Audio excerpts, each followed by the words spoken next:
Hello and welcome to this Let's Play of Mizzurna Falls. In this playthrough I'll be showing all three endings of Mizzurna Falls that there are. I'm a speedrunner of this game, so I will be able to more or less know everything about the game and know the most optimal routes and whatnot, but I will try to show as many things as I can. If you're watching this on YouTube, this is the recording of my live stream that I've done, so it might sound a bit weird here and there. Usually I do long plays of some of the playthroughs I do, but I decided that this game would deserve some commentary and it needs some explanations here and there. And there are long plays out there of this game. I thought I would try to explain some of the things, some of the glitches as well, but mainly just want to show this game to as many people as I can. So what I'm going to do now is I will do 3 different playthroughs of the game, because there are 3 different endings depending on what Matthew does throughout the course of the game. I'm going to start with the worst ending, and then I'm going to do the bad ending, and then I'll do the good ending. I'm going to try to emulate a little bit of what people would experience upon playing this game for the first time. So I'll tell you more about this later, but let's get started for now.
So as we look through the window of this shed here, our adventure begins.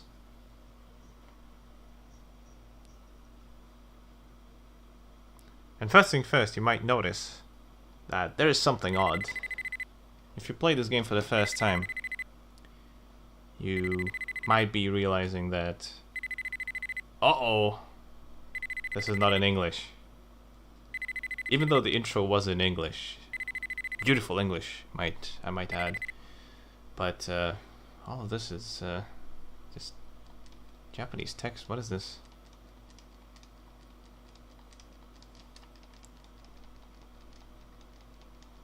You're just looking at it, trying to decipher it.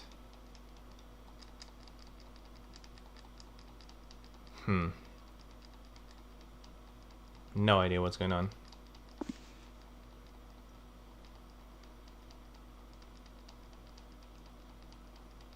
Unfortunately, this game only came out in Japan, so there's no official English version. Alright, so we get the control of our main character here, Matthew. Okay, let's see what happens if we... Oh no. You tried to pause the game, it skipped the tutorial. Oh well, that's fine. What do I do? Let's see, let's look at the this thing. Ah yes,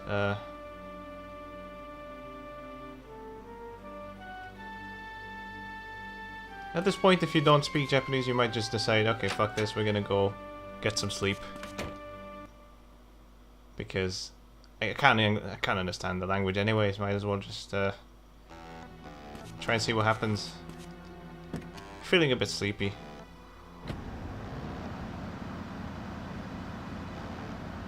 Now, okay, let me mention the music before anyone asks. The reason it sounds so weird is because I'm playing on a PlayStation 2, so the answer is backwards compatibility. Later PlayStation 2s use a PowerPC CPU for the PS1 chip, because the original PlayStation 2 had the PS1 I/O chip on board and it used it for playing back PS1 games, but we don't have that anymore, so it's actually a PowerPC CPU emulating the PS1 CPU, and it doesn't do a perfect job, but what it does is it allows us to have better frame rate. So for speedrunning, definitely this version is the way to go.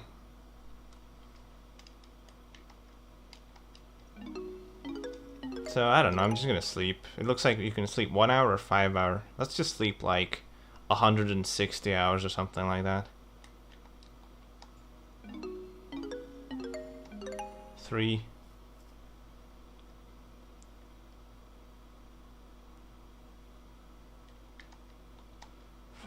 So the music is really weird because I'm playing on this specific PS2. This is an SCPH 75000, and this one is the first model to have the. It's the one of the first slim models. This is the first one to have the Deckard IOP chip, is what they call it. That handles PS1 gameplay. It not only introduces compatibility issues with the PS1 games, but also with some PS2 games as well, because some games relied on the PS1 IOP to handle specific functions, and those are broken now. So we're just kind of just sleeping here. I think the story is something like Matthew has some sort of sleeping disorder and just has to do a 150, 160 hour power nap to feel normal. Apparently the longest time anyone's ever slept is about a week. Don't know how that happened, but apparently some kid somewhere has randomly slept a week. But I don't know how like, apparently they've done, they've examined him, but I don't know how they did that, if he was asleep and everything was fine, or maybe they just did it after he woke up. I don't know. But you'd think that they would examine him while he's sleeping, right? Whatever. Anyways, we're sleeping a lot. There's more sleeping.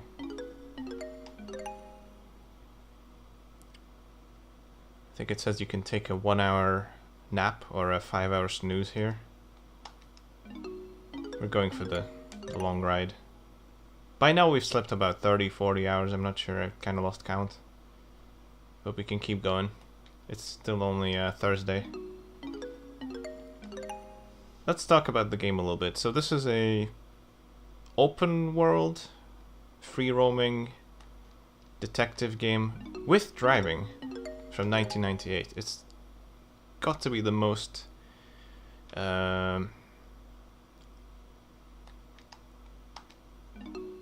oh man, the word is escaping me. The most, not enthusiastic, what's the other word? Impressive, yes, but oh no, I can't think of, I hate it when I can't think of a word. It's on my tongue. Ambitious, that's the one. Has to be the most ambitious PS1 game. It's actually my favorite PS1 game.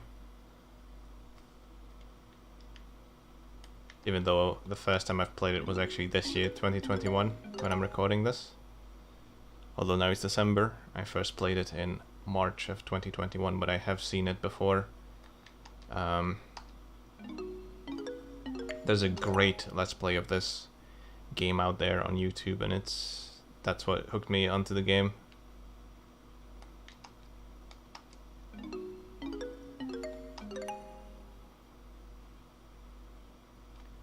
Maybe I'll link the Let's Play in my description, so you can check it out if you're interested.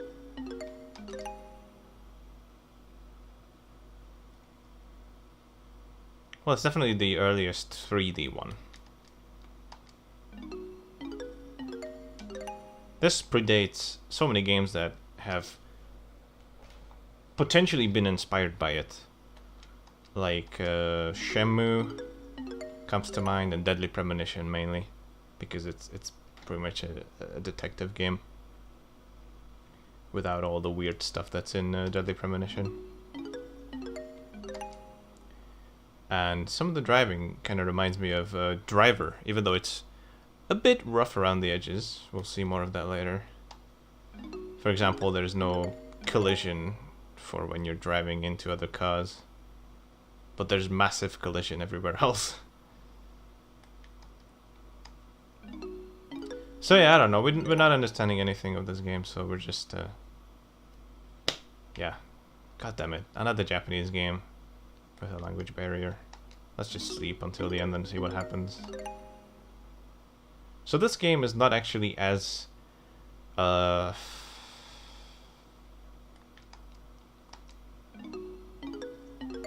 forgiving, I'm not sure if that's the right word, as Shenmue. In Shenmue you have about half a year or something like that, quite a few months to beat the game and you know, get a closure. Here you have a week. So it's a bit more, the timeline is a bit more tight, and you have to be very wary of what you're doing, and you can very easily miss things that you are not supposed to miss. So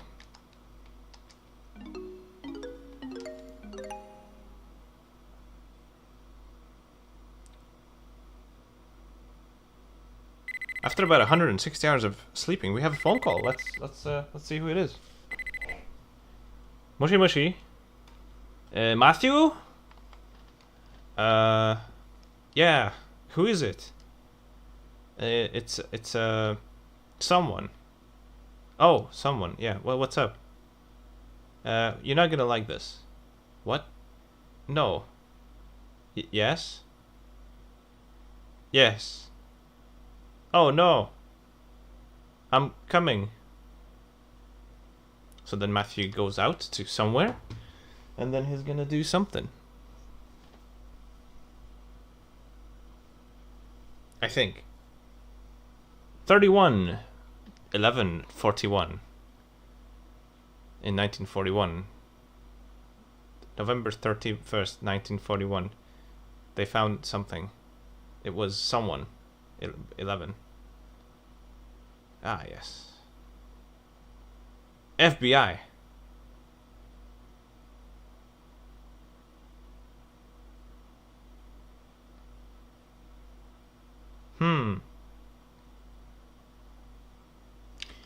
Right.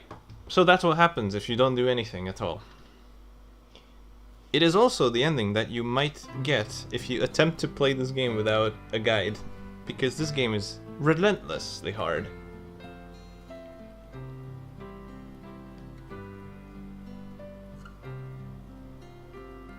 So this is the so-called worst ending.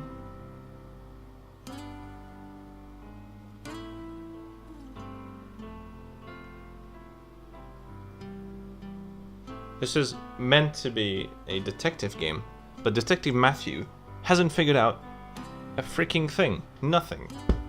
But this might be the same ending you get if you just think, oh, I'm just gonna jump into the game and then we'll figure this mystery, this murder mystery and kidnapping out together. No, you will not. You need a guide if you want to get good ending on your first playthrough, but you might still not get good ending on your first playthrough. So, I was playing it in English when I first played, but I still had some idea on what to do, but I missed so many things, it ended up not working out in the end, so yeah. This is what you get. They found the person that was kidnapped, dead, and you didn't solve anything. Which is pretty cruel, because even if you do stuff, you know, you feel like you're on the right track, where you somewhere lose it, you'll get the same ending. So it's almost as if like you've done nothing. So sleeping 160 hours equals to Matthew actually trying to do some stuff but not getting anywhere. Yeah. That's the first ending I got. Then I used the guide. And then I got the bad ending because of a glitch. And then I tried again and then I got the good ending. So let's hope that we'll be not getting any glitches. But yeah.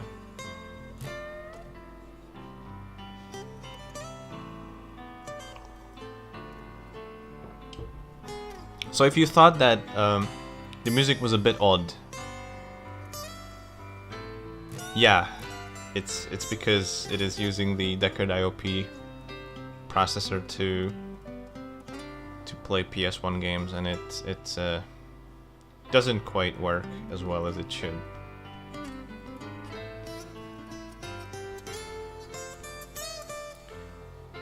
But it gets better. So after playing through this, you're left wondering, okay, is that the whole game? What am I gonna do now? Then you realize in 2021, in March, I think it's late March, an awesome translation has been released for this game. There was already a translation done by Resident Evie for the game. It was text-based, and you'd have to, you know, go through the game and then look up the lines, because it was actually really hard to implement the translation into the game without it having problems. Crashes, and especially crashes. There's an older version of the translation out there that just crashes in certain places, so it's unbeatable, with the good ending that is. But thankfully 2021 March was the time when a great translation patch got released, so we're gonna go ahead and switch over to that. It's done by Owl.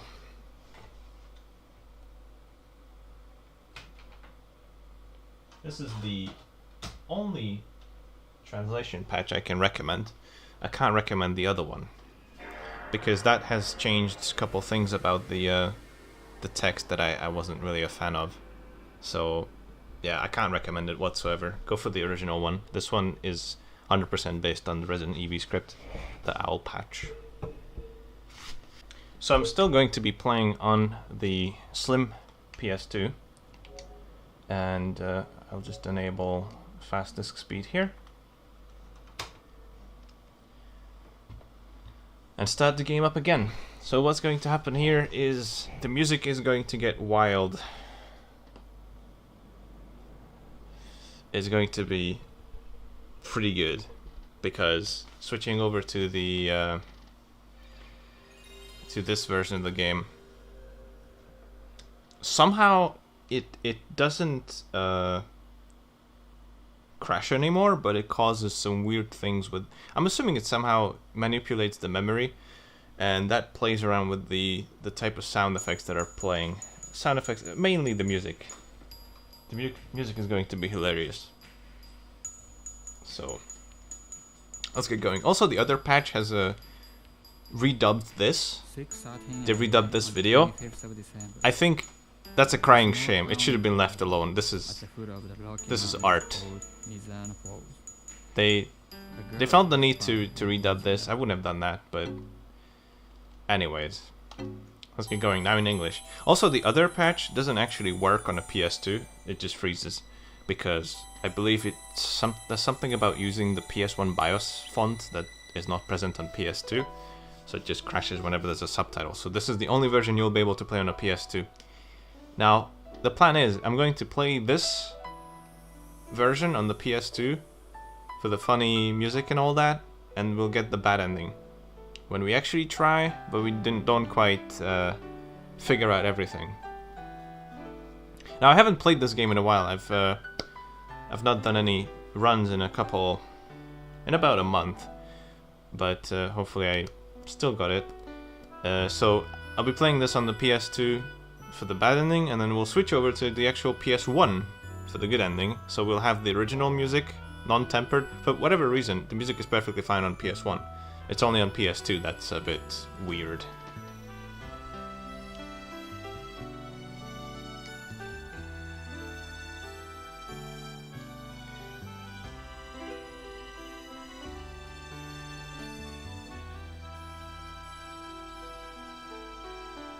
Though I'm a huge fan of the music, it's going to be great.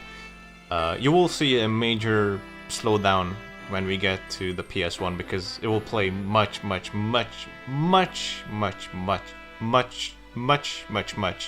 slower. The load times are going to be super long and the frame rate is going to be very awful. But the music will be the original. That's the original way to play the game, to be honest. So this is not really how it was meant to be played because, you know, it's half emulation. Half-assed, half emulation thanks to Sony's amazing backwards compatibility. Also, I'm playing with fast disk speed, so it's actually loading quicker. Prologue, the story begins. December 25th, 8:11 AM. There are some scenes when the text is actually moving really fast, so I might not be able to read that, but yeah.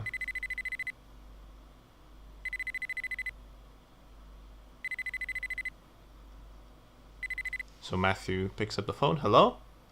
Matthew? Winona, is that you? Yes. Looks like Winona's calling us. Why are you calling me this early? That's right, it's 8:11 AM on a Christmas... It's Christmas Day, 24th, right? I just got a phone call from Sarah. I think something's happened to Emma. Sorry, it's 25th. Winona, calm down.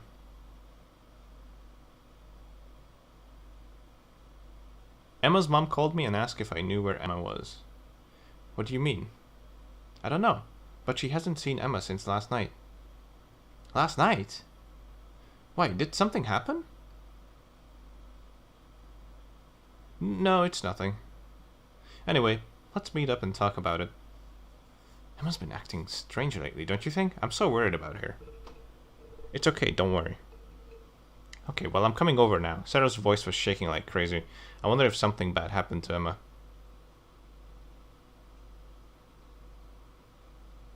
There's a picture of them. This was taken over the summer when Emma, Winona, and I had that barbecue. If Emma was a typical girl, Winona wouldn't be this worried about her. Emma doesn't have many friends, and sometimes you just don't know what she's thinking. Just like last night. Last night Emma really did seem different. When I tried talking to her, she was a million miles away.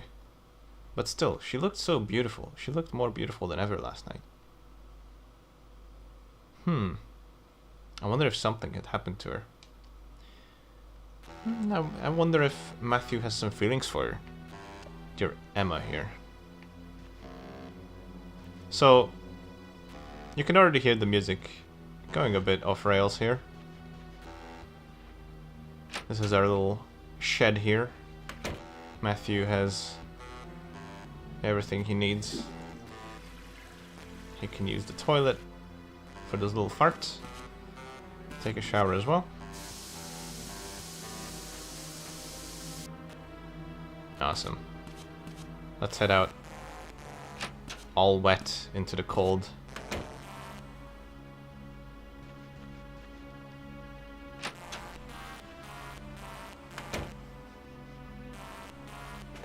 We have a dog here. I just like to call him a vortex because it's very easy to get stuck in him if you don't do the proper right angle to run into the shed. It just kind of sucks you in like a vortex. Here's Captain Noz. Matthew, come into the store for a moment. Alright. Looks like we need to go in. See what's up.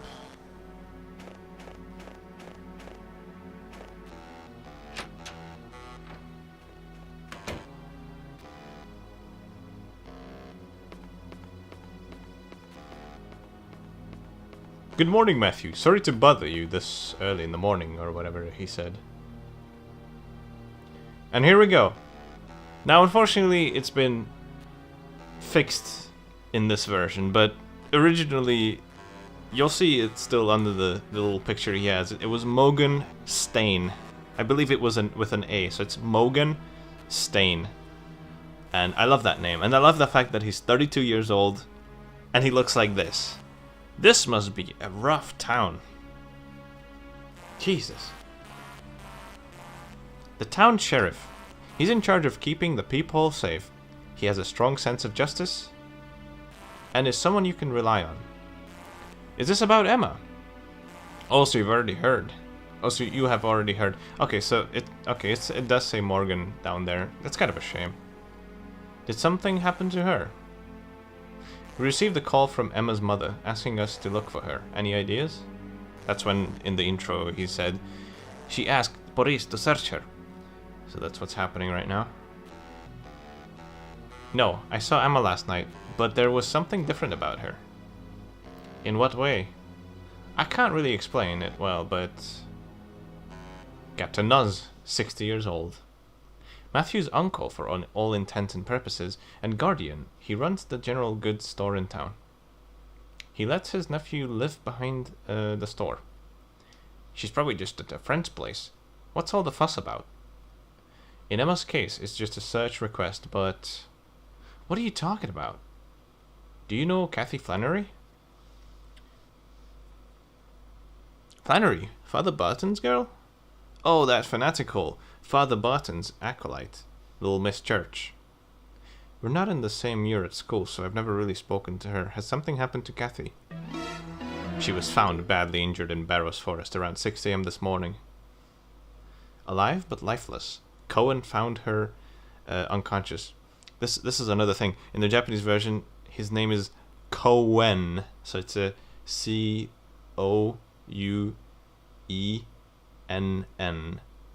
I think. Cohen. Actually, maybe there's no E at the end, but Cohen. I love the way it's spelled. Cohen found her unconscious. If he'd been even a few minutes later, it might have been too late. What happened? She seems to have been attacked by a bear. A bear? He must have not gone into hibernation. They get violent when that happens. Hold on a minute. Why was she in the forest? Has this got something to do with Emma? It's only natural to make that assumption, but we don't have much of anything to go on just yet. Plus, the suspicious thing about Kathy is... Hey, Mogan. You need a bear caught, right? I'm your guy. Leave it to Nas. In any case, you come to the sheriff's department. Can you come to the sheriff's department? We can talk in more detail there. Okay, I'm curious about all this too. I'll be waiting in the car. Yeah, that's true. Nose actually does look younger than Mogan, and even though there's a 28-year difference. Uncle, when Winona gets here, can you tell her I've gone to the sheriff's department? Sure. What a mess this all is. Alright, let's get going. This is Noz's store. There's a couple of stuff here. You can buy tools, it looks like. Speakers. It looks like there's only one of those speakers. That might be a bit weird. I guess if you have the same type and one of them breaks, you can replace it, but you don't get a pair. It looks like there's a ton of clocks in the back as well. Anyways, we'll check it out later. We'll be here later anyways, getting some stuff.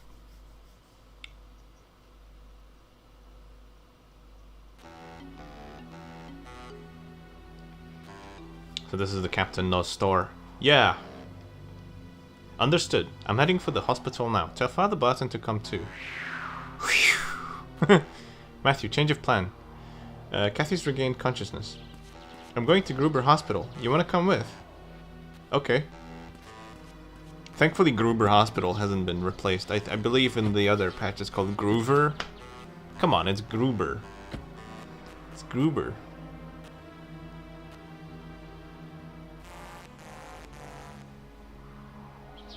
Bruh. Bruh. Bruh.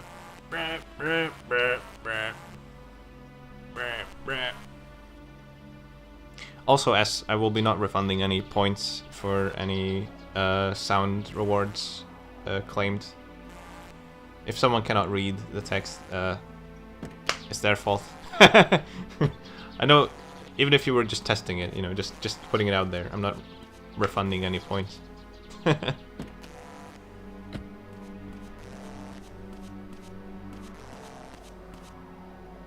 That's okay. Let me ask you something. Emma's mother seemed extremely upset when she called about Emma this morning, but she couldn't have heard about Kathy yet. It's on a strictly need-to-know basis. I see. Well, Emma's the kind of girl where nobody ever knows what she's thinking. Sometimes it seemed like she was in her own little world, deep in thought about something. Emma? I never had that impression whenever I saw her. She wasn't always like that. I guess you could say she was like a stained glass window. Beautiful, but fragile. Interesting analogy. I don't really want to say it, but I wonder if she had just killed herself. Maybe Sarah's worried about that too. I wonder if Emma was suffering inside. Perhaps. Weren't you friends with her? Winona was her best friend. I'm a guy, so we can be friends the same way. Duh. In other words, Matthew had feelings for her.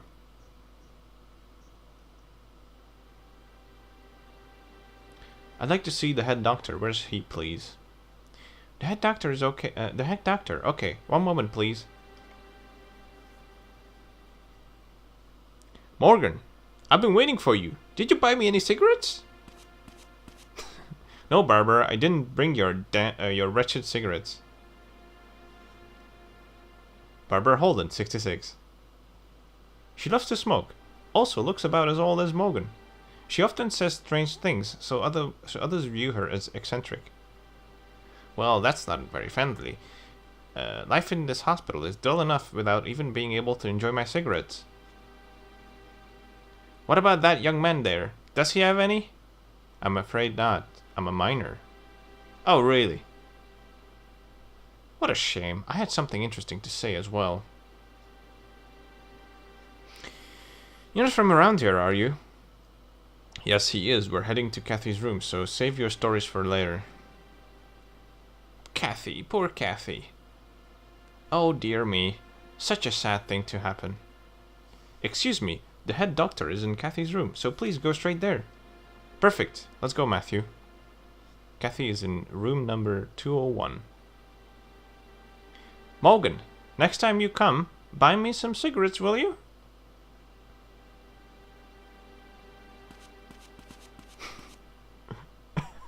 What's wrong with the old lady? Okay, just a quick side note. Matthew what emote? Based on that face right there. That's it. If you compare it. Let me post it real quick if I could. Oh yeah, here's my mouse.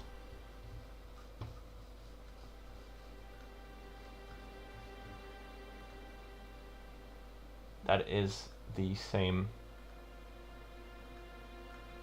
thing. I got it from here. I can't. There we go. I just found it really funny. It's like such a funny expression. This is basically what they were doing back in the day. You know, like let's have a couple frames of animation so that they're not standing there very statically. They're just, you know, they're moving a little bit, like they're breathing. So he, like, Matthews just looks so funny here to me. What's wrong with that old lady? Barbara? She's got ouchy ouchy feet. Ouchy ouchy feet? She's faking it.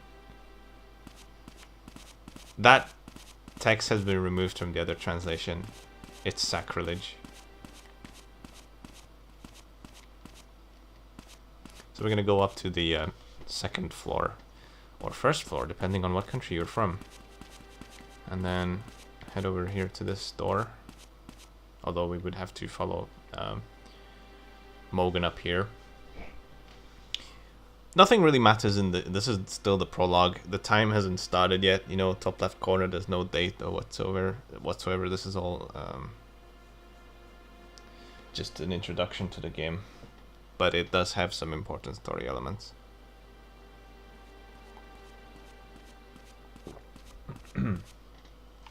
So then Morgan goes like, Matthew, now that I think about it, I can't let you inside. Could you wait here? I understand. So then Morgan goes in. He didn't knock, did he? That's rude. God damn it, Morgan. How's she doing? Well, she's regained consciousness, as you can see. Her physical wounds aren't that serious, but I'm concerned about about the after effects of her going into shock. It's like she's not really there. She just keeps staring vacantly at the same spot. To put it simply, her heart is beating, but her mind isn't working. Can she hear us? Probably not. It's hard to call this living. Oh my god. Samuel, come on. She's alive though, isn't she? She is, in the literal sense of the word. But to spend the rest of her days like this, how pitiful. Doctor, please. What an ass. We'll learn more about that later, how much of an ass he really is. Father Barton. Father Barton. Also known as Burton randomly sometimes.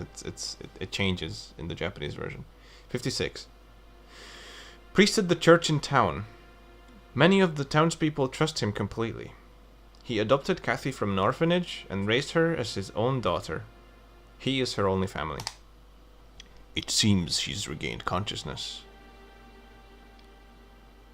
But she's in no condition to talk. I see.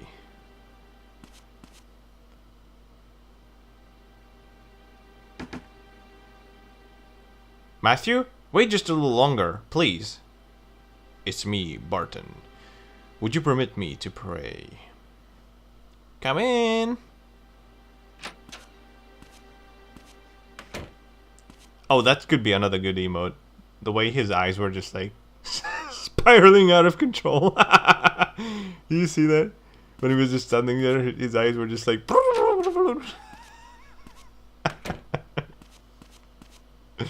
I might have to do that one. She's regained consciousness? You can pray, but she won't hear you. We do not pray to be heard. Doctor, Kathy is... What? Doctor, this is bad. You, the sedative. Right away. Ah! No, don't. Dotto, dotto, dotto. Doctor? What the hell?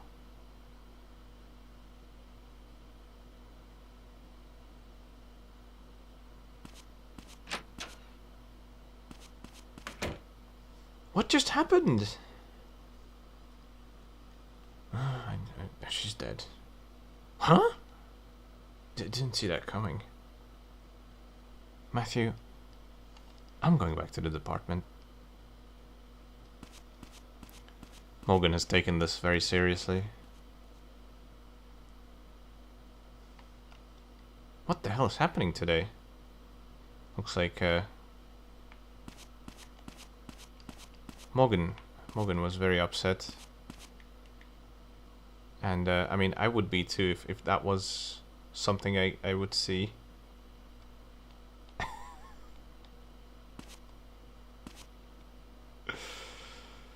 It's I think it's two people in one. I believe that's James and Father Barton in one. Anyways. Rest in peace, Kathy Flannery. We never actually get to see her now that I think about it. We never see her whatsoever. Wonder what she looked like. Hold on a moment. Who are you? I'm James, the psychiatric counselor. You're Matthew, aren't you? Yeah, I've heard about you. You research indigenous tribes, right? James Loloma.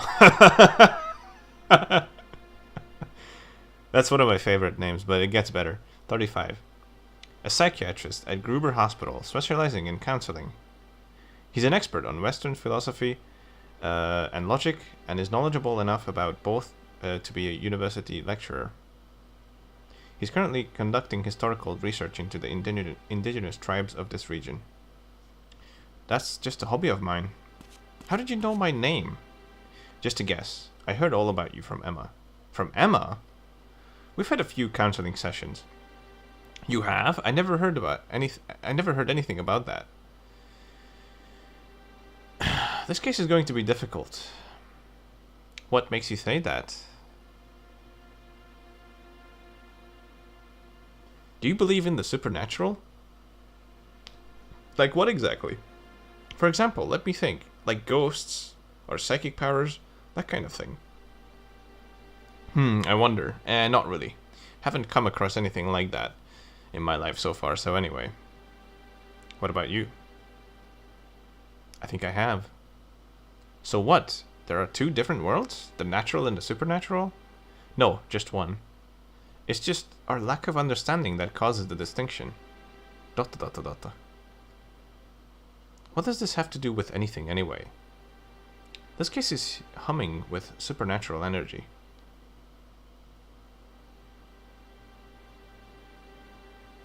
About Emma, was there anything psychologically abnormal about her? Abnormal? That depends on how you define abnormal. She did talk about strange dreams she often had. Let's see, she was also having some philosophical doubts. Philosophical doubts? Am I truly alive? Am I truly alive? Wasn't she? Of course, but there's more to it than that. I think she was questioning the meaning of life, perhaps doubting her own existence. I don't get it. Matthew seems to have hit a mental wall here. He isn't able to understand what on earth is going on. How can you not be alive if you're alive? I mean, you know, like I don't get it. Well, it's not exactly abnormal thinking. After all, humans have always wondered about the meaning of life. I see. Anyway, that's how it is. So what about the strange dream she was having? A blue light, distorted space, celestial hymns, eternal sleep, welcoming her from within. So heaven. Everyone has dreams like that. It's not just that. In the dream, her body melted away, eaten by animals. Then she enters a world where she sees and hears nothing before waking up, unsure if she's herself. Freaky. Either way, it's obvious she was living in fear of something, but I don't know what. Emma had worries she couldn't discuss with anyone. I think she was struggling mentally. She wasn't the only one struggling mentally. Dr. Lolama! You have a patient waiting in exam room 2. Oh, I completely forgot. Matthew, I'm concerned about Emma too. If you find out anything, please come and see me. You can usually find me at Bar Wolves around 8 p.m. Ah, so you're an alcoholic as well. Okay. Hello, Blue Man 800. Alright, let's leave the hospital.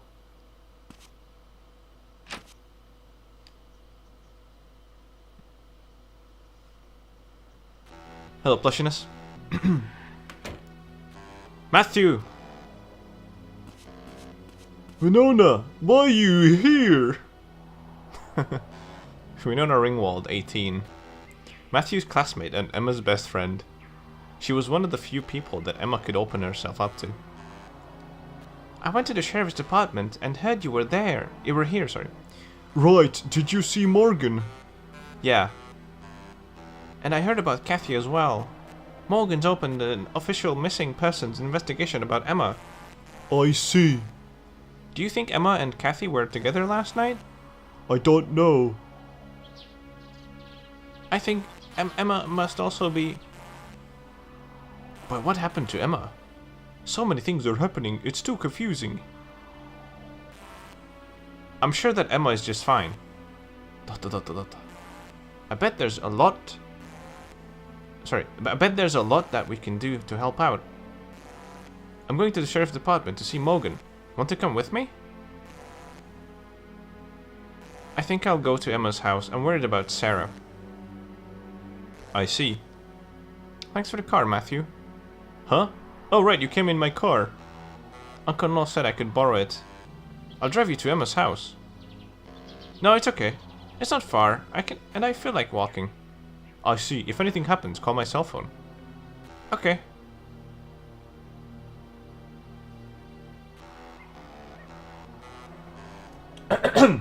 So, what the plan is, I'm going to play through this with the bad ending, and then we're going to go through it with the good ending as well. there are some differences between the two, so I'm gonna try to do the minimal things required to get the bad ending, and then there'll be like an extra good ending where we do most of the stuff. And this will involve skipping a lot of stuff, so yeah, we'll see how this turns out, but gonna start with that. The last words Kathy said as she screamed, "Don't!" What's the connection between Emma and Kathy? Something happened to Emma, no doubt about it. We don't even know if she's still alive. So this was the tutorial, and that's a thing you can just skip with the start button whenever you feel like. So this music is just fantastic. Now, the timer has started, and you have to do very specific things in very specific times. We're not gonna do a lot of it because this is the bad ending that we're going for now. So we're gonna skip a lot of things. Some of the obvious things that you will have to do are actually required for good ending. So you might be on the right track for good ending, and then you still end up not getting it. And even the bad ending has some weird things that you have to do that you might not think you'd have to do, or like you will never figure out. But anyways, so normally we would do, you know, talk to Morgan and do whatever, but we're not gonna do any of that. We're just gonna go to sleep. We'll do that later when we get for when we go for the good ending. We're gonna head home, enjoy the music, and sleep a little bit.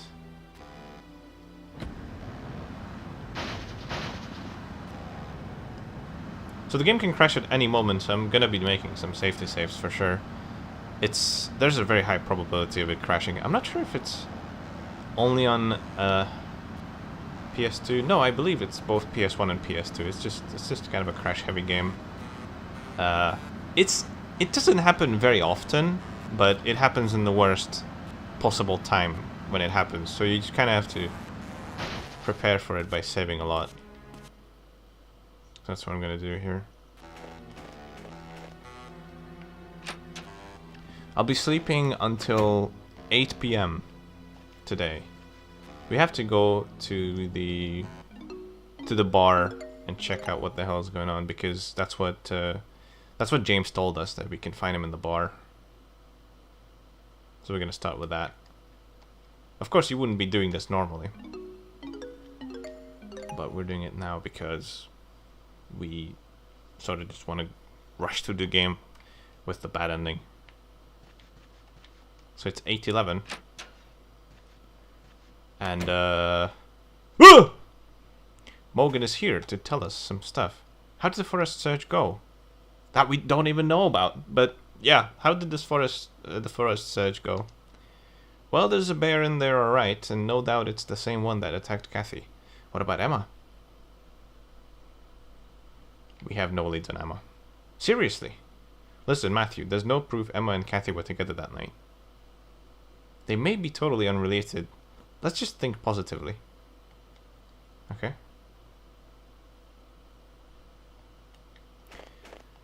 Alright. We didn't actually need to talk to him. I believe we can, yeah. In bad ending, it's not necessary to talk to him, I think. But we do need to go to the bar because there's something specific we need to do. There's like a main story arc that needs to be done for you to get even the bad ending. And that does not, you know, grant you good ending. It's just for the bad ending you need to do a lot of stuff. The bad ending speedrun, currently my PB is just about sub 2 hours. It's 1:59. Matthew! Over here, you dumbass!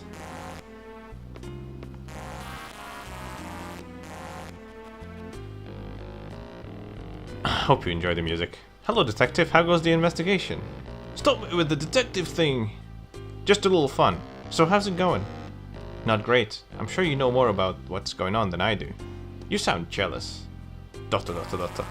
Why aren't you sitting at the counter? I don't like Wolf very much. The owner. He knows everything about the nightlife in this town. Maybe you could get some info out of him. Excuse me. Dotto, dotto, dotto. Why don't you take a seat? Alright. Good boy takes a seat. Want a drink? No! Wolf, 56. He's also 56. Owner of Bar Wolves. Knows everything about the town's regular patrons and the nightlife here. Don't you know anything? If you sit at the counter, you need to order a drink. Then a glass of milk. Milk! Hey, whatever floats your boat.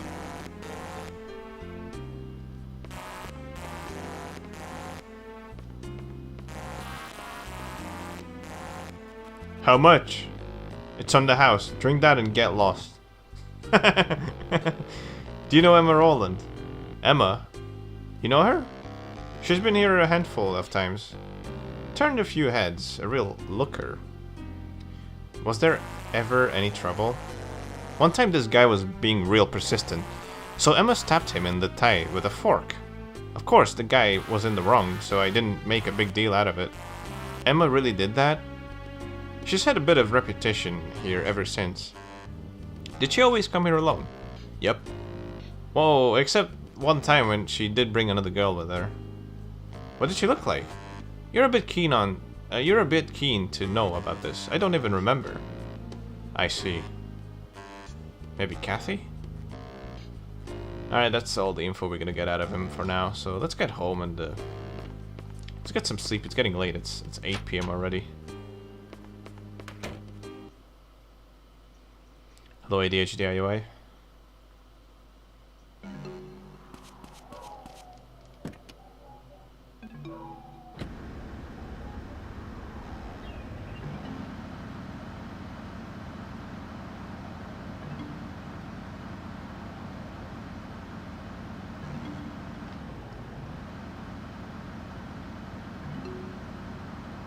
Did I refund anyone? No, I didn't. I think maybe you got some kind of bonus now that I think about it, but I'm not sure. I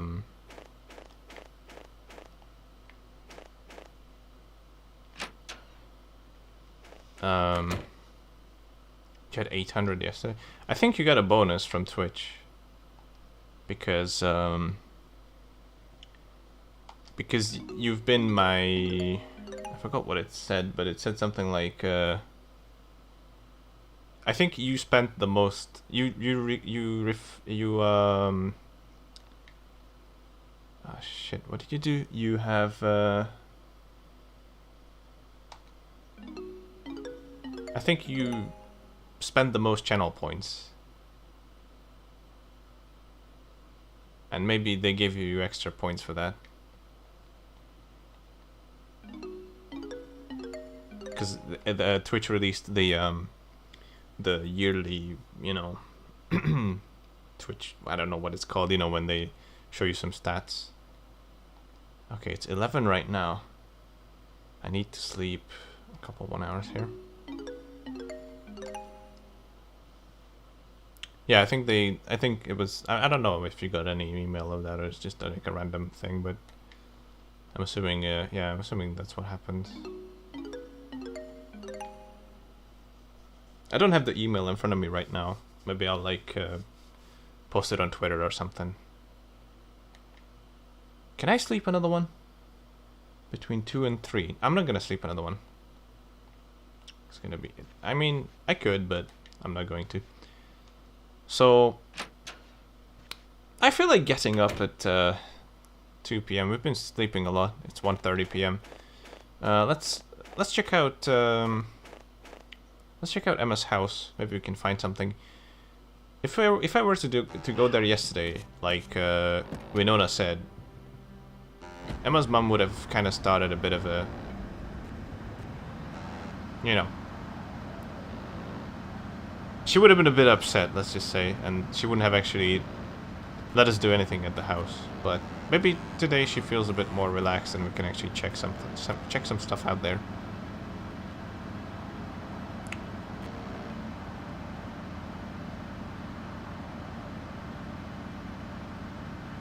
But yeah, you were definitely on the top of the list. I mean, it just said that most channel points claimed or whatever, and then I'm assuming that's what it did. But that doesn't change the fact that you can't read and you just wasted 1,250 points.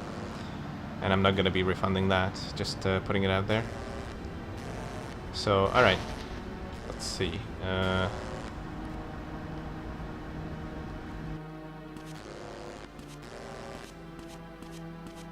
Here's Winona. What is she doing there?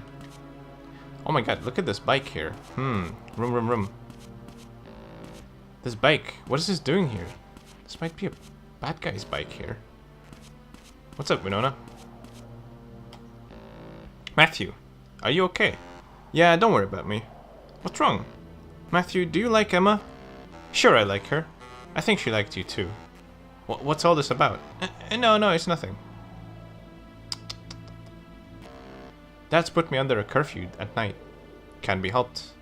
Yeah, I get how he feels, but it's not like I'm a kid. Yeah. Alright. Gonna have to wait a little bit here. I need to wait for... This is the mayor's house. Emma is the daughter of the mayor, so we're gonna have to wait a little bit for him to get home.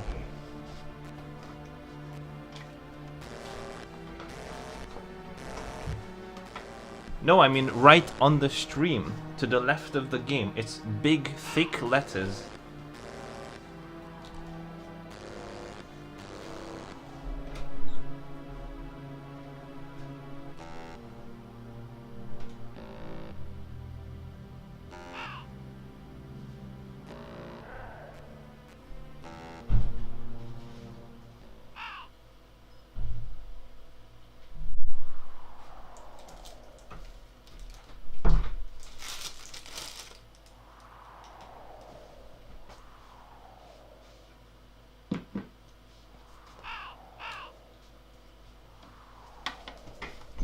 Well, I mean, you still got extra, like, what, like 40,000 points or something?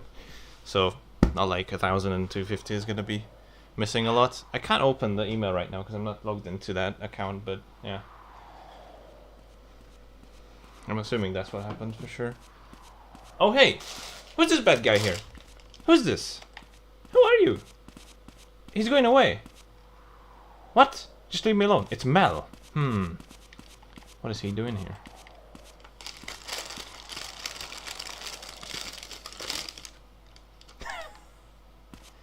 Just hex out of here. I'm gonna need to wait a little bit longer, I think.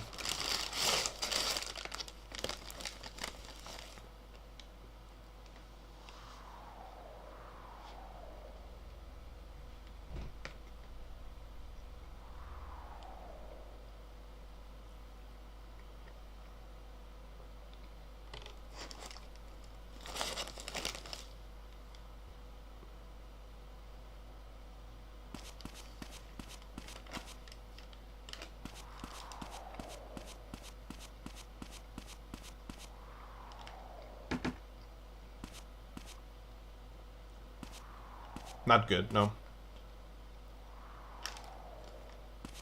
We need Steven to open the door. And I think if I don't... So, like, okay, there's something about saving I'll tell you about later. It's a very weird mechanic. But basically I slept too late. Too early. Okay, there goes Steve. Alright, cool.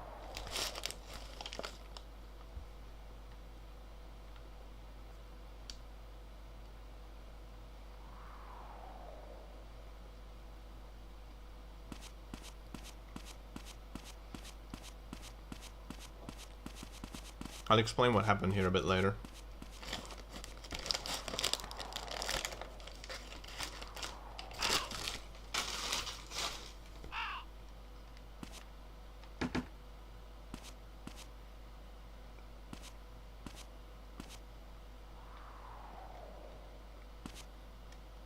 So this is the only way to get in, if we knock on the door and then... Ah, it's not working. Okay. I'm gonna be waiting here a little bit. We might have to come back a bit later. This is a very finicky trigger here. There we go. So it starts at 2:30.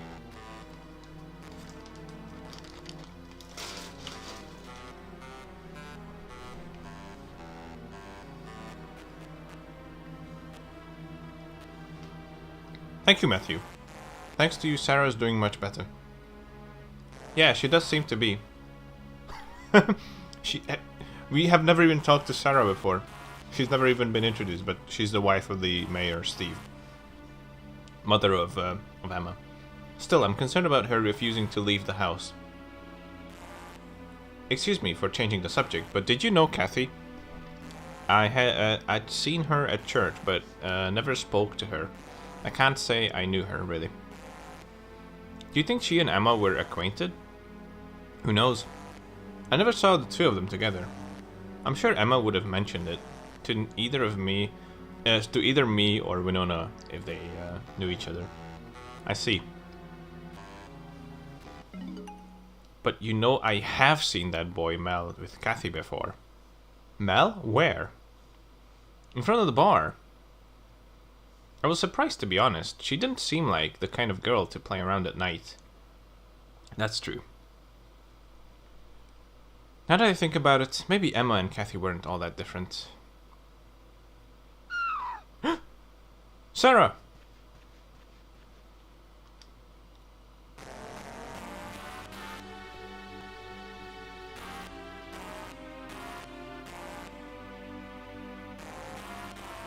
I don't know, maybe they're like handing out a bunch of points or something. I don't know what's going on. Are you alright? Yes, I think I've calmed down now. Thank you. One thing you'll soon learn about this game is that the police is completely, utterly useless.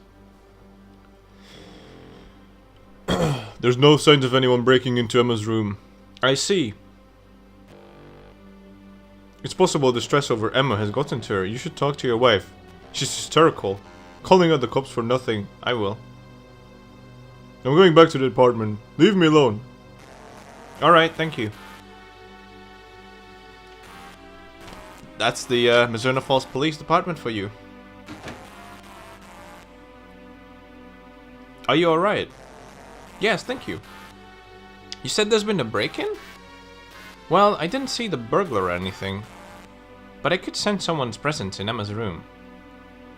That and the window was a little open too.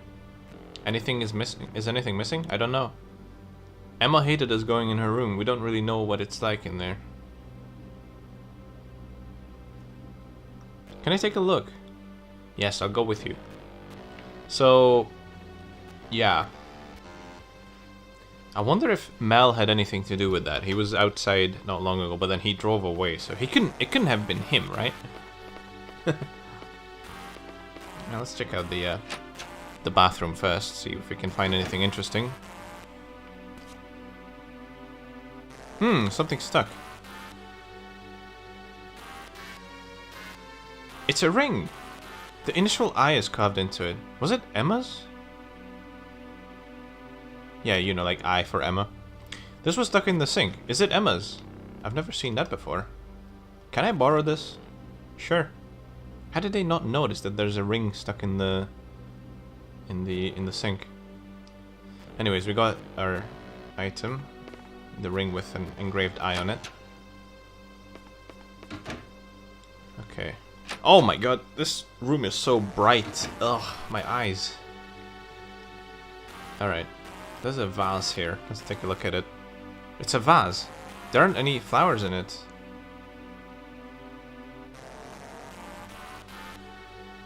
There's something in the vase. A key? Will you take the key? Of course we will. Sarah, do you know what this key is for? I'm not sure. I don't think it's one of the house keys. Mind if I borrow it? Sure, I don't mind. Any ideas? No, but I can't shake the feeling that I've seen it somewhere before. Anyway, I'll hold on to it for now. A mysterious key. I wonder what that could be. And then we have a desk here. With a photo on top that we've actually looked at before at the beginning of the game. I just can't really seem to find the right point to trigger it. There we go. This desk. Sarah, wasn't this desk closed before, even though I've never been in this room before? Huh. You're right. I'm sure it was closed. Is anything missing? It's empty. Matthew, that drawer. Huh? That drawer is usually always locked. What's kept in it? Her diary. I tried to open it one time and Emma blew up at me. So her diary is missing. We should discuss this with Morgan. You're right, but why take her diary? We don't know, but that is it for this. So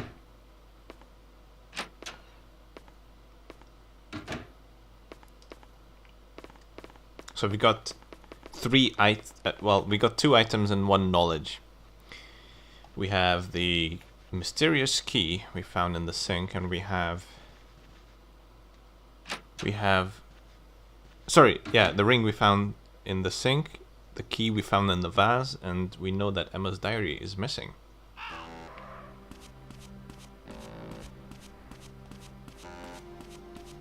And someone's standing in my car.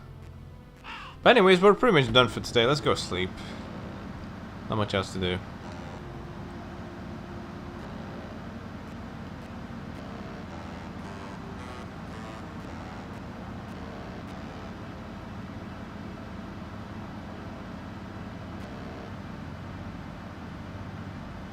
Definitely gonna save now.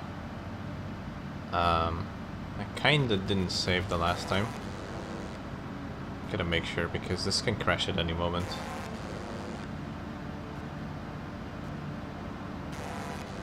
So this is what happens if, yeah, there's nothing. No collision with other cars. I mean, there's some sort of collision, but you never really crash into them. You kind of just get stuck in them until you drive like a different direction. It's weird.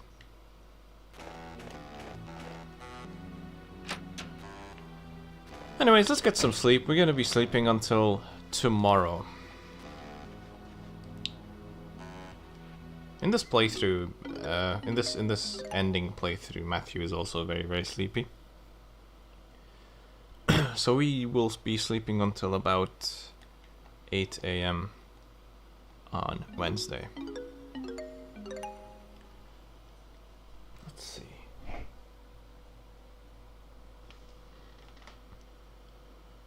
It's 2:20. Okay. Yeah, I can do one more 5-hour, and then we'll be saving.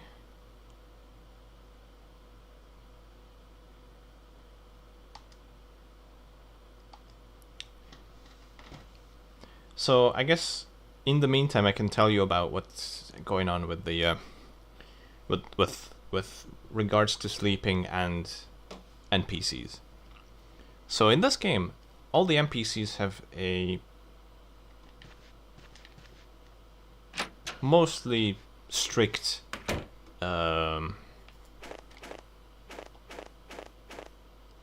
schedule, but the way it works very interestingly. I could have slept an extra hour, but it's fine. So it works kind of weird.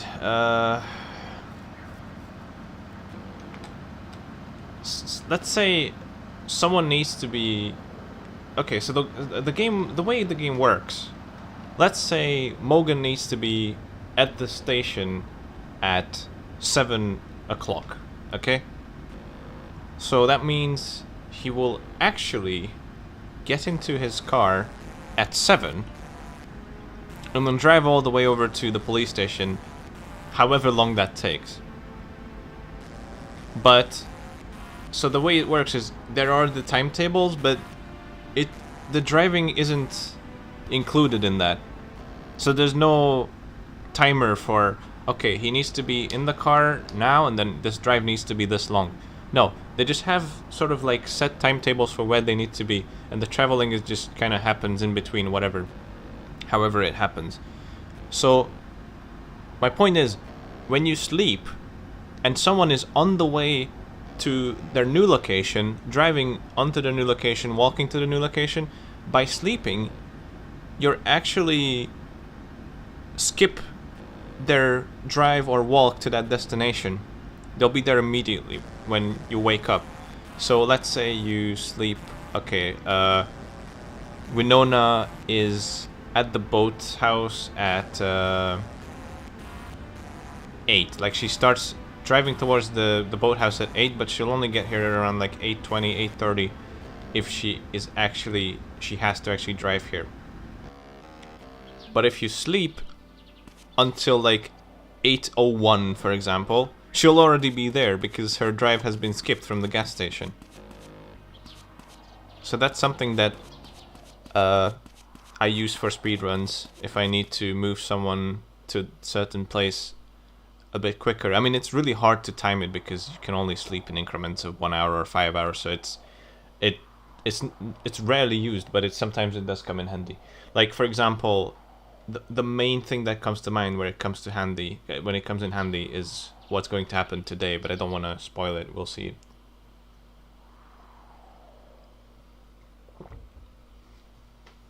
So it seems like I have not slept enough. Should have slept an extra hour and then she would be here, but it's fine. We're gonna wait for her. We can take a... Oh, okay.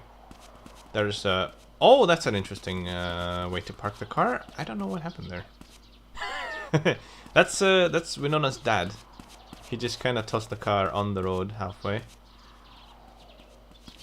And what's weird about this day as well is that Winona doesn't actually come with the car. Winona is right there in the distance. She's walking from somewhere. I don't know what's going on here, but if you save, she'll be here at like 8 something, like 8:10, because it takes quite a while to walk. But if we were to save until 8:10 or something, she would be already here, roughly. I don't know the exact timings for this, but yeah. This is a real thing in this game.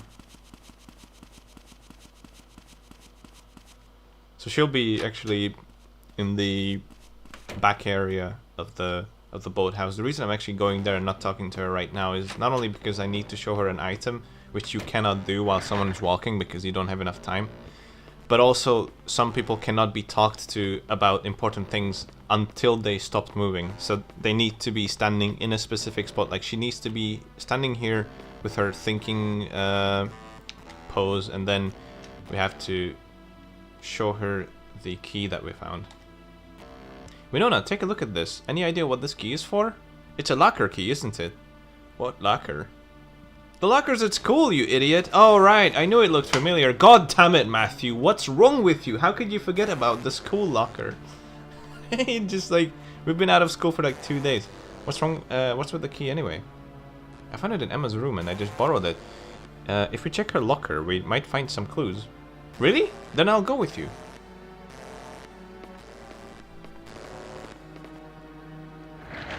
I mean, I suppose as a player, you're not supposed to know what that is, so it kind of makes sense that he forgets what it is.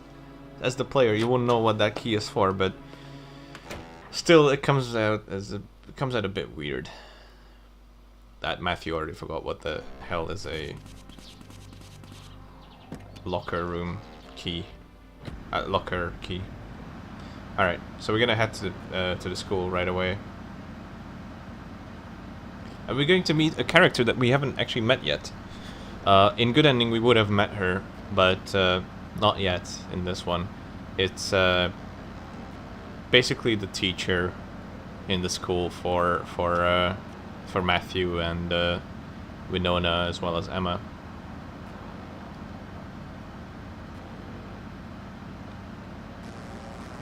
She's actually important for the Good Ending. There's a whole storyline that doesn't start if we don't get certain cutscenes with her. So normally we would have to go to the library, but okay, I'll actually show you. So like, if we try to go to the right place, Winona is like, let's go to the school. That's what I was trying to do. Trying to go through the right door. Then I go through the front door. Is the main hall off limits? Let's go to the staff room. So she doesn't let me go through here until I've tried to open the main door. So here we are in the school. And we're gonna go talk to our new character. None other than Lids. I love her Japanese name. Her Japanese name is Lids. L-I-D-D-S. It's fantastic. It's probably my favorite name in the whole game. Is the main building closed? Yes, the principals had it locked up after what's happened. But I want to go in. No can do. Besides, you're not the type of student who'd come to school over the holidays. I guess you're right.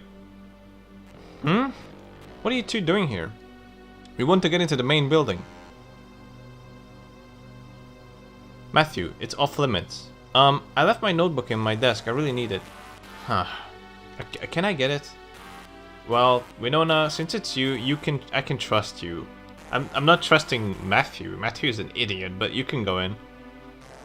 There's the key on the wall. You can take the key on the rack over there, but please return it once you're done. Thank you.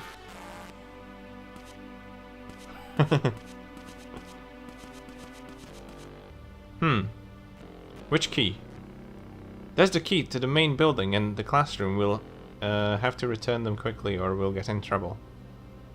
Actually, I've never tried what happens if you don't return it quickly. That's something I should try one day. Does Lids just come and start hunting us? Come out, wherever you are, I need my key back.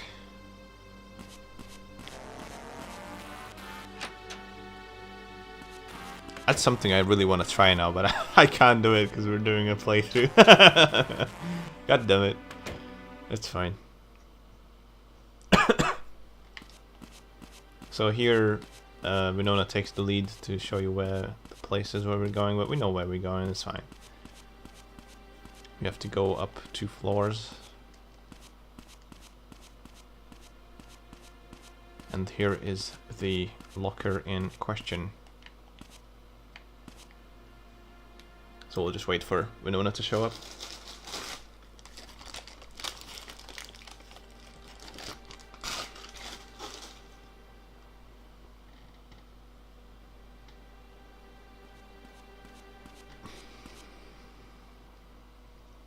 Hurry and open it.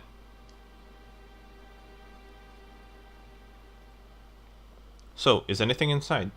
A disposable camera and a floppy disk? A disk? Why would Emma have... There's nothing else in here. We can get the photos developed at the camera shop in Center Square. But what about the disk? I don't think Emma had a computer. Maybe it's not meant to be used in a computer, but something else? We'll find out if we try putting it in a computer, I guess. Where can I find one? So we got 2 new items. These are definitely required for bad ending. Let's go to the classroom. These are also really easy to find. Like, these are things that you'll most likely figure out on your own without a guide.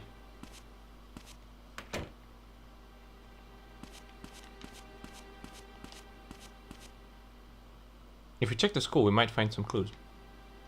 What's wrong? It feels like so long ago since Emma last sat here. Did you hear about the rumor that someone strangled Kathy? Yeah, it might be a murder. Hearing that rumor only made me more convinced that Emma and Kathy were together that night. One girl gets killed, the other goes missing the same day. That can't be a coincidence. Winona, I'm sorry. Here I am getting all depressed. Even if Kathy was murdered, we have to keep believing that Emma is alive. Yeah. And anyway, I can't find any connection between Emma and Kathy. If they knew each other, why wouldn't you or I know about it? That's true. Shall we head back now? Did you get your notebook? Huh? Oh, hee.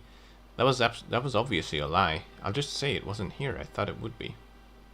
And I thought you were supposed to be so trustworthy. Ah, Winona.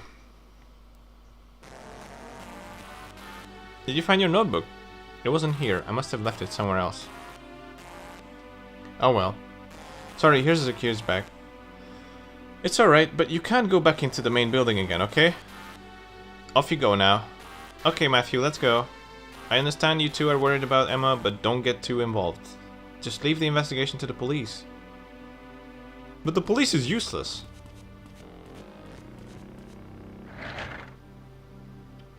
Morgan is one of the worst police. Okay, what should we do about the camera and the disc? I'll take the camera to the Photoshop in the central square. As for the disc, well, I'll investigate. If I find anything, I'll call you.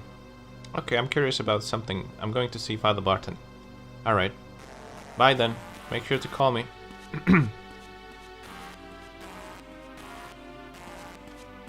Alright, so we're done with that. We have two new items, and we're gonna go and use them.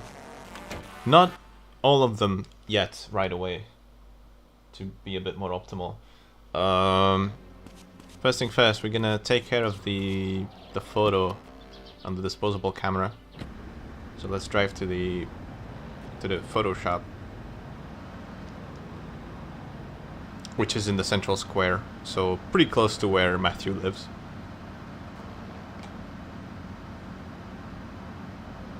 There's actually a feature in this game that they intended to implement and sort of half-assedly implemented, but they sort of cut it out in the end. And that's the... Oh, hey, there's the mayor. Hello. Strange seeing you here. Print service. And that would be money. So you do have to pay for things with money, but you have sort of infinite money. There's no money system. Like, for example, you can go to the diner and have foods for specific amounts of money, and then it you know, it doesn't really make much sense because you have an infinite amount. But anyways, welcome. Oh, hey, Matthew. I heard about Emma. But don't worry, I'm sure she's probably fine. Uh-huh. Did you want something? What's up? I'll come back later. You know, I might not look busy, but I really am. So after Matthew said that he'll come back later, which you have to do because you can't actually talk to her until you talk to her like that, then he comes up with the freaking camera. I'd like to have these photos developed. Okay, we have a lot of different painting options. Is regular okay? That's fine. How long will it take? We're quite busy right now, but I can have it done in an hour. Require payment up front. Is that alright? How much is it? $9.50. So we can say no to that, but I mean, I don't know why we would do that. We have infinite money anyway, so let's pay for it. Thanks. Come back in an hour. Right, so we'll have to come back in an hour. And I don't know if you've noticed it, but every time there's a cutscene and you're talking to people, the time actually pauses. So you can sort of use that to your advantage. You can take a short break. You can also just pause the game, but there is a way you can use that to your advantage in a way. But we don't need to do that. I'll explain it later. So let's just get some sleep here. You know, don't feel like waiting around an hour. I just might as well take like 1 or 2 naps here to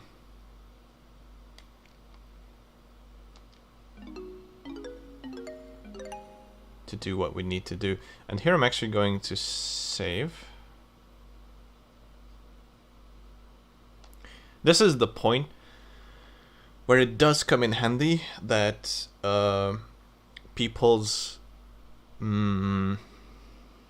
schedules are dictated by saving or sleeping. So normally Mogan would only arrive here. We need to talk to Mogan. He would only arrive at the place if we have saved. As in, like, he would arrive earlier if we saved. So that actually comes in really handy in the run. He comes here at around... He's already here at around like 10:40 at the diner. And, you know, normally he would only come at around like 11:04 or something. But by saving, he's there much earlier, like 10:40, maybe even 10:35, something like that. So we can do all this earlier. So you might be wondering, what are we doing here? Hey, did you come here for a hamburger too, Matthew?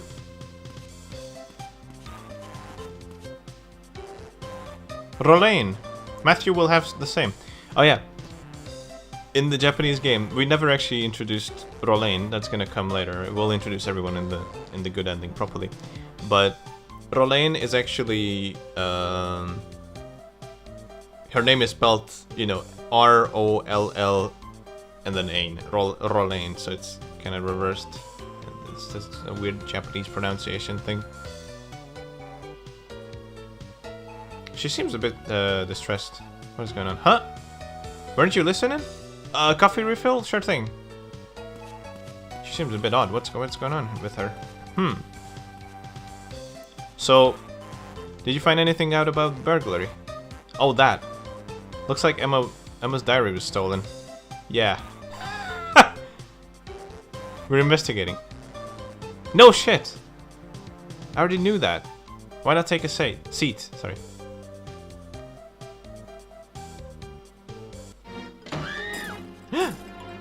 Nobody move! Huh? What the? Nani? Hey, the pig's here. Shit, doesn't matter.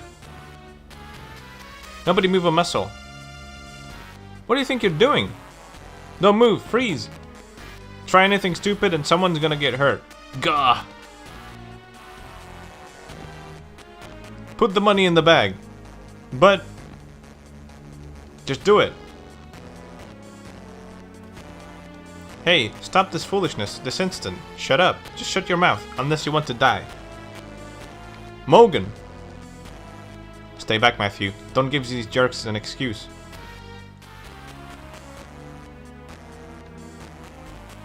Let's get out of here.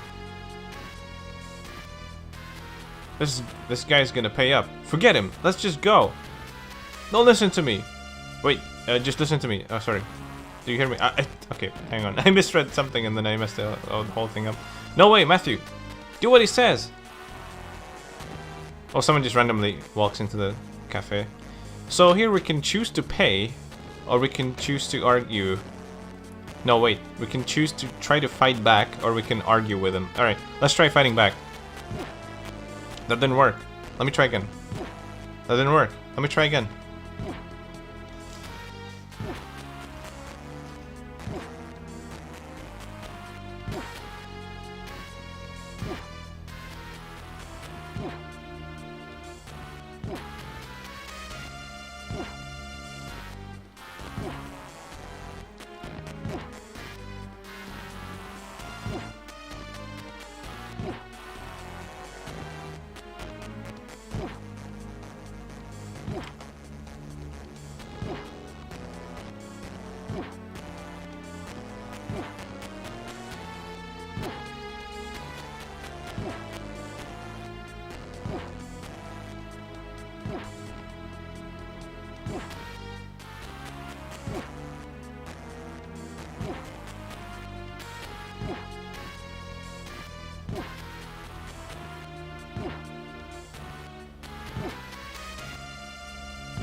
Once we get bored of Matthew getting hit in the head, we can start arguing.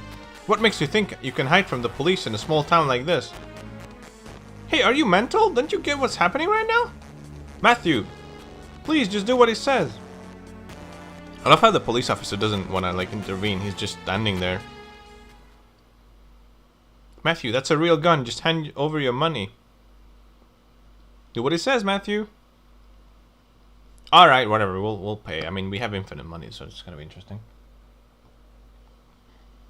Should have done that in the first place, genius. What? That's all you got? Forget it, no way a kid would have a lot of cash.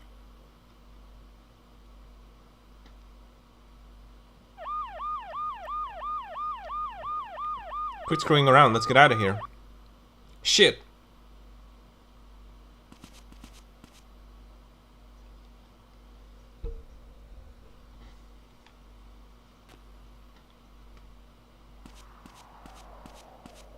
Someone robbed the place. Who could it have been?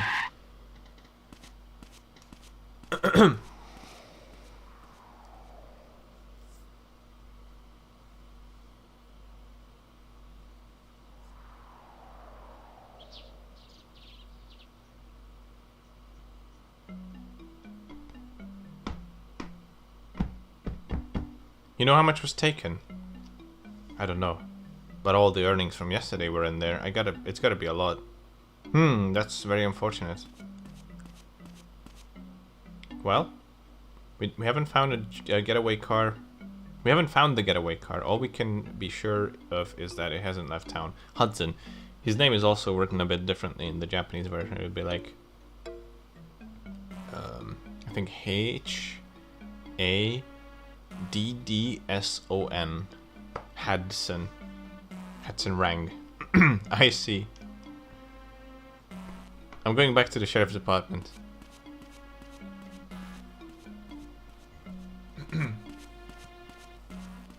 Alright. Before we go, I feel like we should talk a bit more to Rolane here. She seemed a bit weird, don't you think? Pretty bad thing that happened. You got any ideas? Ideas? What do you mean ideas? I'm not on friendly terms with any masked robbers. Why were yesterday's earnings still in the cash register? I was tired last night. I just left them in there for next time. Do you know anything about guns, Rolane? I've never even touched one. Then how did you know that the robber's gun was just now was a real one? You did say that, didn't you? When that guy had his gun drawn on me, you said that's a real gun? That was You know something, don't you? It was him, wasn't it? But I was against the whole idea. I told him it wouldn't go smoothly. It was him. He's such an idiot. He must be laying low somewhere right now. I don't know where though. Now which way did the car go? And who are they talking about, I wonder?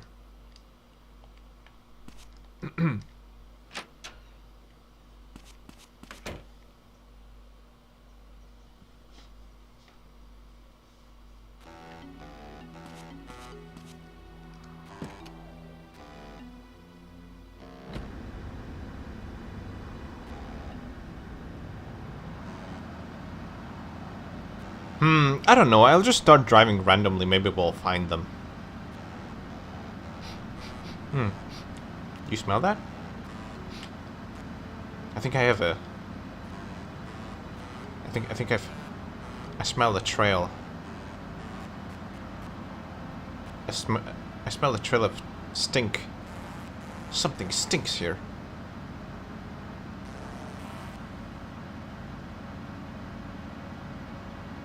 Maybe this way.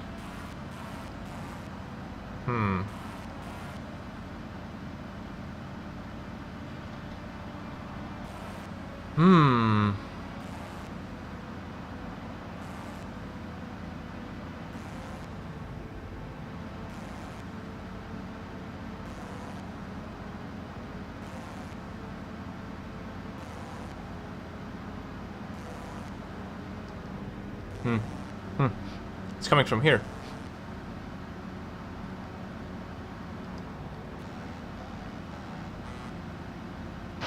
There it is, I found it.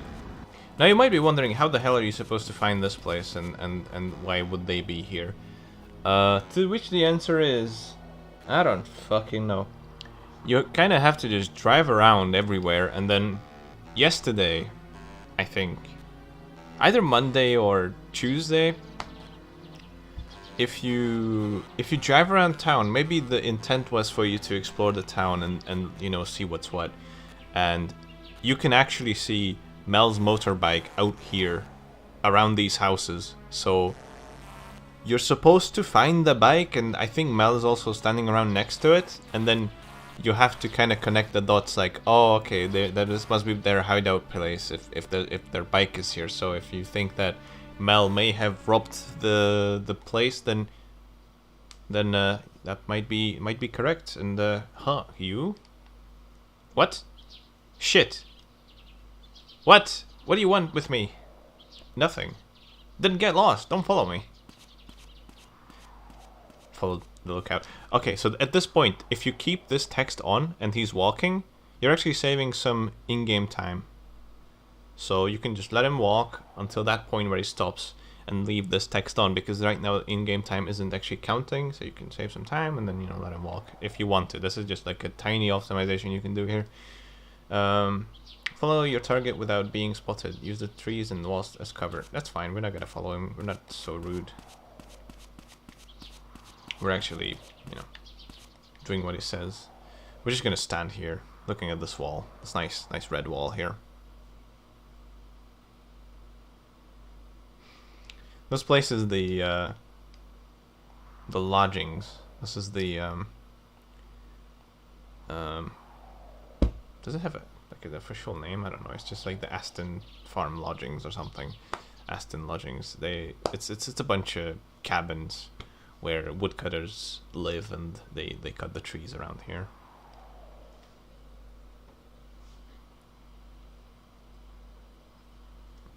Also, in a speedrun, this is your pee break. It's not super long, but might be enough just to go and take care of business. But you have to be standing far enough on the outside so that it triggers this cutscene here. Now that, what was the code again? It was a circle and triangle and huh? Oh right, just double each digit. In this game, codes and phone numbers are all just PlayStation buttons, which means you don't have a lot of combinations, but just enough to have some sense of security, I suppose. But if you really wanted, you could like crack anything in a couple minutes, probably. If you tried every combination. Or hours, I'm not sure how long it would take. Well, I didn't expect that pig to be there. This is a big problem. No, it's fine. If you say so. But if you get arrested, don't even think about mentioning us. I know. I know what would happen to me if I did. You're not as dumb as you look. Huh? Speaking of not as dumb as one looks, well, can't really say that from Matthew. You! What the hell are you doing here?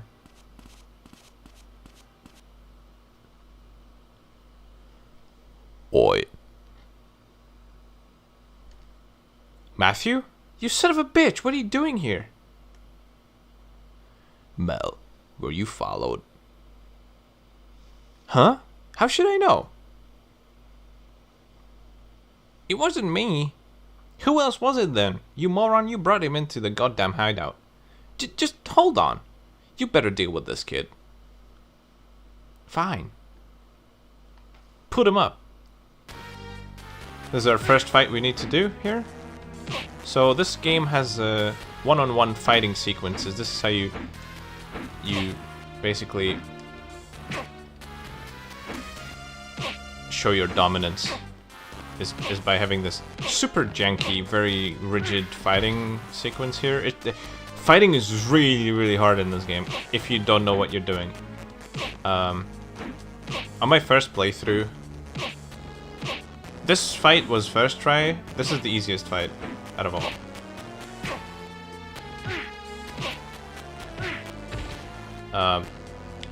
This fight was easy, but especially, I think the second fight, oh my god, that took me 40 minutes or something, just trying over and over again. It's very hard, but if you know tricks, then you can do pretty well in these fights. Also, there is some strategy to cheesing some enemies. Gasp. Give me a break. You're gonna lose this guy. You're gonna lose to this guy. We gotta get rid of this kid somehow before he tries to be a hero. You sure you wanna do this? No other toys. This is how it is. Sorry, but you're gonna have to die now. Hold on. Huh? Morgan! As soon as Matthew hears the siren, he goes like, Morgan! Shit. Now look what's happened. Hey, what about me? You're on your own.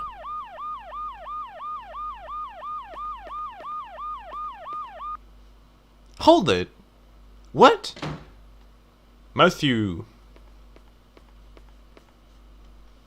Oh man, what an exciting event. Get the hell off me, you pig.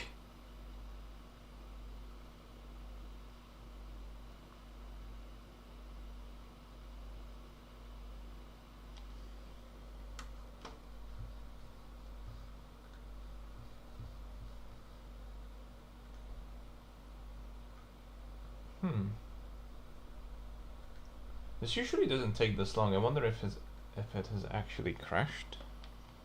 It might have crashed here, but I've just saved not too long ago, so it's not the end of the world. No, it's fine. I don't know why it took so goddamn long there. It shouldn't have.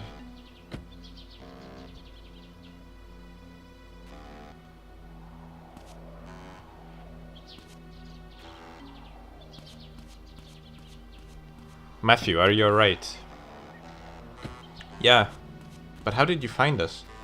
We got a call from Rolane. I see. Matthew, I told you not to get involved in this case. Well, never mind. As long as you're alright. What about Mel and the other guy? We'll put them in the cells for now. What a stupid thing to try and do. What about the other guy you mentioned? The bald one? It seemed like he was the ringleader.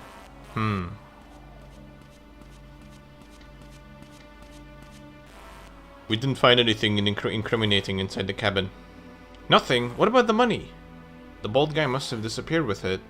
Did you see of the cabin? Yes, Chief. Alright then. I guess I'll head back to the station and deal with those clowns. Morgan! Did you find Emma's diary? Not yet. No clues even. I see. Well, I'm going back to the sheriff's department.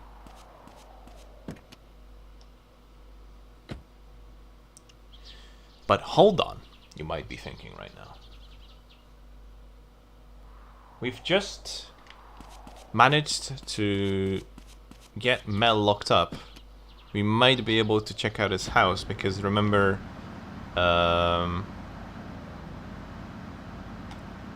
he was loafing around Emma's house when that break-in happened, and that's when supposedly the diary went missing.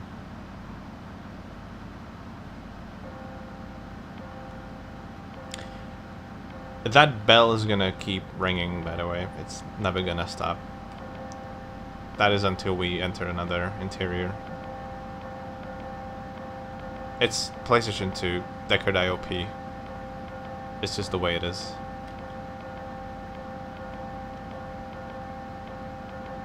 So we're actually going home right now because we'll be coming... Well, we'll be going to Mel's house a bit later. There's a bit of a caveat to going there. I'll explain it on the way. Oh my god, can I stop getting stuck on everything? So that's the collision in this game. You'll get stuck on just anything, even if you're really far away from it. This game is... Let me be clear, this game is very, very, very, very, very janky. But it is still super fun. Okay, end this. I need to end this racket. So we're gonna go into the store. And while we're here, we don't smoke, but might as well grab one of the lighters here. Uncle's not around, right? This could be, this could come in handy at some point. I'll just take a lighter. I'll just leave some money in the register. You got the lighter.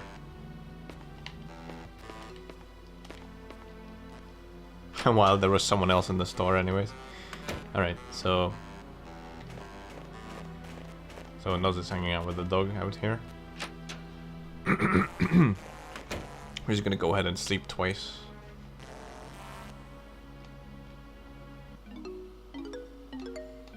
I'll save on the second sleep.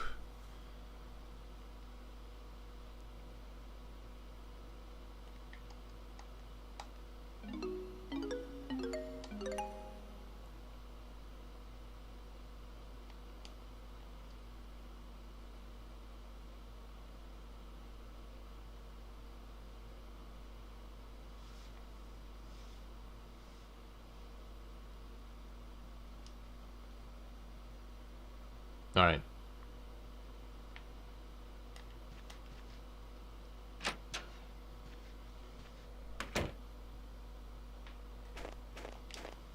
It's 2:20 p.m. Time to head to Mel's house.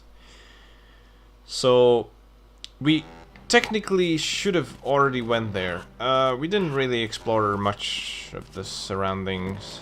So like we would have ended up going there most likely. If you're playing for the first time, you would have probably gone in there, you know, checked out his house.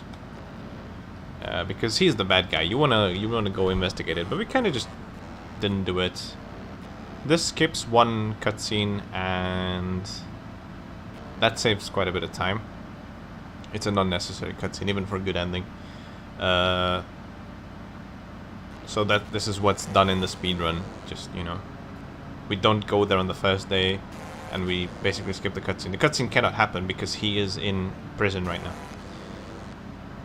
But there's also a prerequisite to being able to check out his house, and that is that we need to talk to Dennis first, because if we just try to go to the door on the side of the building, it'll be locked. But if we talk to Dennis here, who's the father of Mel... you want something from me? What do you want?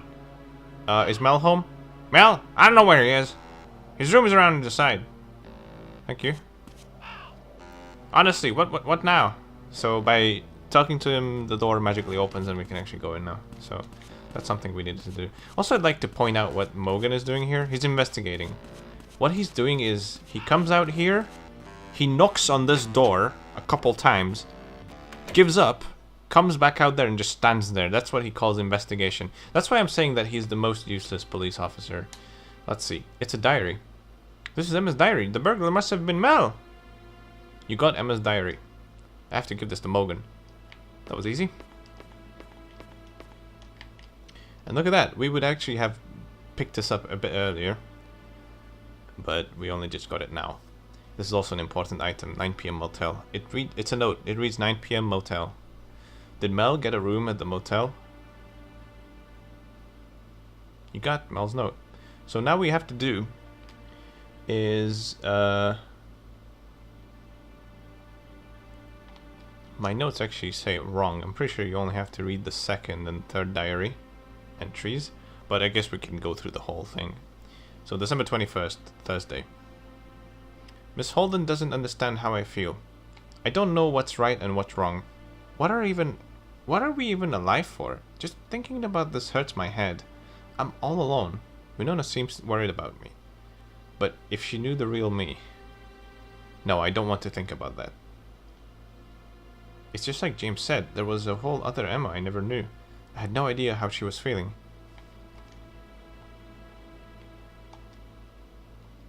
Then we're gonna go ahead and read the second diary. This is something you just obviously do. You just read someone's diary. But I mean, to be fair, they're missing, so maybe there's some clues to it. December 22nd, Friday. Isabella seemed so sad tonight. Her singing fills my heart with both joy and sorrow.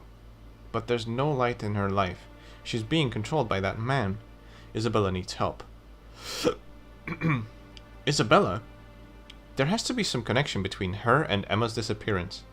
Isabella needs help. What on earth does that mean? And one more entry. December 23rd, Saturday. I'm dreading the thought of meeting Mel at 9 tonight. Kathy says we need it, but I don't want to depend on that kind of thing. All I want is a little relief. So Emma and Kathy were connected. They knew each other. But what's this thing that Kathy said they needed? She wrote that they both met Mel at 9 on the 23rd, but where? Well, maybe that's the answer right there on that note. 9 p.m. motel. This is it. Mel and Emma met at the motel on the night of the 23rd. I have to check the motel guest book. It might be under Emma or Kathy's name if it's not under Mel's. So you only need to read the second and third entries to progress the game. The third one is required for you to connect it with the note. The second one is required for you to be able to talk to Isabella when, you know, the thing said, I need to talk to Isabella. Right, sorry, Isabella needs help. You seem busy. I'm up to my eyeballs. We don't have enough manpower. Can't I join? What, you? Haha, that's crazy talk. But then I could help with the investigation. Alright. Tell you what, I'll think about it. Oh man, I'm hungry. I think I'll head to the diner for burger today. Okay, that dialogue should have happened before the whole diner crap, but it didn't anyways. So, since Morgan is here, I'm kind of thinking about talking to him now. But I don't know if that's a good idea. Let me look at my notes real quick. Because we'll have to do something with him in a bit. But okay, right. So I can like keep talking to her. Sorry, keep talking to him. Keep talking to Morgan, and we'll get something. But I don't think this is gonna happen. What's this? This is Emma's diary. I found it in Mel's room. The burglar who broke into Emma's room must have been Mel. It seems the two of them had some sort of secret. Mel must have been afraid that Emma wrote about it in her diary. Mel must know something about Emma's whereabouts. Crazy kid. You mean Mel? No, you! Because you told me not to get involved? No, that was my mistake. Nothing I say seems to be able to deter you, and now you bring me a piece of vital evidence. Well then I suppose I permit you to assist the investigation. In return, I'll have to ask you to join the department once you graduate from high school. Just kidding. If you need info, check out the whiteboard in the conference room. Mary Lou's keeping it up to date. But just make sure to call me immediately if you find yourself in any danger, just like before. Oh right, take this. Ooh, okay, so we can get the badge here. We don't actually have to go to the police department. That might actually change things now that I think about it. I might have to change the route a bit. What's this? It's my old badge. I honestly thought until now that you can only get the badge in the police department, but you can get it if he's standing in one place. Am I gonna need this? No, but think of it as proof you've been allowed to assist in the investigation. Thank you very much. Okay, so cool. We don't have to actually hunt him down. We can just talk to him here about everything. That's awesome. I read Emma's diary entry for the 23rd, and it seems that Emma and Kathy were connected. Yes, they definitely met on the 23rd, but according to Mel, they were together on the 24th as well. I think so too. But what's this thing that Kathy needs? No idea, but that certainly seems like a key sentence. It doesn't sound like Emma wanted to meet Mel. What does Mel say? He said that they planned to meet on the 23rd, but in the end they didn't. That's obviously a lie. I think so too, but there's no proof. The diary only says that they planned to meet. That doesn't mean they did. Yeah, but some proof. Mel on the 23rd.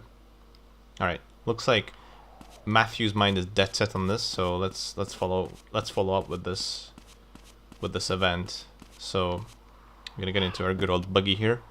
I completely forgot to even mention the car. It's just I played this game so many times. Okay, so yeah, good old Volkswagen Beetle. Handles interestingly. Has a fuel gauge. You have to keep an eye on for the not to run out of fuel. But if you run out of fuel, it's fine. You're not gonna get stuck completely. You can technically call the auto service to help you. It's 4 triangles, but you can also still drive it around 20 kilometers per hour. Oh shit, I'm going the wrong way. Even if it's low on fuel or ran out of fuel, so it's fine. Don't have to worry too much about it. So now we're going to go ahead and follow up on this lead that we have here, which is the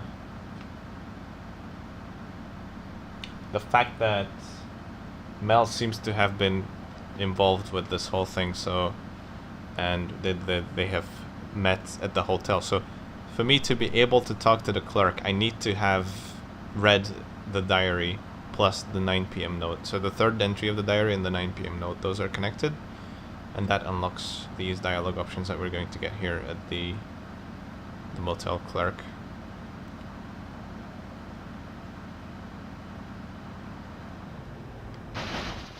It's kind of, there's a lot of junk here, so you might not want to park in here. Would you like to stay? We have rooms available. No, I'd like to ask something. What? I want to know who stayed here on the 23rd at 9. Can you check your guests? Can I check your guest register? What? No, we have to protect our guests' privacy. I can't just show it to you. Please, I just need a name. Just a name? Let's see, on the 23rd, huh? 23rd at 9 p.m. First, room 1, Linda Ronstadt. Seemed to be a widow. Rented a room alone. Kind of sad. Perhaps a heartbreak relief trip. Yes, no doubt that's what it was. I see. Who else? Who else? Let's see. Room 2 was empty. In room 3, Kathy Rowland. Oh yes, her. Kathy Rowland. That's Emma and Kathy's name combined. It's gotta be them. Oh, are you friends with this girl? Well, he doesn't seem to know what Kathy looks like. Oh, good, because she hasn't checked out yet. As long as she pays, I don't care, but it doesn't seem like she's even using the room. And since I don't even have a spare key for the room, I can't get in there and clean. Can you tell her to hurry up and check out? He doesn't have a spare room for the key. What? How? Sure. If Kathy was the one who rented the room, the key might be at the church. Thanks. I mean, I don't know. I guess that's normal that they don't have a key, so they don't open your room, but that's a bit weird, isn't it? Anyways. Let's ask the father of the Bartons, Father Barton, who was the stepfather of Kathy. See if he knows anything about this.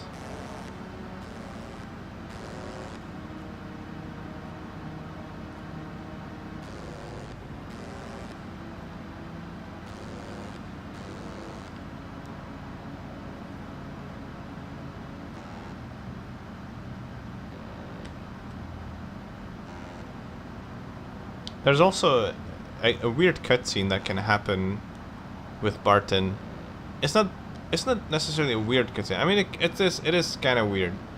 It is a weird cutscene too, but it's also weird how it doesn't always happen. It just sometimes happens. Don't know why. It seems to be random whenever you lose time or gain some time by having or not having the cutscene happen.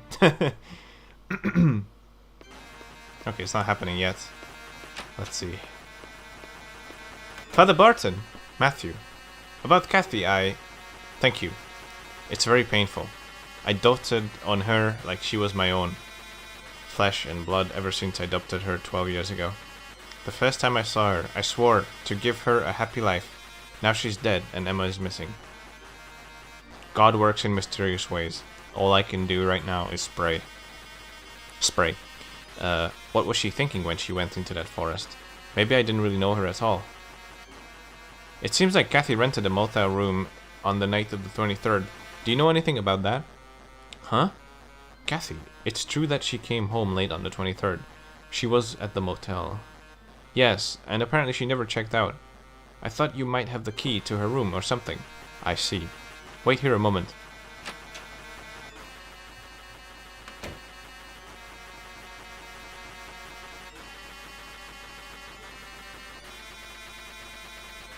This key was in Kathy's bedroom. I didn't know what it was for, but it's got the number 3 on it, so it must be a motel key.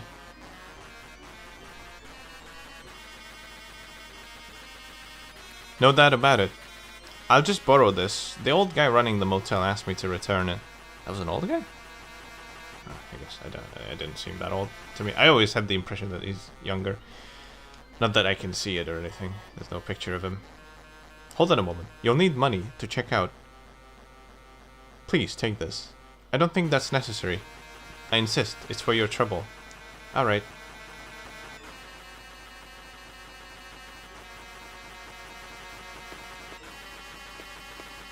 Yeah, I don't think that's necessary either, but it's fine. Thank you. Thank you for it. It's a thought that counts.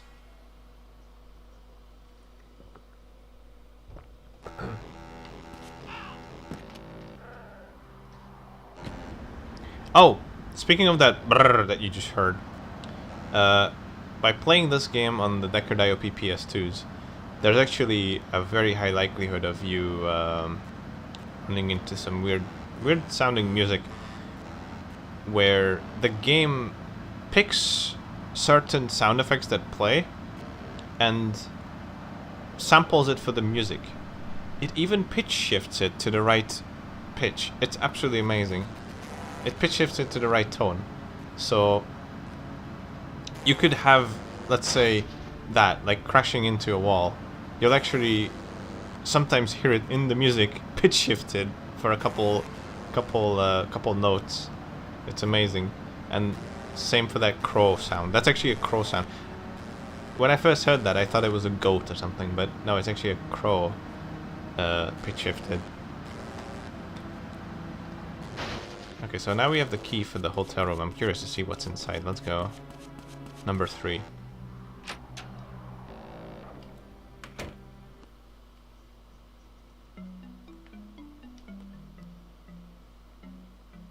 The bet hasn't been made. Is the room exactly as it was when Kathy used it on the 23rd?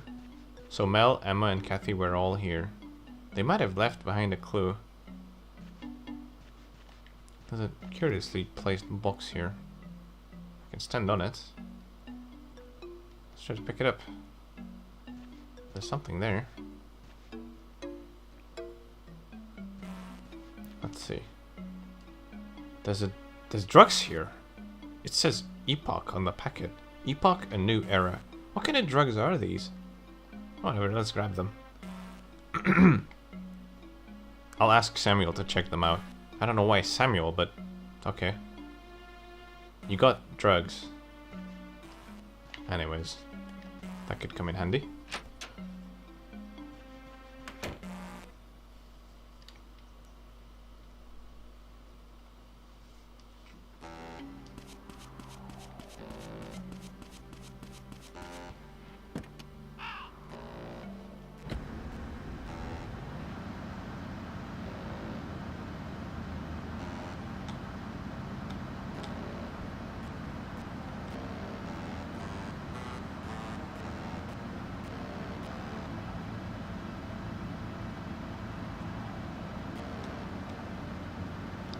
I guess we should go ahead and take care of that business right now, but before we actually get to the hospital, there's something else we need to do.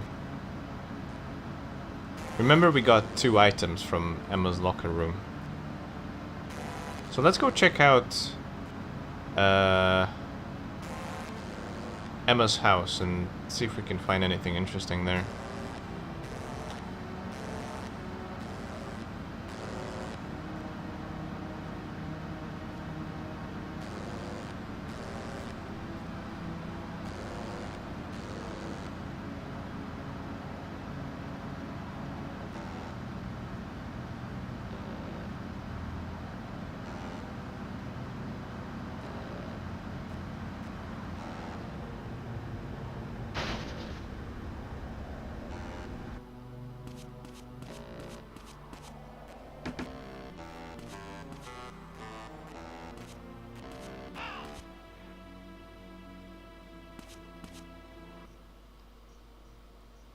So let's try to ask Emma's mom about it, see if she knows anything. Sarah, do you know what this disc is for? A disc? I found it in Emma's locker. It's probably for the electric piano. Emma had one of those? I've seen her putting a disc into the piano before. Huh, a disc into a piano. What kind of sorcery is this? An electric piano, so Emma used to play. There it is.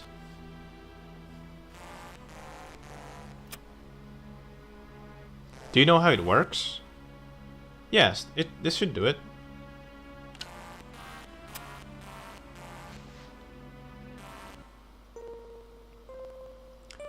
Here's a side effect of playing with fast disk speed on PS2. It plays every CD audio too fast. Which is funny that what's playing right now is a MIDI recording on the piano of a floppy disk, and the one thing that's CD audio is the MIDI recording on a piano. They decided to make this CD audio, which is, it's amazing. I love it. What's this song? Emma was always playing this. It's called Eternal. Eternal? It's a beautiful song, if a bit fast. Yes, it is. You know, the floppy drive is slipping in this piano. It's pretty old. I wonder how Emma felt when she played this song. I wonder if James might know something about it. So, Emma, we can't just show the floppy to James because we don't know what's on it. But now that we know that it's the song Eternal on it, we can go ahead and show that to James. And not only that, but we can use this opportunity to also talk to Samuel about the drugs. So, you know, it's all about optimization and trying to group things together to try and go fast in this game. That's what we're gonna do. If I can get free from that post box.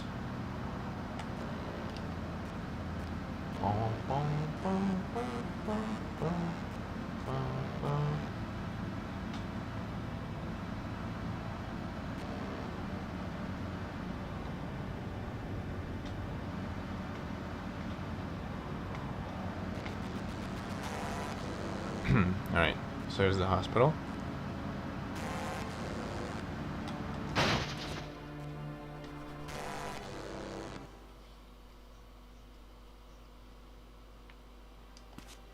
And so we're actually going to start with Samuel here. He's out here.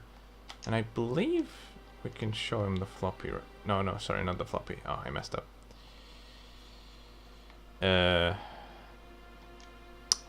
I meant to show him the epoch. Do you know what these are? What's this? Aren't these drugs from the hospital? All the drugs have the Gruber mark on them. Can you find out what they are for me? Huh? That's a lot easier said than done, you know. Please. Can't be helped, huh? I guess I'll ask James or Keith. Oh, James knows about drugs? He used to be a pharmacology?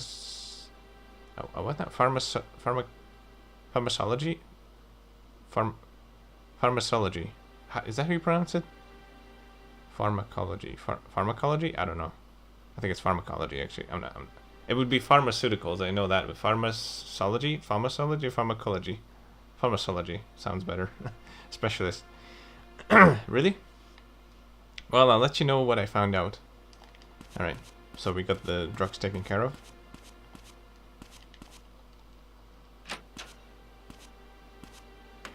Let's talk to James as well and show him the floppy. To which he has an interesting answer. Have you heard of Eternal? Eternal? What's this Eternal thing? It's a song Emma apparently played a lot. A song? Yes, a beautiful song, kind of ethereal. So Emma liked that song? I'm asking you. Go to the bar tonight, you might hear that song. The bar? Yeah, around 10 p.m. What's this about? You'll find out if you go. Alright. Bit mysterious, but James seems to suggest that if we go to the bar, then we get to hear that song. Ray lights fall from the sky.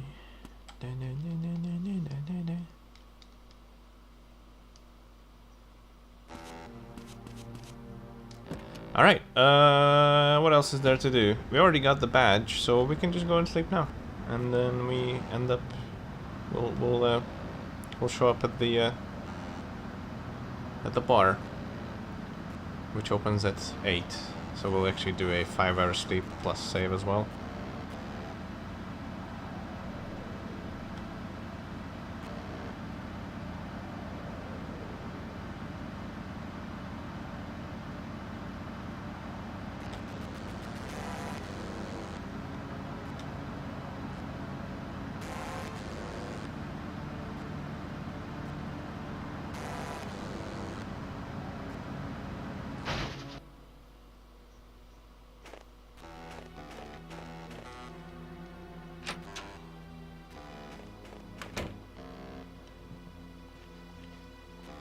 Oops.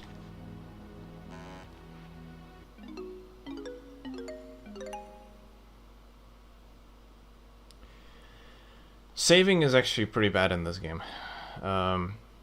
There's no save manager whatsoever in this game.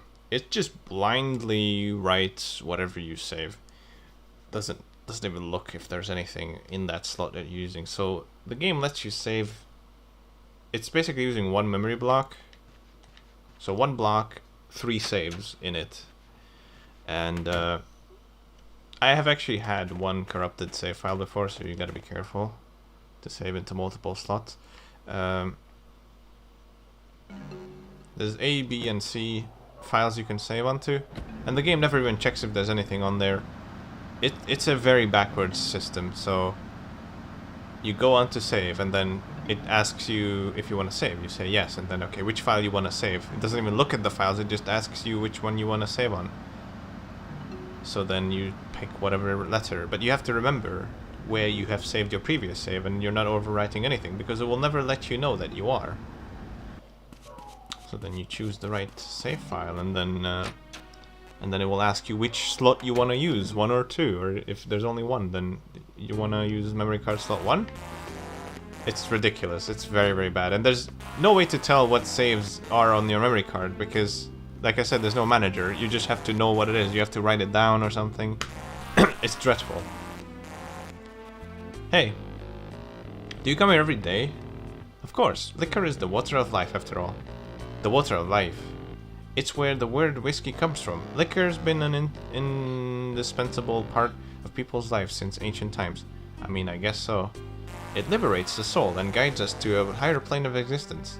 That's some drunken nonsense. Haha, indeed.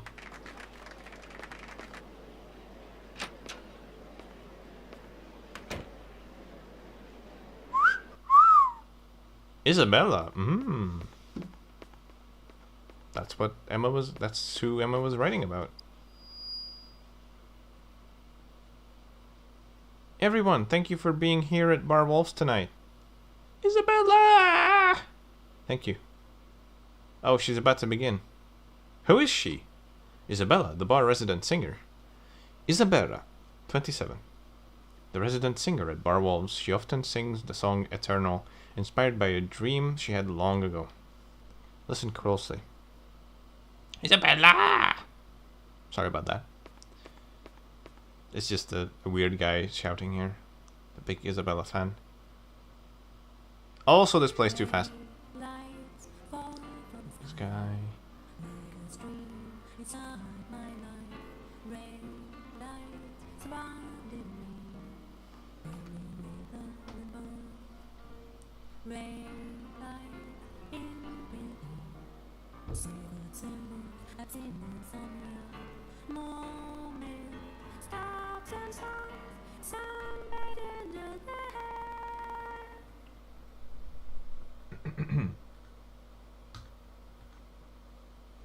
What is it over? I don't understand. Is it over now? Oh, God damn it! She sang too fast again. I didn't pay her for this. Oh, so it's done. Then I don't know. Is it done? Yes, I'm done. I'm done singing now. You can clap. You can clap any moment now.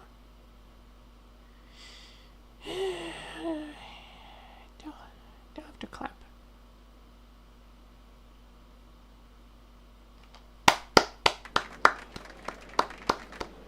Brilliant. What do you think? Phenomenal, isn't she? Yeah. It's a great song. How long has she been singing at this bar? Not too long ago. Around a month ago, she just appeared one day, like a mysterious musical goddess. Isabella! Let's go talk to this person, because he seems a bit odd. Isabella! Isabella, go out with me tonight. Please? What are you looking at? Nothing in particular. What are you trying to get Isabella to? You should forget about it. Isabella would never go out with a kid like you. You're just a kid yourself. What's that? You want to fight? No. What? You can't even fight? I got business with Isabella. Don't try to get in my way. I think you're bothering her. Don't talk like you know what anything, kid. You just thinking up the joint. You son of a... So this is kind of a hard fight. The main... So like, this guy has a very annoying spinny attack right there. That'll knock you out. That'll knock you out right away. So it's kind of a tricky fight. Not the hardest fight, but one of the trickiest in some ways. So... my number one tip I can give you about fighting in this game is just crouch a lot. Just keep tapping crouch to try and avoid him. You'll still get some hits in, but that's the only way you're gonna win. Like, I mean, you know. The way it works, if you do 2 punches or a kick and a punch or 2 kicks or whatever, then you can do a third one, which is like a more powerful one like that. But I can do that at that time, but that's how it works. You have to like bring in 2 hits without getting hit. Oh no, I'm actually gonna lose here, it looks like. So you have to... Okay, this is getting out of hand. Okay, now, this is getting out of hand, dude. Okay, I'm gonna lose, I think. That's okay. At least I can show you how hard it is, really. Yep. Oh, I was really close. But thankfully you can just try again right away, so it's not a big deal. Haven't done this fight in a while. There are a number of attacks you can do, but for this, I just tend to just keep going for, like, you know, punches, and then after 2 punches do the powerful punch. But this is tricky because he keeps doing this stupid attack. I'm gonna try to focus on the fight now. Just keep crouching and then you should be fine. Like, he's not gonna be able to hit you that many times if you keep crouching.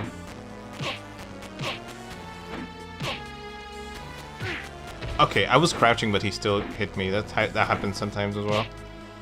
It's all about timing.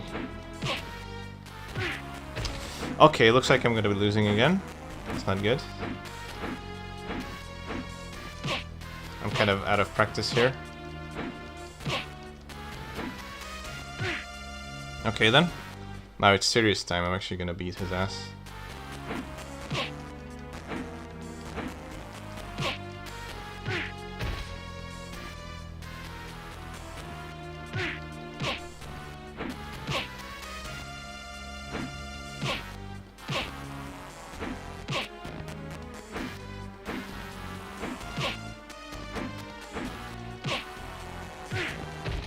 That was really good.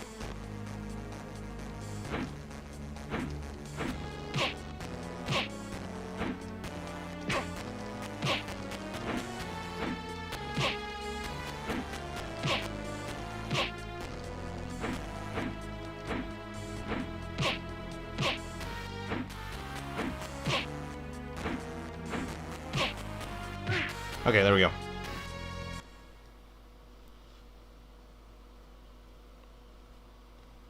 He's gonna be so embarrassed that he's just gonna vanish. Shit! Just like that. Gone. Thank you, you saved me. Does this happen a lot? Lately, yes. Do you know Emma Roland? Emma?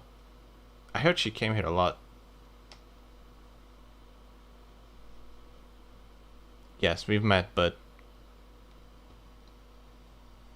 Sorry, I'm going backstage. I need to rest.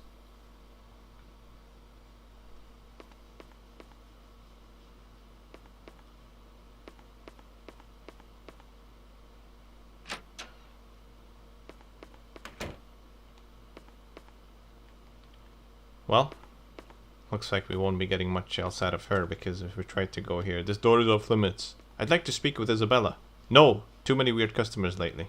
Do they come to just speak to Isabella? Figure it out yourself. Okay. Is she going to be okay? Yeah, probably. Isabella's got a lot to deal with. She seems to know Emma. Well, Emma definitely definitely liked Isabella's music, right? Yeah. Here's what I think. In a few words, you could sum up Emma as a girl struggling with an anxious soul. To Emma, Isabella's songs were like a balm for the soul, bringing her a sense of peace. Considering Emma's personality, she must have made the effort to reach out to Isabella personally. It looks like I can't have a rational conversation with Isabella. Yeah, she's pretty well guarded at this bar. Why didn't you try following her? Following her? I just beat up a stalker, and now you're suggesting that I should follow her home? I've seen her get in a car from the back entrance. She seems to leave around just after midnight. Just after midnight, huh? Okay. Oh boy.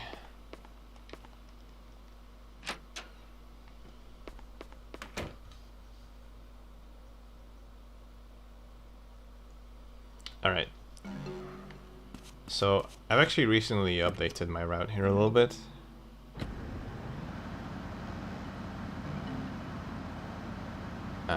I used to actually wait until midnight and then do everything before it's too late, but now I'm actually doing everything afterwards. You'll see what I mean. One of the best optimizations you can do, I think, in this run is by only sleep, like trying to always base your sleeps. If you have a I didn't mean to. If you have a lot of time, then try to make it a 5-hour sleep. If you have to wait a lot of time, because, you know, sleeping 4 hours, yeah, doesn't always work out quite well, because it takes a lot more menuing to do. than to do a 5-hour sleep. So 5-hour sleeps are always optional, always more optimal. And I just accidentally slept 5 hours here and then figured out that you can actually do it even if you've overslept. So we're going there a lot later than we would have to normally.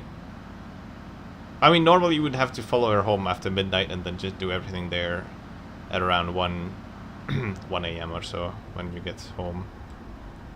But we can go there at 3 something in the morning and it still works. It's fantastic. Yeah. Matthew likes to let out a juicy one every time he starts like a stalking mission. Because he's very afraid, very anxious. So excuse him, that's not the music, it's just Matthew going like...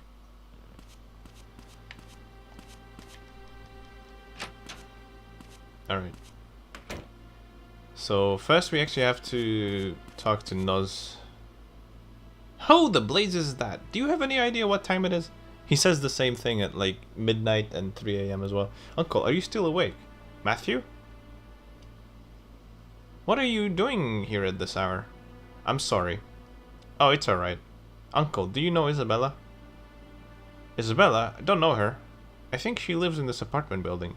In this wreck? Who do I know that lives here?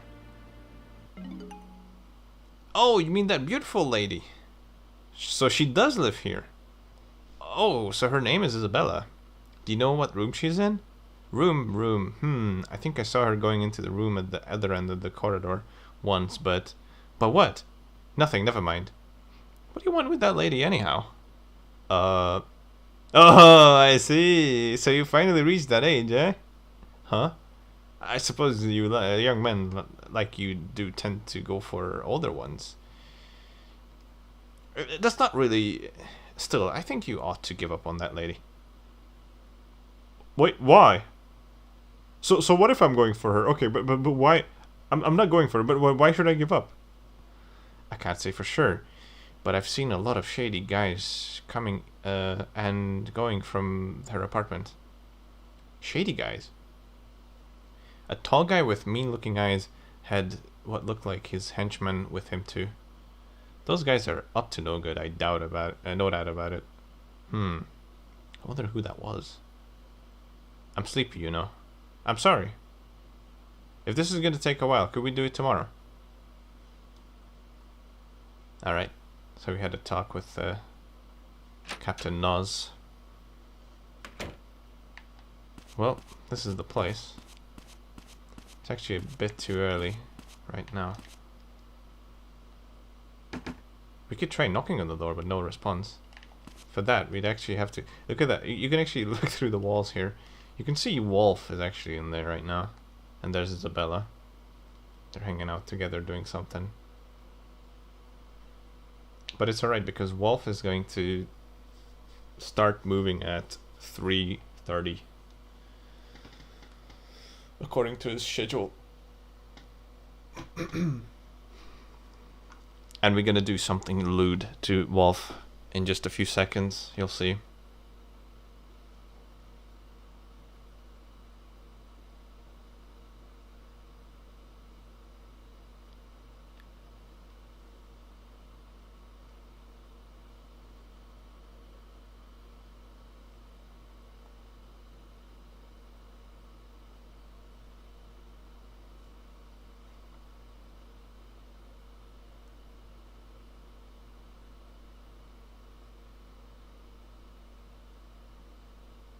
So as long as Wolf is in there, we can't really do anything, but... Oh, he started walking. So this is Isabella's room. I can see through inside the keyhole. Oh, look at that ass. I can see inside through the keyhole. Was he talking about Wolf?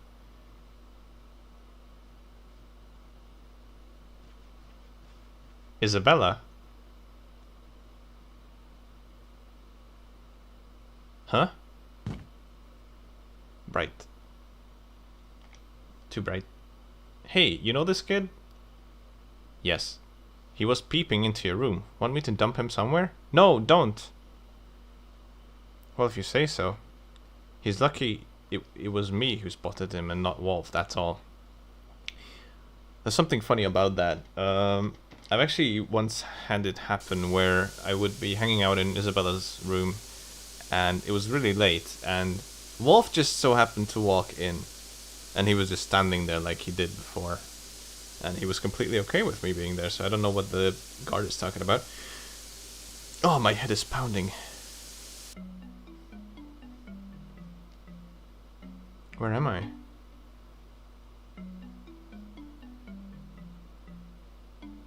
Right, I was peeking into Isabella's room and got knocked out.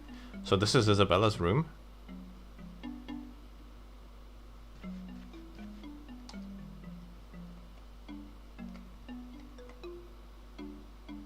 Isabella and the man smiling happily. This guy looks familiar.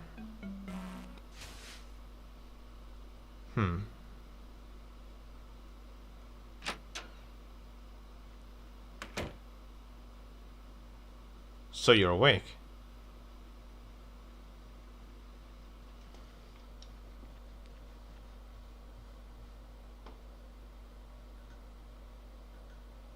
You shouldn't be peeking into other people's rooms or something. I wasn't paying attention to that one. Sorry.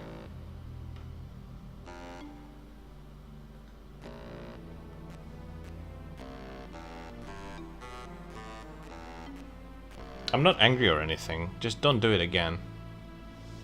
Something much worse could happen to you. You're Emma's friend, right? What about Emma?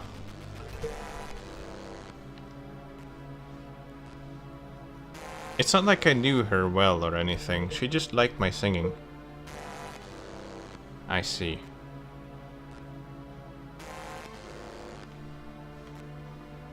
You're looking for her? Yes. I just can't figure out what was going on in that head of hers. I think I sort of understand how she was feeling. She reminds me of myself 2 years ago. Losing the will to live, having no one to turn to, feeling so alone. Isabella?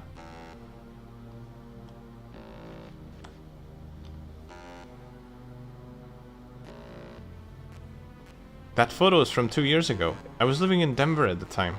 Denver, Colorado. Who's the guy in the photo with you? He was my husband. Was? Don't get any funny ideas, Matthew. He died 2 years ago in a car accident. What brought you to this town? A car, I guess, or a train. Doesn't he look familiar to you, my husband? He doesn't really look like Dennis. He kind of looks like Emma, I guess, but let's go with Wolf. That's what they want us to say. He looks a bit like Wolf. Are they brothers or something? That's right. He was Wolf's younger brother. Actually, nothing negative happens if you pick the wrong answers. He was Wolf's younger brother. 2 years ago, after I lost my husband, I was all alone. Wolf saved me. He gave me a stage and a chance to sing. A change to sing? Gave me a stage and a change to sing. I think that's probably meant to be chance to sing, but oh well. You mean Eternal? That's the name Emma gave it. It didn't have a name originally.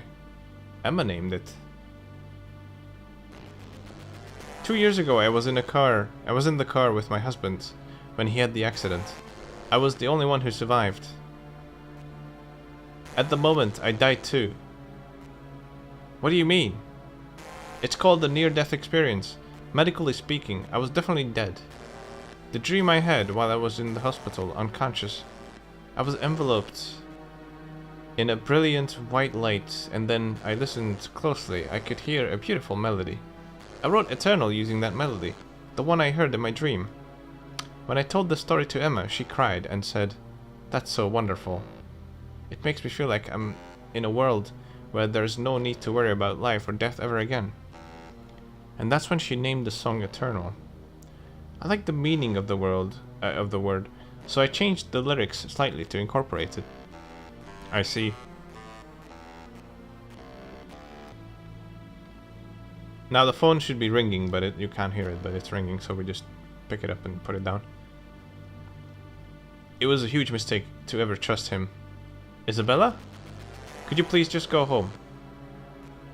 Don't come here again. But... No, you can't. I'm saying this for your own good. So then we got kicked out, but thankfully we read the second entry of the diary. And that allows us back into the room. Can I come in? I told you not to come here again. It's open.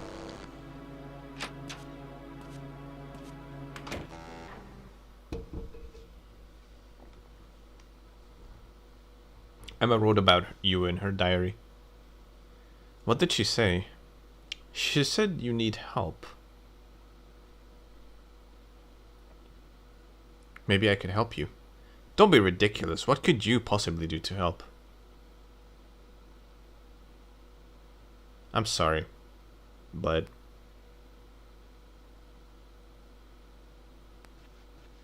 Now the phone's ringing. I can hear it. No, I can't.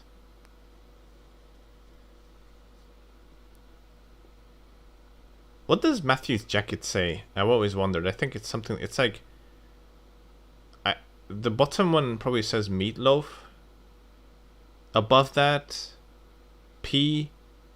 Judgment... Pretty judgment meatloaf? Pretty judgmental meatloaf? I don't know.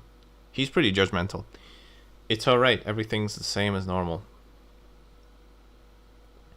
Yes. Alright. I have no freedom. It's like I'm a prisoner. Isabella!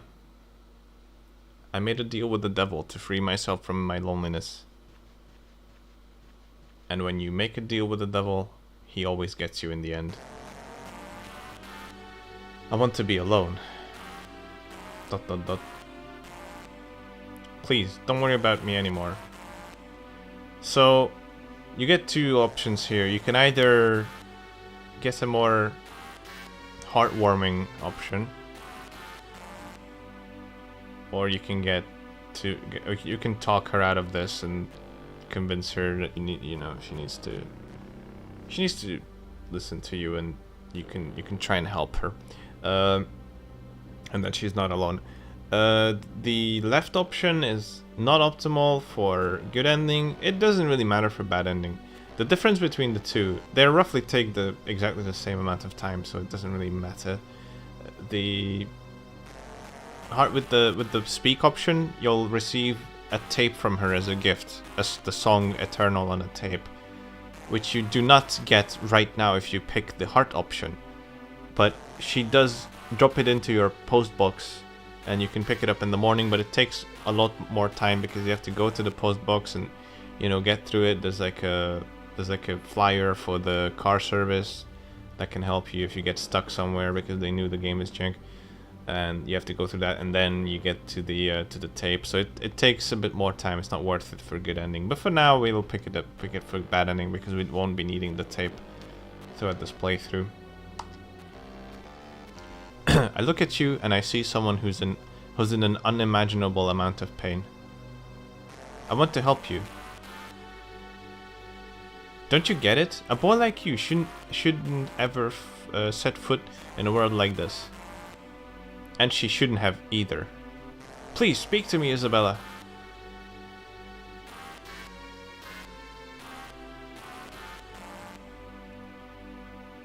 Stupid boy. I don't know what's troubling you, but I can't just leave you alone. Ah. How cute.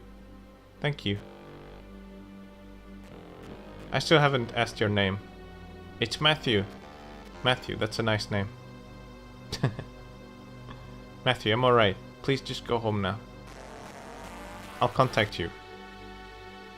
Okay. Matthew Smooth as sandpaper. Let's go.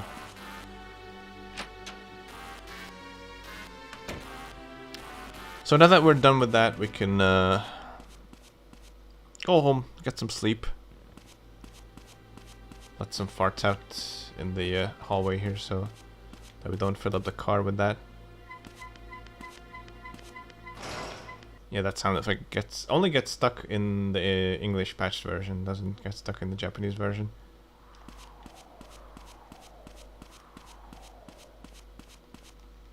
And only on PS2, that is.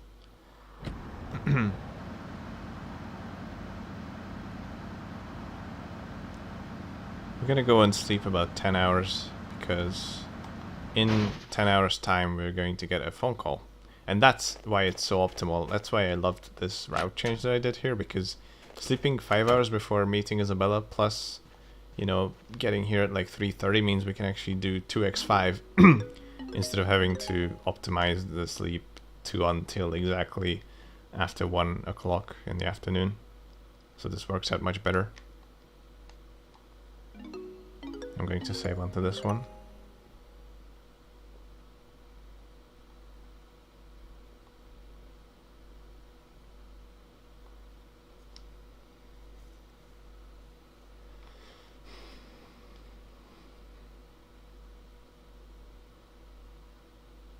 And now we get a phone call from none other than... Hello? Is that Matthew Williams? Yes, what is it? It's Samuel, about the drugs you asked me to identify. Where did you get them? Where? Well, never mind. Just come to the hospital director's office as fast as you can. Alright. Barbo's hurrying as fast as he can. We actually have to get there before 2 o'clock, I think, or something like that. I don't know the exact time. I always make it so I don't know like what time he leaves, but he leaves at some point, like maybe 2:20, something like that. I don't know. He goes out of his office, and then at that point it's too late. There's no way to repeat it. So if you miss out on this one, that's a problem. So you need to make sure you get to the hospital. Also, he doesn't call you if you're inside the hospital, I believe. You have to be anywhere else but inside the hospital building, or he will not call you.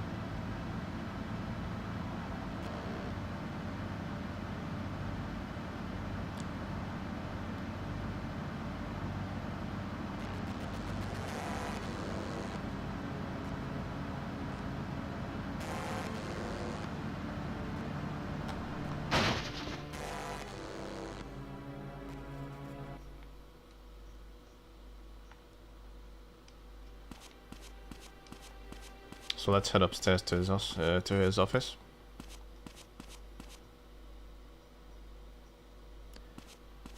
You can definitely see now how many things you actually have to do. This is, remember, this is, oh shit, I went the wrong way. Remember, this is for bad ending, so we're not even doing everything we need to do, but for good ending, but we're doing everything we need to do for bad ending. So this is all requirements just so you get the bad ending. Oh, there you are. Morgan? What are you doing here? Samuel asked me to come. I just got here. Why? I explained about the drugs, right? Yes, you said Matthew asked you to identify them. Well, I checked them out, and don't be shocked now. Just spit it out. Morgan doesn't like this waiting game. Whoever takes that drug will experience a powerful hallucinogenic trip. Nutty? Hey, what's the meaning of this? I could explain, but I doubt you'd get it. It's Epoch, a drug popular on the west coast of the in the late 60s. What I want to know is what something like that is doing here. Ask Matthew. I want to know myself, actually. Matthew, where did you get this? Well...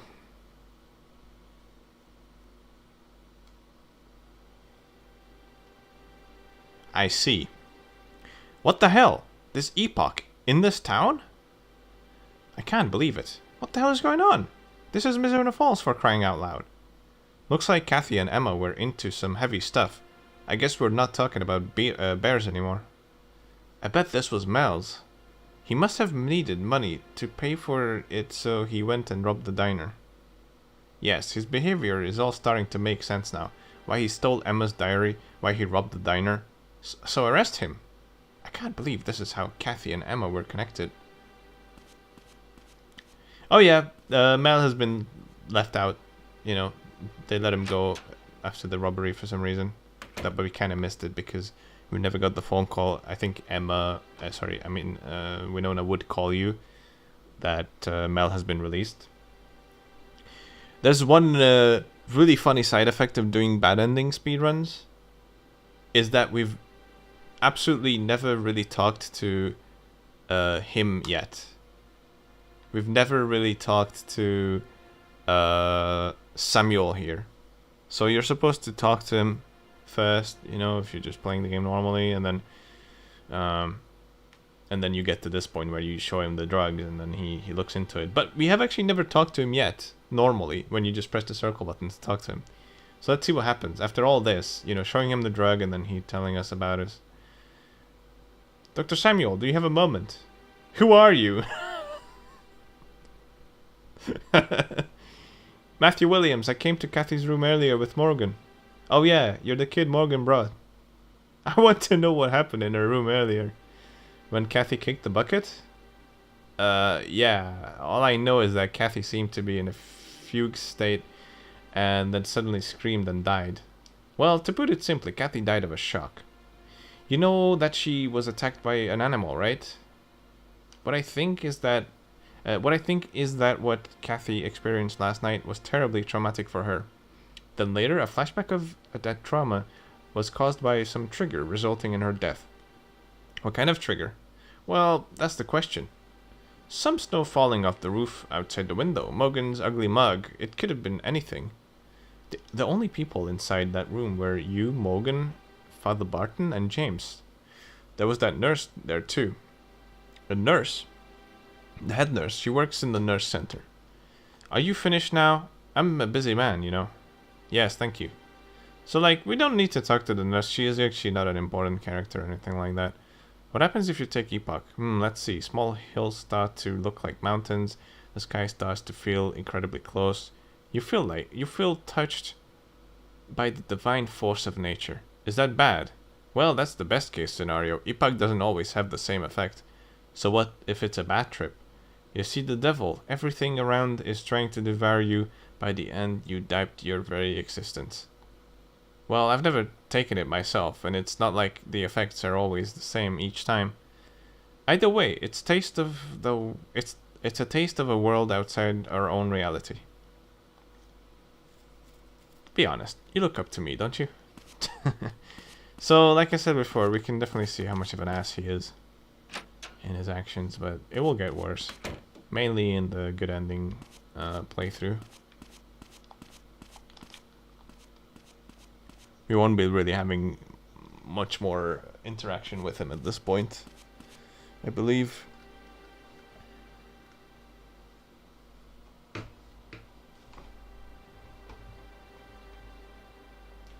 So now it's time to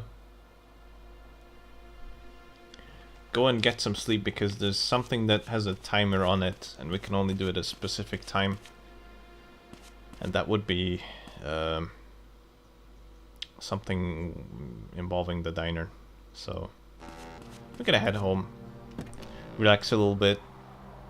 I guess this is what, this is what the developers meant you to do. Just run around town and try everything, see if you get anything. But even if you do that, you need to be very specific about it, and you're gonna miss certain events. So it's that's why I'm saying this game is really hard to do without a guide. You'll have to just keep trying over and over and over again if you are determined to actually play through this without a guide and to actually know what to do. I've watched the Let's Play of this twice before starting a playthrough on my own, thinking I can do it. I couldn't do it. I absolutely could not do it.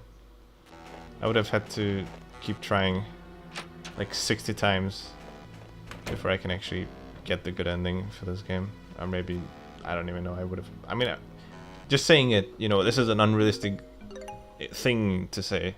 So like, it's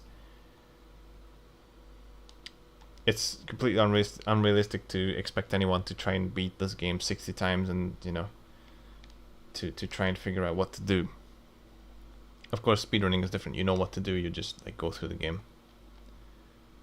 So, I mean, I have not beaten it 60 times yet, but probably getting close to it.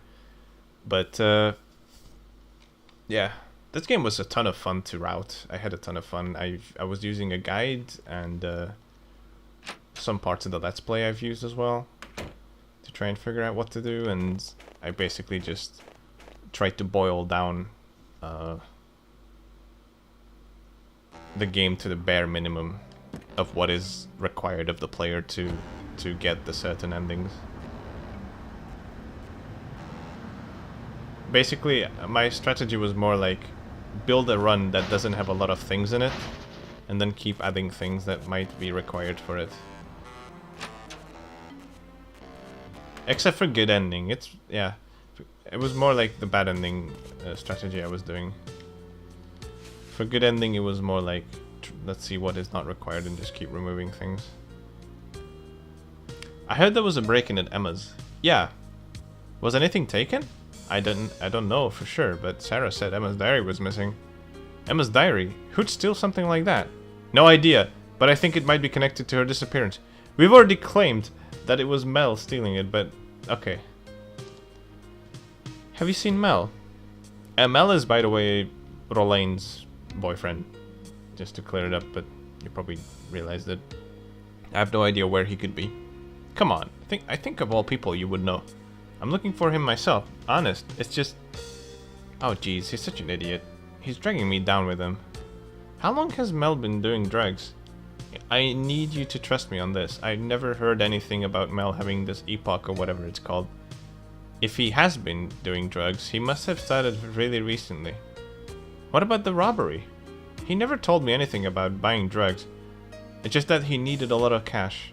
Anyway, I bet anything that Mel will try and get in touch with you. I hope so. I have a feeling Rolaine's going to try something today. Whenever there's a grey text, that sort of activates...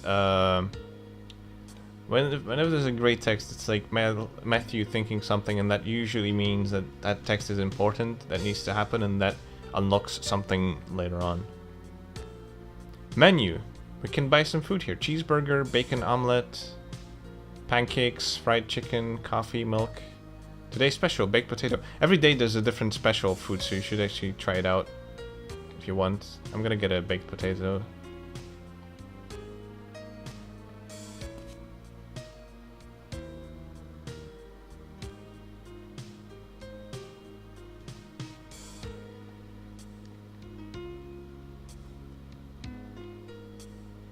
Ah, that was good. Thank you, Rolaine.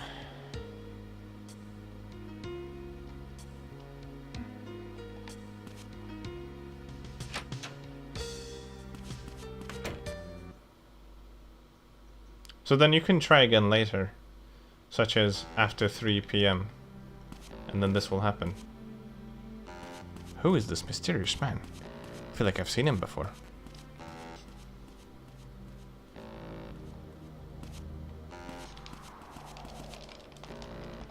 What do you want? I ain't got nothing to say to you. You shit! I'm stuck in a tree. It'd be really cool if we could actually start fighting on the road. Ah, I missed it. I'm actually gonna wait until we get to the other side here to try and trigger this, because it can be kind of funny if we fight on the road. Spoiler alert: we're fighting on the road. We're fighting. Not on the road yet, but hopefully. Come on, come on, come on, come on, come on. Oh my god, it's so hard to trigger him. There you go. Okay, perfect, perfect. In the middle of the road. Hey, you're the one who was with Mel at the farm workers' housing. You're the one who followed me. You know where Mel is, don't you? Shut up. I still owe you for one for what you did. Here we go. We didn't get the realistic fight. Like sometimes you get the realistic fight where there's no sound effects, so it sounds much more normal than these like over-exaggerated fighting sounds, the punching sound and such. This one is a slightly more difficult fight than the first fight with Robber. He's actually became a bit better here. He's trained or something for us. Ouch.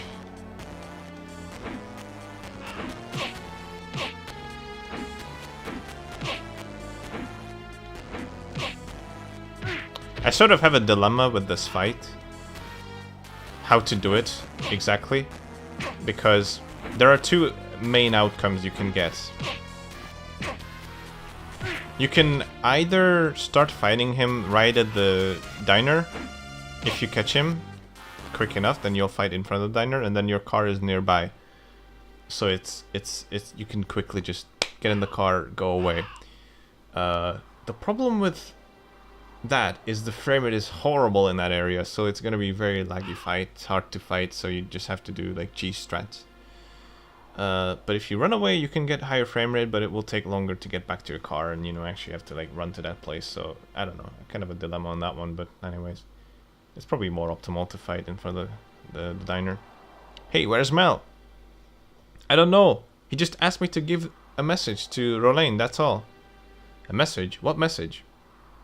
Oh yeah. Also, sometimes as we're fighting, a car could run them over, or like even during this cutscene, a car can run them over, and then it kind of splits them apart, and that can actually crash the game. So I'm gotta be careful with that. Fine, I'll just have to bring you to Morgan. I'm waiting in the Lakeside Motel. The Lakeside, is that it? Yeah, ask Rolaine if you want to know more. We don't actually have to talk to Rolaine. I don't even know what she said actually. Maybe we could check it out in Good Ending. There? Oh, he ran away while I was thinking. I used my singular brain cell. Wasn't able to catch him. Alright, so now we know that Mel is hiding out at the motel.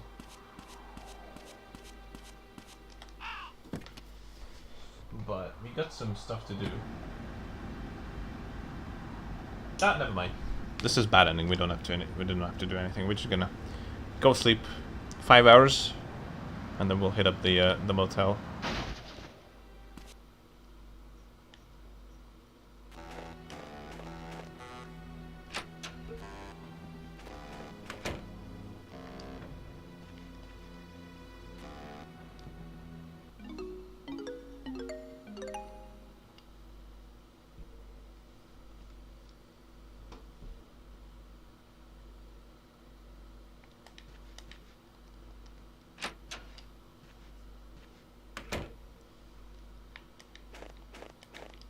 Oops.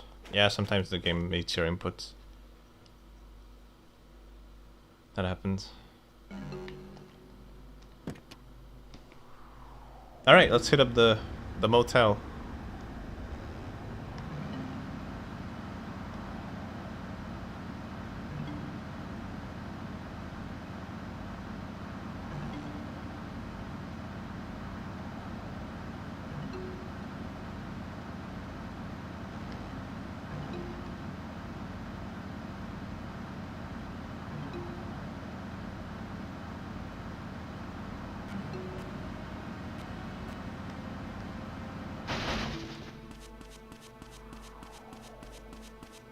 The room number 2 we were looking for. Matthew? I think the game's lacking a door that's constantly open, so it plays the door opening and closing animation, but it just closes off and we're still talking through the closed door. Unless the intent here is that they were like, oh, it's fine, because it looks like Rolaine is just closing the door like we're not here, we don't want to talk to you. Mel is in there, isn't he?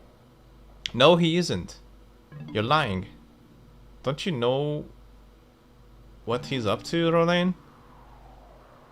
Just let me see Mel.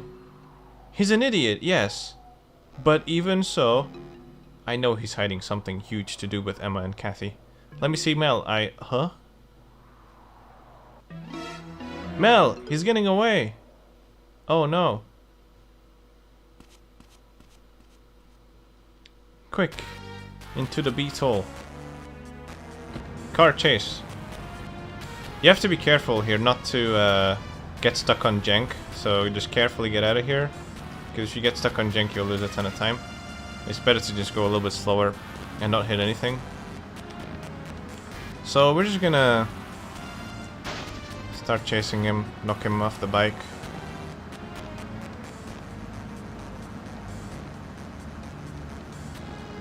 As per video game tradition, you have to do this 3 times. For the third one, I'm actually going to turn right here for a shortcut.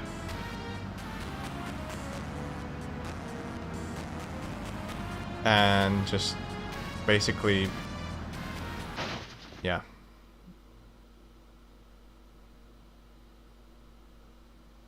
Alright, we got him.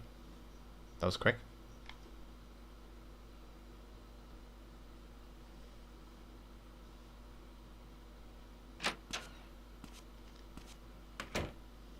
Matthew!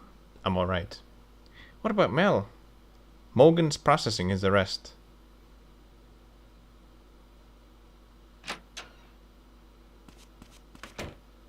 Morgan, what's going on with Mel?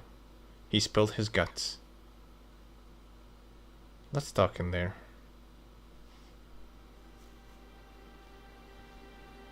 So it was Mel. On the night of the 23rd, Mel went to the motel room with the epoch he brought. There he met Emma and Kathy. Where did he get the epoch? Apparently from a dealer known as Bonehead. According to Mel, Kathy is the one who introduced him to Bonehead. Kathy? Yeah, it's like this. Mel met Kathy at the bar and heard about epoch from her.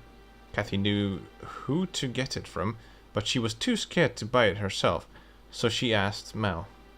Interesting. Then after Mel bought the drugs, they gathered at the motel room Kathy had arranged in advance. And what about Emma?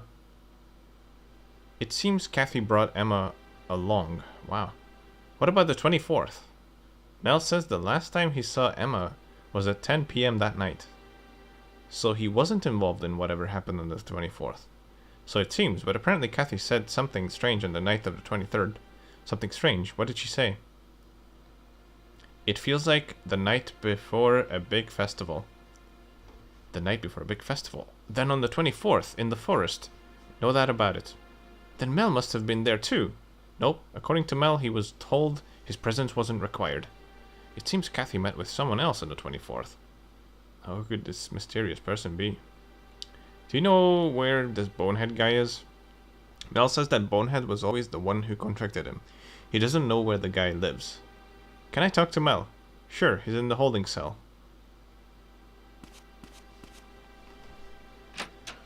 Alright, let's see if we can get anything else out of Mel.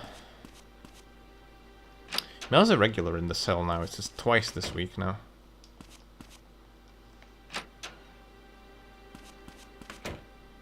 Maybe he's gonna stay for good now. Oh, right. You can't just breeze in. I forgot that we've never actually been in there. We have to talk to Lids. Not Lids. Mary Lou. We never actually talked to her. Excuse me. Oh, Matthew. Did the sheriff call you in? Yeah. Matthew Lou. It almost feels like a sequence break because we've never done these things, but it's not really a sequence break. This whole game is one sequence with like different triggers here and there, so it's kind of weird. Mary Lou, 26. Sheriff's Department receptionist. She fills the department with plants, her hobby which annoys Morgan. Winona was here a little earlier. She's worried about Emma. Is Morgan here? Mm-hmm. The chief's room is on the right when you go through that door. Thanks. But you should really knock on the door before you enter. He's strict about that kind of thing.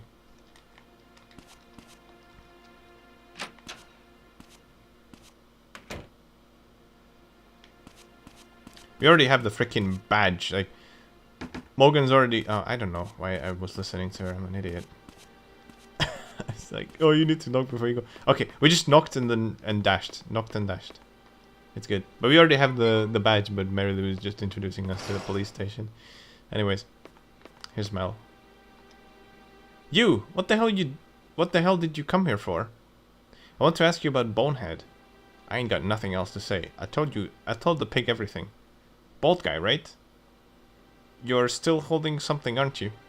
I ain't holding nothing. I ain't hiding nothing. How can I find him? What the hell are you what you... Sorry, I'm getting a bit tired. What the hell are you thinking? Those guys... That guy is bad news. Sorry. You know something, don't you? Shit, fine. All I know is that he used to be Isabella's driver. Isabella? She's involved in this too? She seems that Kathy heard about Bonehead from Isabella. What the hell? Hey, I'm not saying this because I give a shit about you or anything, but you shouldn't get involved with those people. Those people? I've said all I can, now get lost.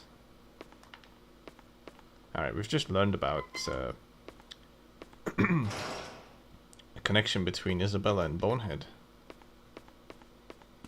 We need to look into this. I'm thinking we're gonna head to the to Bar Wolves and ask Wolf about this, or ask Isabella about this. So, I mean, Isabella should be there singing, right? This is a good point. We're kind of low on fuel, but we still have enough, almost enough for the whole game, but this is a good time to actually refill the car. Because we are going towards Bar Wolves and we can just go this way. So we can stop by at the MFFS station.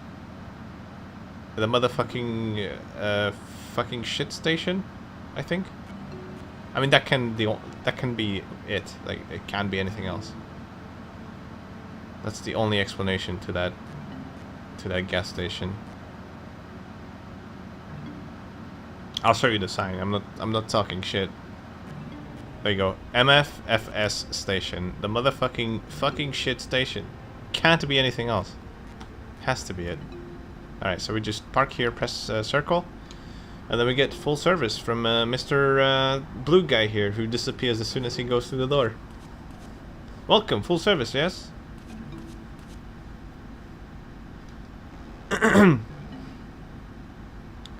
You could make a really catchy ad with this gas station, I think. Like I can imagine like a 90s or like 80s singing ad for motherfucking fucking C station. I think it'd be great. Anyways, back on track. So we're gonna check out this place. Oh, looks like Sheriff Morgan is also checking the place out.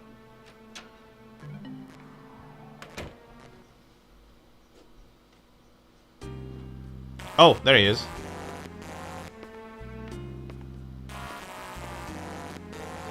Hey there, Morgan. What's up? So you're not here to drink? You gathering intel? You're really not here for booze, are you?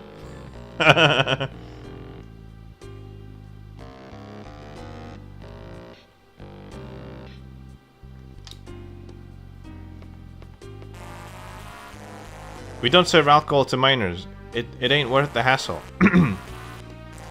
You can stop the act now. We're good with Morgan. I can drink.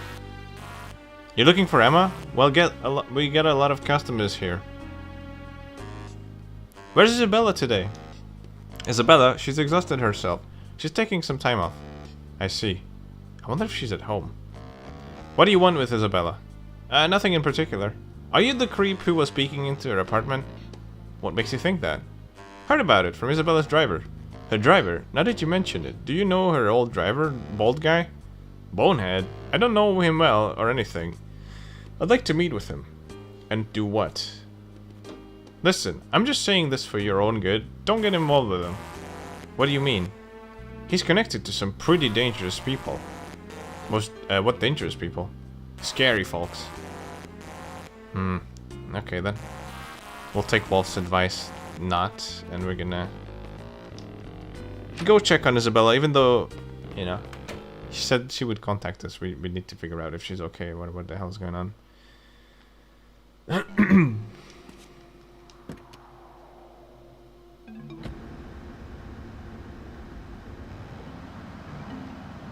So let's head to the ruins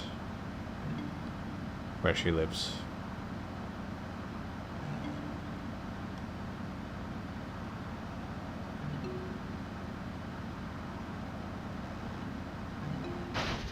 Oops.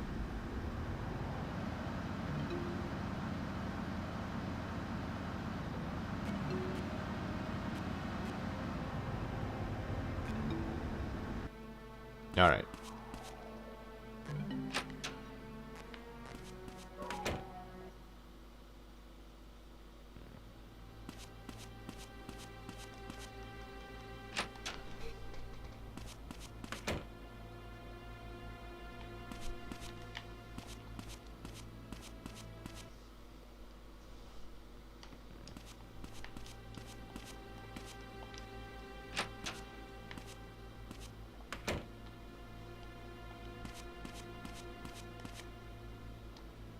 No response. Has something happened to Isabella?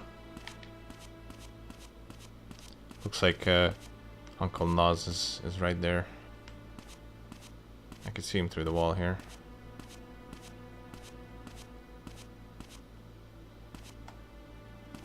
Maybe we could go ask him. Oh, there he is. Looks like he's on the shitter. Hopefully he's not gonna mind.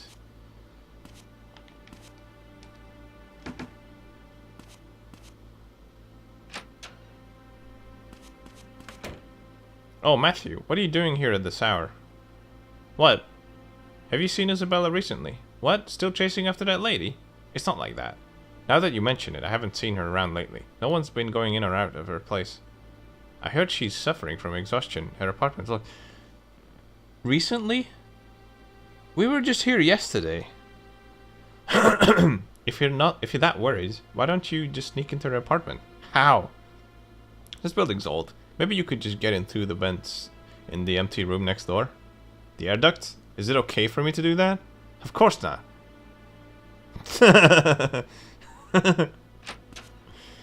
Of course not, but like, I mean, come on, you're gonna do it anyways. I might as well tell you, right? So this is the apartment next door. And we can take this little box here.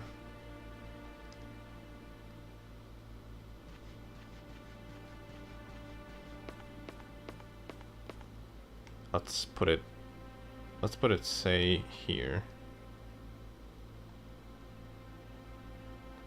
Let's go up. Alright, so now we're in the ducts, and this might be tricky to get through. But if you know where you're going, it's not too bad. I hope I know where I'm going.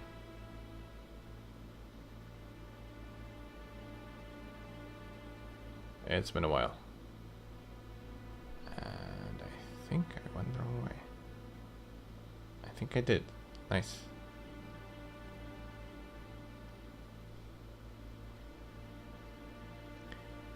Let me see. So we start from... Alright, I think, yeah, you go this way. I recognize this. Oops. It's very annoying. It's also like super janky. You can get stuck anywhere here, so...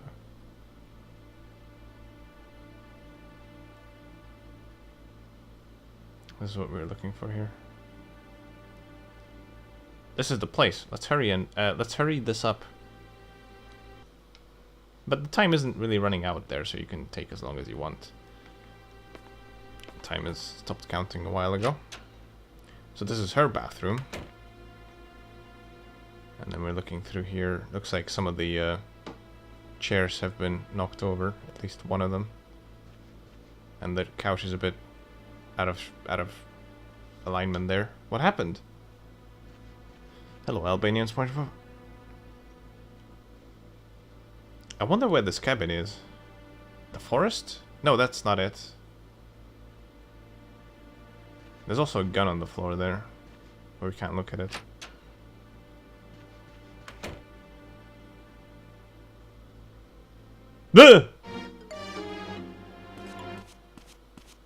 Oh, it's the creeper again, but...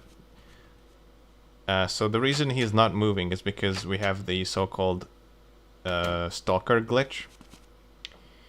I guess I should tell people about what is going on with this game. So, if you play, the more you play, the more NPCs will get glitched for you. So, I think it is intended for you to not beat this game in one sitting. So you want to, you know, if you reload the game, you reload your save, this will be fixed. But yeah, it will happen that more and more characters will get glitched so that they cannot move when they are supposed to. So it's really weird. Some of them are harmless, some of them lose you some time, like James glitch, and the Black Hand glitch is kind of annoying. But this is the one glitch, the Stalker glitch, that does not lose you anytime. It actually saves you a little bit.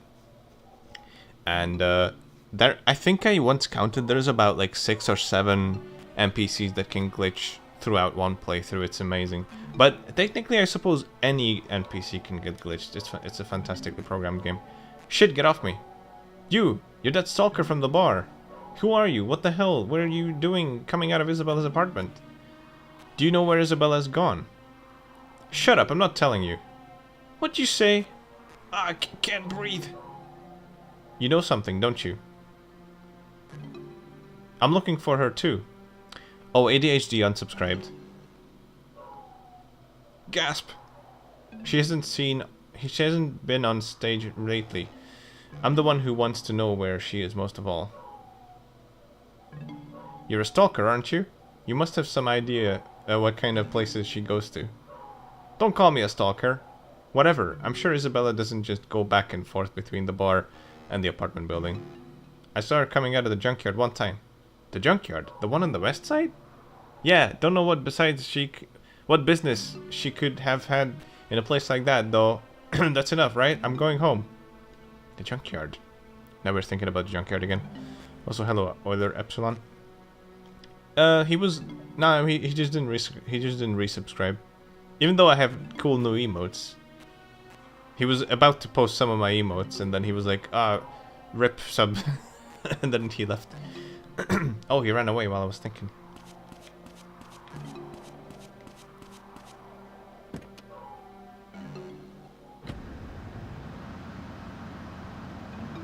But it was still 20 subs when I started, and like, he still had his sub while he was in here at first, and then he lost it, and then yeah, he didn't renew it.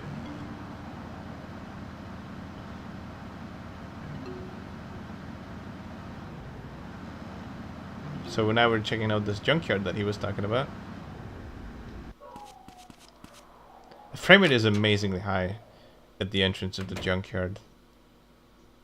It's close to 60 FPS there, if not exactly 60.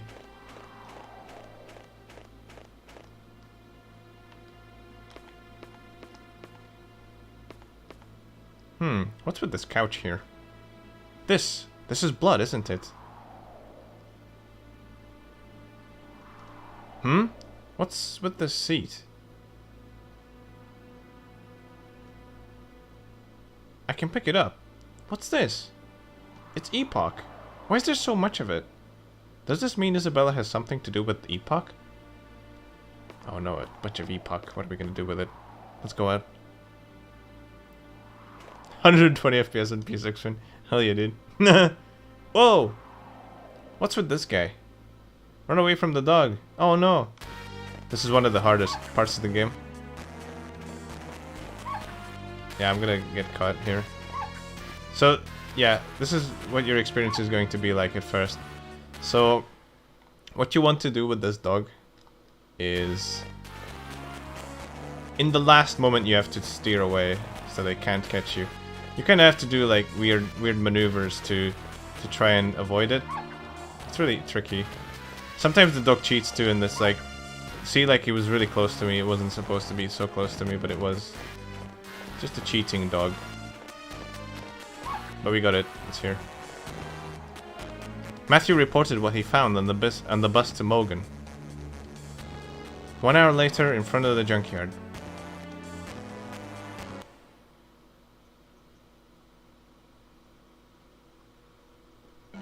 So this is the only time.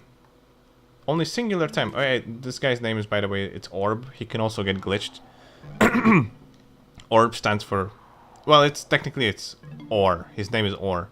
Officer Roadblock, but we get the Orb glitch. That's the Officer Road. Actually, no, it's Orb. What am I saying? It is Orb. Officer Roadblock. Whatever. I'm I'm stupid and tired. So this is Orb, Officer Roadblock. He can get glitched as well, and he'll walk away. But he's like, you can't go in yet. I want to talk to Morgan. No, the sheriff busy right now. If you know my name, I think you'd let me in. And who are you exactly? Matthew Williams. Never heard of you. Only police are allowed to enter. He's an ass. Well, we can show him the badge that we have. Huh, what's this?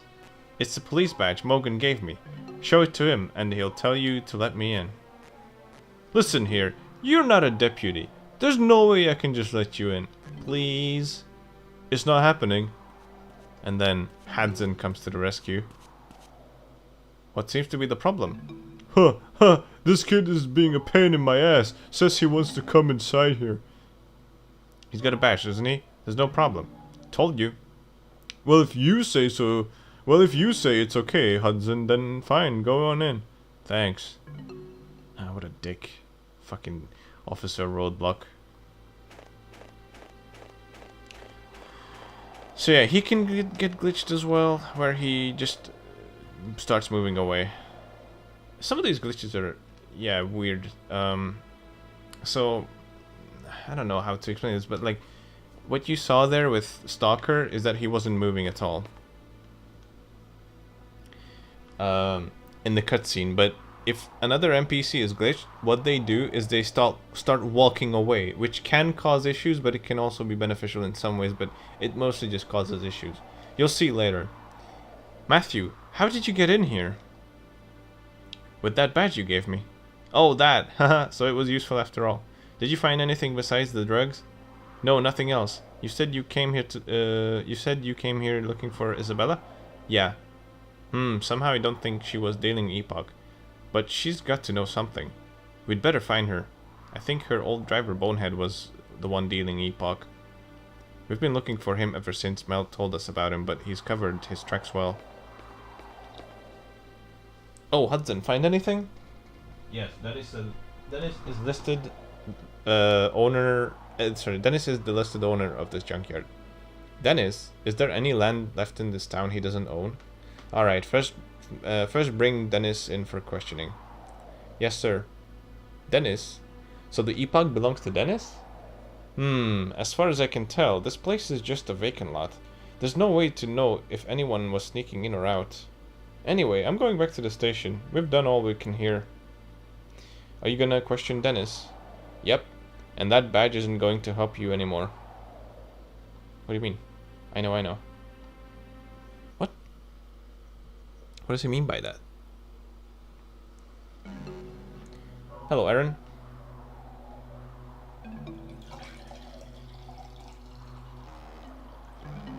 Alright. It's quite late. It's time to go back home. Miss, I need a drink. Alright. We've done everything we can today. Time to head back home.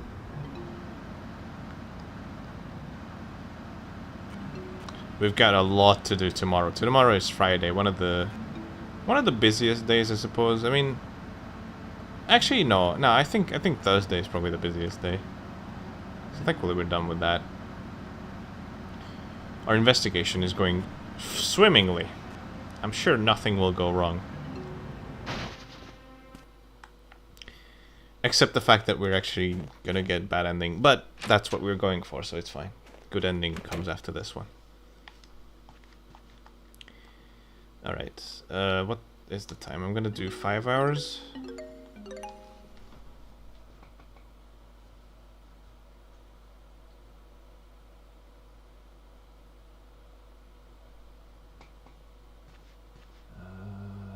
How much? I think I can do... I'm gonna have to do 1 hour here. Because... yeah. Okay. I want to be there at around like 8, but it's fine. it got muted but it was beeping. I guess that's lucky coincidence. No, I didn't want to save. Whatever, I guess we'll save. I wanted to save eventually, just not on this sleep.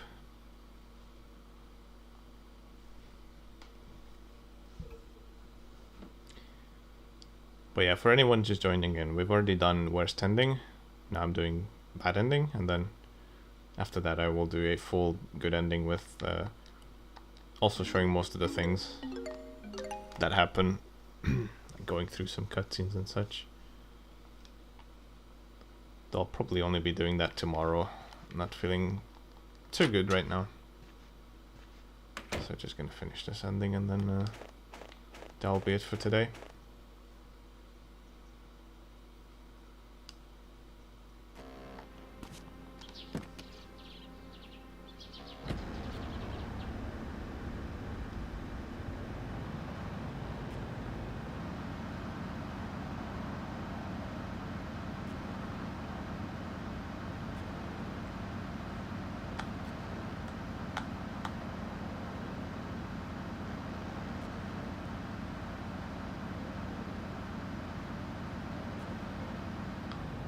Oh, this is something I keep doing. And I need to stop doing it.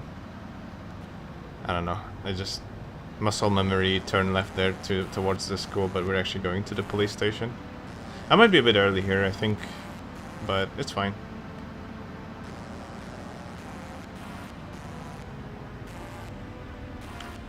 I like how they don't even have the decency to at least have Mel's bike stood up. It's just tossed on the side there, like, yeah, that's fine.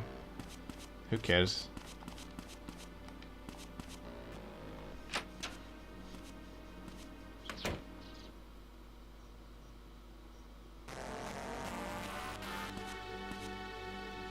Matthew, you can't go in there yet, right now. Okay, I guess we're in time.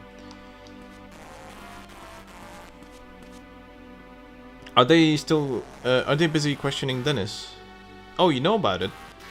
Well, yeah. That man, every time he comes in here, he's in a bad mood about something. I don't like him.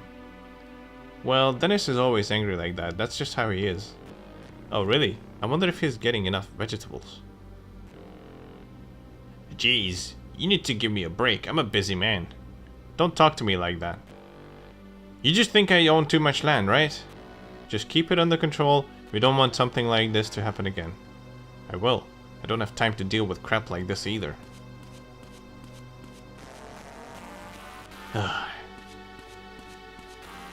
What did Dennis say? About what I was expecting. Hasn't used that land in years. And wouldn't know if someone was sneaking in there. What about the epoch? Naturally, that he denied knowing anything about it. But when I showed it to him, all the color drained right out of his face. Well then. But that's all. We've got no other proof. There's nothing we can do. Why not search his house? Maybe. I get how you feel, but it's not as easy as that. Right now we need to find Isabella. If we can just talk to her, it'll clear everything up. Mary Lou, write up the recent developments on the board in the strategy room. Oh, but my green marker ran out. It won't look very pretty. But should I just use yellow instead? I don't care. Do what you like. Then the junkyard will be yellow.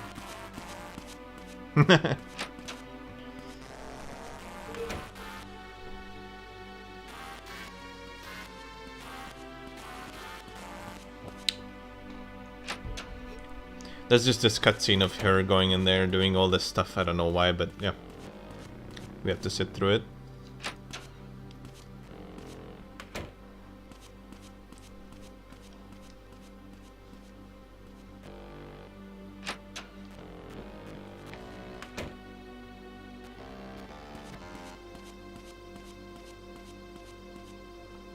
So we need to head into the conference room and take a look at the map.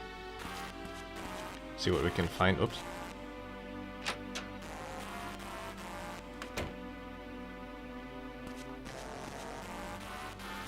Right, so we need to take a look at each of these things. we'll be looking at all of them during the good ending. I'm just going to take a look at the ones that are necessary, the ones that are owned by Mr. Dennis Aston. A large quantity of epoch was found at this junkyard.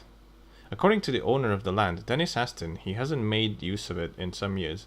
It's possible that the drug owners were there without permission. The junkyard has been placed off limits. He also owns the ruins, I believe. The apartment where Isabella, who may hold a key to the epoch mystery, lives. It's an old building. Locals call it the ruins. I didn't think anyone actually lived there, but apparently Mr. Noz lives there too. Another building owned by Dennis Aston. Honestly, it's like he owns half the town. And one more place is oops. If you hold down triangle, you can scroll this a bit faster. Interestingly enough, the cursor's a lot slower in the translated version than the Japanese version. It's really fast in the Japanese version. Land owned by Aston Farm, where the farm workers live.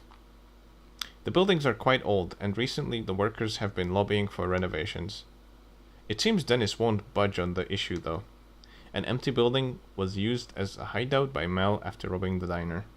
Could Mel's use of the building have something to do with Dennis's reluctance to renovate? So that's that. We looked at these buildings, and also you were in here. I wrote a lot, huh? You sure did. You've got quite a way with words. Really? For example, what it says here about Dennis. Hold on. The farm workers' housing, the ruins, the junkyard. All of the locations connected with Epoch belongs to Dennis. Mary Lou, what other land does Dennis own besides the what's written here? Mr. Aston's land? Let's see. Oh, I think he owns the little cabin on the opposite side of the shore, opposite shore of the lake too. The opposite shore on the beach there? Right. That cabin in the photo I found in Isabella's room is the one on the opposite shore. What about the cabin? Nothing, thanks. So this is the main thing that's required for bad ending, this whole epoch scenario. Like, you cannot skip anything about it. That's why we're doing all this crap. This is all required for bad ending. If you skip this, you will not be getting the bad ending, you'll be getting the worst ending. So the same as if you've not done anything and just slept home all this time. So now that we know about this, we should go check out the boathouse, which is right next to the lake. Maybe we can get a boat and then just visit the lake house.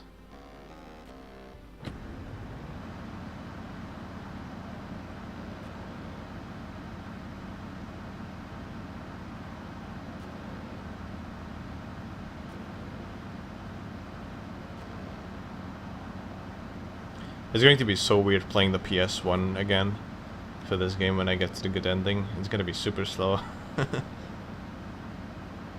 But the music will be will be weirdly normal as well, which is another thing that's odd.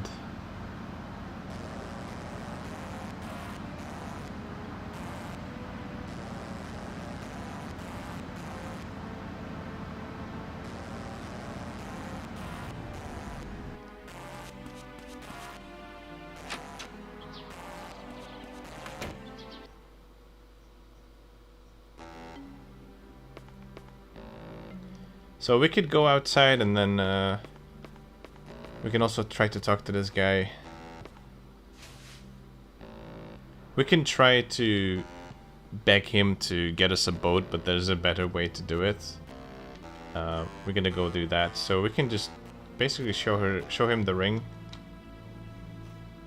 First we have to actually knock on the table. What the hell is that? So you're with them? Them? What are you talking about? Huh? So you're not? Isabella's on the other side of the lake, isn't she? No. It's too late. Quit bluffing. Alright, alright. These guys showed up and told me not to rent out any boats, man. What a pain. Just rent me a boat. I promise I won't get you in any trouble. I don't think you should go. Those guys, they seem pretty dangerous. I don't care. There's no time. You can use the boat at the far end. So, right. So here... you know, Matthew would be begging to get a boat, but he would not budge until you show him the ring. The way it works is, this is actually easy to figure out because as you leave through the door, Isabella actually calls you and tells you to show him the ring, but you don't have to do that. You can just show him the ring immediately. And here's Winona. We don't actually have to talk to her, so.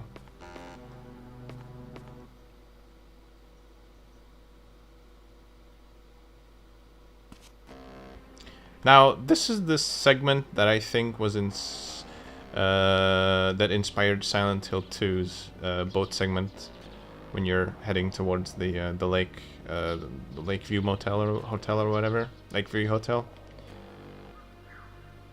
It's a nice early morning December boat ride up to this cabin.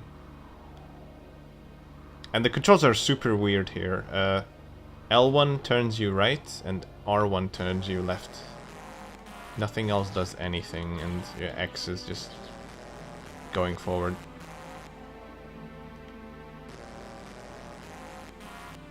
So we're gonna... Okay, let's get off this boat.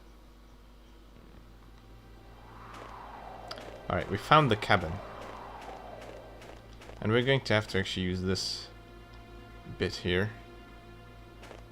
So I'm gonna grab it and then go all the way over to the back because we can't use these other ones here for some reason. I don't know why.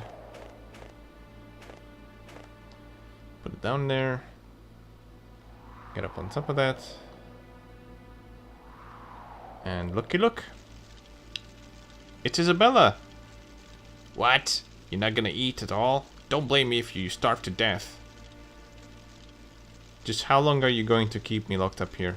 That idiot Mel got himself arrested. He's bound to squeal that you're involved with Epoch. I've nothing to do with any of this. Hey, what do you think you're saying? You're the one who brought Emma and Kathy along, ain't you? And they were such sweet girls, too. No, I didn't. Either way, you're involved, no doubt about it. Too late to deny it now. No, I never thought this would happen to them. At any rate, I can't let you leave. You're just going to kill me anyway, right? If it was up to me, I'd have you killed already. I'd have killed you already. But he told me not to, so man, I've got my hands full babysitting the both of you. The both of us? Who else do you mean? A girl you know all too well. I can't believe it. She's alive! Yeah, well, it's none of your business anyway. Why'd you say it? Shit, it's getting late. Past time for us to change shifts. I'm gonna go check outside. Don't even think about running. Where am I supposed to run to? Yeah, true.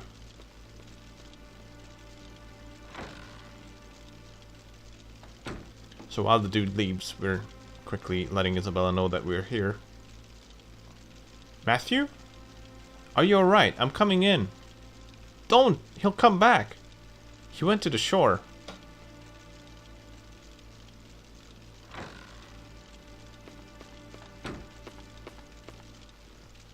Are you hurt? I didn't think you'd actually come. Thank you so much. Let's hurry up and get out of here before he comes back. No, I can't leave. What are you saying? If I leave, you'll be in danger. They won't kill me as long as I stay here. It's alright. Don't be stupid. They might not kill you, but they'll definitely hurt you. Don't worry about me. Let's just get out of here. Alright.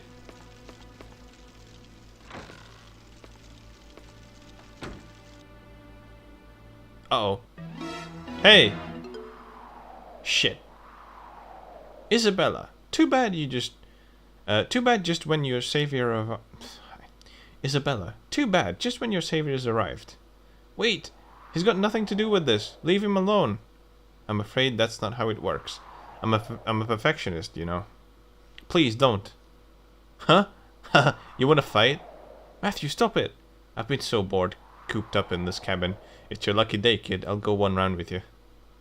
So, this guy is impossible. He's so hard to beat. He's got like a really annoying like head-buttoning attack. He's just crazy hard to beat. I think I spent like an hour plus or something trying to fight this guy, and I can't remember. It was a long time ago. So he's pretty much the hardest enemy, but for some reason he's the easiest enemy in the speedrun because you can just consistently cheese him with this kick. By holding right and tapping X, you can just cheese him into this, like, constantly walking toward you and then kicking the shit out of him. So it works beautifully. Like, this guy is so hard. This run would be impossible if there was no, like, better, like, no cheese strat like this for this fight. But thankfully there is. Ugh! Isabella, let's go! So we made quick work of him. Matthew, wait! Let's just run, we can talk later. But it's important! Listen, Emma is alive! What? Emma is...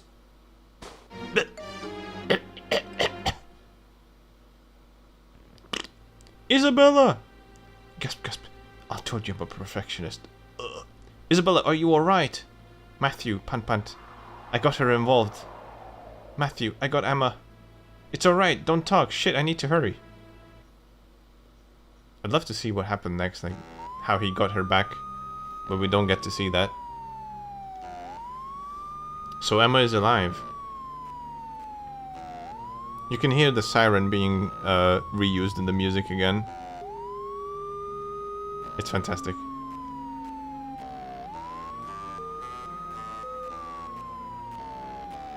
It just resampled the sound effect. So Emma is alive.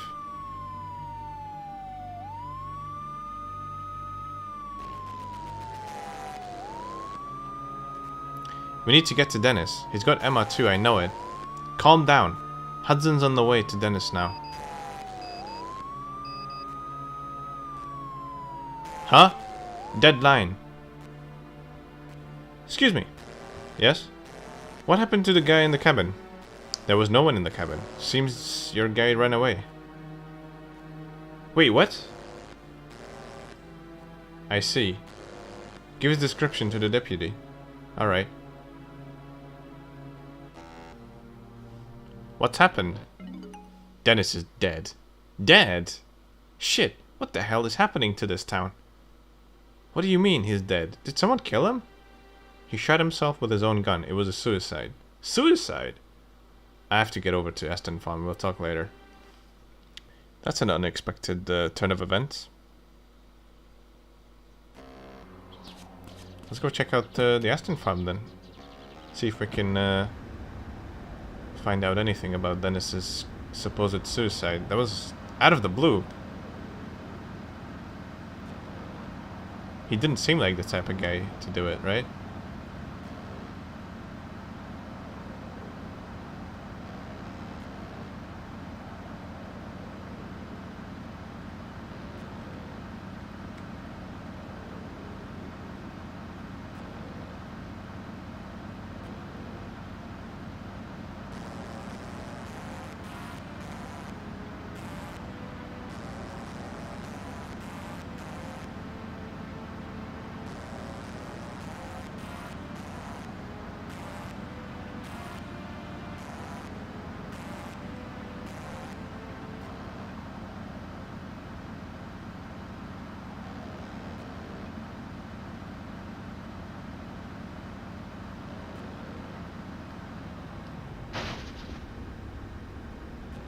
Looks like we have Officer Roadblock standing outside.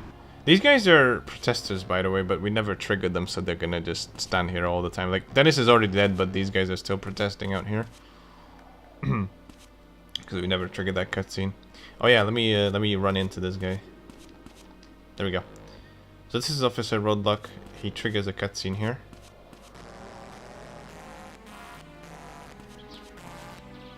Morgan!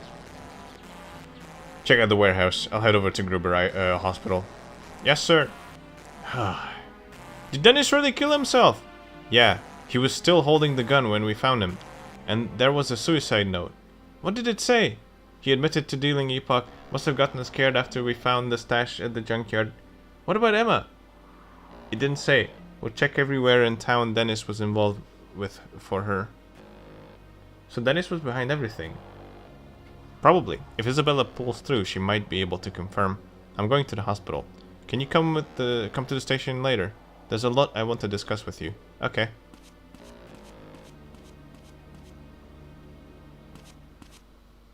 We're actually not gonna go to the station.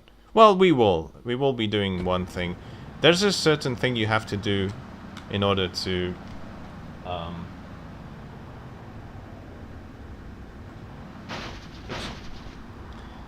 Hang on, I'm just trying to one-handed control the car while scrolling down in my notes. Okay, there we go. So we need to trigger a cutscene here. That is required for us to finish the game with the bad ending. And that involves a person that's currently locked up in prison. And his bike is still just laying on the floor there.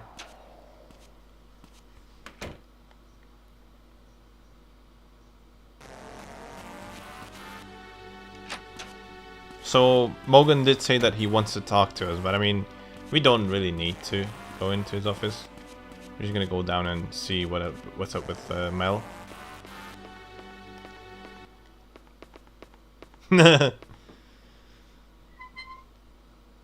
And Morgan suddenly spawns in here and goes to talk to Mel and tells him the sad news. And, wait a minute, you're kidding, right? He killed himself? No, my father killed himself. His body is at the hospital. Hudson, take Mel to the hospital, please. Hey, you seriously think he killed himself? There's no way a coward like him would have the guts to do something like that.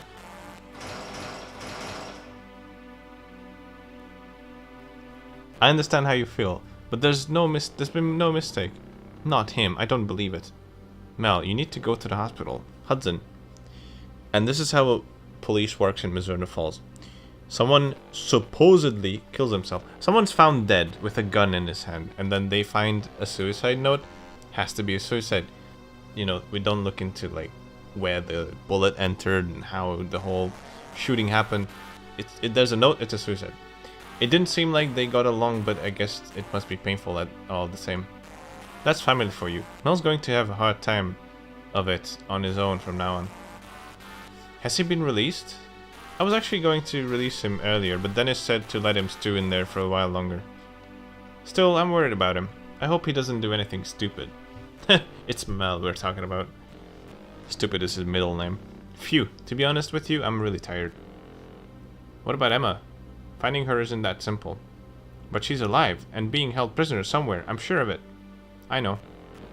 Bonehead, it's gotta be him who's holding her captive. Matthew, calm down. Panicking won't get us anywhere. But on the 24th, Emma and Kathy took the epoch they brought to the forest. They were then attacked by a bear. Kathy died. Emma went missing. The two got the epoch through Mel, who bought it from Bonehead, Isabella's former driver. Do you think Mel knew that Dennis was the one who processed the epoch? I don't know. I'm guessing probably not. If Mel did know about it, then there's no reason for Dennis to have had Isabella held captive once Mel got arrested. Yeah, if Mel knew everything, he wouldn't have mentioned Isabella or Bonehead's names so freely. Either way, Isabella holds the key to everything. All we can do now is wait for her to recover. Yeah, that is basically what I am going to do. So this time I'm actually listening to Morgan. We're gonna wait until she recovers, which means we're just basically... Why is this mouse not working?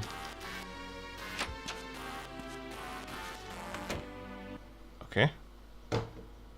That's really weird. Okay. We're just basically going to...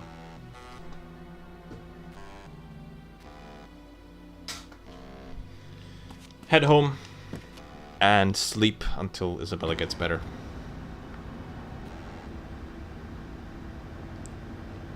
Basically, throughout, we're gonna sleep from Friday 9 a.m. to around 4 to 5 p.m. on Sunday. So, yeah. Quite a long stint there.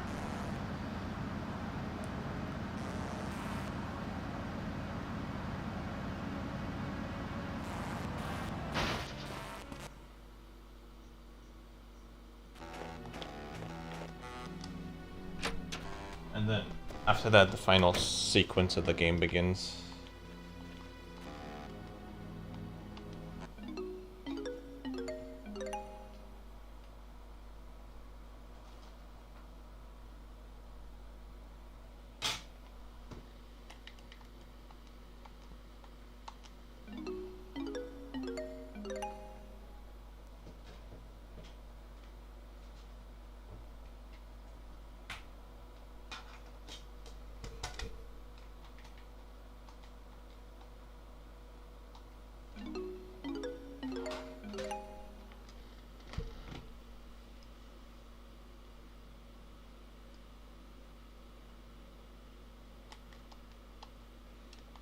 No, I clicked on 1 hour.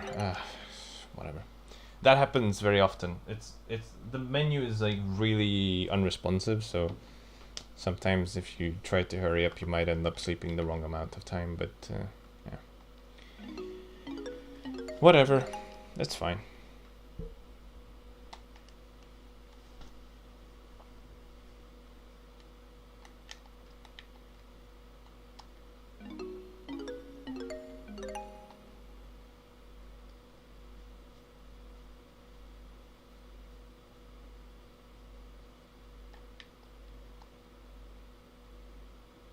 What day is it? Saturday. It's still Saturday, okay.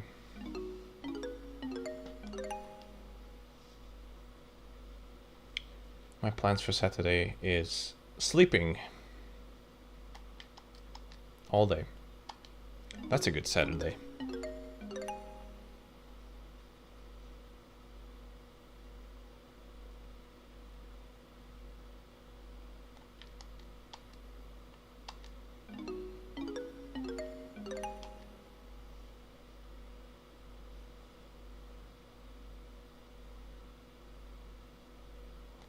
It's already Sunday. 7 in the morning. We're gonna sleep until 4 something, I would say.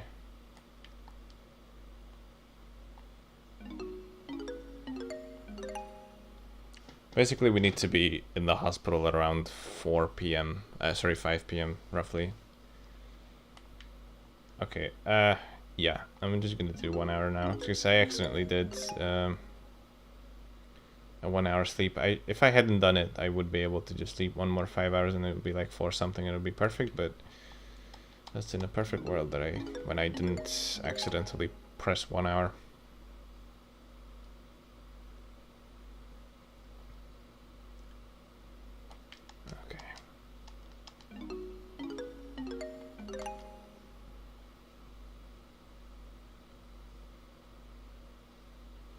I should save after this one. This is one of the... Oh my god, I didn't save. Okay, whatever. I don't care. Let's just go. I can't sleep anymore, so I can't save.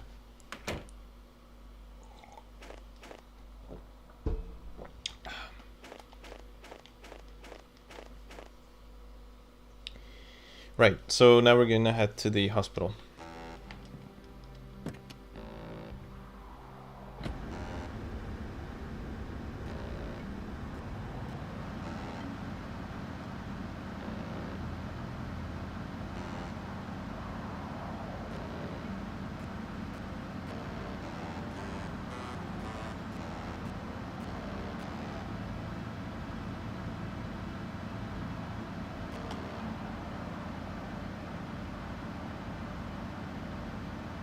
I'm not sure, it might be a tiny bit early. We'll see.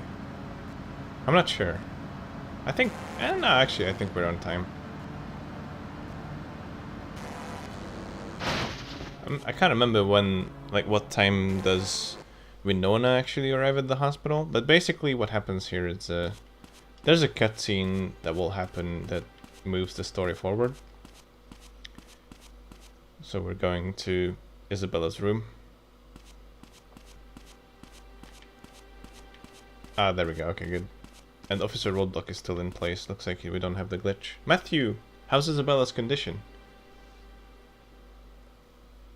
I see. You're eager. Huh?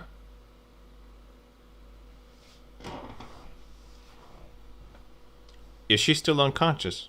Yeah. If she doesn't hurry up and get better soon, the bar's gonna lose customers. How dare you? Don't you act like you're not responsible for what's happened to her.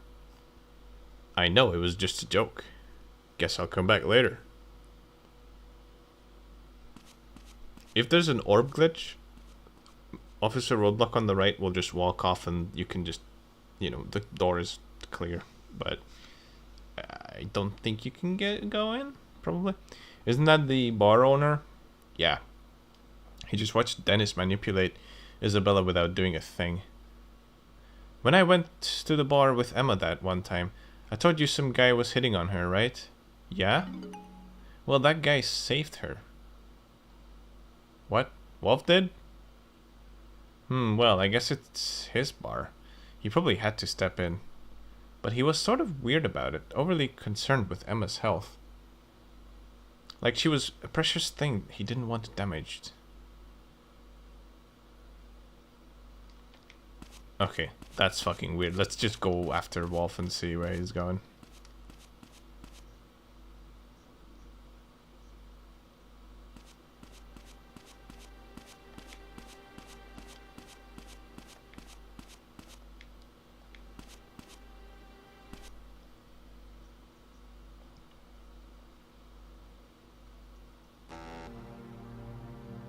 Wolf? Oh. Bonehead, it's him. I knew they were connected.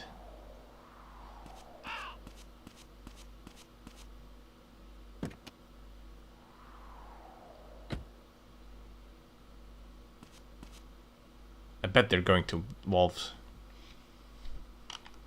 Alright. But before we get there, it's our final last chance to save the game, so let's go do that before the inevitable happens. I mean, maybe you could technically save. I never tried that.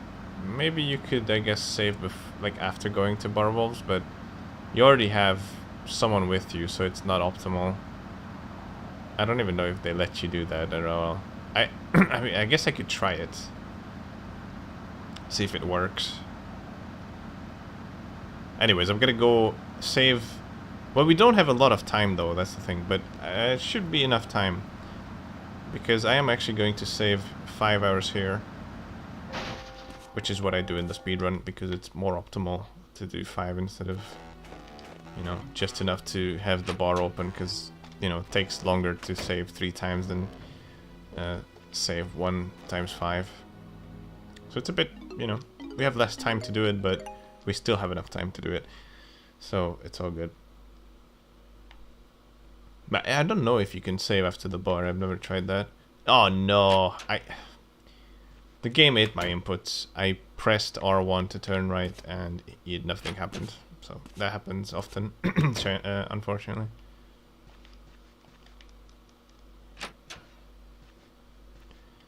Alright. Let's head to Bar Wolves here.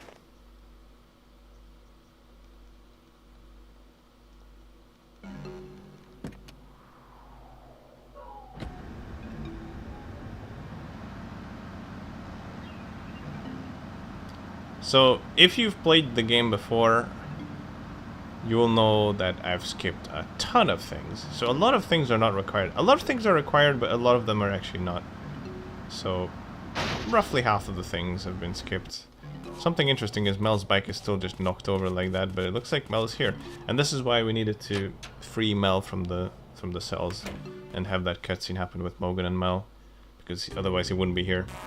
Hey, aren't you gonna say something? Mel! Matthew, you have to stop Mel. What the hell is going on? If you've got a problem with me, don't really care, but keep it out of my bar. You heard him, now get the hell out. Answer the damn question, where's he? Where's Bonehead hiding? I know you know. That's about enough. Shut your face. That's enough. Hey, you jerk! Matthew, you have to stop Mel. That's far enough. This is the guy, Blackhand. He's the bodyguard of Isabella. And there's a glitch that involves him just walking off the screen. And that's a problem. You'll see later why. Thank God. Hurry up and get this kid out of my bar. Mel, you want to go back behind bars? Come on, what are you doing? This guy is... Huh? Morgan here. What? Isabella is awake? Good thing I'm in the bar with a lot of people here who could be potentially be harmful. So I'm gonna say this out loud. Isabella is awake? Nutty. I'll swing by the station and be right there. So I'm gonna basically be unavailable for about an hour or two. And then we'll go check out the hospital and see Isabella, alright? What's this about Isabella? She's awake. Sheriff, you're not just gonna leave this bunk here, are you? Mel, you come with me. Why? I won't do anything else. Just leave me alone. Stop talking and come along. Ah, yes. Good old Morgan. So useful. Matthew, let's go to the hospital too. Yeah.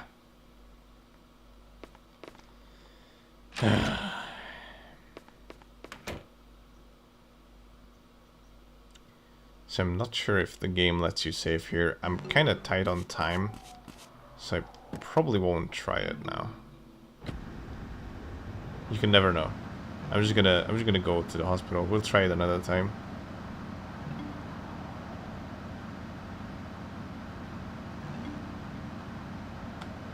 So yeah, if you're doing bad ending, one fuel station visit is enough.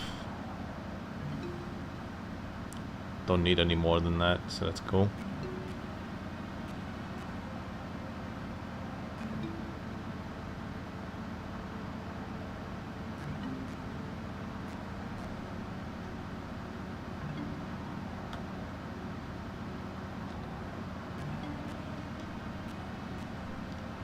I was like testing if I could just do one, but it's not quite enough. Just about not enough.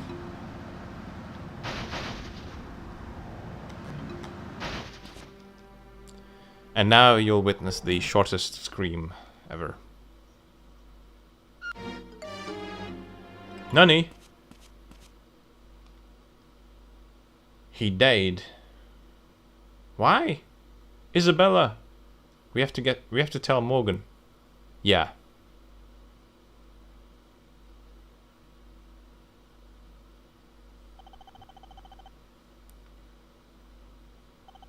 And of course, Morgan is unavailable. As per usual. It's no good, no one's picking up. Winona, take my car and go get Morgan. Okay, but what about you?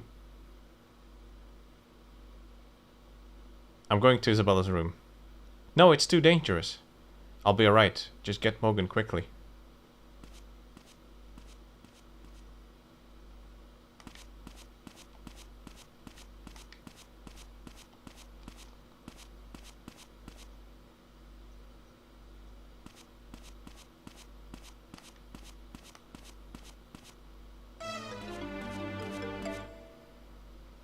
This is pretty funny if we have the orb glitch, because he just walks away and then Matthew is looking at the ground there. Are you alright? Where did he go? What the hell is going on? Gasp, gasp. Isabella is... Go! From downstairs.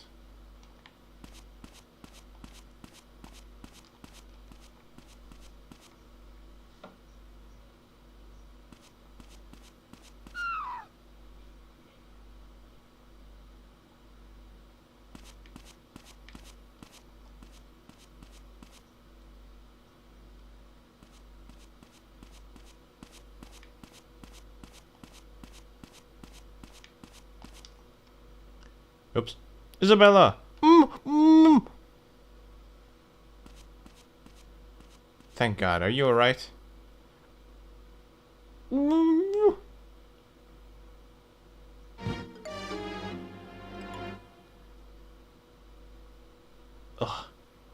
Jesus, what a pain in the ass. Sorry. Jesus, what a pain in the ass. How many of you people do I have to kill?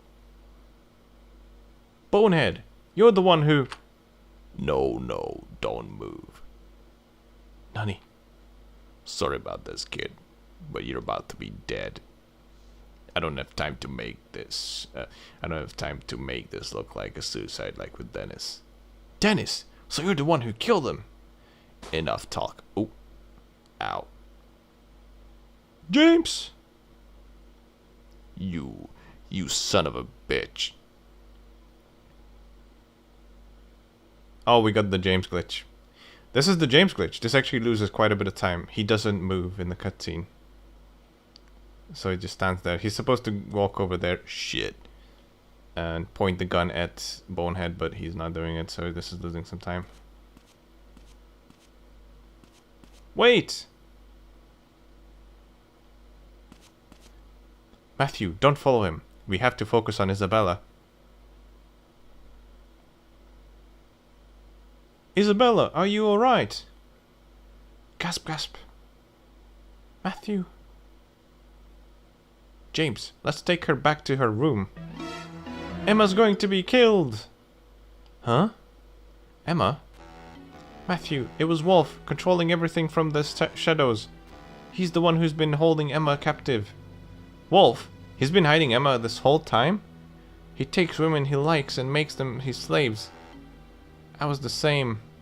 And Emma knew that Wolf was dealing Epoch. Emma knew about Wolf. I introduced her to Wolf. It's all my fault. He said he's going to kill her tonight at Aston Farm. And that it's too dangerous to keep her alive any longer. Ugh. Isabella! It's alright. Never mind me. You have to save Emma. If you don't hurry... You said Aston Farm, right? Matthew, let's take my car. Alright. Hurry!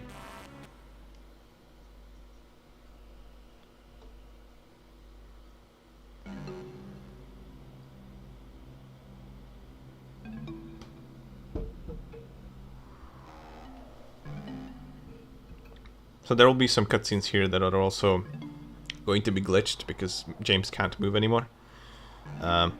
Although this is very lucky because... never mind, it's not that lucky because, yeah, whatever, this is bad ending. It would be luckier for good ending. I'm hoping that we're gonna get this for good ending because it makes the ending cutscene really funny, but we'll see. So this is where Emma is. Matthew, let's split up and search the area. I'll check this building, you check the warehouse.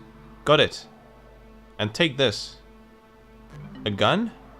I borrowed the deputies. Listen to me. When the time comes, don't hesitate. Pull the trigger. Okay. Alright then.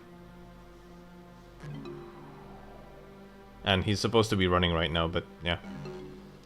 He can't move. So he's there for a couple seconds and then... Okay. Need to get through this door.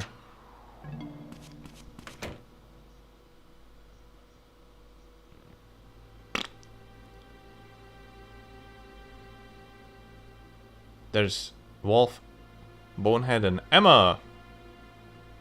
Emma face is there. Emmy! Emma! Hello, wake up. Oh shit. Nani? Hey, hey! Sorry. Hey, what do you want? Emma! Matthew! Matthew, it's you! Emma, are you alright? Don't get too chatty, kid. She's all tuckered out. Huh? Come now, don't ruin their touching reunion. Wolf, you're the one who did this. Yep, I was behind everything. Satisfied? You're the one who was behind Dennis's murder, too. You squealed? Whoops. Your tongue couldn't be any looser. Why have you done this to Emma? She was going to ruin us. Threatened to rat us out for dealing Epoch. Should have just killed her in the first place. Would have been a waste. A waste just to kill her. When I saw her stumbling along the road that night, I was so happy I could have cried. That night, the 24th. Give it a rest, kid. What does it matter now? Both you and her will be dead in a minute. As soon as I light this gasoline, you two will be burned to a crisp along with this warehouse.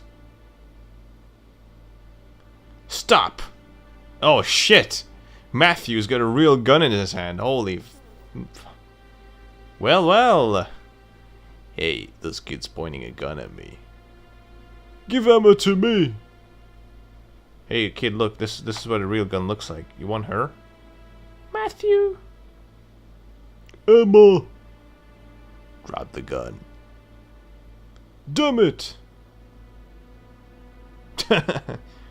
Wolf, let me handle the kid. Do as you wish. This is one of the hardest fights. I have to pay you back for that stunt you pulled in the hospital. Don't worry, kid. I'll take you on with my bare hands. Now, come at me. This was a tricky fight, but yeah. Not as bad as the Sandman fight. Although, yeah, this one is harder to cheese. Like, you actually have to fight him for the most part.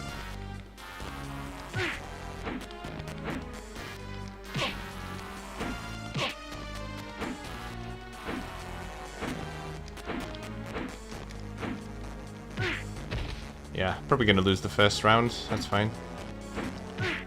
Yeah.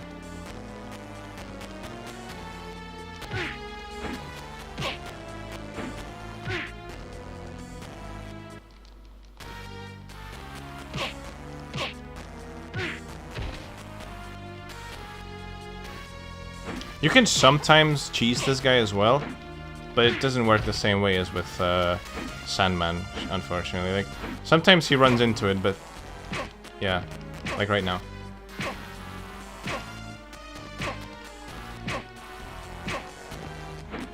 Yeah, sometimes he like desyncs, sort of. So, but yeah, there he is.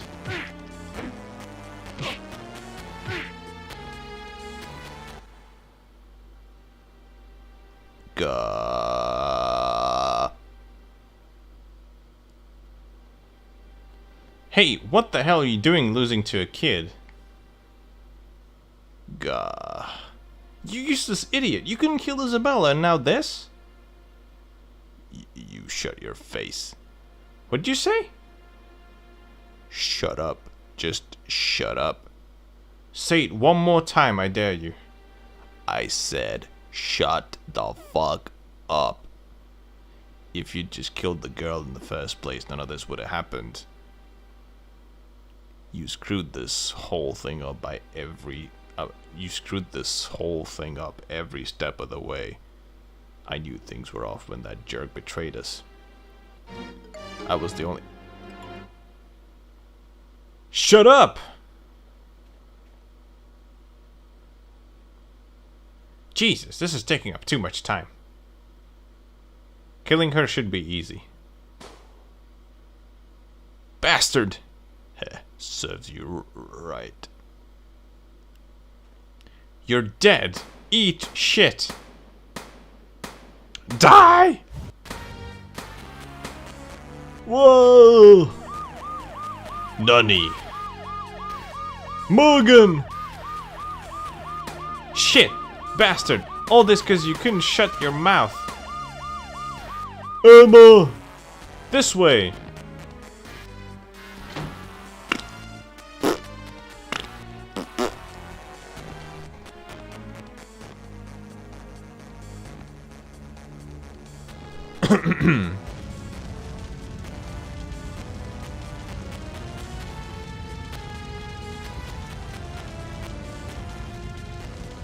Yeah. Dun, dun, dun, dun, dun, dun, dun.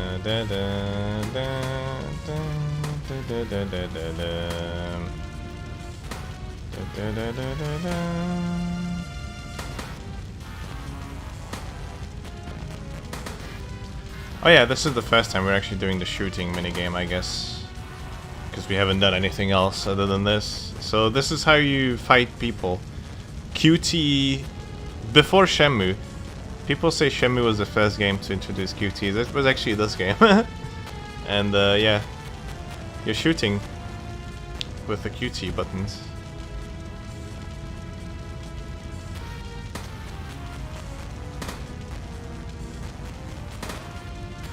And so, this is why it's a problem if you get the black hand glitch, because he'll basically be walking off the screen, and you will not see the prompts that you need to press. But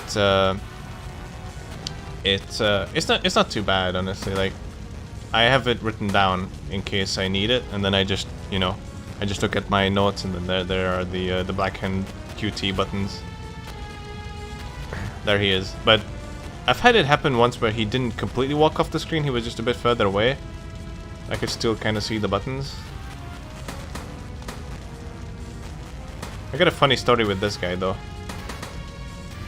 Wait, what? I pressed X. Oh, all the buttons, okay. So, on my first ever run for this game, I got the black hand glitch. And he just walked off the screen and I couldn't see the QT prompt. So I just pressed every fucking button and somehow I defeated him.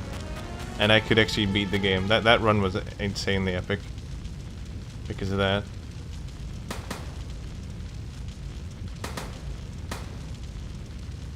I was just basically guessing the buttons.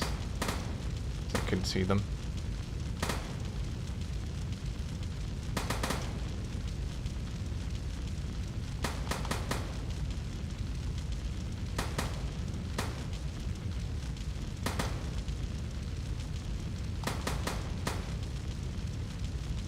No, the game has not crashed once throughout this playthrough. It's been solid.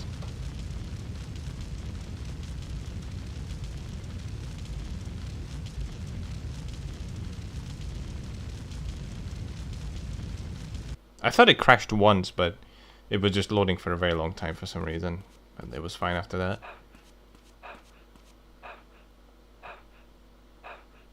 What's wrong? Gasp.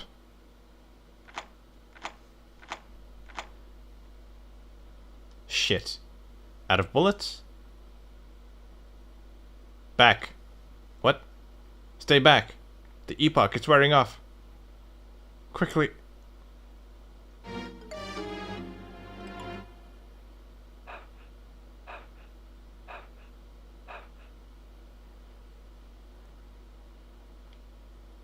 What's wrong? Didn't you come here to save Emma? If it weren't for this, I'd have stayed weak, pathetic. Have a taste, you'll see what I mean. I'm not interested in something that will make me lose myself. Yourself? Don't make me laugh. What the hell is a self? There's no such thing in this world. What are you saying? I am who I am. You don't get to choose. You don't get to decide who you are. God does. God this, God that, who gives a damn? Don't get me wrong, I'm not talking about the Christian God or Buddha. I'm talking about the force of nature controlling us all from the shadows.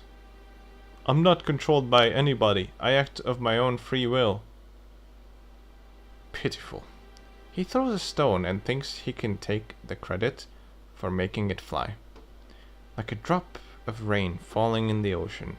With this I become one with God. Come then, just try to take Emma from me. So yeah, this fight can be tricky, because he has a very powerful knife that will basically fuck you up, but you can do the cheese here as well. But just watch out not to get out of sync, like I just did.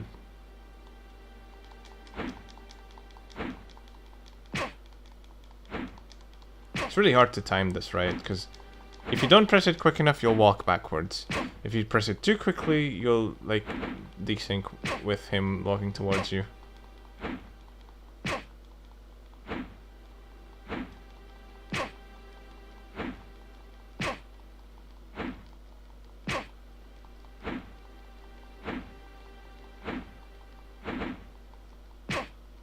How we got him. Gah! Emma! Matthew! Give her to me, now.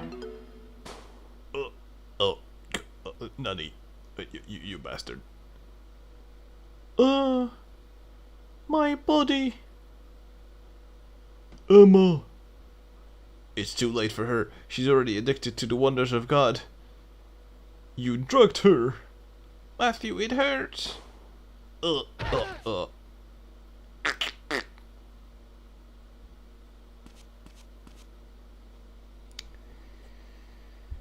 Ah, beautiful.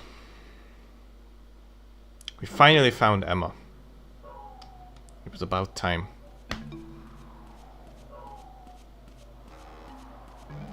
That car's gonna drive through that building.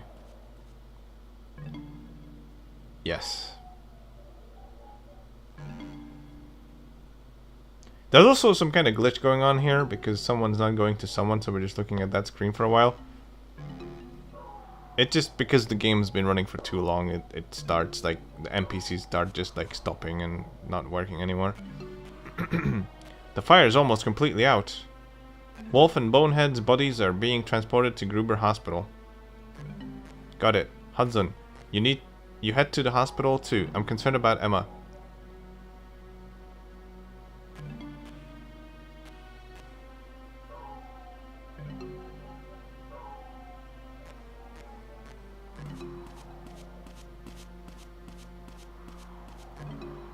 Are you alright? Yeah. I'm more worried about Emma. James is taking her to the hospital right now. No need to worry. James is taking her? Yes, he says her condition isn't life-threatening. I see. Matthew! Winona. Oh, thank goodness.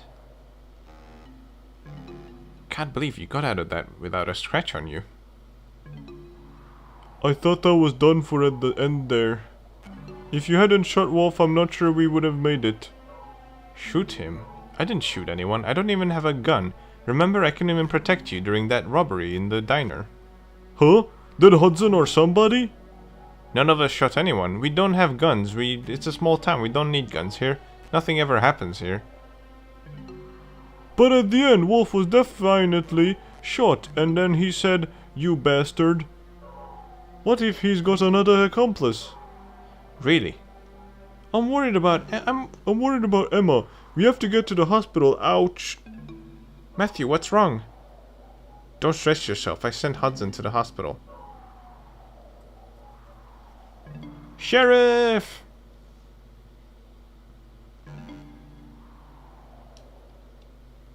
What is it?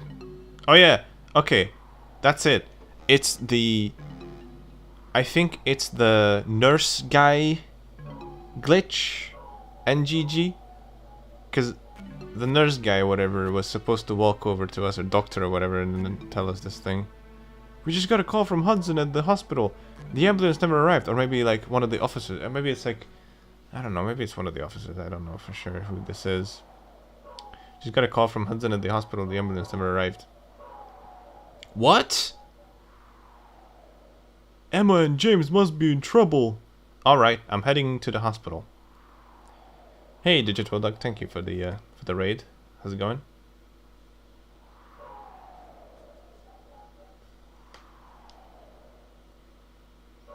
So where's this ambulance Emma was riding in? Wait, no way, the ritual! Barrow's Forest, it's got to be there.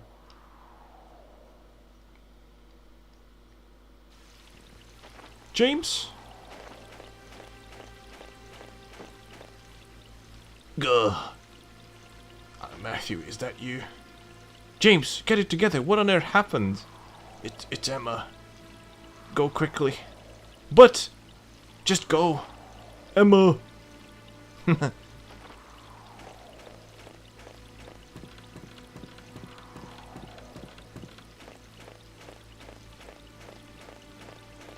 Wait. Why was Cohen there? Matthew. Cohen, what are you doing here? I've got a real bad feeling. The forest feels wrong. I think Emma is here somewhere. What? Then the ritual? We have to find her now. Let's split up and search the area. Take this. Okay. I don't know why he gives him that gun. I have no idea. Be careful. But yeah, we get that gun. And stuff.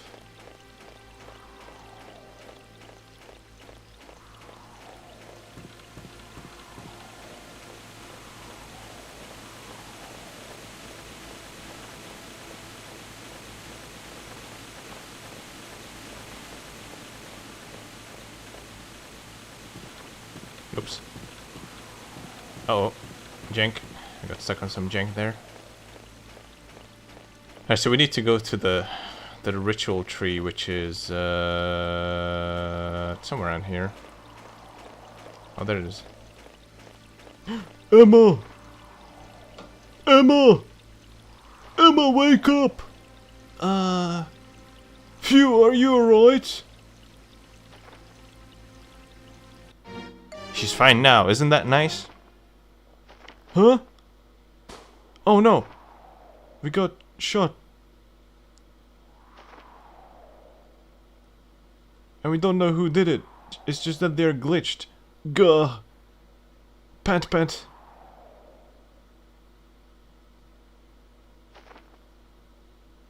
You...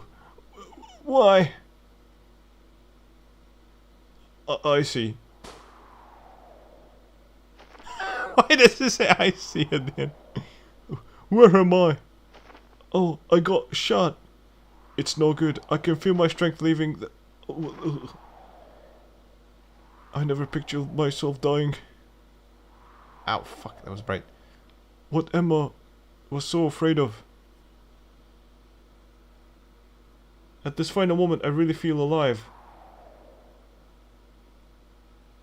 I think I finally understand. I think I...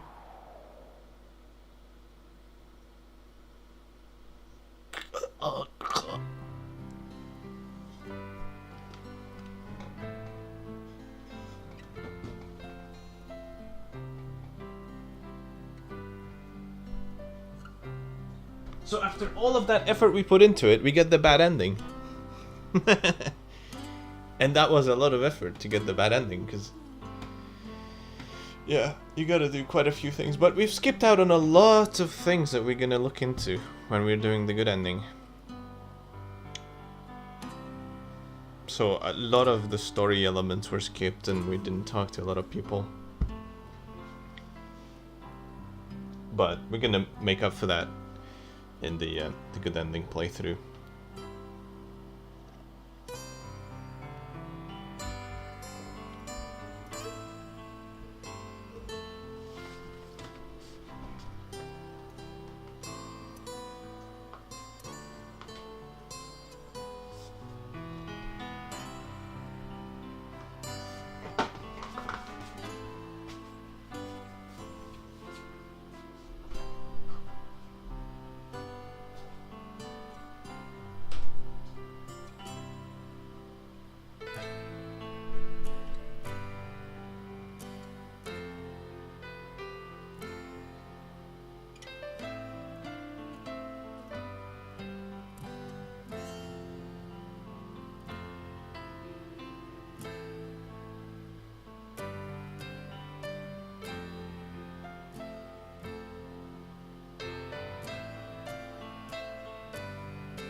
Try again.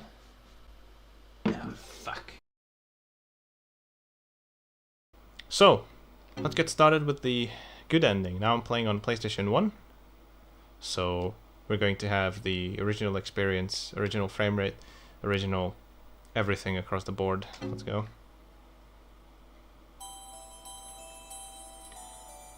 It's gonna have slow load times, slow everything.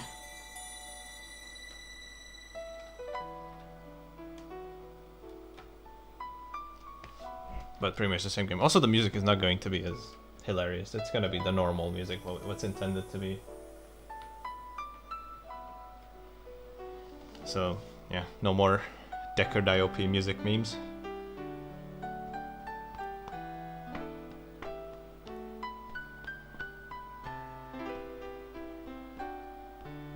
Hasn't started timer.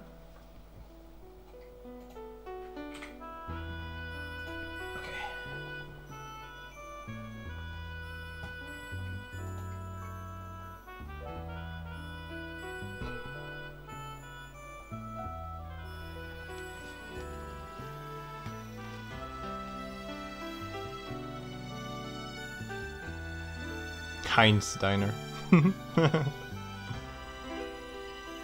It's a Golf 3.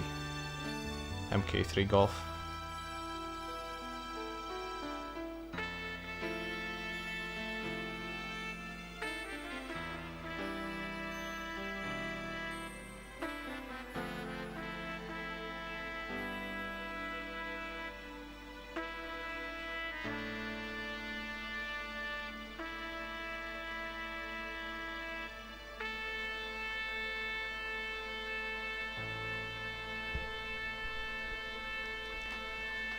Alright, so in this playthrough I will show most of the things that you can do. Not everything though, but not just necessarily the ones that are required. I guess maybe I'll I'll let you know when certain things are not actually required to be done. But yeah. Prologue, the story begins. December 25th, 8:11 a.m. I'll redo the prologue again. Now with the mindset of doing a good ending and actually having the proper music as well.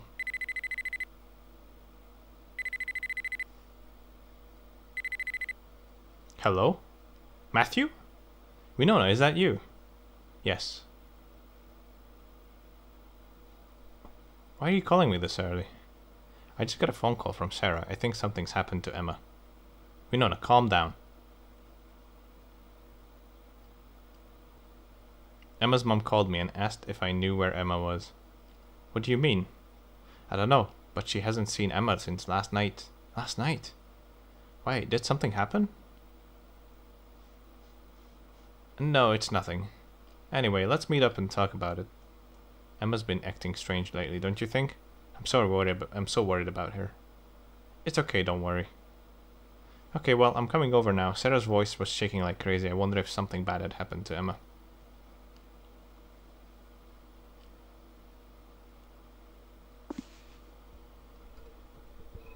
This was taken over the summer, when Emma, Winona, and I had that barbecue.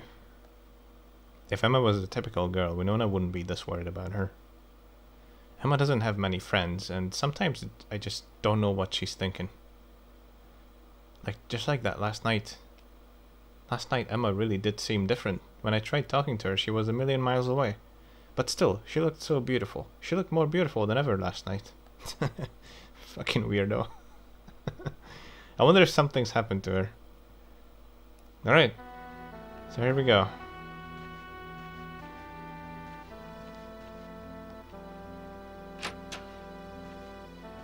Our adventure begins with the prologue. Let's pet Vortex.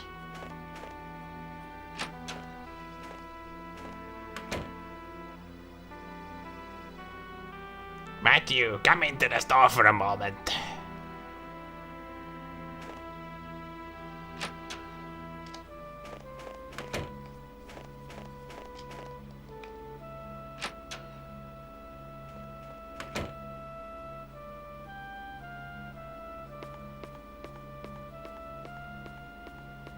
Good morning, Matthew. Sorry to bother you this early in the morning. Morgan Stain. The town sheriff. He's in charge of keeping the people safe. He has a strong sense of justice and is someone you can rely on. Is this about Emma? Oh, so you've already heard. Did something happen to her? We received a call from Emma's mother asking us to look for her. The police... She asked the police to search her. Any ideas? No, I saw Emma last night, but there was something different about her. In what way? I can't really explain it well, but... Captain Nas, 60. Matthew's uncle for all intents and purposes and guardian. He runs the general goods store in town. He lets his nephew live behind the store. She probably just dead at friend's place. What's all the fuss about? In Emma's case, it's just a search request, but, what are you talking about? Do you know Kathy Flannery? Flannery? Father Button's girl? Oh, that fanatical Father Button's acolyte. Little Miss Church. We're not in the same year at school, so I've never really spoken to her. Has something happened to Kathy? She was found badly injured in Barrows Forest around 6 a.m. this morning. Alive but lifeless. Cohen found her unconscious. If he'd been even a few minutes later, it might have been too late. What happened? She seems to have been attacked by a bear. A bear? He must have not gone into hibernation. They get violent if that happens. Hold on a minute. Why was she in the forest? Has this got something to do with Emma? Oh, it's only natural to make that assumption, but we don't have much of anything to go on just yet. Plus, the suspicious thing about Kathy is... Hey, Morgan, you need a bear cart, right? I'm your guy. Leave it to Nas. In any case, you can come by to the sheriff's department. Can you come by to the sheriff's department? We can talk in more detail there. Okay, I'm curious about all this too. I'll be waiting in the car.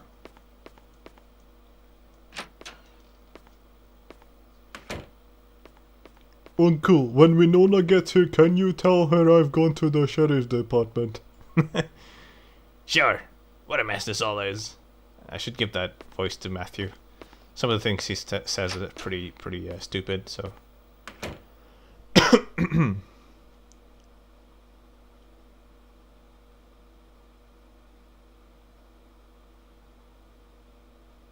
Sometimes I'll switch to that voice. Let's make that compromise.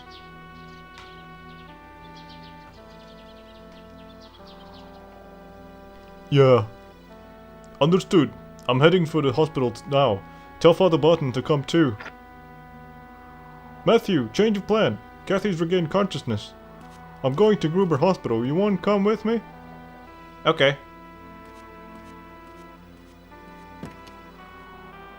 It's so weird for me to hear the music normally. Without any, like, weirdness.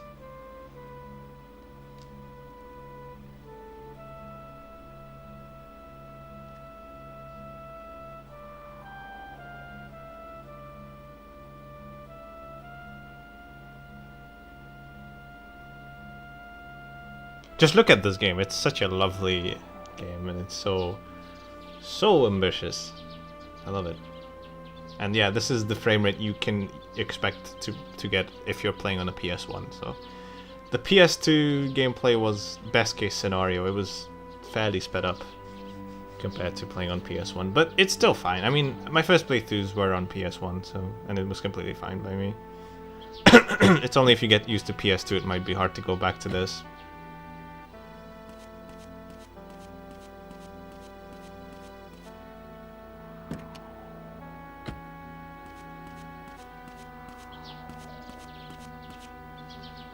Let me ask you something. Emma's mother seemed extremely upset when she called about Emma this morning.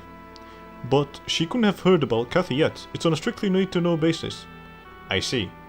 Well, Emma's kind of the girl where nobody ever knows what she's thinking. Sometimes it seemed like she was in her own little world deep in thought about something. Emma? I never had that impression of whenever I saw her. She wasn't always like that. I guess you could say she was like a stained glass window, beautiful but fragile. That's a very interesting thing to say. Hence why I use that voice. I don't really want to say it, but I wonder if she killed herself. Maybe Sarah's worried about that too. I wonder if Emma was suffering inside. Perhaps. Weren't you friends with her? Winona was her best friend. I'm a guy, so we can't be best friends in the same way. What are you, stupid?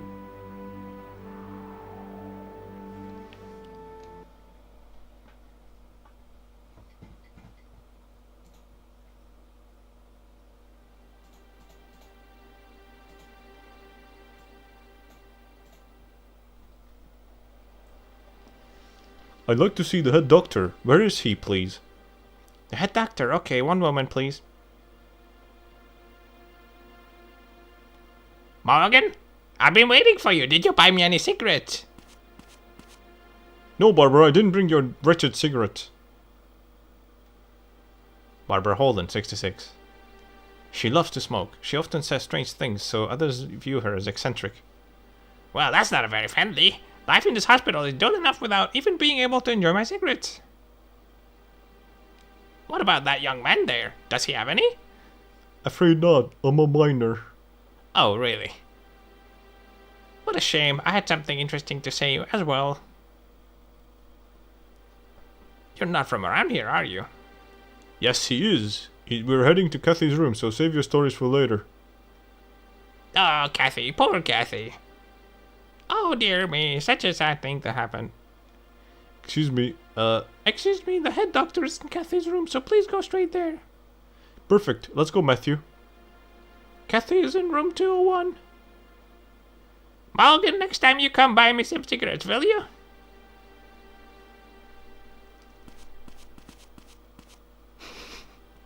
What's wrong with the old lady? Barbara? She's got ouchy ouchy feet. Ouchie ouchie feet. She's faking it.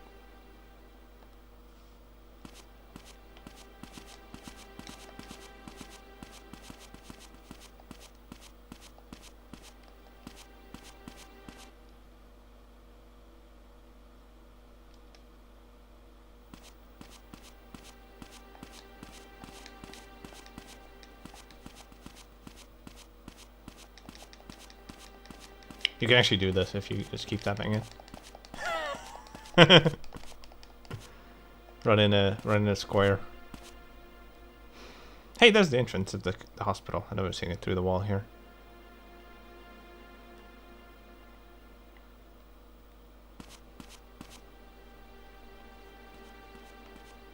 Push me. Push me. Oh.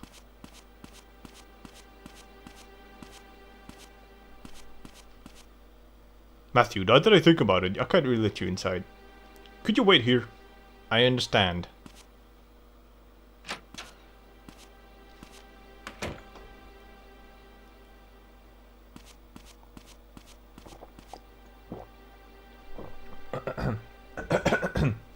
How is she doing? Well, she's regained consciousness, as you can see. Her physical wounds aren't that serious, but I'm concerned about the after effects of her going into shock. It's like she's not really here. Just keeps staring vacantly at the same spot. To put it simply, her heart is beating, but her mind isn't working. Can she hear us? Probably not. It's hard to call this living. She's alive though, isn't she? She is, in the literal sense of the word. But to spend the rest of her days like this, how pitiful. Doctor, please. Doctor. What an asshole. Father Barton. Father Barton, 56. Priest of the church in town. Many of the townspeople trust him completely. He adopted Kathy from an orphanage and raised her as his own daughter. He's her only family. It seems she's regained consciousness. But she's in no condition to talk. I see. Look at James's face right now. I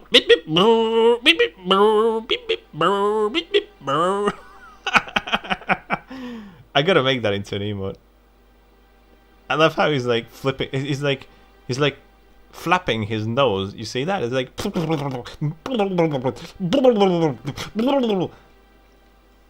That's the that's the noise I imagined. Matthew, wait just a little bit longer, please. It's me, Barton. Would you permit me to pray? Come in.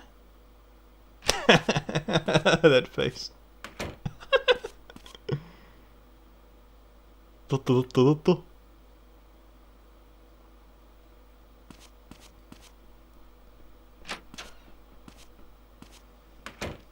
I'm making that emote soon.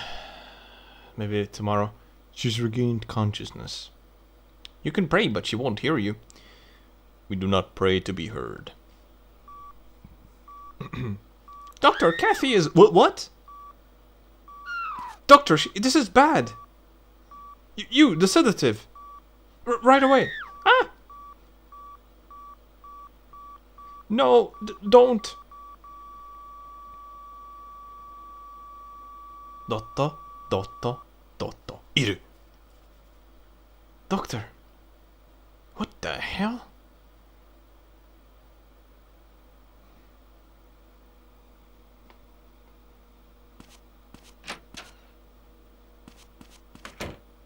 What just happened?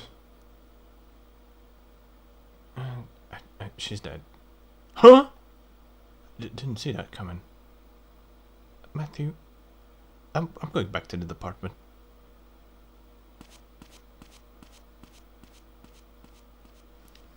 The events have hit Morgan hard. What the hell is happening today? And well, we could try to go in here. Probably shouldn't. Too much is happening. It's so confusing. I'd better follow Morgan. Even though he seemingly just left us here.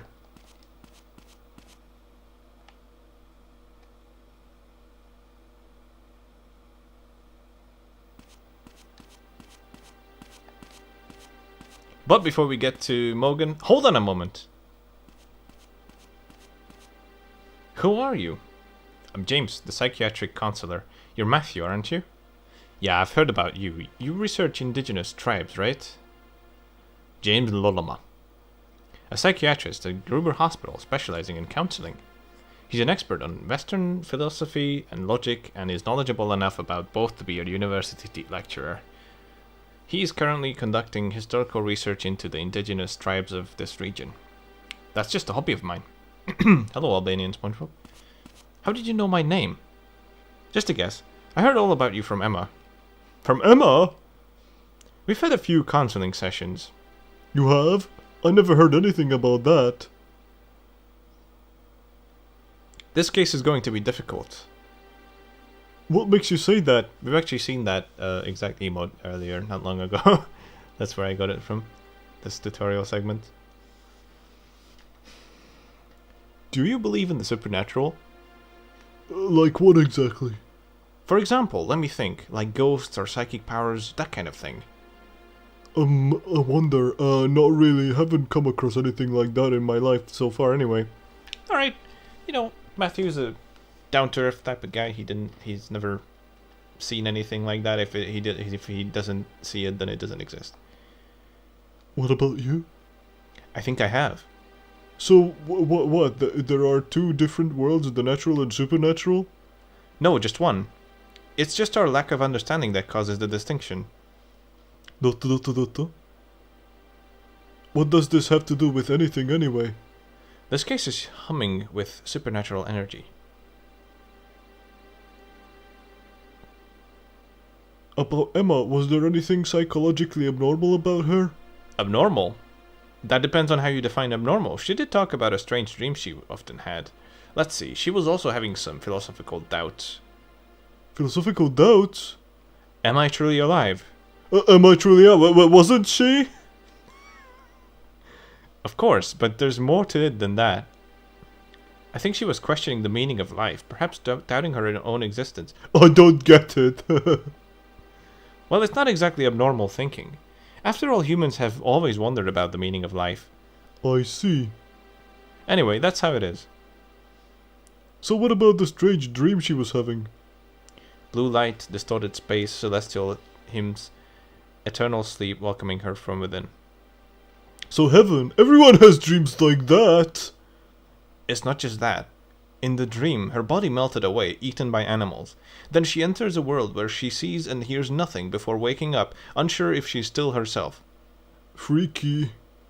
Either way, it's obvious she was living in fear of something, but I don't know what. Emma had worries she couldn't discuss with anyone. I think she was struggling mentally. Dr. Lalama, you have a patient in exam room 2. Dr. Lalama, Dr. Lalama. Oh, I completely forgot. Matthew, I'm concerned about Emma too. If you find out anything, please come and see me. You can usually find me at Bar Wolves, just chilling out at 8 p.m. Okay.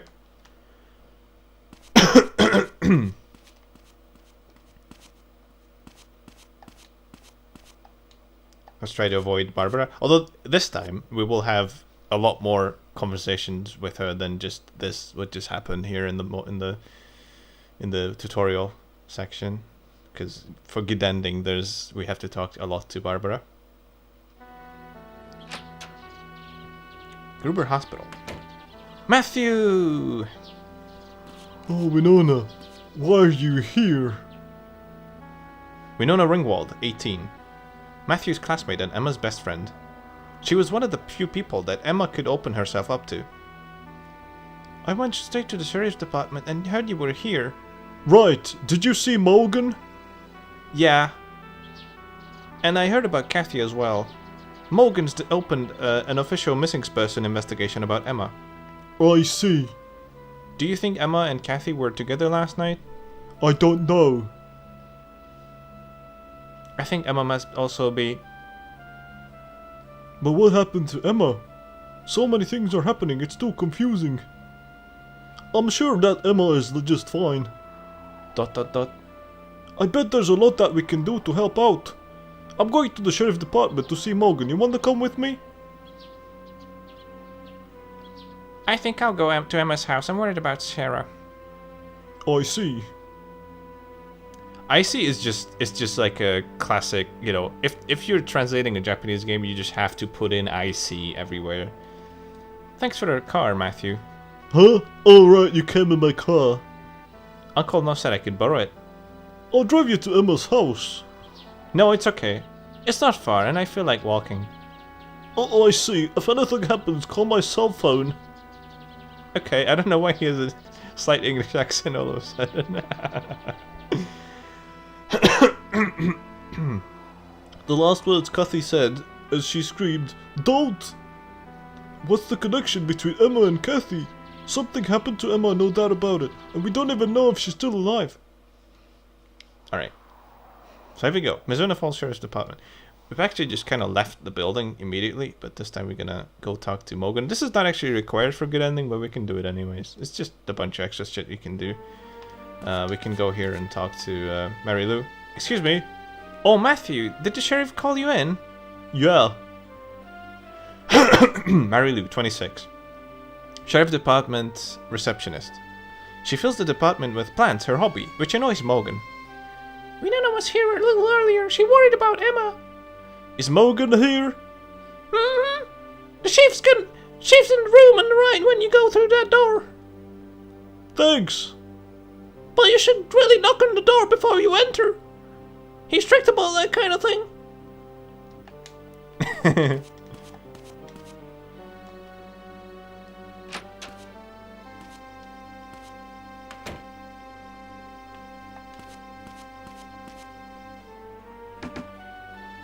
Go ahead.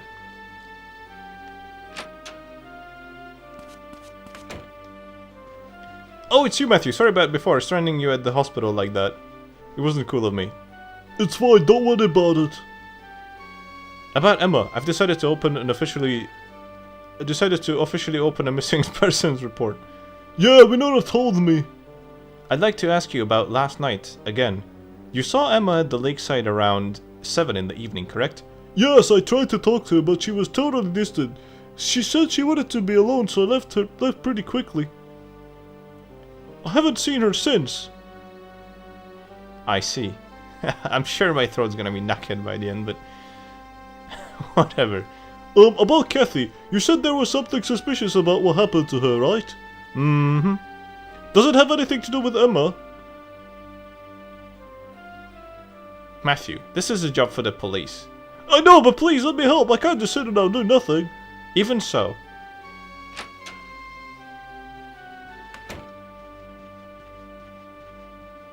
Hudson, you're back. How did it go? Hudson Lang, 29. Now, here's the thing.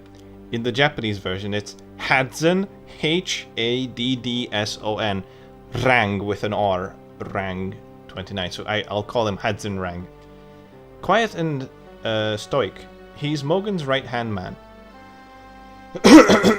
He's responsible for guard duty at the department's holding cells. Emma's mother was in shock. He couldn't speak. I see. Also, we found someone who saw Emma at around 10 p.m. last night. Who's this? Don't mind him. It's Mel Aston. Mel? The delinquent, huh? Supposedly he saw Emma out walking while he was on the way to the bar. He called out to her, but she didn't reply, so he just left it. And then he hasn't been home all night. Where's Mel now? We've got him waiting in the interrogation room. Right. Matthew, if you want to know more about Kathy, you should ask Cohen. He's the one who found her in the forest. Right. Yeah, my throat is already starting to hurt a little bit.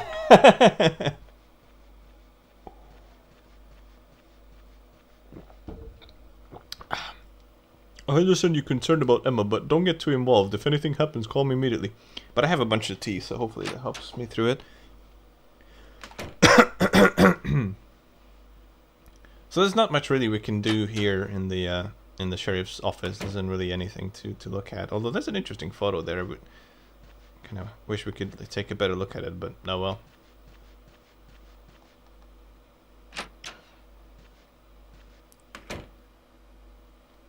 Yeah, I made it at 5 o'clock.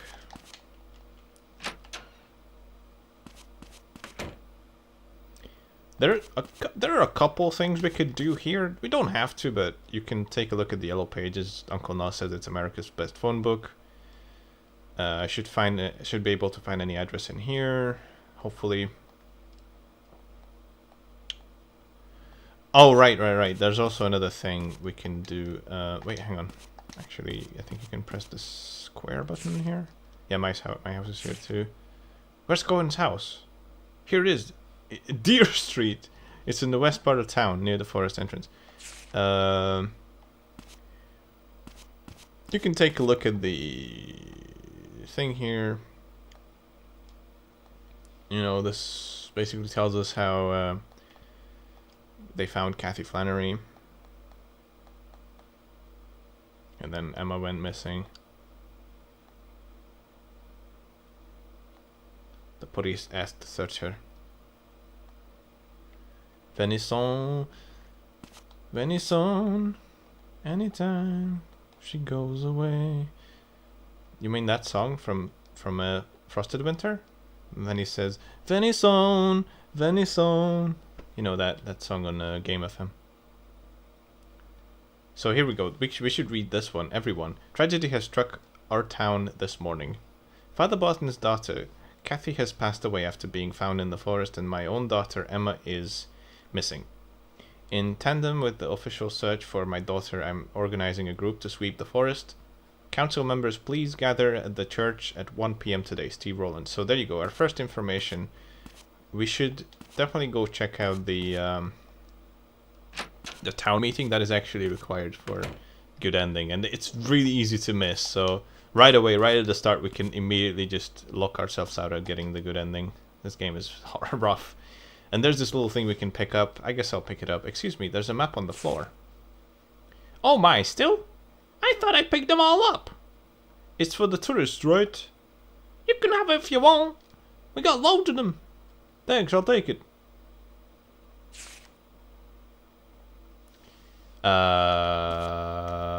He adopted her. Kathy is his adopted daughter.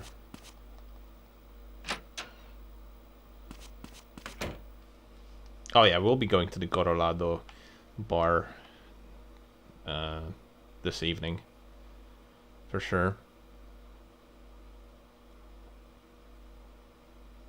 Melanie. So we can go and visit Cohen if we want to. We can also do other stuff. I'm not sure what I should do first. We can do many things. We got time until time to kill until 1 p.m. So I think I'm going to go and visit Cohen first, who lives near the forest. Because I am basically recording this as the sound rewards are disabled because I'm kind of recording this as like a one big Mizzurna Falls playthrough for YouTube as well, so I don't want it to be interfering with it. So this is where Cohen lives. Cohen Strasbourg. So let's go visit him.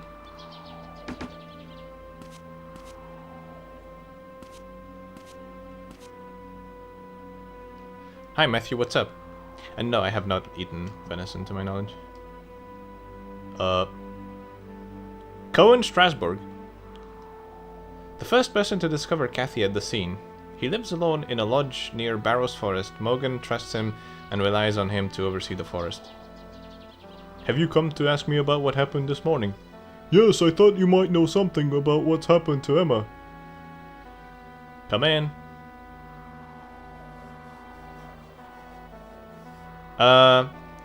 It's okay because I had that text on yesterday as well, or sorry, 2 days ago, and Arska still used one of the sound commands and was confused why it doesn't work. Something to drink. No, I'm fine.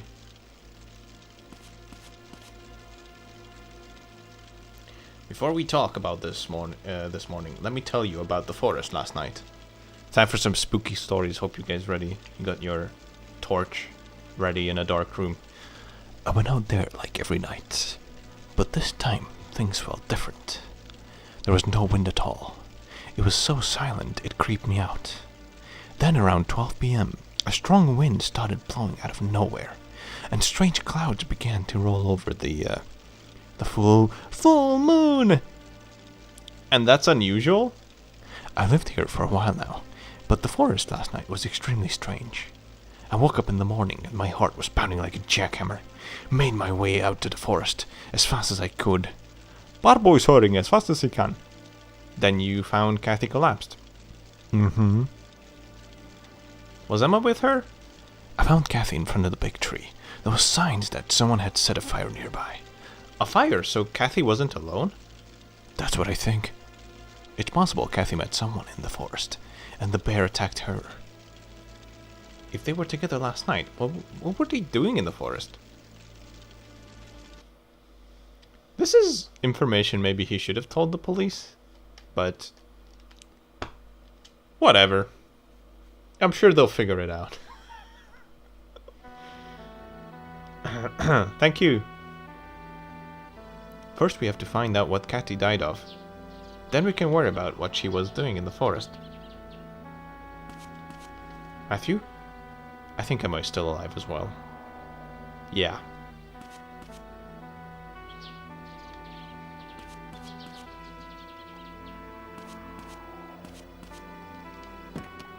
Alright, now that we talked to Cohen, there's another thing we can do. Let's go over to Emma's house. Something we haven't done yet last time. Actually, I should go the other way.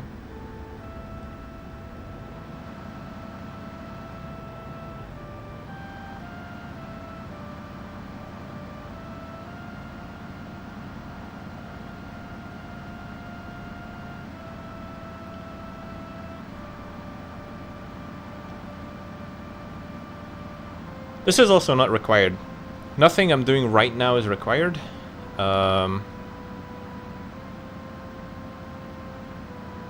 Except for one thing. I'll mention it when I get to it.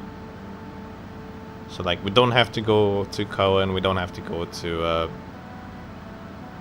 Sarah's house either.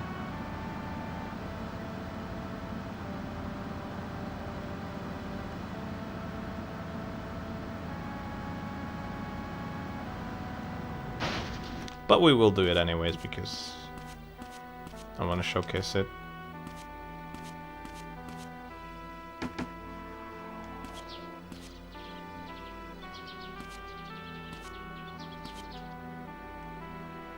Hi Matthew, what's up? Winona is here too, come on in.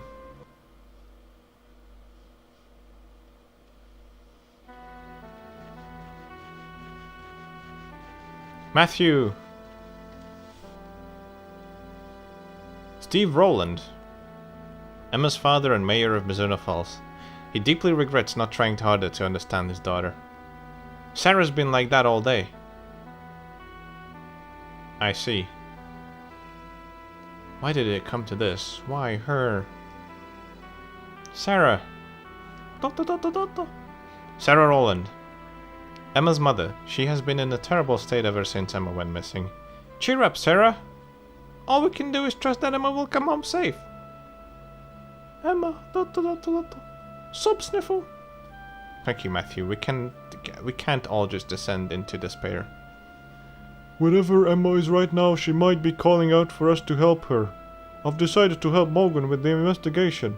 I see. Could you let me take a look in Emma's room? No! Don't go into her room! Sarah, I want to help too, but could you give us a little time? I don't want anyone going into Emma's room until Sarah calms down. I see.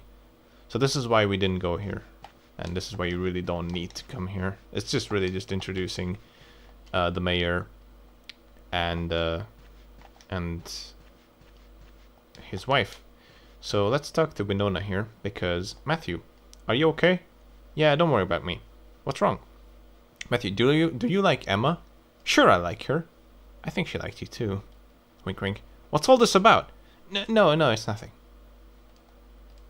Dad's put me on the curfew at night. Can't be helped. Yeah, I get how he feels, but it's not like I'm a kid. Yeah. And, hey Matthew, if you're leaving, could you give me a ride home? Take Winona home. Yes. Thank you. So let's take Winona home.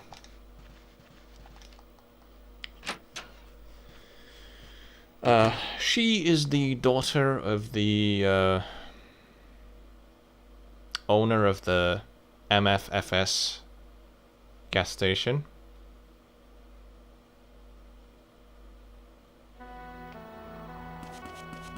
So if you choose her, you get infinite fuel. What? No. So let's take her home.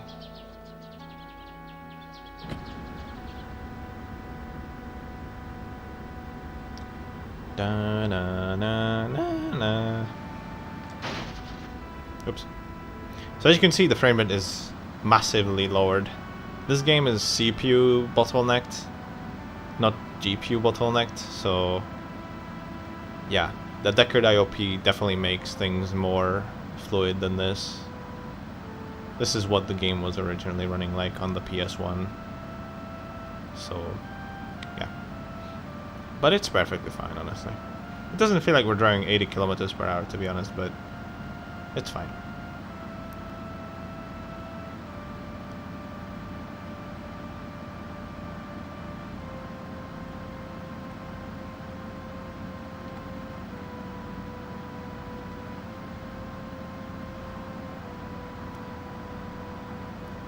But there will be still one more thing to do after we've taken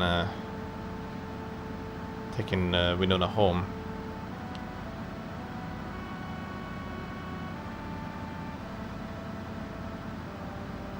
Oops.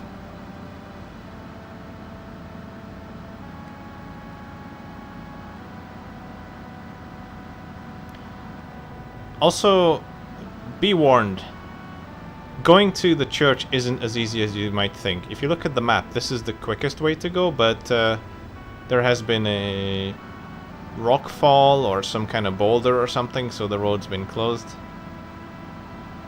So yeah, you have to go the long way for the first couple days. I believe it gets repaired on Thursday or something like that. You can go fill up the car there. If you just get out of the car here, it's fine.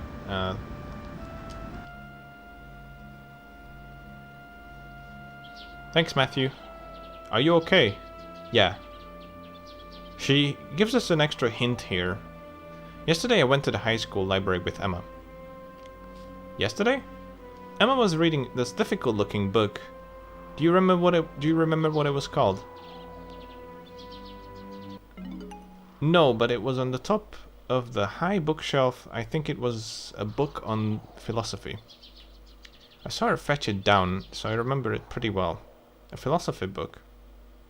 Emma's disappearance and how she was acting yesterday. I feel like they've got to be connected. It's like she's guiding us somehow. It's like I'm having the strangest dream. Yeah.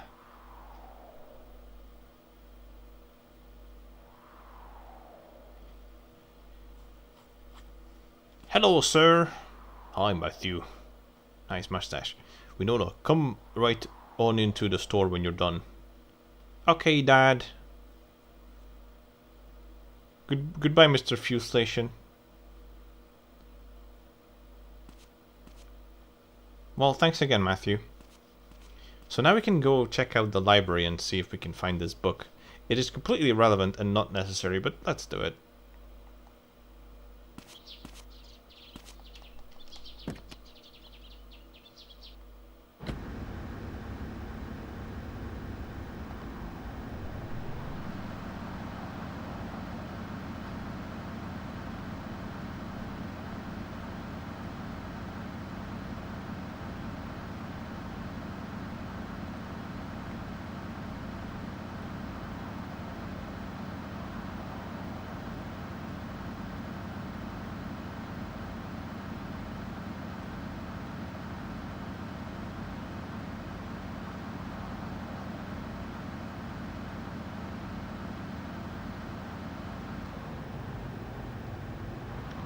Though it is important for us to come here because we are going to be presented with an important character that we didn't get to be introduced with.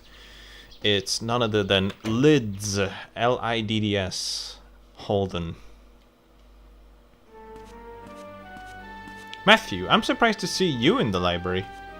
What's that supposed to mean? I can read! Miss Holden. Liz Holden, 26. Matthew, Emma, and Winona's homeroom teacher. She treated Emma like a little sister and was one of the few people Emma could open up to. I heard about Kathy. Do you think Kathy and Emma were together? Who knows? I have no idea. I wonder if there's really any connection with Kathy's case. What do you mean?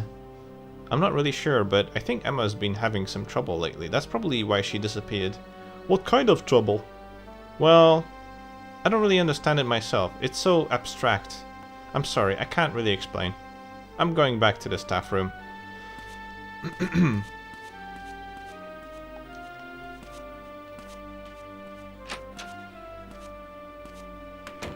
Alright, so the book we're looking for...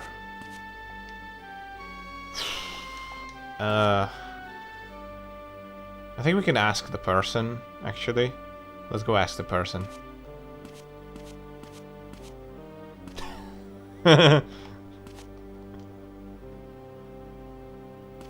Yeah, then he said like, oh right, I didn't see it in the title, but then I told him like, it's right next to the game as well, but oh well. Where are the books on philosophy? The second bookshelf from the right along the corridor wall. The second bookshelf from the right. Okay, right. Okay.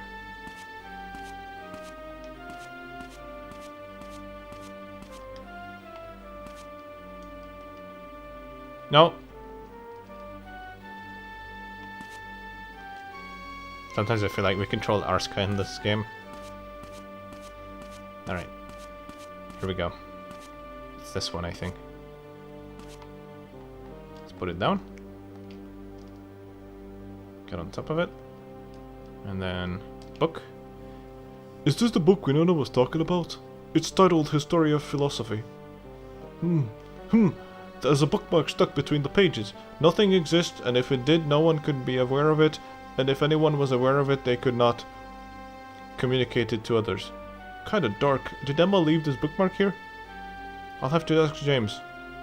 So that's something we can talk to James about. Let's go. Alright, so we've done what we came for. Time to head back to home base for a bit. But before we do that, I'm going to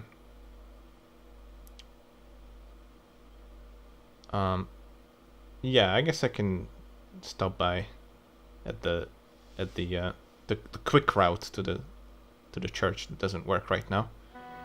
I'll show you what happens. It'd be cool if there was a way to clip through it, but I don't know. The game is super jank, so it seems possible and impossible at the same time. In theory, it seems possible, but in practice, it seems impossible, so I don't know. It wouldn't save a lot of time anyways.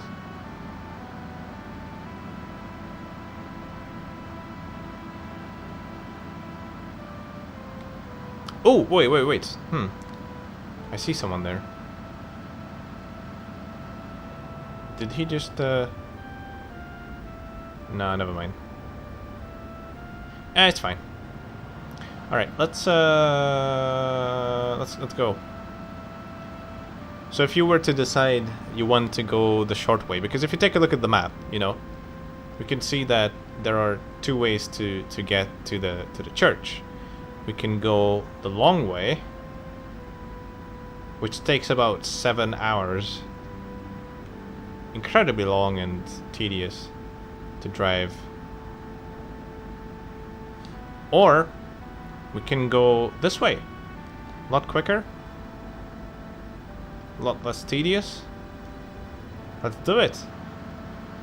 Problem is Rock Falls, because why not? So we tried to get across here. That's a big no-no. Hello, mister. What's the trouble? Ah, well, there was a rockfall during the night sometime. It's nothing major, but it will take 2 or 3 days to clear it. Is this the only place affected? Huh? Oh no, the road out of town's also blocked. Now that's a big fall there. Take more than a few days to clear that. No one's gonna get on out for a while. You want to get up to Cochran Peak? You'd better head via the lakeside.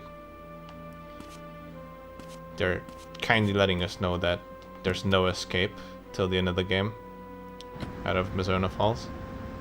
I mean, would there even be a way out? I mean, what's the way out? I guess this, maybe? If you go straight there? I don't know. Oh, I suppose this one, right? Yeah, maybe. I don't think I ever tried going that way. Okay, check it out when I have some downtime. See what's there. Try to leave the town. So before we head to the church, I'm going to stop by at the oh shit, that's Noz. Wow, where is he going? It's not even noon yet. It's 11:50. That means we can go to the store, check it out, because Uncle Noz is not in.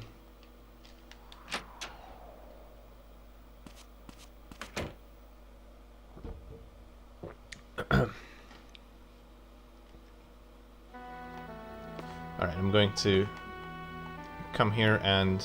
Lighter's on sale. Uncle's not around, right? This could come in handy at some point. I'll just take a lighter. I'll just leave some money in the register. Easy enough. And you can also go to your place, and you could take a notebook in which you can basically store the phone numbers, for example, and other stuff that you've learned. There's a notebook in here. We'll take it. Yes, let's take it. Why not? About the notebook. The notebook serves two functions. 1, record of character information, and 2, record of phone numbers. To use the notebook, open the item menu with triangle and select the notebook. Next, select the desired feature and press O. Information in the notebook will be updated as you make progress in the game. Phone numbers will be automatically recorded after successfully connecting a call once. Yeah, I mean, it's really only... I mean, it is useful for a casual playthrough, but, you know, if you played the game enough, it's not really necessary. So I'm not going to be using it at all, but, you know, just showing it that you can pick it up there.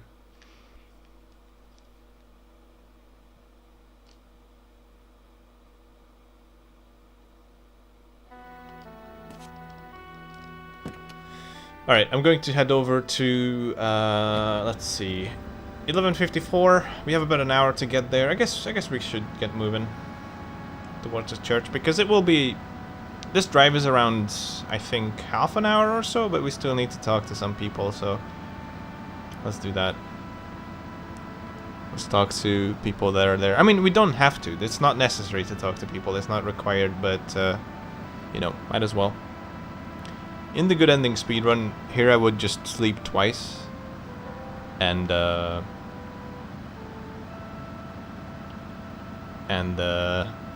know, skip all of that crap that I've just done, except for talking to Lids.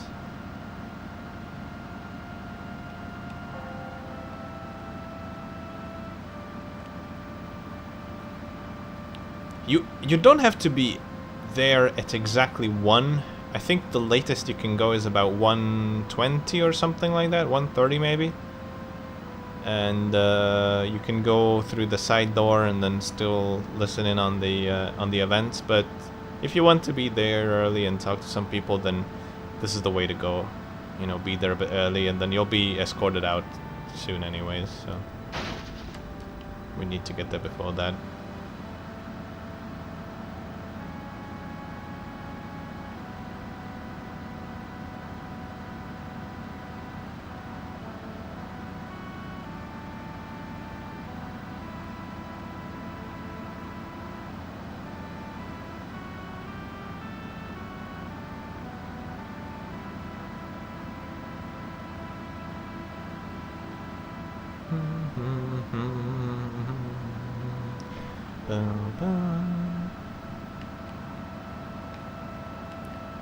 So the mayor has called in a meeting for the townsfolk to try and help find... Oh, I wish I could have talked to this guy. I like this guy. He says some weird shit. To try and find his daughter. Yeah, cars are not really dangerous in this game. Your car might get stuck in another car like this, but I mean, it's... yeah. It'll just pop out immediately. Anyways. I'll park here. Like this. Okay. Let's enter the church and see what's what.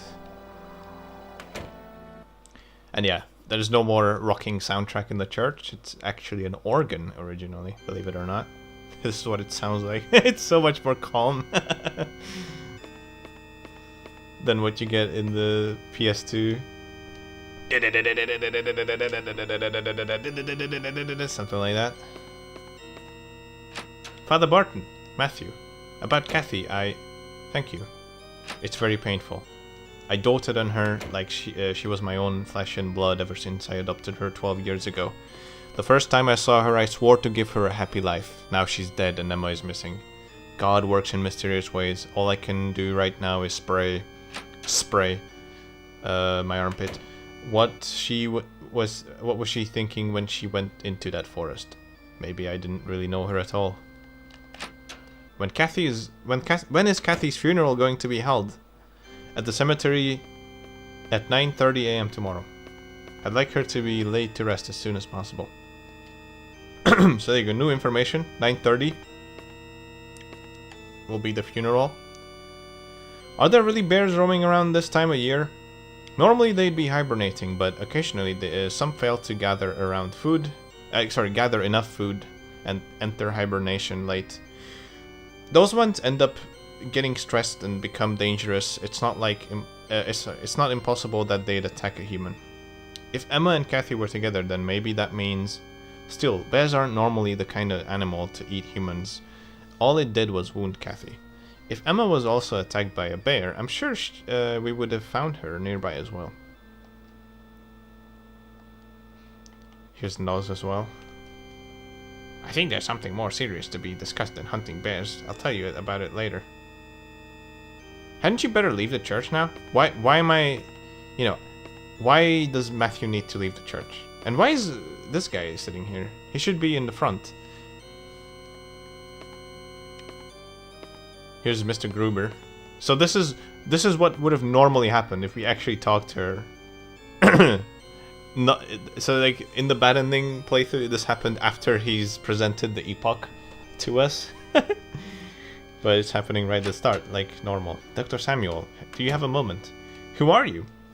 Matthew Williams. I came to Kathy's room earlier with Morgan. Oh yeah, you're the kid Morgan brought.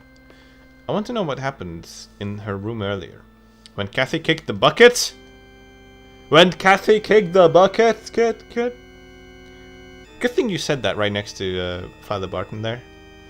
Yes. All I know is that Kathy seemed to be in a fugue state and then suddenly screamed and died. Well, to put it simply, Kathy died of a shock. You know that she was attacked by an animal, right? What I think is that Kathy experienced last night was terribly traumatic for her. Then later a flashback or trauma was caused by some trigger resulting in her death. What kind of trigger? Well, that's the question. Some snow falling up the roof outside the window, Morgan's ugly mug, it could have been anything. The only people inside the room were you, Morgan, Father Burton, and James. There was the nurse there. There was a nurse there too. A nurse? The head nurse. She works in the nurse center. Are you finished now? I'm busy, man. I'm a busy man, you know? Yes, thank you. What an ass. Oh, hey, here's Winona's father. All right, Matthew? All right, mate? I'm fine. It's Winona I'm worried about. Winona doesn't like to let people see her weak side. Keep an eye on her, will you? Yes, sir. Winona said she's not allowed out at night. Yes, the curfew.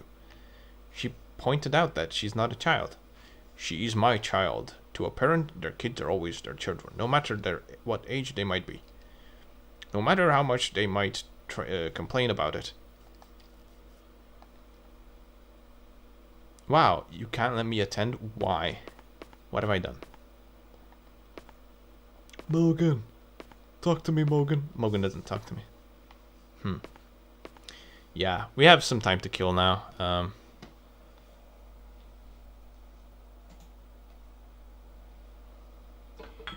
They'll only send us out at 12:50. Got done a bit sooner.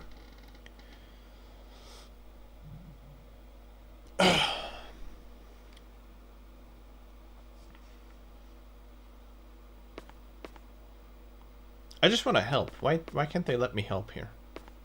It's so rude. How rude? Oh hey, there's I didn't see him. This is Dennis. I guess we're all here.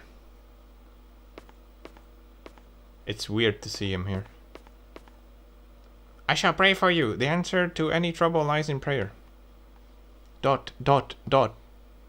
Amen. The suspense was killing me. What was she gonna say?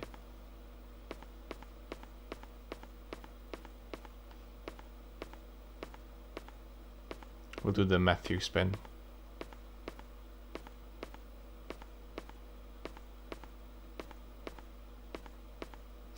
Oh, right, you're only sent out at 55. Never mind. Not 50. I am doing the Matthew spin. I can even do it quicker. Check this out. This is Mizzurna Falls Got Talent.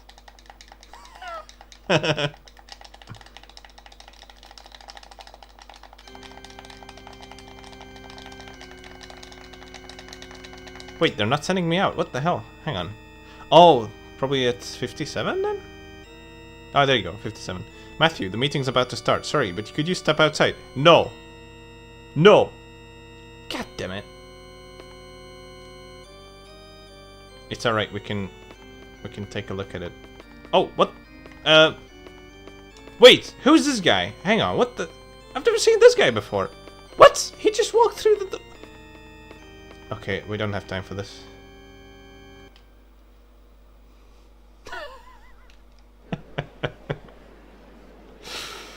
What the hell was that guy doing there?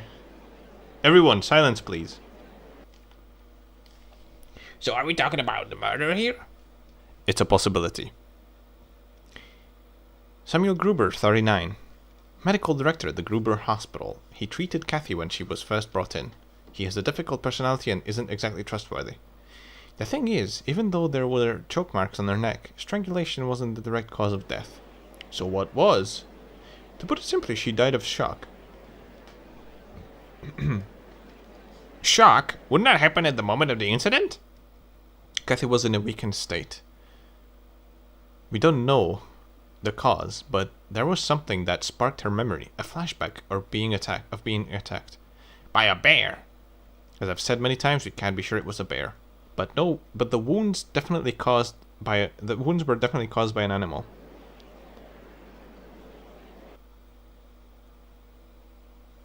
Everyone, the main points here are that Kathy was attacked by an animal in the forest. Now Emma, the mayor's daughter, is missing. We've decided to search Barrows Forest and would appreciate everyone's help. All men, please convene at the forest hut this afternoon at 3:30 p.m. It should be safe until it gets dark. Mr. Mayor? Even now, at this very moment, my daughter Emma could be suffering. Everyone... Stop sniffle.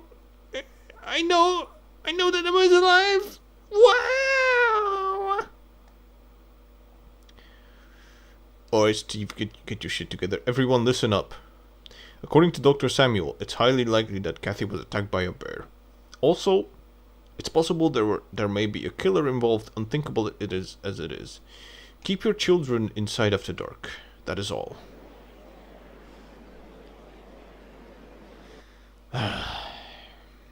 Chalk marks on her neck? Is that what Morgan meant by suspicious?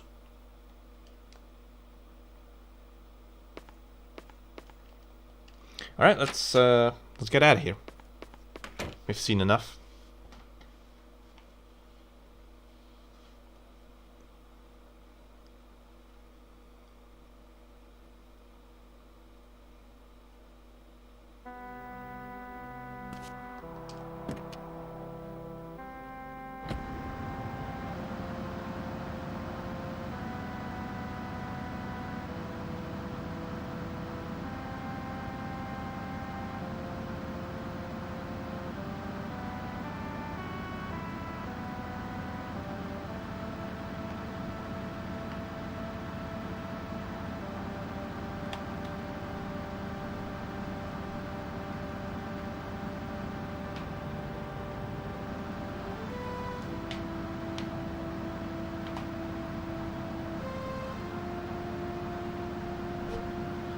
So right now we don't really have a lot of things to do, but there's something we could check out. I think there might be something happening somewhere, and also I guess we could just, you know, check out the limits of the city maybe, or sorry, the town.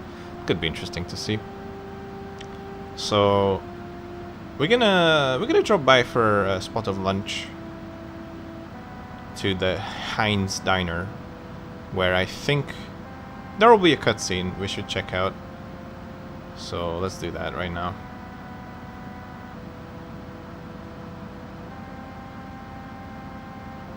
Also, I think I kind of want to go to Heinz Diner every day, just to see what the special is for that day, because I want to eat the special every day. So like, for every day of the week, there is a special food for that day. So, want to consume that every day. So let's see what today's offer is.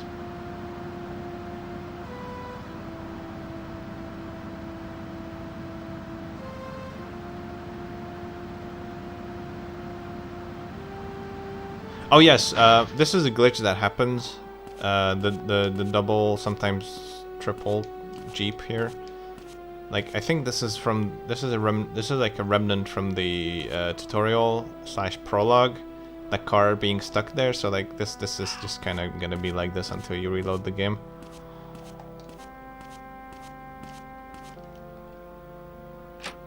So yeah, they fixed it here to Haynes Diner. Even the texture is fixed. That's interesting. It would have been normally Heinz Diner. H-E-I-N-D-S, I believe. Heinz Diner. You seem busy. Not as much as usual. Also, her name is Rolane in the Japanese version. Rolane Heinz, 20. Waitress at the diner. She's... Okay. I guess this place is owned by her father or something, I guess. Which is why she is the waitress here, but, you know, like, she has the name of the diner. So, she must be, you know, part owner, maybe? Wait, but also waitress at the diner. She's straight talking and has a pleasant yet frank personality. She's dating Mel, but they fight all the time. Maybe they're a good match. I heard Emma's gone missing. Rolane, did you know Kathy? Her? Little Miss Church? I didn't really. She was always by herself. Now, in the Sirosran made translation, this is translated to something like the Jesus freak or something. That's so unnecessary. I think Little Miss Church is completely fine. There's bound to be a connection between Kathy and Emma's disappearance. Were they friends? Who knows? As far as I know, they weren't. But they were actually kind of similar, weren't they? In what way? Not in any specific way, just that you could never tell what either of them were thinking. Was thinking. Yes. And here's the delinquent Mel. What's wrong with you? You look grumpy. Mel Aston, 18. Look at that. What a Chad. The 18-year-old Mel Aston dating 20-year-old Rolane Heinz. Dennis's only child, known in town as something of a bad boy. Highly irritable. Highly irritable, he's a rebel without a cause. Nothing's wrong. Don't nag, Rolane. Finish up here and let's go drink. I can't. My dad's not here today. I have to take care of the place by myself. So there you go. It's her dad's place. It's your place, so just close up early. What's the big deal? I can't do that. If you want to talk, let's talk here. Jeez, everyone's pissing me off today. What happened? This morning I got interrogated by that fat ass. Thinks I've got something to do with the Emma thing. Also, I think in the Siro-san translation they say something like Jabba the policeman or Jabba the Hutt. I don't know. They call Morgan the Jabba from Star Wars for some reason. I mean, I don't know. It's just... Yeah. Morgan? Yeah, that fat pig.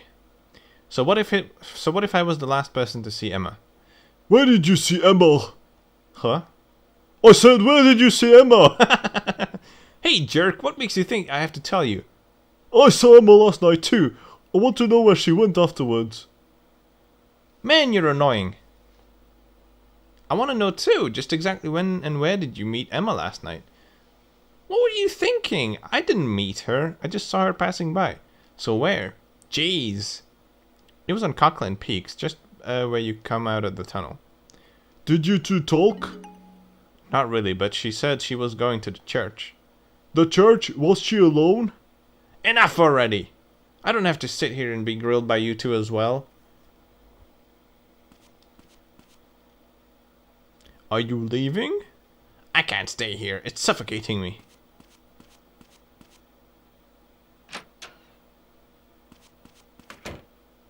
Ugh, what a dick. Aren't you two going out? Yeah, well, everyone's got their good points. We can talk to her some more. Maybe Emma went to the church to see Kathy. I think you could be right. I bet that's it. It's likely the two of them were together then. I wonder if there's another protest going on at the Aston farm again today. Protest? What protest? Don't you know? The farm workers are protesting against Dennis won't because the farm workers are protesting because Dennis won't renovate their housing. Dennis, as in Mel's father? Yeah, the Aston Farms workers housing at the top of the Cockland Peaks. Okay, oh yeah. That place is pretty run down. Dennis should just do a decent thing and get it renovated. This is actually not necessary. Like, we don't even have to talk to any of the protesters, but we can do it. He's got plenty of money to go around after all. You got anything else to say? Feel like a bite to eat? What can I get you? Alright, what's the special for today? It's beef sandwich. Let's go. $3.50. And like I said before, money isn't really an existing thing. They wanted to implement it at some point, but it got canned. So you do spend money, but you just sort of have infinite money, so it doesn't really matter. Money is just there as like, you know, like we could buy the whole menu just fine, but I'm just gonna go for a beef sandwich. Oh shit, I pressed the wrong button. Hang on, you have to press circle. Today's special is the beef sandwich. I hope you're hungry. What is a beef sandwich? Is it just like cooked beef or like beef steak sandwich or something? I hope it's like a beef steak sandwich. That sounds pretty good. Alright, and to finish it off, I'm gonna go for a nice milk because Matthew likes his milk. You want milk, huh? I know you love your milk, Matthew. Give me those milkers. Here you go.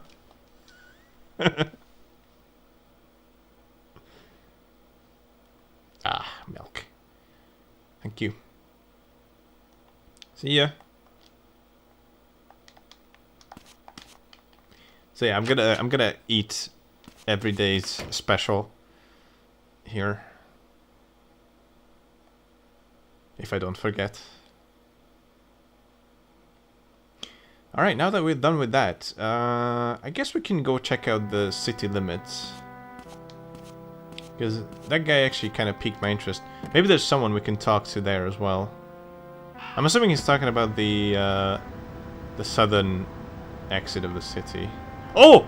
Wait! Did you see that? Did you see that right there? That was Mel. Just like right... Did you see that? Where did he go? Hang on. Where did he go? You could see Mel for like a couple of frames. He was hoverboarding, I think. That happens sometimes. Weird things can happen in this game, so... Right. That car just disappeared as well. Alright. Alright, let's go to the other end of town. Oh yeah, there it is.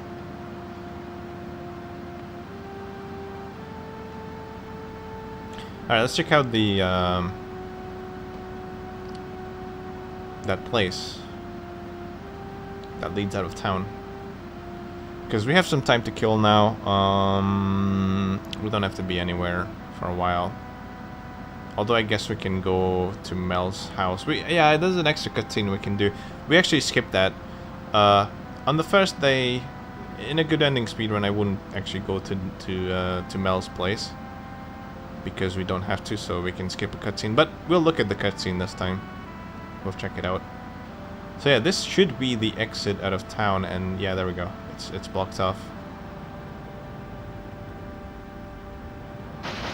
Although I don't see any rock falls, interestingly enough.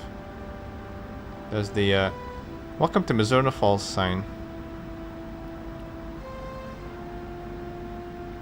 This could be like the thumbnail or something if I wasn't lazy. I could make this the thumbnail. Welcome to Mizzurna Falls. It's weird how the sign is just completely black from the other side. Oh, you can even go through it. Hang on. I didn't realize. Hang on.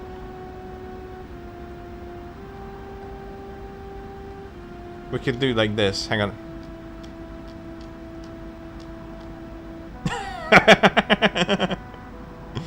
Perfect. Look at that sexy ass. Alright. Let's go to I'm saying let's sleep and save 1 hour.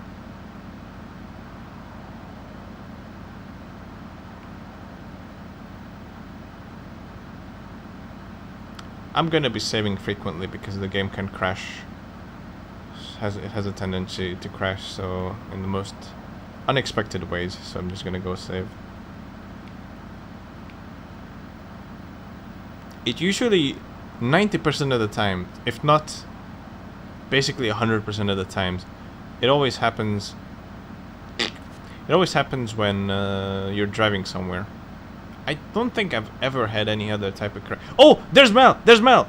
He's hoverboarding. I'm following him. I'm gonna follow him. Cause, oh, wait a second. What is going on with him? Hang on. Where is he? I saw him from a distance. I saw him going this way. I don't see him anymore. Where is he? Did I miss him? You guys saw him, right? Where did he go? I want to find him so bad. Where could he be? God damn it. It's so weird. I always see him. I always see him in that cross section at the center. Wait a second. What is that in the distance? Is that him? I think that's him actually. But now I'm seeing the bike as well. I wasn't seeing the bike before, and it looked much funnier without the bike for sure. Ah, yeah. Now he's on the bike. That's not as interesting.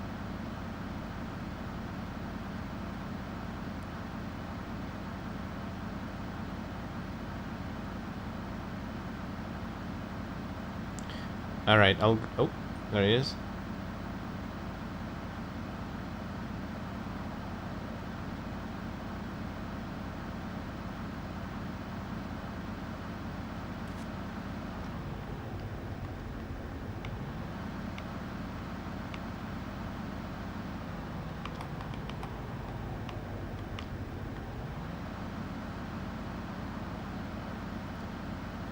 Alright, I'll go save.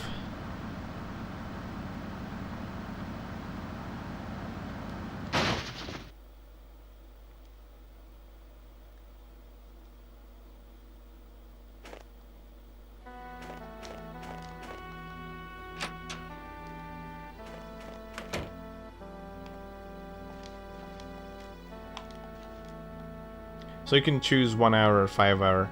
We're gonna go with a 1 hour sleep.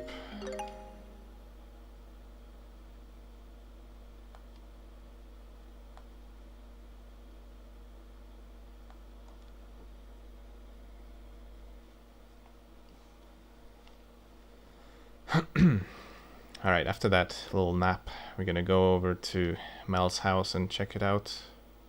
Hopefully Dennis is going to be home. I think he should be. Dennis, like I said in the other playthrough, he needs to be home. Actually, I'm not sure if the protesters are still gonna be there. They should be. I don't know how long they're there for.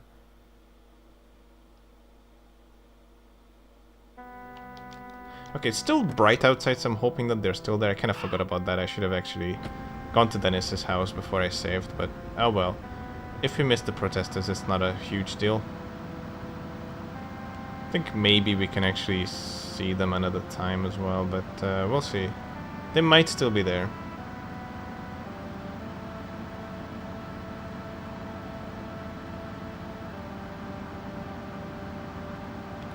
They're just basically, you know, they want Dennis to do something about the housing, and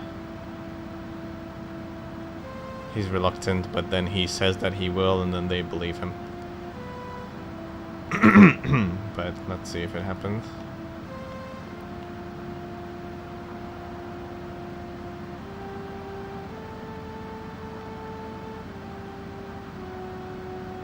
Okay, they're there. Good. So we get to see the cutscene here. I believe what you have to do is actually talk to this guy here. Yeah, there we go. Boss, please listen to us. Who do you think we workers are? We demand that our housing be renovated.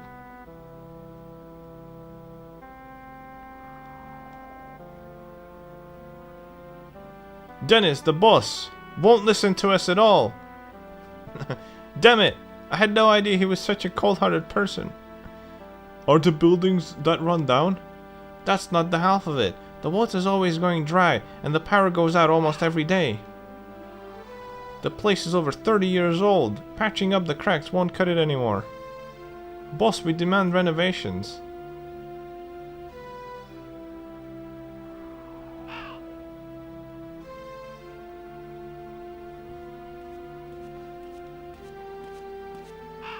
Dennis Aston, 57.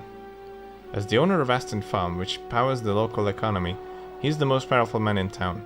He's the father of Matthew's classmate, Mel. Enough of this. I'm always shelling out to fix that place. Boss, that won't do any longer. The place needs rebuilding from the ground up.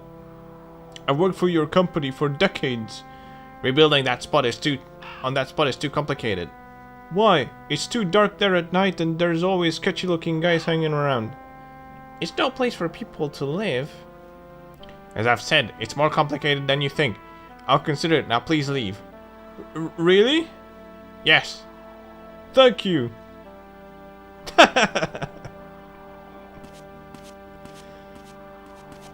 Jeez. What? You got something you want to complain about too? I'm not interested. What a very trusting bunch of folk there. Alright. Knock knock.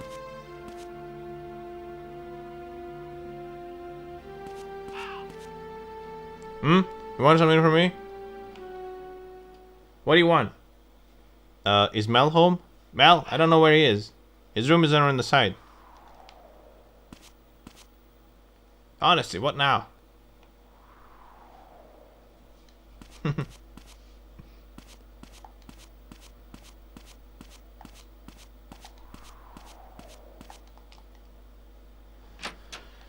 So we can get into Mel's room, and if you remember in the bad ending, we've actually picked up this note here on the floor, and it didn't trigger a cutscene, but now, since it's the first day, it actually will. And it's actually pretty funny. It's a note. It reads 9 p.m. motel. Did Mel get a room at the motel? Huh? Motorbike! You got Mel's note. It's Mel. This is bad. I need to hide.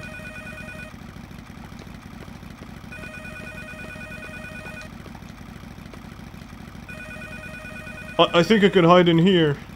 What is he, 5 years old? I can hide in the changing room. He'll never notice. Also, his bike is actually... His bike's ignition is connected to the phone. It's a very interesting system.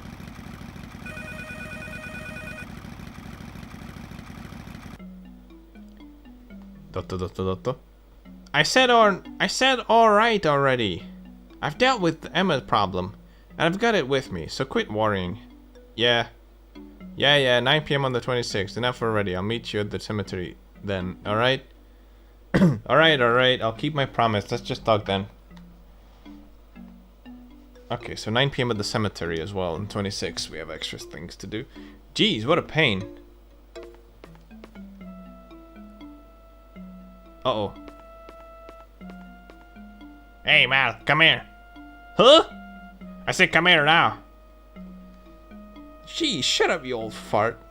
Outside now. Alright.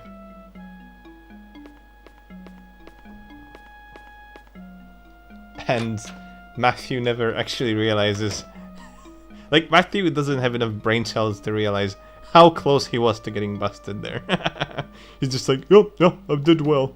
That was a good job for me. Oh, the idiot. Alright. So we got a 9 p.m. note that we don't know much about yet. Let's visit the hospital.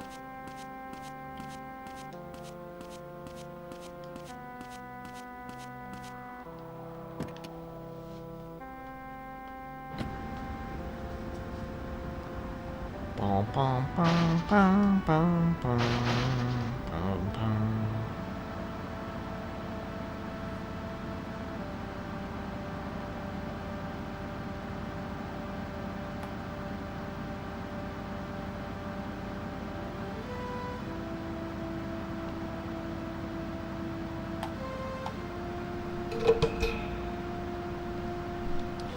Oops.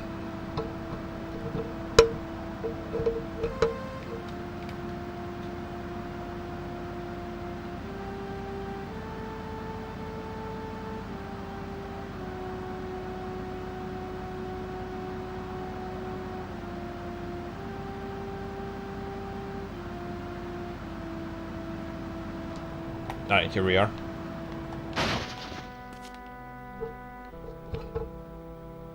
There's an important cutscene we have to witness here for good ending.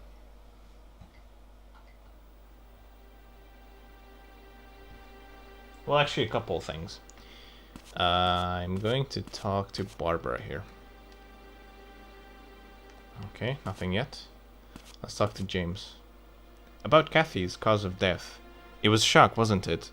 Yeah, but it just doesn't make sense. Is that really what she died of? You have certain memories too, don't you? The ones that pop into your head after years and years of having forgotten them. Vivid and clear. It's the same thing. But doesn't the trigger for a flashback have to be something connected with the memory itself? Kathy was attacked by a bear. What could make her flashback to that night in the woods? Something clearly did. Something strong enough to bring back the terror of the woods. What could it be? No idea. Only Kathy could tell you. Are you busy right now? Not really. If you want to ask me, you want to ask me something about Emma. Nothing exists, but if it did, nothing could be known about it. But if something were known about it, it could not be communicated to others. This was written in a book I think Emma was reading. You're quite the detective. That sounds like Emma, alright? Don't mock me, please. Alright. It's a quote from Gorgias, an ancient philosopher. I think it sums up Emma's state of mind pretty well. It's sad. It sounds like being all alone, trapped in your own world, unable to escape. There was a side of Emma you never knew, an Emma who's gone beyond what most people could understand. You ever go to the bar? You mean the Wolves? I'm underage. Emma went there a lot. What? Wolves is where I got to know Emma in the first place. She's been in all sorts of trouble there, you know. Get a bit of repetition. I don't believe it. You only knew that one side of her. You might see the other side if you come, maybe even the key to finding her. Phew, I'm tired. Come and see me again if you find any clues. When was this translated to English? The first fully playable, beatable translation patch was released this year in March 28, I think. But the text-based translation was done a lot earlier by Resident Evie. That was already available in, like, I don't even know, like a couple years ago. And that's based on this is based on that translation. It was just complicated to put it into the game because it would keep crashing and do such things.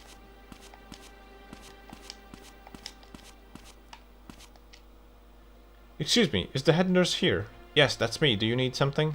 Were you in Kathy's room when she died? Yes, poor child. Dr. Samuel said that Kathy's cause of death was shock caused by a sudden trigger. A trigger? That could be true. Do you have any idea what it could have been? It was right when Father Button entered. I leaned in to Kathy and I said, Kathy, don't worry, Father Button has come for you. And then Kathy's right eyes rolled over towards the father, and I thought everything was going to be alright. But just when I started to relax, Kathy screamed. I wonder if seeing him was too much of a relief for her. Too much. It was so much of a relief to see Father Button that she died. Wow. Such a tragedy, whatever it was. Where's Kathy's body? It's in the operating room too, in the basement. There are a lot of examinations they needed to do, so she'll be resting there until her funeral. When is the funeral? I don't know, I haven't heard yet. You already know, Matthew. Oh my god. Okay, let's go talk to Samuel as well.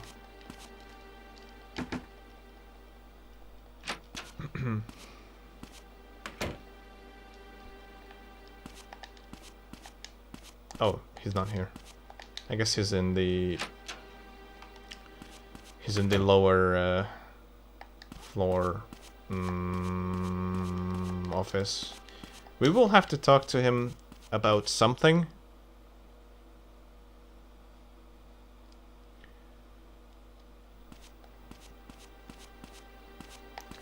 Although, it could wait. Like, it's not super important to talk to him about it now. We could wait for tomorrow, but might as well do it now since we're here. Got some extra time. Let's do everything in, like, chronological order. I want to ask you about the bruising on Kathy's neck. Bruising? Yeah, bruising like she'd been choked.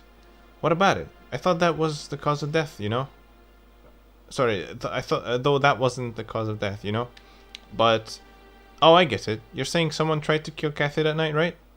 Morgan doesn't seem to be taking that theory very seriously. Maybe in New York, but in this this is a small rural town. That kind of thing's unthinkable here. If you ask me though, someone definitely strangled Kathy that night. From the bruises, can you tell what time she was strangled? I'd say within 24 hours of when she was discovered, but I'm no expert. It might be hot stuff, but even I can't say for sure. Someone definitely choked her though, and it had to be a man. Why? It's obvious from the size and shape of the bruising. I thought you said you're not an expert. It's just an intuition. I put a lot of faith in my hunches. Oh boy. Listen, Kathy was probably messing about in the woods with a guy, lighting campfires and so on. Then maybe the guy goes too far and tries to feel her up or something. So Kathy's all like, no, and the guy ends up choking her. Then by coincidence, she happens to get mauled by a bear. The guy runs away and she's left all alone. What do you think? Perfect, huh? I'm not so sure. I don't think Kathy was the kind of girl to play around at night. Well, I guess you can never tell with the kids these days, though. But you can never tell with kids these days. These days, though. Yeah, I can't speak. But it's not like you really know her, did you? True, I don't know a thing about her. What kind of girl was she, anyway? And that's what we needed, that extra bit of grey text, which unlocks an extra dialogue with someone. Whenever there's a grey text, that usually is important to move the story along and move the, get closer to the specific ending we're going to go for. So this is Barbara's room. I think Barbara is not here yet.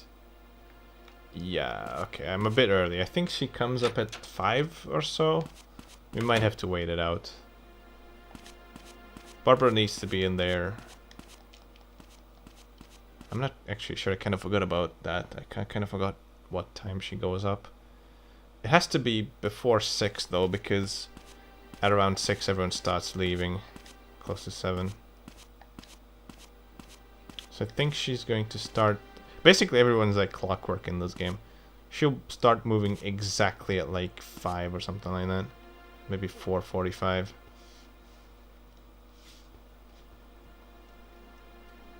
Come on, Barbara. Go for it.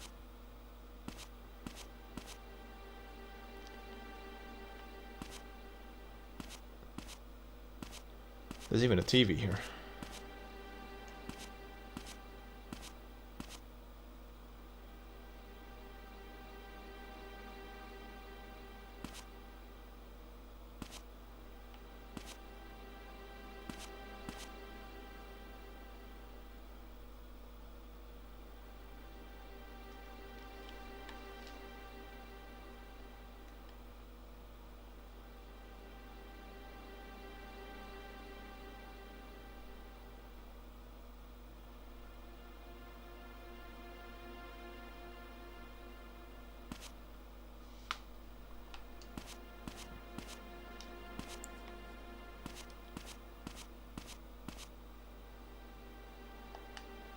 Is she gonna move at 4:45? Let's see. Maybe she only moves a bit later, like 5. I don't know her exact routine.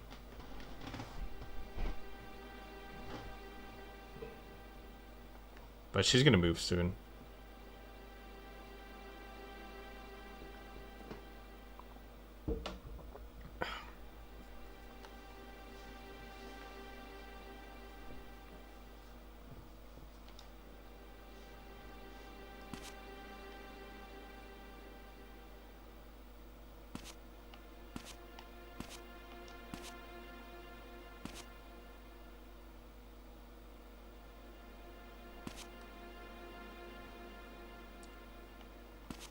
Although someone else needs to be here as well, so that might only happen at 5:30. Now that I think about it. Can I talk to Samuel about anything? When is Kathy's funeral going to be held? Her funeral? That's up to Barton to decide. I've already signed off on the body. I see.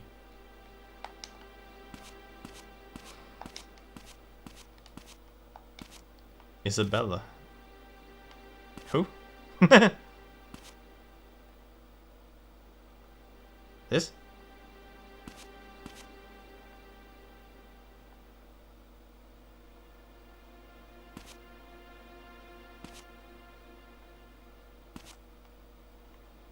She's Barbara. Barbara Holden. Come by my room anytime. It's on the second floor. The last door on the right. Wink, wink.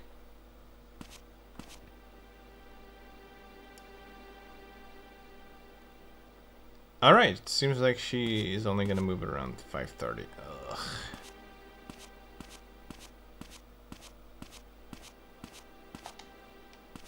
Yeah, sometimes you have to wait around. It's kind of like Shenmue in that sense. You know. Sacrificing convenience for the sake of realism, which is, I mean, fair game. I don't mind it personally.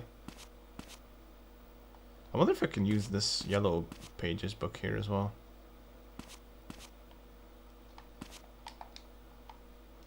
No, this one doesn't work. Interesting. So you can only use the one in the police station. This is probably not as good as the police station one. She will start moving it exactly like 5:30, I think. Lids is also required for this. So we're also kind of waiting for lids. Dun, dun, dun.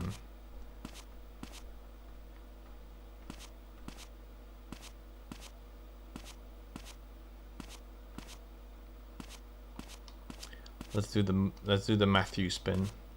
Dun, dun, dun. Dun, dun, dun, dun, dun. The Matthew spin. The Matthew spin.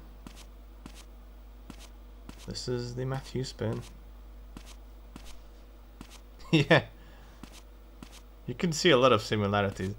This game actually not only inspired Shenmue, but people for the longest time just, you know, said always Shenmue was the first game to introduce quick time events, but this game had it before that, like a year before that.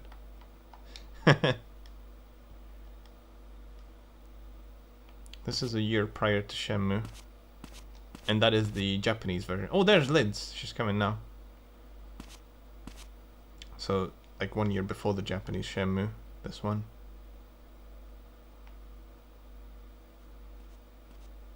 Hey, Lids. What up? What up, Lids? Hey, Lids. Wait, your mother is here. Lids?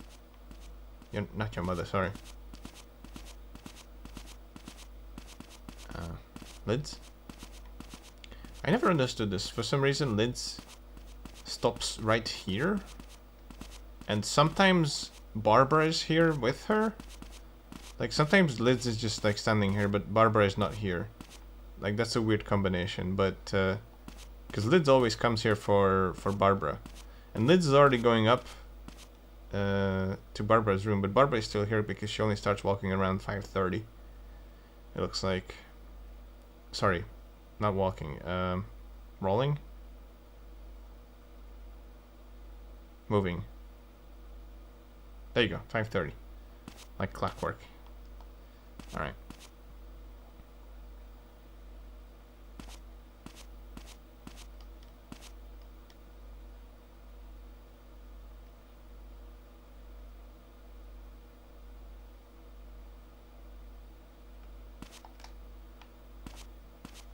And she will actually be...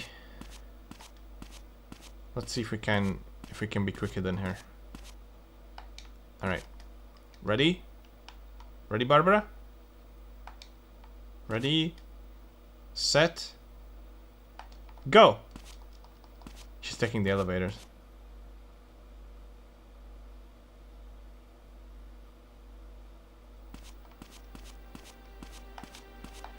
Haha, I won.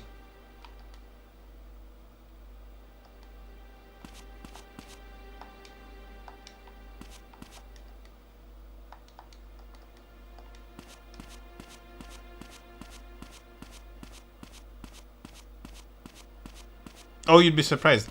Look at how she's gonna open this door.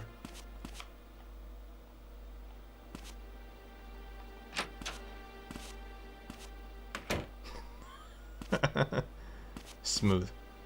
Alright.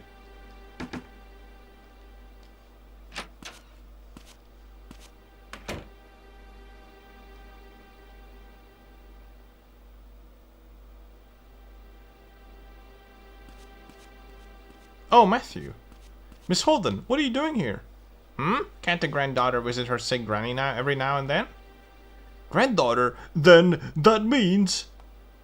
Yes, this is my grandmother. Whoa! I see. If this is your student, doesn't that mean he's a classmate of Emma's? You know Emma? Emma used to visit Granny. Such a nice girl. Poor thing. It's not like she's dead. That's right, Granny. We don't know yet. I see, I see. Do Emma visit often? Yes, Emma was interested in Granny's old stories. Stories like what? Not nice tales for the telling. Dot. Truly they're not. I see. Maybe I'll tell you if you come and see me sometimes. Granny, not that again. Come to visit me, then I hope you brought what I asked for. Miss Holden, do you know what kind of girl Kathy was? Kathy, we've talked to, of course, but I don't really know. She didn't seem like a very cheerful girl. According to Father Barton, she was introverted and wasn't much for socializing. That sounds about right. Maybe she had something in common with Emma. Like what? Like nobody could ever tell what they were thinking. Maybe that's not right for me to say as a teacher. Isn't there anyone who knew Kathy as well? I think her homeroom teacher would know better than me. Who's that? Holly. She's usually in the staff room from around 2 p.m. Got it. So that's actually an important bit of info here. We may as well check out Holly. Although, I don't know if we can do that today or if it's too late for that. I can try, but I don't think it's gonna work out. Yeah, we'll see.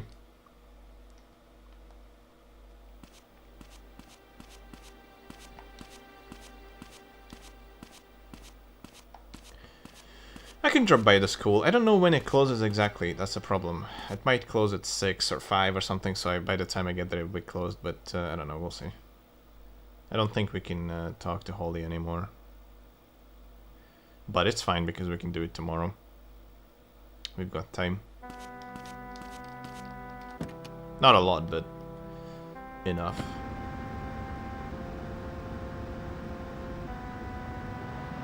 It's getting dark. But before we turn in, we'll have to do something. And visit the local bar, where everyone seems to be hanging out after work. Although it only opens for Matthew at 8. Everyone else can walk in at any time, but Matthew can only walk in at 8. Everyone else is allowed in, but Matthew, nope, only at 8. Can't come in any sooner.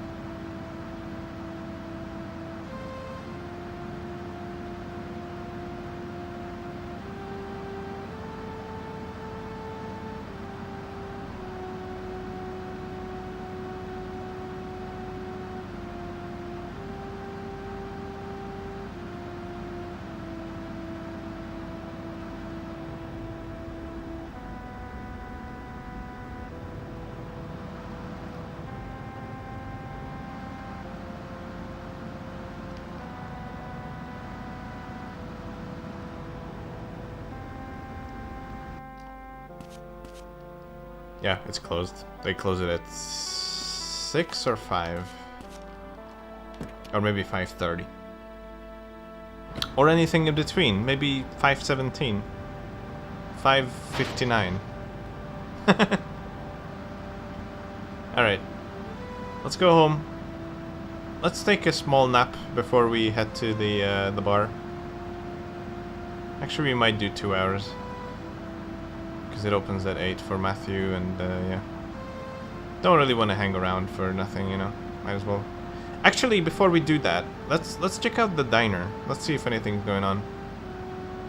Might be worth it. In which case, I might actually go a bit later. Or maybe just sleep once. Okay, we can still go into the diner. I can't believe they changed the freaking texture for the Haynes diner thing. From Heinz to Haynes. Oh yeah, also the bar has... sorry, the diner has 3 different songs. One for morning, one for midday, and one for evening. It's pretty cool. Tomorrow we're gonna stop by during the morning hours. Some of the farm workers were just here. Were they talking about the renovations? They were just bitching about Dennis. They're not wrong though, that place is falling apart, plus it's all kinds of creepy. Dennis should just rebuild. Mel said there's some reason why they can't. Like what? I don't know the details, but it doesn't seem like money is the issue. Mel's such a jerk. What's wrong? Mel's been such a grouch today. All he does is bitch and moan. Seems he didn't exactly love being questioned by Morgan. Who knows? Alright. Nah, we're not actually getting any food. I got a jet.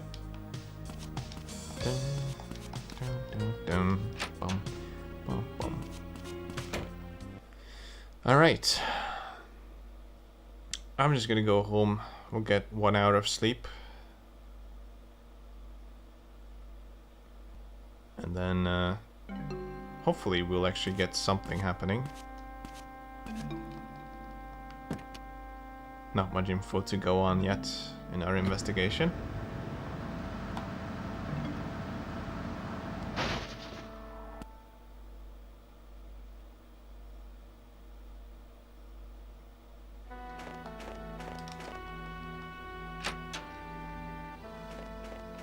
I think, if I'm not mistaken, if I just sleep here once, that should be enough for something to happen.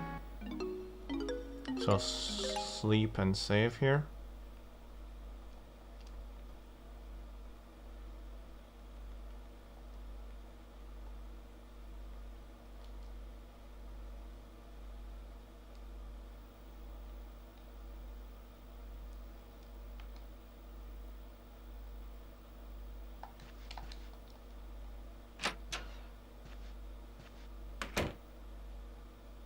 Okay, he's not here yet. Yeah, around 8 o'clock, Morgan drops by to talk to Matthew. The store's been closed, so we can't really go there anymore. We can pet the dog, though. I don't know when Morgan comes here. He must be... Actually, he probably comes a bit earlier than that. Maybe around 7:30-ish. I guess we can take a look at the post here. There's a flyer in here. Auto garage for all your vehicular needs. If you break down or get stuck in jank and cannot get out of it, just call us free at triangle, triangle, triangle, triangle. Thank you. No letters right now. We're not going to be using that very much at all, if at all, after this. Is that an old clock? It's like a grandfather clock thing. Interesting. Why are they called grandfather clocks? Yeah, there's one scenario when you would use it, and it's what I said during the bad ending playthrough. We'll get to that later. That's the one use case scenario I know. I don't think there's anything else you use it for. Morgan should be coming soon. I'm gonna wait for him and then go out to Bar Wolves. He basically just drops in to Matthew to say a few things. And we actually have more things to talk to him about now than in the bad ending because we've done a lot more. I think there's gonna be like 3 dialogues we can have with him. I'm just not really sure if he comes by car or just walks over. He probably comes by car. I don't know. I don't know where he parks though. And I don't know what time he comes exactly.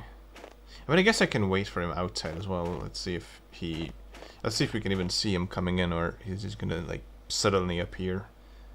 I don't know. He might come a bit later because usually I sleep until 8, but this time I didn't. And like I said before, you can manipulate people's schedules by saving or sleeping. So what happens is, you know, people don't really have a set travel they need to be completing. So they don't have checkpoints or anything like that for travel, or, you know, a set travel they need to be completing. It's all about where they have to be, and the travel is done automatically. So let's say the game tells Morgan that he needs to be at the diner at 10:40 or 10:35 or something.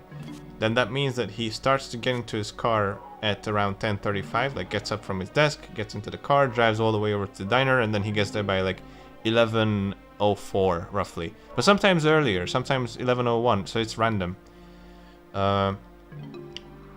But if you sleep through this, if you sleep into that segment where he would be driving, the driving is skipped and he's already at the diner.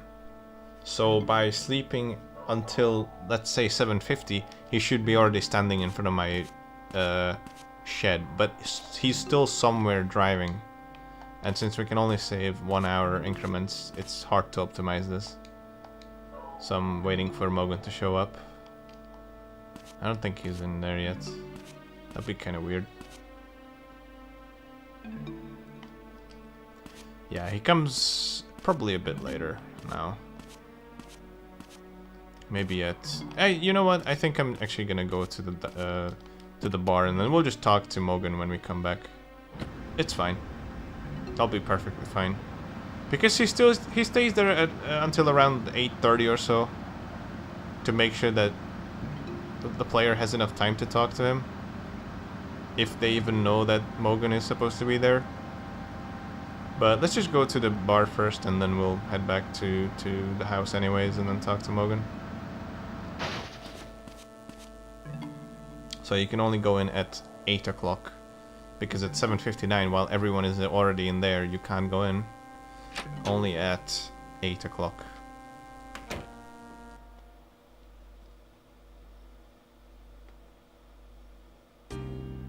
Matthew! Over here!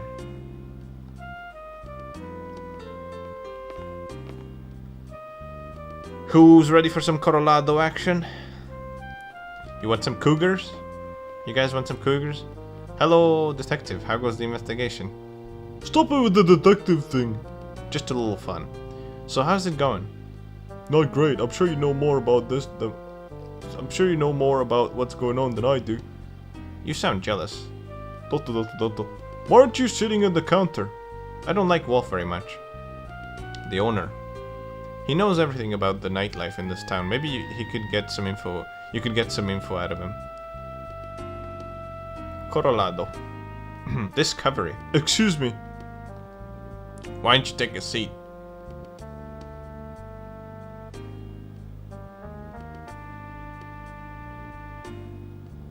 Want a drink?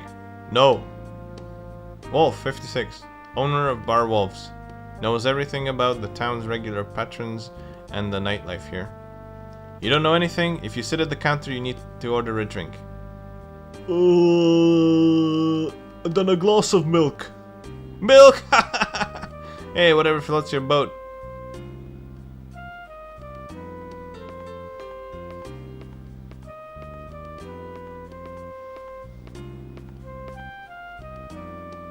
How much? It's on the house. Drink that and get lost. Do you know Emma Rowland? Emma? You know her? She's been here a handful of times. Turned a few heads, a real looker. Was there ever any trouble? One time this guy was being real persistent. So Emma stabbed him in the thigh with a fork. Of course, the guy was in the wrong, so I didn't make a big deal out of it. Emma really did that? She's had a bit of reputation here ever since. Did she always come here alone? Yep. Oh, except one time she did bring another girl with her. What did she look like? You're a bit keen to know about this. I don't even remember. I see. Maybe Kathy? You can order some. We don't serve alcohol to minors. It ain't worth the hassle. You're looking for Emma? Well, we get a lot of customers here. Emma was a troublemaker. She stabbed the guy who was hitting on her.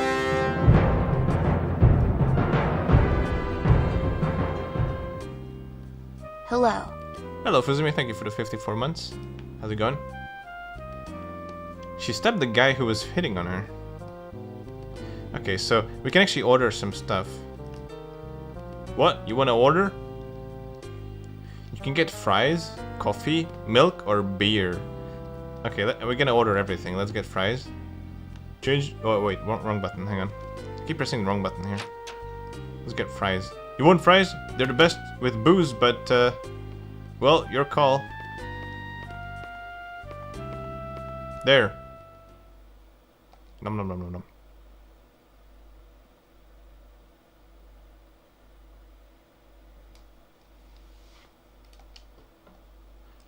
Let's try coffee. Are we still on the first day? Still Monday. Let's also try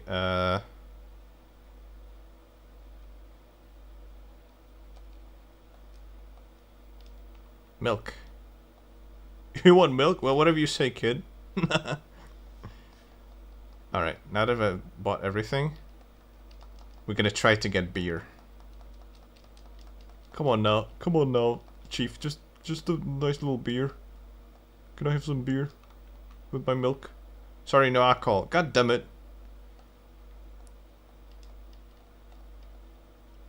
Alright. You can actually initiate a fight here with Mel. What? Didn't know a suck-up kid like you came to this bar. Looks like you're here a lot, huh? Is it okay for you to be drinking alcohol? Shut up, I only drink milk here. It's just like me. Ah, shit. Damn it, Emma. Where the hell are you?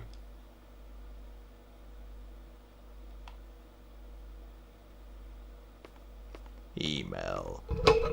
Aren't you Mr. Popular this evening? Wait, I didn't know that you can actually see Bonehead here. I've never actually seen this cutscene before because I've never done it. Listen up. A man always keeps his promises. If you can't even do that, what you got left, huh? Shut up! I get it already. No wonder Emma ran away from you. Say what? Know what I think?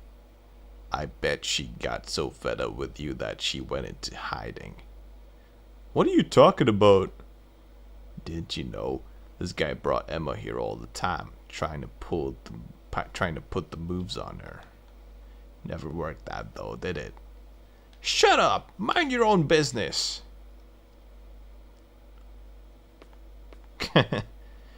Just keep your end of the agreement. What? Something you wanna say? What have you done to Emma? Huh? What are you... I know you've got something to do with her disappearance. Whatever's between me and Emma is none of your business. Now get lost. This ain't a place for Boy Scouts. And here we can actually fight or argue. Let's try fighting. You bastard. Let's go.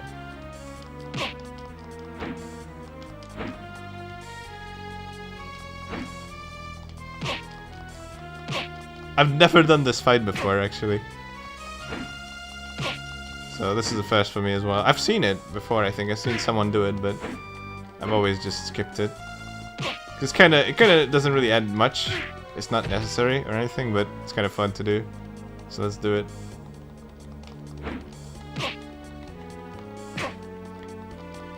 You never actually fight Mel other than this, now that I think about it.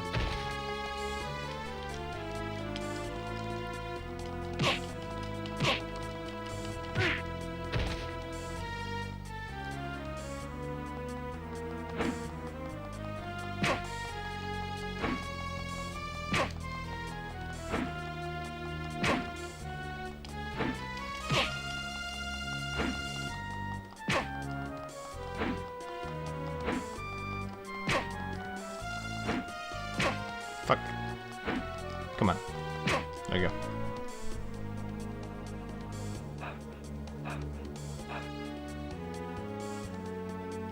Shit! I ain't got time for this. And then he just leaves. Shut up! Quit trying to talk to me. I ain't interested in talking to you.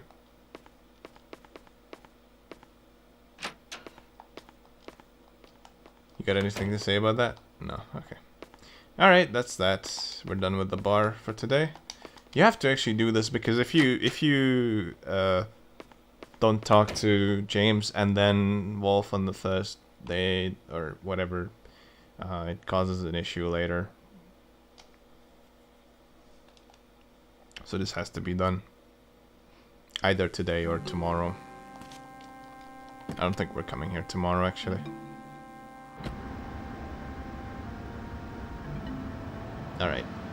Time to head home and actually see if Mogan is there. He should be there. So we can talk to him about how the bear hunt went, how the bear hunt go.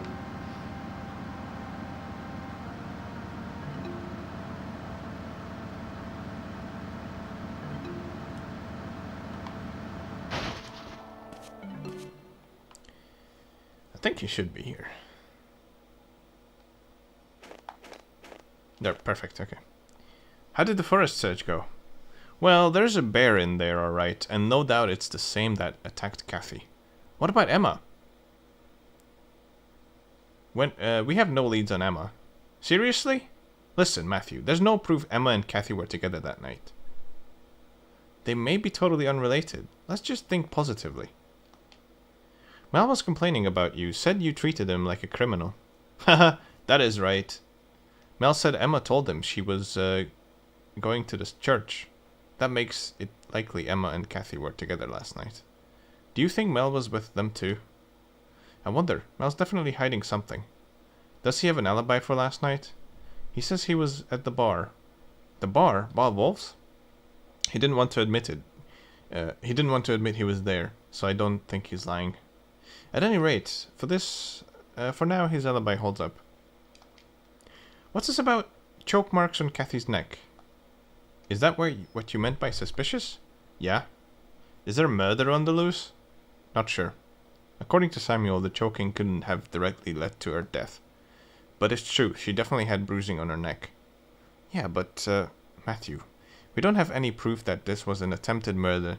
Don't make a big deal out of it. I know, but... Did you talk to Cohen? Yeah, I asked him about when he found Kathy. I see. He said that he doesn't think Kathy was alone that night, so I guess Emma was there too. It's possible Emma and Kathy were together, set a fire, attracted the bear, and got attacked. That hypothesis makes sense. But Emma hasn't been found. That's the problem. That's why the case is such a head-scratcher. Okay. We're pretty much done for today. We're gonna go and get some sleep. Actually, oh, wait a second. I need to look up something. I just remembered something and I don't know what day it happens because I never do it. There is a potential cutscene with Winona. I'm not sure when that happens. It might happen today, actually. Hang on. Before I go to sleep, I might do that.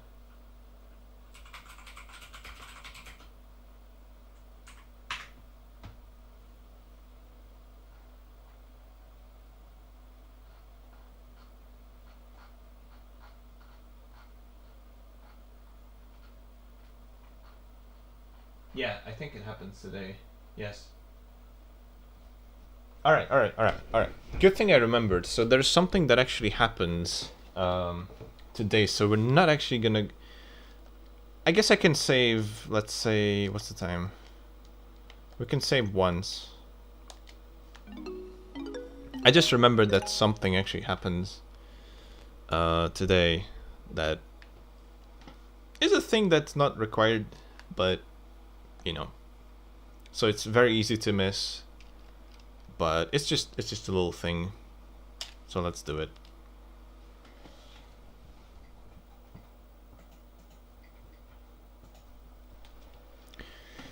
Alright, so... Okay, let's go outside. We're not quite done for today yet.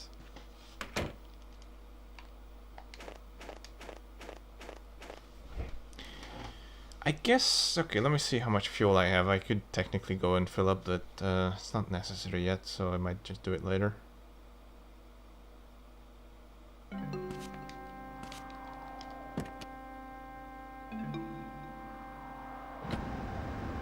Yeah, we have more than enough, so...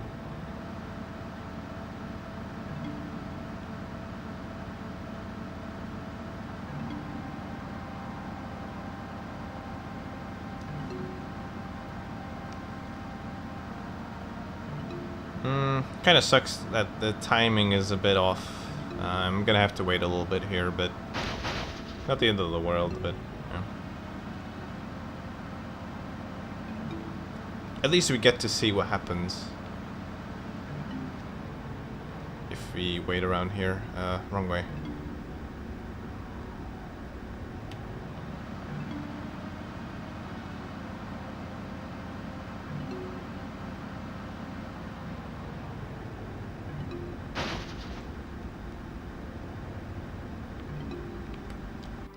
Oh hey, there's Mel. Sometimes he rides the bike in a very interesting way. He's T-posing actually. Anyways, we'll see something interesting happen here soon.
So, this is a bit weird. I don't know if you saw that. I just came back at the right time. Winona was dropped off by a red truck, which the red truck actually belongs to Winona's father. And it's a bit weird that Winona's father would actually drive Winona here. It's a bit of a immersion breaking thing, because Winona's father was the one who you know, told Winona she has a curfew. And that was Winona's father driving her here. You know, a bit of a weird thing there. I don't know. She should have just like walked here, but instead a red truck you know, brought her here. So oh well. If you normally you wouldn't see it. If you didn't know this was happening, you wouldn't see it. So I guess in their defense. But since I've played this game, I know this is happening.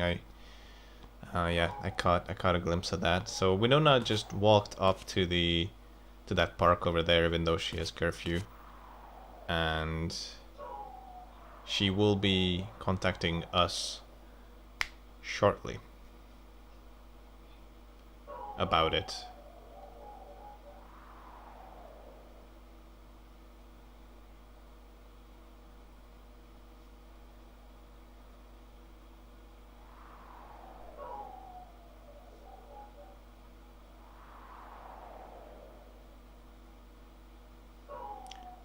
And shortly, by shortly I mean at 10:05, the phone's gonna start ringing.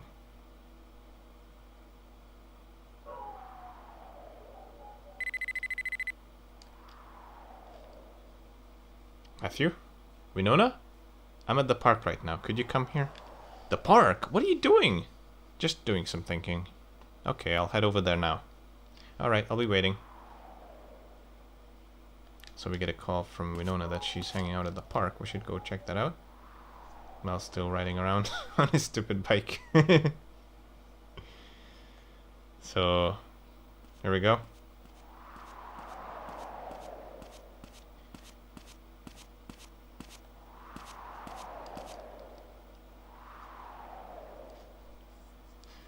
I'm going to try to make it as awkward as possible.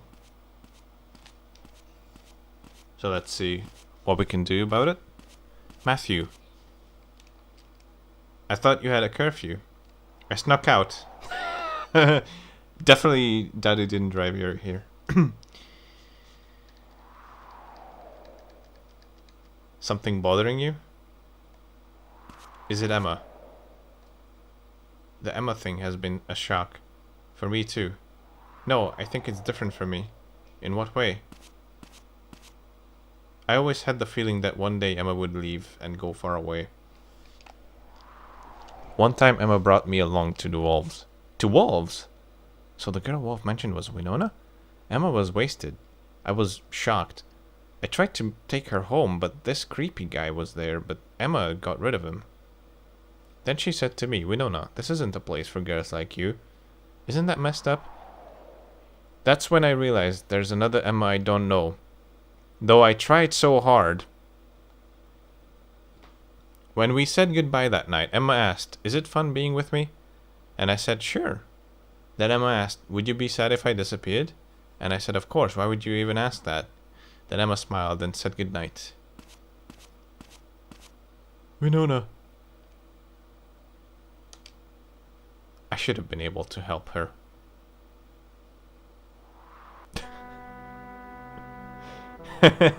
Matthew? Don't blame yourself. Okay. Emma probably didn't want to get you involved in whatever was troubling her. And she probably couldn't tell you because she cared so much about you. Thank you, Matthew. I guess I showed you my vulnerable side. Try to relax a little more, but you take on too much by yourself. You could be right. Thank you for listening to me. My dad will be worried about me. I should head home. Matthew, you'll drive me back, won't you? Sure. What a touching little moment there. It would have been a waste to miss out on it. Thankfully I remembered it.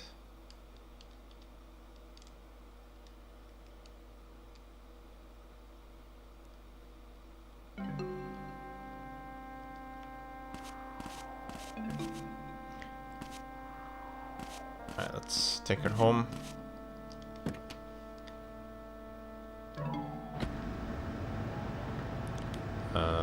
Where are we? Yeah, right, okay.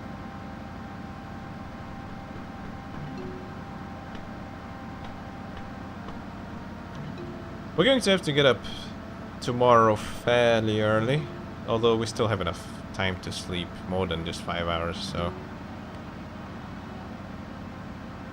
Yeah, although I'll be there a little bit early. There's I think a 2-hour time frame, I believe, that you can be there for, roughly.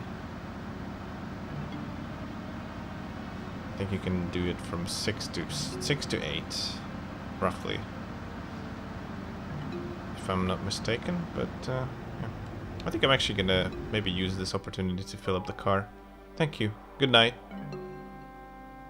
Matthew. Thanks for everything. Good night.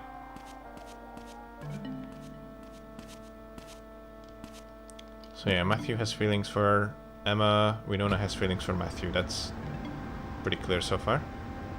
But Winona knows that that Emma had feelings for Matthew. This is a bit confusing, but okay, let's fill up the car as well.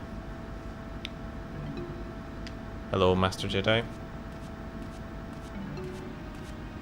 Welcome for full service, yes? Thank you.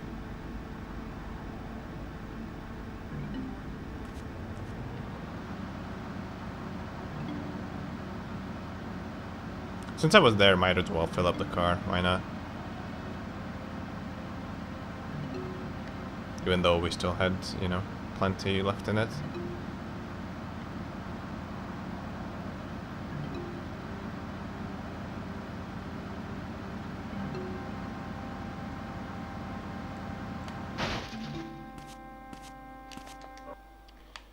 Yeah, it's time to head to bed. We're done for today, for real now. No more things waiting for us outside.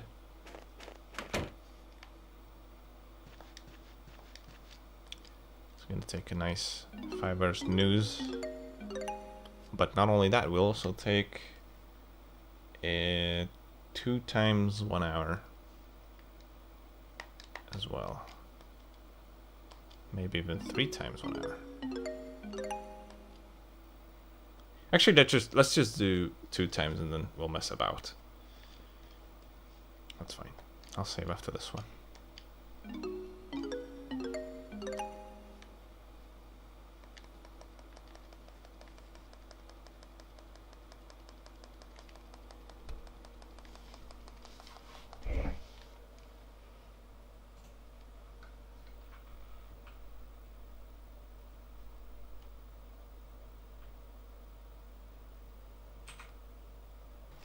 So, after a fairly eventful Monday investigation, it's time to continue.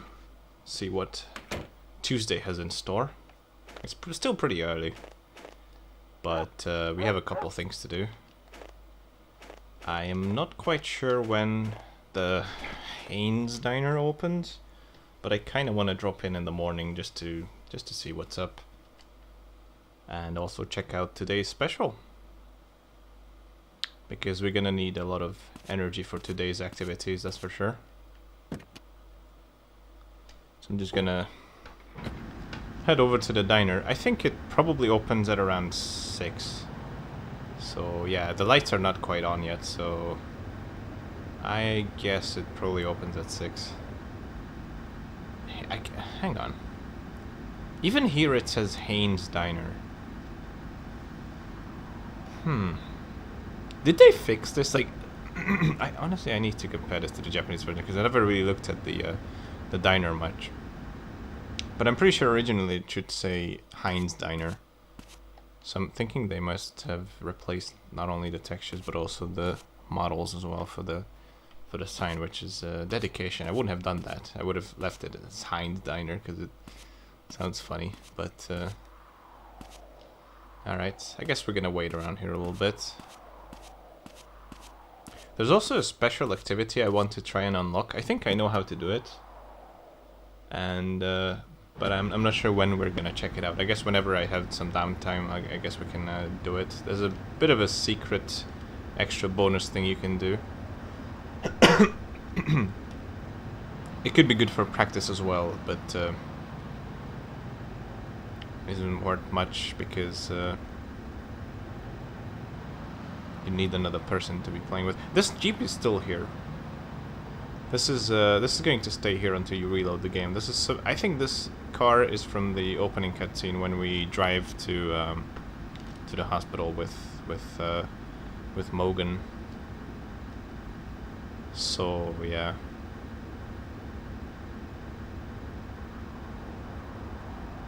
I don't think the photo place is open yet either. Today we have a lot of things to do, but we're gonna start in the forest. Because... Oh, we have a phone call. Hang on. Who's this? Matthew?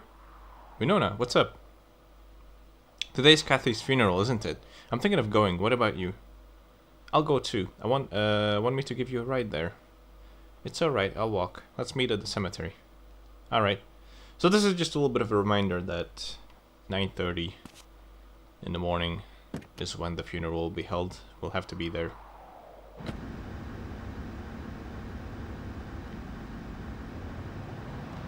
Looks like there's also a news bulletin here as well. I believe these news bulletins always have the same information, so like each news bulletin has the same info on it. There's one in the church as well, I think. There's one in the police station, one in the school, I think. In like the most visited areas, I suppose they put some of these. There are news. Yeah, we've already read this one.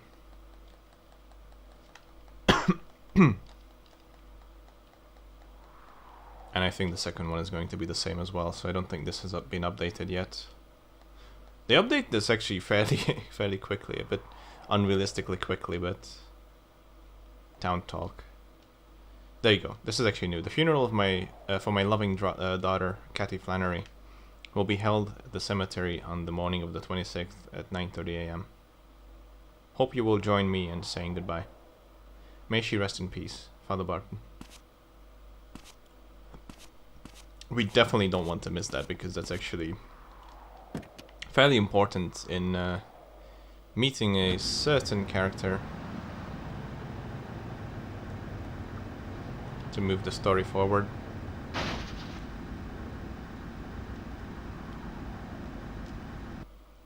And it's nice to just pay our respects.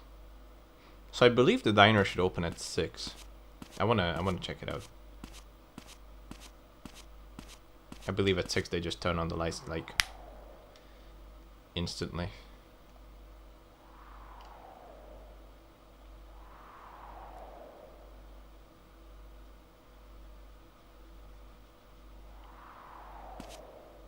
Unless it opens at 6:30, which would be a shame, but I think it should open at 6, right? There's no way it opens later than that, right? Yeah, I'm not 100% certain on when the diner opens.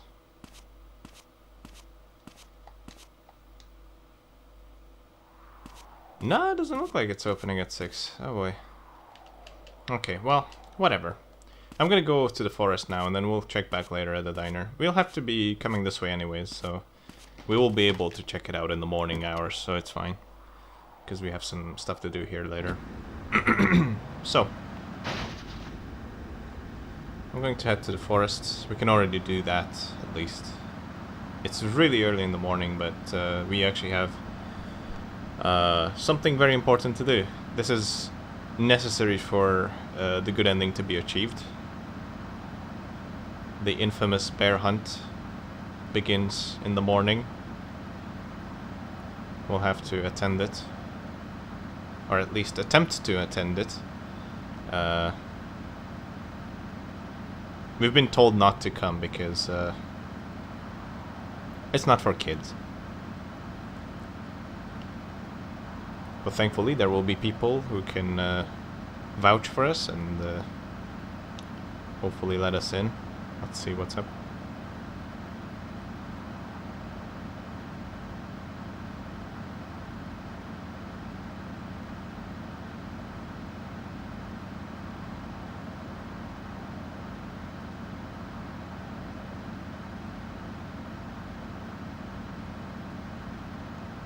I can already see Mogan's SUV here, and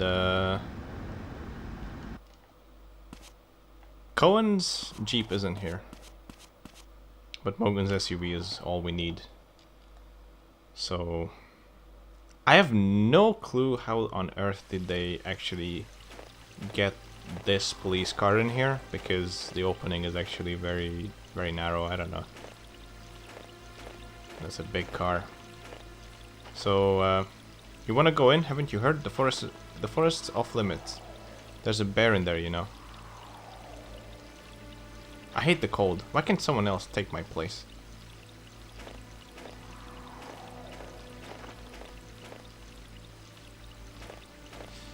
Oh, right. Oh, I messed up a little bit. I forgot that this actually happens exactly at 7. We're gonna be waiting here even more. Ah, boy. Okay. Yeah.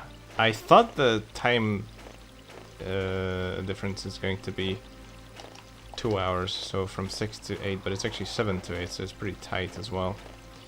So yeah, we won't be able to get in just yet. But it's fine, we're gonna just go around and drive around. I'm not gonna be staying in one place this time. Let's look around town, see what we can see. And then we'll come back in a bit.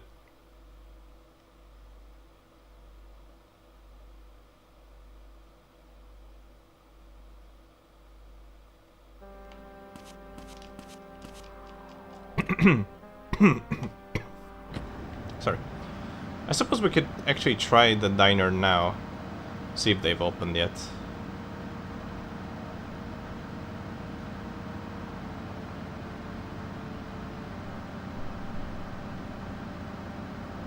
Although if not 6:30, it probably opens at 7. It'd be nice to, you know, fill up our stomach. We filled up the car yesterday. Time to fill up Matthew's stomach before we start on our adventure today. Because we're going to need every bit of calorie we can get.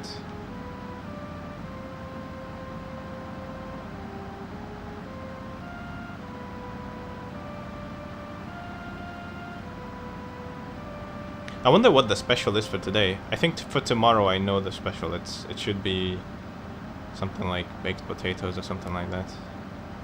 Not sure about Tuesday special. Or maybe the special today is baked potatoes, not tomorrow. I'm not sure. Let's see. No, I don't think it is. Yeah. I think baked potatoes is actually...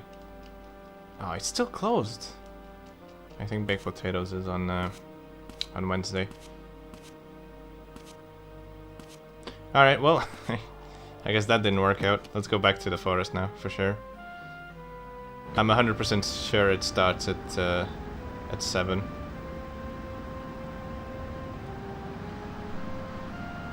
Hey, Borizel. Yeah, I decided that in this playthrough I will be eating every day at the diner. I'm gonna check out every single special they have, because every day there's a new special, and I want to go for it. I thought I could go in the morning, but I'm not sure when they open. I guess it's 7 then. So I guess breakfast will have to wait until after the bear hunt.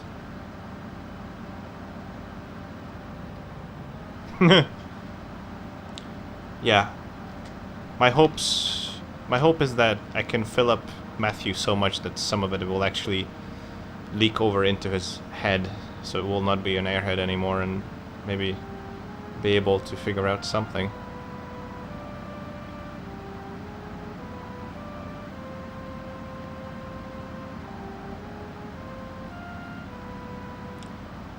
Alright, so when the clock hits exactly 7 AM, Mr. Officer Roadblock here, who is blocking our way, doesn't want to let us in, will actually have the sudden urge to actually need to relieve himself, and we'll be able to turn that to our advantage.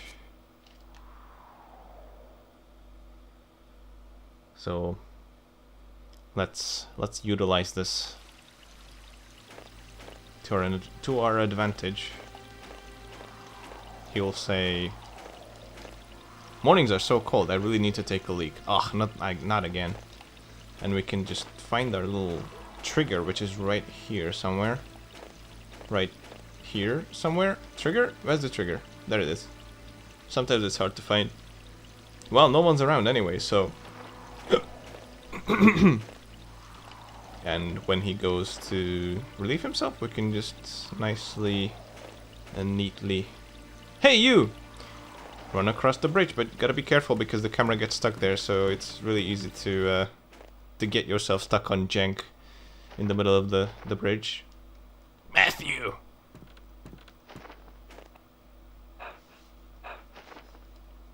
Pant pant. Hey, I told you it was off limits. Morgan, let me join the hunt too. Matthew, we know for a fact there's a bear in the forest, and a really violent one at that. It's too dangerous for a kid like you. Matthew can use a gun. I taught him so, no worries. Noz, that's not good enough. I can't bring a child into a dangerous place like... He's showed up. He wants to do it. Why not bring him along? Ah, doctor. I won't cause any trouble. Doctor. Persistent fellow, aren't you? Fine, but don't go doing anything crazy. I'm here, nothing to worry about. Naz seems to have this... seems to have the understanding that he is the god bear hunter here, and we can always rely on him being able to do everything. Cohen. What's the situation? I sense it. It may be close by. What do you think? Should we search the forest together, all 4 of us? No, 4 is too many.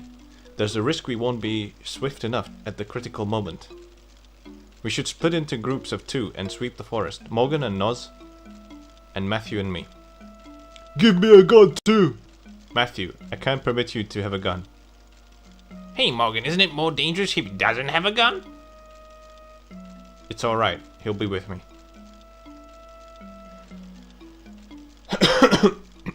I mean, speaking of not having a gun, I'm pretty sure Morgan doesn't have a gun. He never uses a gun, ever, throughout the whole game.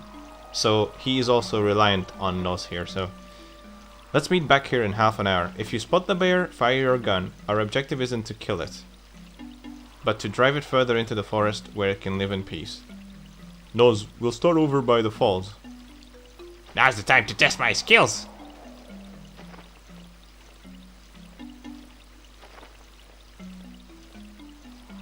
Matthew, stay close behind me and listen. Don't go losing your cool if you spot the bear. Got it? Got it. Let's go. And don't go blasting me by mistake.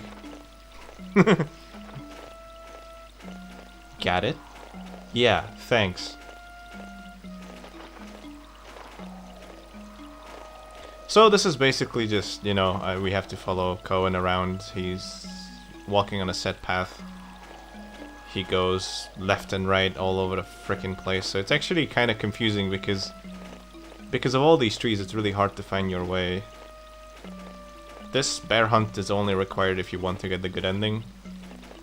Not necessary for any of the other endings. But it is definitely necessary because we will be gaining some valuable things from it.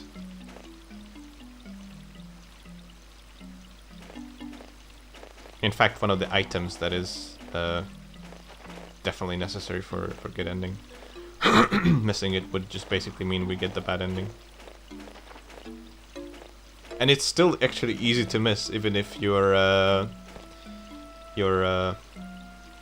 trying to go for a good ending.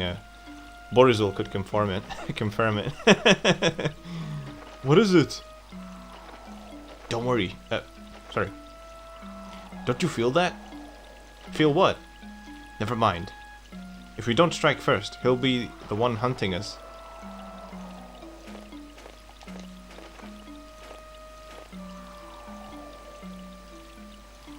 Cohen, over here! Tracks, and fresh ones, no doubt about it. Flathead V8, no doubt about it. These are from the bear. Let's go. Oh yeah, also, if you press the X button anywhere throughout this, he's gonna start complaining that, no, you need to be quiet, shut up, Matthew. So even if you're trying to skip the text, it's sometimes you'll actually trigger him saying that you should be quiet. Which, I mean, I can totally agree with Cohen on that one, but in this case, it's unwarranted. So.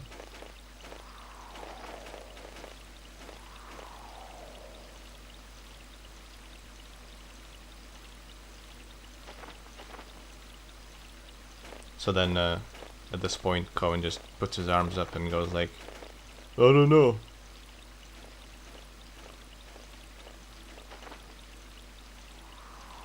This is where I found Kathy. Now that I think about it, when I found her, it looked like some ancient altar. Yes, a ring of fire all around the tree, with Kathy as the centerpiece. How about you mention that to the police, maybe? That would have been helpful. The tracks disappear into the woods. If we go closer, we may find more clues. Let's look.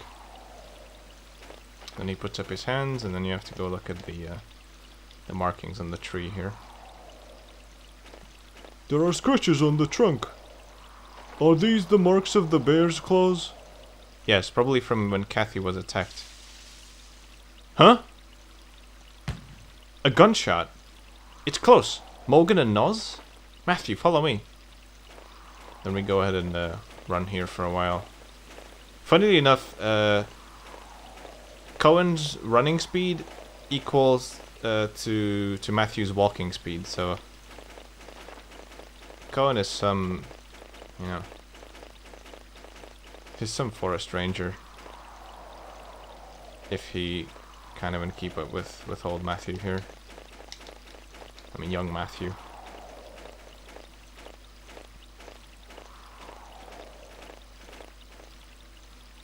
And we found something. Oops, there was a little cameo in the bottom left corner. It may have been a bear. It's a fawn. It's only been dead a few minutes. Its neck is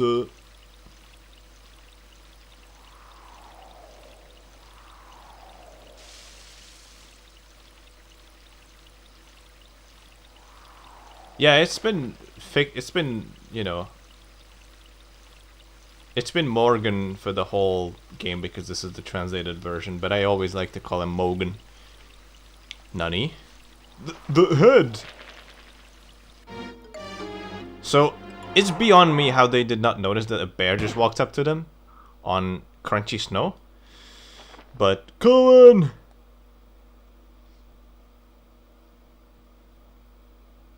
ugh. Matthew, run. Gasp, gasp. He's distracted. Now's your chance. Get back to the cabin. I think he's distracted with me, Cohen, but alright. Hurry, run! So this is not easy because, yeah, it's like impossible to see where you are. I like to just take this route here through this bridge. It's like much safer than trying to find your way through the trees because it's just almost impossible. it's so easy to get caught by the bear here if you're not if you get lost for just even a second. He like, this is really easy to do. He stays far behind, but you can get so stuck that even the slow ass bear will actually catch up to you. It had caught up to me once. I'll never forget that. I couldn't believe it. Alright. I need a weapon. So then we see this nice little shotgun here, or rifle, or whatever this is. No shells. Where are the shells? There they are. Shells! And then you can choose whether you want to open the left or the right one. We're gonna choose the left one. Absolutely doesn't matter, by the way. Oh, you can actually see the bear through the wall there. Alright, and this is where the similarities to Shenmue just basically explode, because the shooting is actually done via QTs, which is an interesting choice.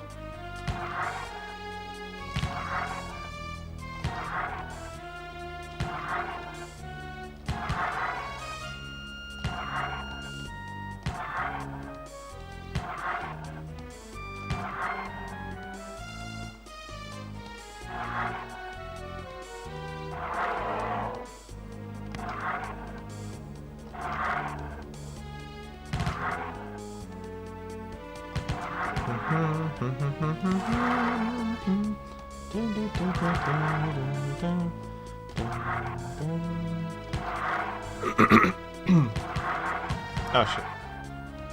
Sometimes you'll get... oh no. Yeah, sometimes you'll get dropped inputs in this one. That's kind of a shame. It was going pretty well until that point. So this has 3 phases. This is the third phase now.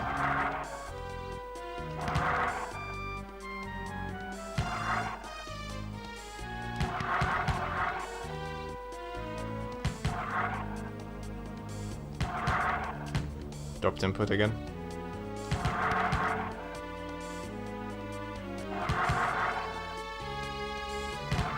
Oh no, I pressed the wrong button. Oh, that was the final one too. God damn it.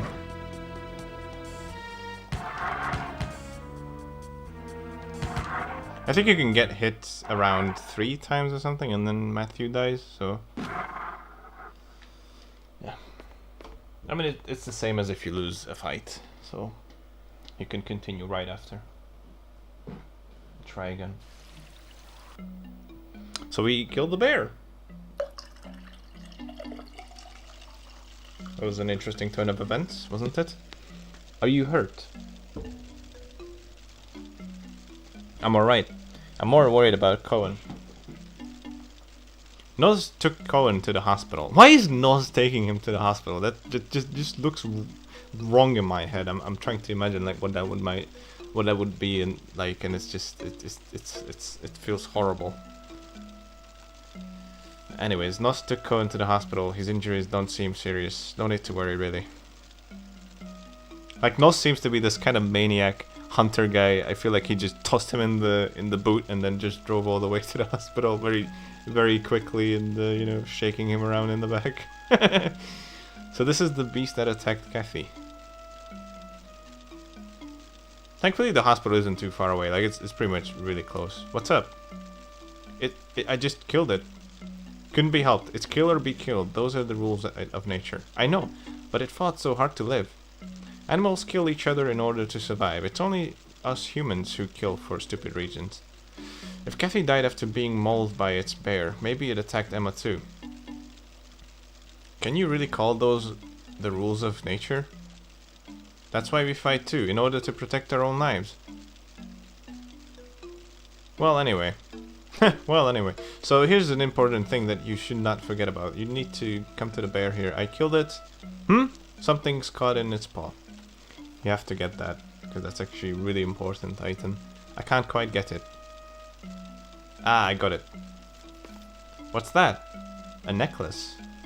Weird. Doesn't this look kind of native? Was this Kathy's or Emma's? I don't think it's Emma's. She's always hated necklaces. Can't be hers. This must have been bothering the bear. I'd better take that. I'll ask Barton if it is Kathy's. Little handshake. And that's that, pretty much. I think we can talk to him more. I think I'll leave the bear disposal to Noz. He seems like the kind of guy who'll know what to do with it. So I guess the forest isn't off limits anymore? Guess not. I'll post a deputy on sentry duty, but he'll let you pass freely enough. I'll stick around here a little longer. If you're worried about Cohen, why not go check him at the hospital? We could do that, although I'm actually not sure where he is. Yeah, whatever. I mean, we're gonna go to the hospital anyway, so might as well see if we can see Cohen there.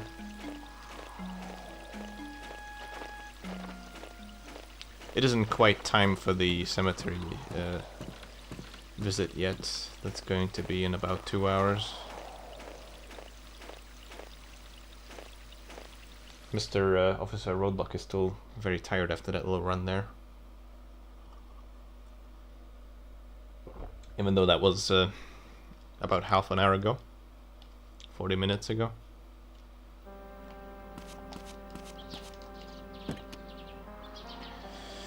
Alright, so I'm going to go ahead and check out the hospital. I need to talk to Barbara. Because she will be actually one of the key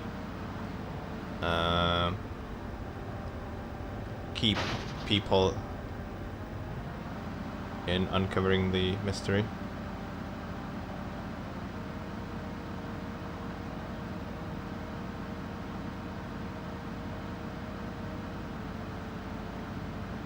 I think it was more like a rifle, not a shotgun.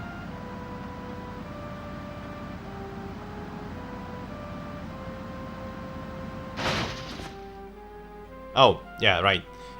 in Japan, and, well, in Colorado as well, hospitals only open at 8 o'clock. They also close at 8 for the second floor and at 10 for the first floor. In Colorado. I don't know. It's weird.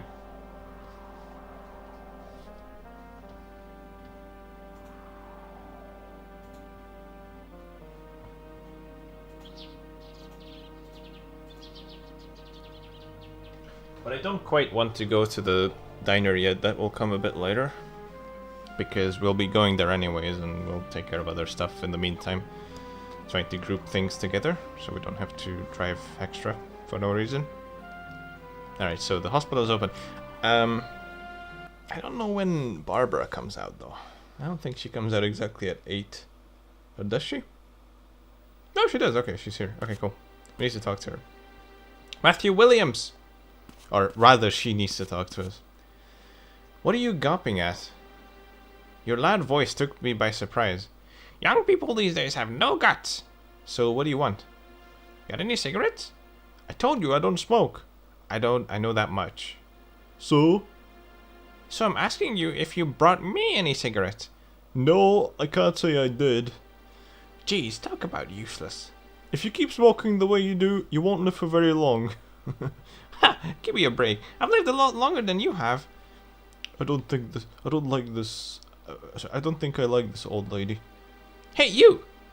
Just ignore her. Hey! It always works. Doto. Matthew Williams! What? It's my birthday on the 28th. Oh, that's nice. Happy birthday. The party starts in the evening, so make sure to come by my room then. Thanks for the invitation, but I'm busy. You want to know about Emma, don't you? You mean your old stories? If you want to know about Emma, come to my room on my birthday. But I won't let just anybody in empty-handed. Fine, whatever. So this is the bit of information we need here.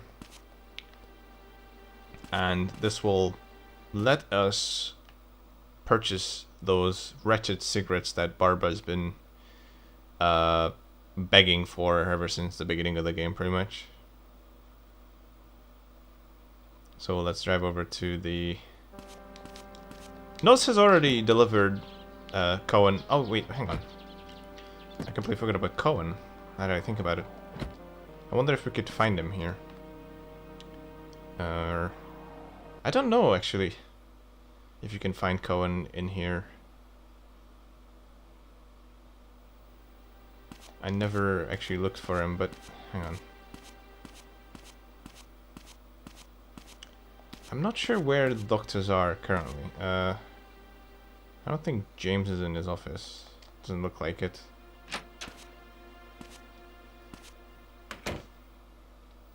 Oh, yeah, he is, okay. No, okay, nothing. Alright. I guess we could have shown him some items, but it doesn't really matter. What I need to do... We've already talked to James, to be honest. Like, we've taken care of most of the dialogues, I believe, for now.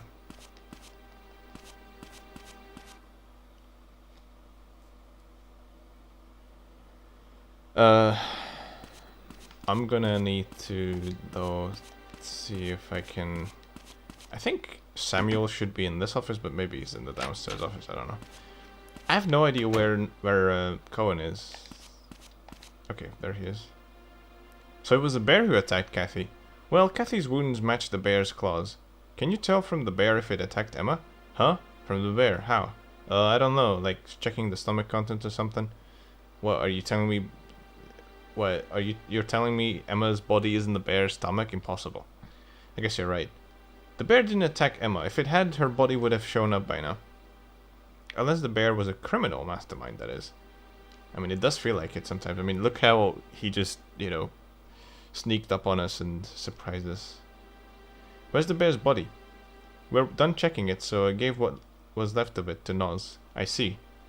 Hey, isn't that old coot kind of creepy? He was smirking at the dead bear.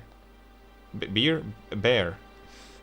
No, Uncle just likes hunting and survivalist stuff. Yeah, I wonder. I'm sure that's all that is. What do you think of my work mode? Don't I look so cool and dashing?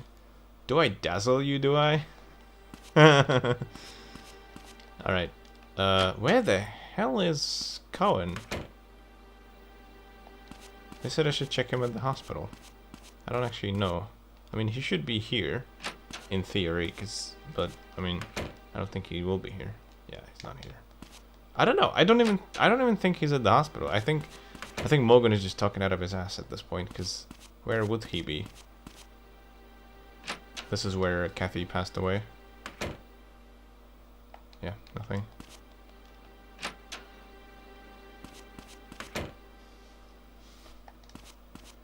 And this door doesn't open. Yep. We can't even really see it because the elevator is in the way. Okay, and there's one more door here, but we can't open that either. Okay.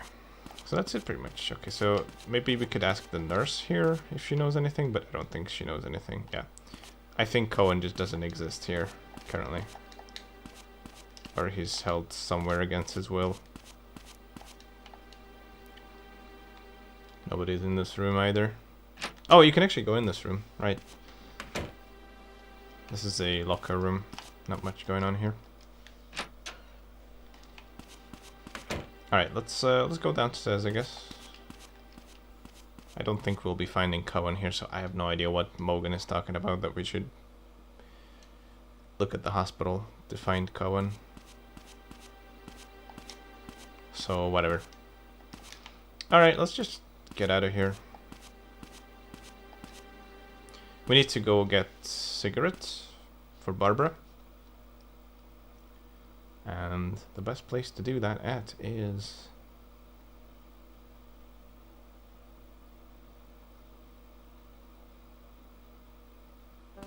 Noz's store, who's already... It's insane, this man. I mean, we just found the bear about 40 minutes ago. I just fought the bear about like 30 minutes ago, right? No, not 30. 50 minutes ago, roughly. He brought Cohen to the hospital, brought the bear to the hospital, which was still there when I was there with Morgan, and then he already got the bear back after the doctors looked at it, and then he's already taken the bear home because he's already in his store. So this man is insane. He's... I don't know. I guess he just has like a really good coffee in the morning. But speaking of coffee, we should definitely drop by at the diner once we got the cigarettes from Noz. And also check out the special for today.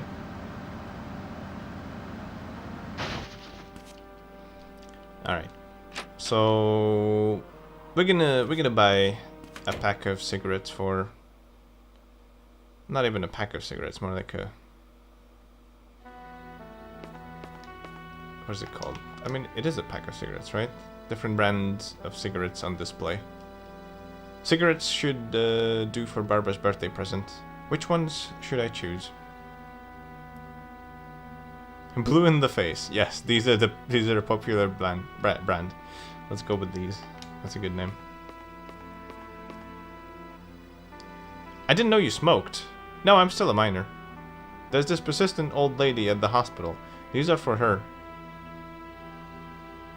Oh, Barbara. She's a heavy smoker, alright. You know her? Yeah, well, I kind of feel sorry for her. Gotta cut her some slack, considering... Why, what happened to her? I shouldn't be gossiping. It happened over 40 years ago, after all. 40 years ago? Pretend I didn't say anything.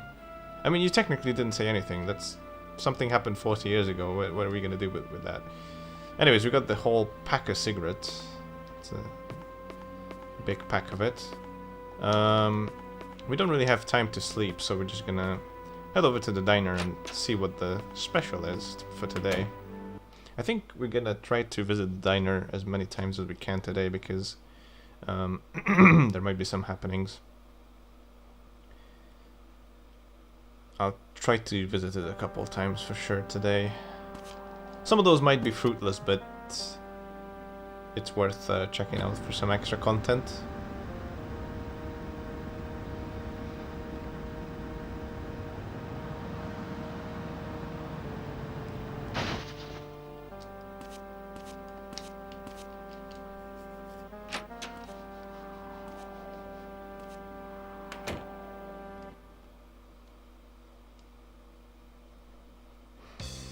So this is the morning music. I love this one. so goofy. Hey, Roland. Matthew, have you seen Mel? Nope. He's been weird since this morning. Kind of on edge. He's always on edge. That's true. That was quick. I convinced her. Jeez.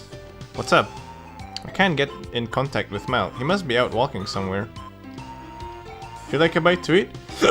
What can I get you? Alright, let's see what the special is today. Fried rice. Sounds good. Let's go. Today's special is fried rice. I hope you're hungry. Here you go.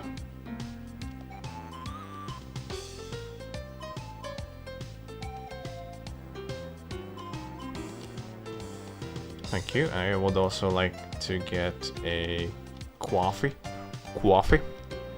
Okay, you want coffee, huh? I know you like it nice and strong. I know how you like it nice and strong. What the hell, Roland? I kind of want to order all the items now to see what she says about them. We have time until 9:30. So let's fill up Matthew completely until he explodes.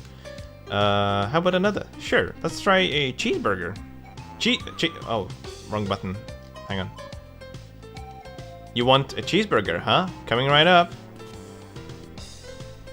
Here you go. Damn, this diner is super fast.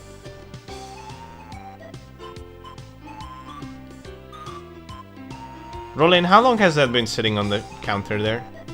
Alright, let's try the bacon omelet. Omelets, $4. You like your eggs a little runny, right?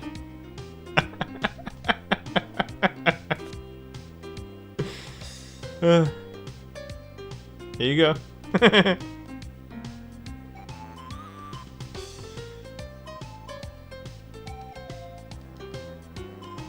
She's gonna fill her up. Pancakes. Let's go for pancakes. You want pancakes, huh? I hope you like our special super sweet syrup.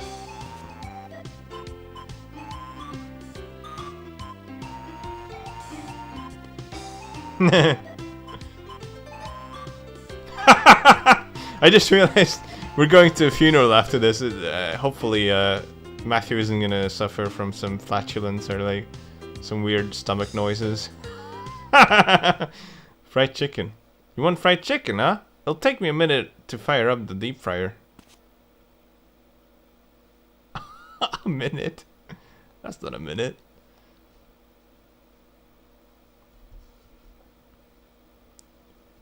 Alright. Oh, I can't eat anymore. I'm so full. I can't eat. How about another? Oh, I can't eat anymore. Stop, Roland. Stop. No. Alright, let's finish it up with the milk. You want milk, huh? I know you love your milk, Matthew. Here you go. Alright, this last one.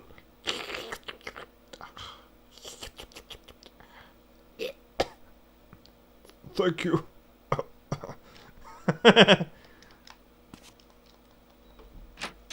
Is it gonna be like San Andreas? I go through the door and then Matthew will be like twice the size? Or he just has this like magic digestive system, metabolism. Doesn't really bother him that he just ate the whole menu. Alright, time to go to the funeral.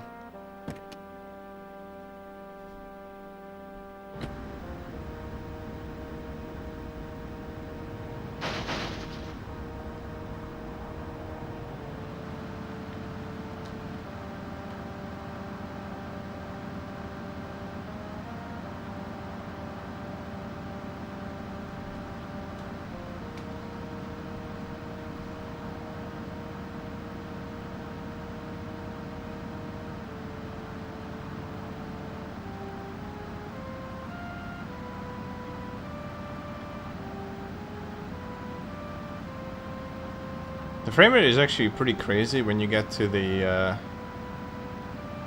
junkyard here, but only on PS2. It's a little bit better here too, but not that much. Doesn't affect it as much. We're actually not going this way. We're going to the towards the hospital. The cemetery is right before the hospital. We're actually a bit early as well. I might try to drop by to the hospital again, see if there's anything else to say to James, but I don't think there is. I think we've talked about everything. Sometimes you may see some of the cars floating. That just happens. Usually when there's a parked car in the distance, at first it floats, and then when you get close it gets parked normally.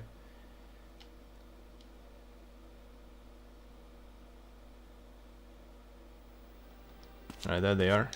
I don't think he's gonna say anything though. Yeah. Yeah, okay. Yeah, I have no idea what is it about Cohen here. I mean, can I ask one of the nurses maybe? Nope, nothing.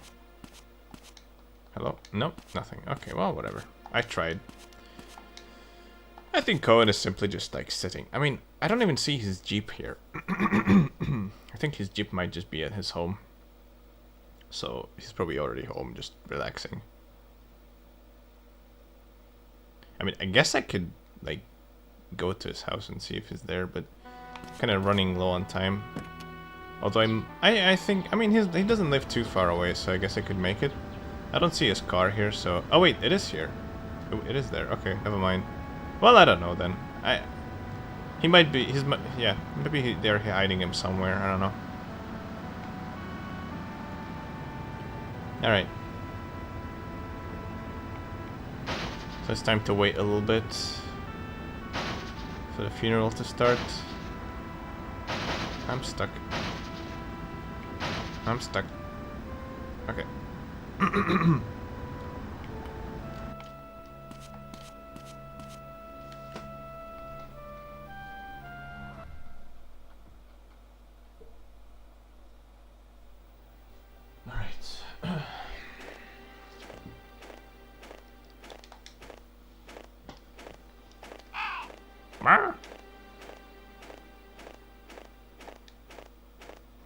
People are already here, gathering up. And honestly, Matthew has no respect. Just look at him. Look at him. Just standing there. Oh, is this the right grave here? I guess I can try talking to the people. I don't think they have a lot to say though. How sad, a girl so full of hope dying so young. I wasn't friends with Kathy, but it's still so sad.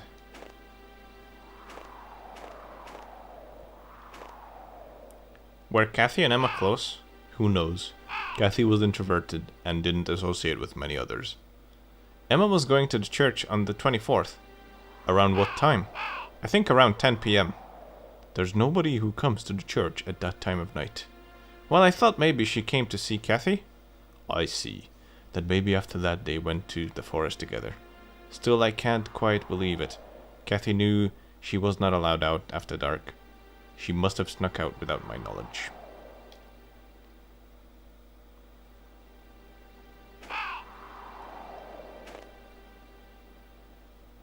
Just look at Matthew. Absolutely no respect. Just standing on the grave with his stupid pose as well. Just look at him. Look at him. Look at him. Look at that pose. Wow, Matthew, really? Really, you gonna? This is how you stand around in a funeral?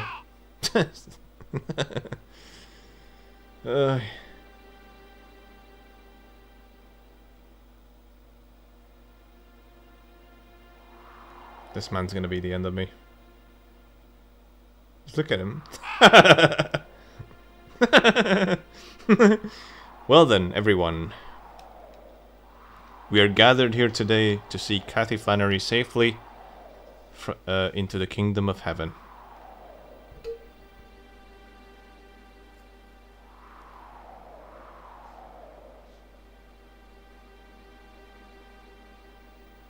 Nice crow.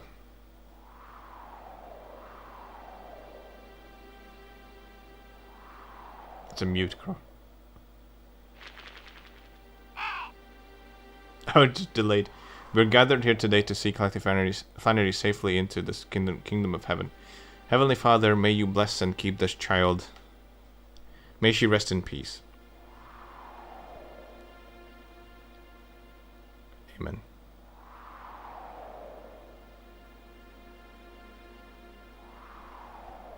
Matthew, do you know that girl? No? Isn't she a friend of Kathy's? We might be able to ask her about Kathy. Is that why you came here? No, of course not. I just think there's some link between Kathy and Emma, something we don't know about.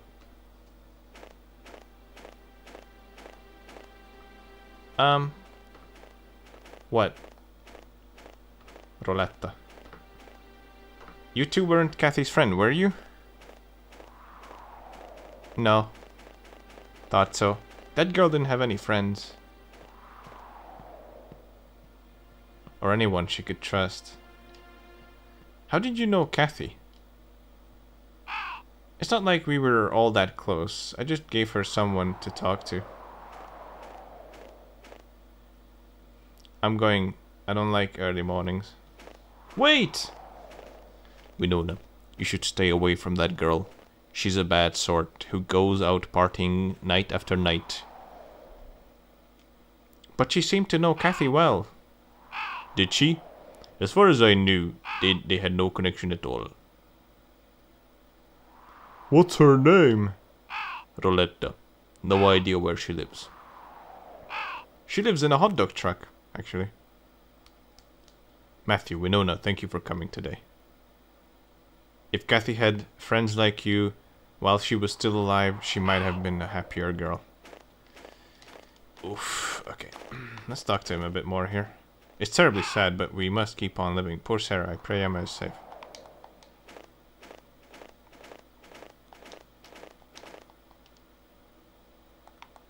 Alright, we're basically done here at the cemetery.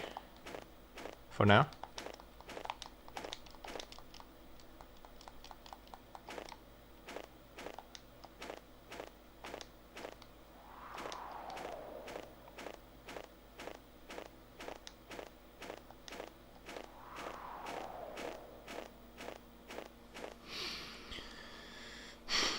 It's time to get some other stuff done, but that will not be happening for a while, so yeah.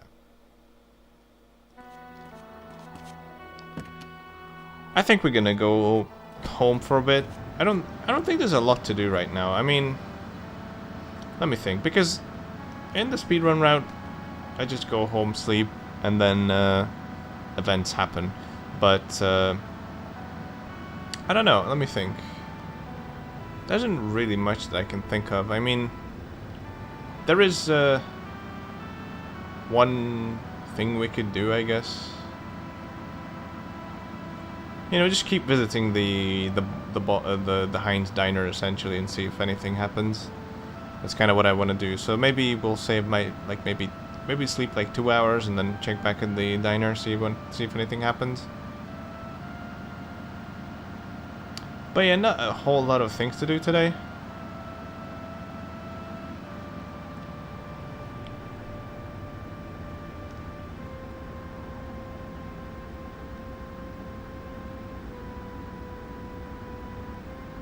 I guess I can drop by the diner right now, although I don't think anything will be happening right now, so... It's more towards the evening that we'll be seeing some happenings here, I believe. But... it's, you know, it can't hurt to check anyways. Yeah, not much is going on. Poor Rolene just sitting here alone. I'm gonna give her some company.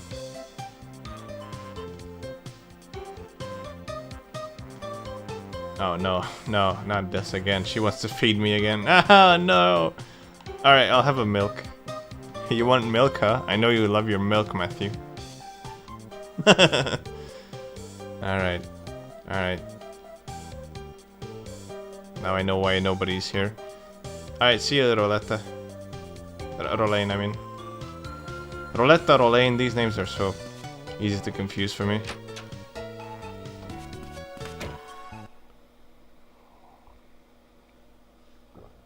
They're also both blonde.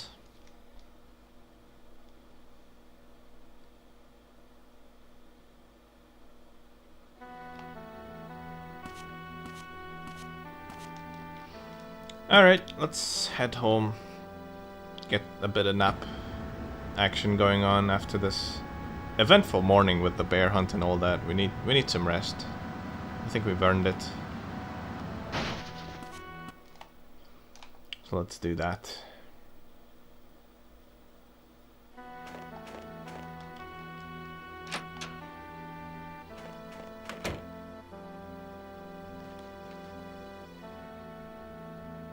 Just a tiny bit of nap.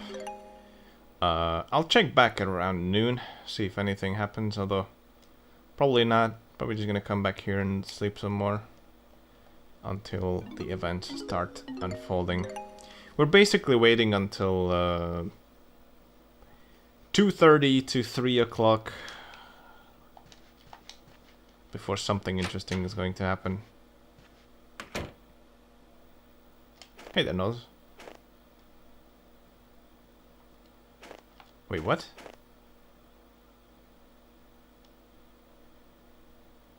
I wanna tinker with my guns. First get that part, and then mumble, mumble, mumble.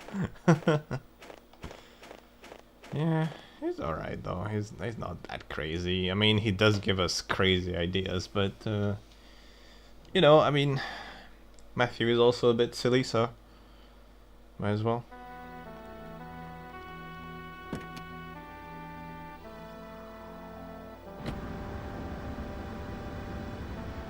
Let's see what's going on at the diner at noon. Actually, Morgan might be in. He usually... Oh, no, he's not. Okay. Sometimes he's at the diner.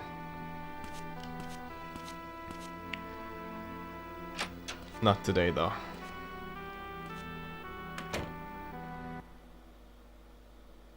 I mean, there must be some people now. It's noon, right? So, okay, there's one person. Yeah, I guess... Hi there. Yeah, I guess not much is going to happen. There's actually a bathroom here we can use. Oh, this one also has the yellow pages, but I don't understand why you can't use these. Why you can only use the one that's in the police station. That's a bit weird to me. Or maybe currently there's nothing to use it for, but I don't think so. I think only the police station one works. So there's like a little bathroom here, but you can't really use it, so. Alright, I'll head home and we'll get 2 more hours of sleep. I mean, that is the life, isn't it? You just have your home super close, like, what is it? 20 meters of walking distance away from your home. There's a diner. Just drop by, get some food, go back to sleep. That is the life. That is the life. Although it is only open from 6 to 6 maybe? 6 to 7, I don't know. So gotta time it right. You cannot eat anything between 8 or 7 p.m. and 6 a.m. But you probably shouldn't anyways, right? I mean, you could, like, just, you know, I guess you can take the food, put it in your fridge or something. Use your microwave later. I mean, he does have that, doesn't he? No, actually, no, he doesn't have a microwave and a fridge. Oh boy. I guess, well, whatever. It'll probably not go bad in just a couple hours anyways. Alright. Whatever, I'm just imagining an idyllic life.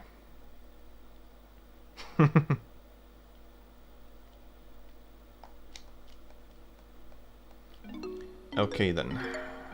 Alright. So, now we're going to go and... I have no idea when's the last time I saved. I probably should have saved there, but it's too late now. We're gonna head into the diner again just to see what's up. Probably not much. Actually, I'm not even gonna bother going to the diner. There's nothing going on there. Not yet. Alright, let's just head to Emma's house. Although, we're a bit early for that as well, I think. Actually, that might have been Steve's car. driving past. No, actually, no, that wasn't Steve's car. Steve has a sedan, a saloon car. This one was a hatchback, I think.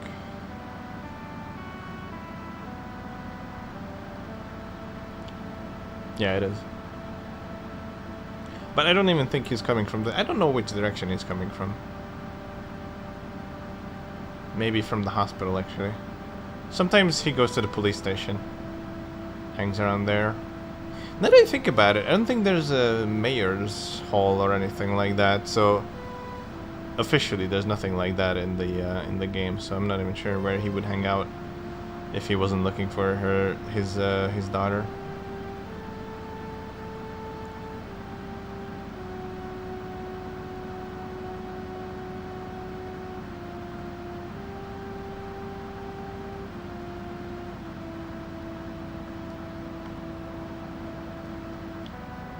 Okay, so Winona is already standing outside and there's Steve's car, so that's a good sign.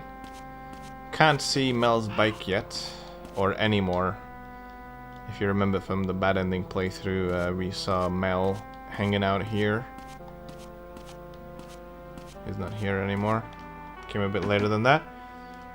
But at least Steve is going to be home. This starts at exactly 2:30, I believe, so... Yeah. We're gonna invite ourselves in here. And just hang about here until 2:30.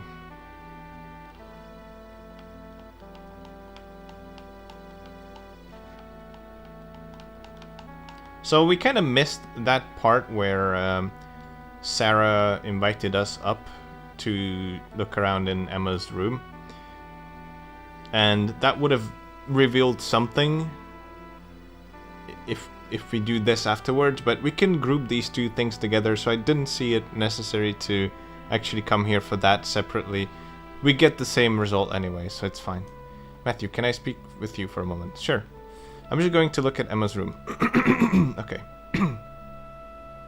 So, by today, Sarah has calmed down and would, you know, let you in Emma's room to look around.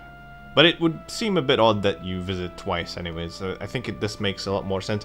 But this is such a minute thing, I don't know how you're supposed to figure out that you need to be here at 2:30 in the Roland household. I don't know, whatever. How are you supposed to figure anything out in this game, really? Thank you, Matthew. Thanks to you, Sarah is doing much better. Yes, she does seem to be. Still, I'm concerned about her refusing to leave the house. Excuse me for changing the subject, but did you know Kathy? I'd seen her at the church, never spoke to her. Can't say I knew her, really. Do you think she and Emma were acquainted? Who knows? I never saw the two of them together. I'm sure Emma would have mentioned it to either me or Winona if they knew each other. I see. But, you know, I have seen that boy Mel with Kathy before. Mel? Where? In front of the bar.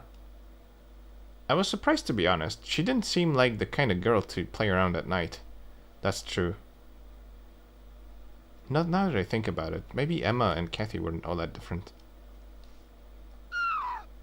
Nani? Sarah!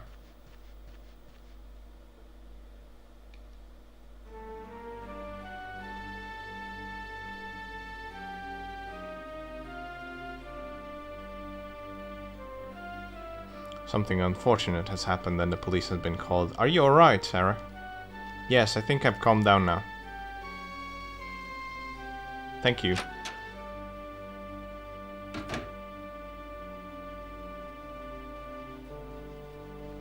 But yeah, this is where the police really shows their real talent. The Mizzurna Falls police. There's no signs of anyone breaking into Emma's room. I see. It's possible the stress over Emma has gotten to her. You should talk to her wife. She's hysterical. Just leave us alone.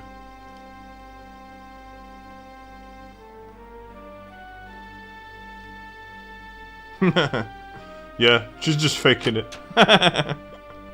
And then hex the heck out of here. Are you alright? Yes, thank you. You said there's been a break-in? Well, I didn't see any burglar or anything. But I could sense someone's presence in Emma's room.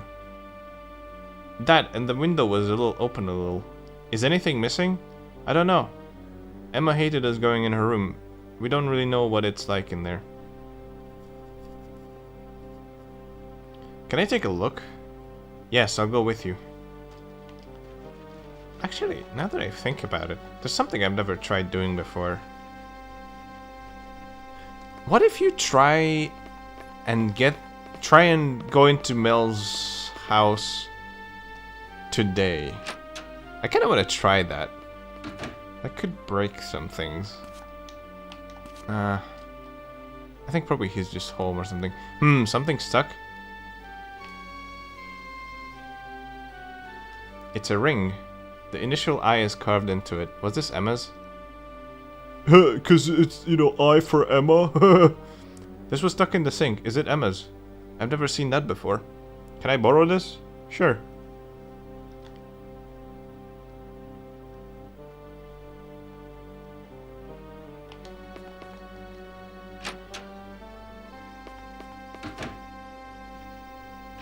Oh my god, this room is so bright! Ha ha! It hurts my eyes. Ugh. It's a vase. There aren't any flowers in it. There's something in the vase. A key? Will you take the key? Yes. Sarah, do you know what this key is for? I'm not sure. I don't think it's one of the house keys. Mind if I borrow it? Sure, I don't mind. Any ideas? No, but I can't shake the feeling that I've seen it somewhere before. Anyway, I'll hold on to it for now.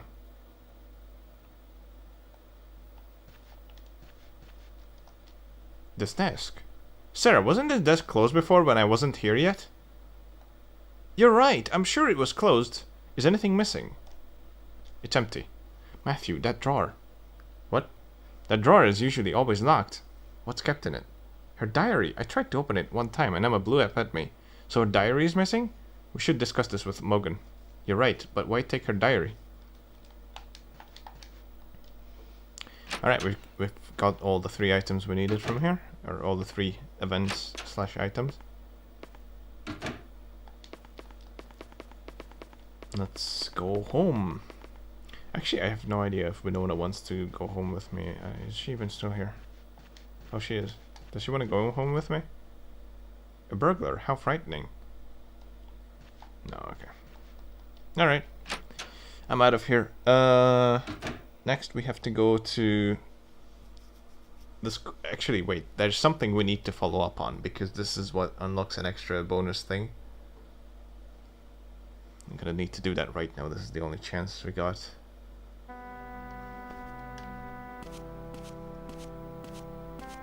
So, if you go talk to these people here... I heard there was a break-in at the Rollins. Yes. Then the one Mr. Perry spoke about might be the culprit. Huh? Old Man Perry was saying that he saw someone suspicious climbing out of the Rollins' second floor window. Really? Well, Old Man Perry does say some crazy things sometimes. Where does Mr. Perry live? Just behind the Rollins. But he usually spends his time at the park. Okay. That is what we need for the bonus thing that we can unlock.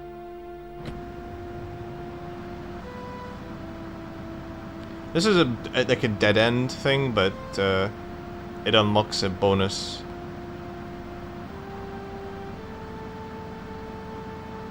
Kind of a fun little bonus thing.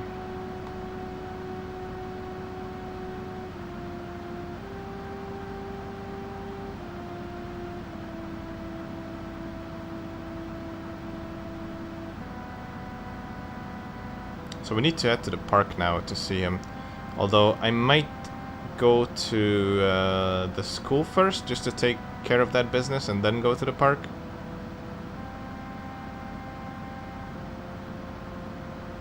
Although we'll be fine. I think I can go to Old Man Perry first, and then the park. It should be fine, because it is already here anyways. And then we'll go to the school. There are 2 cars here, interestingly enough. Riverside Park.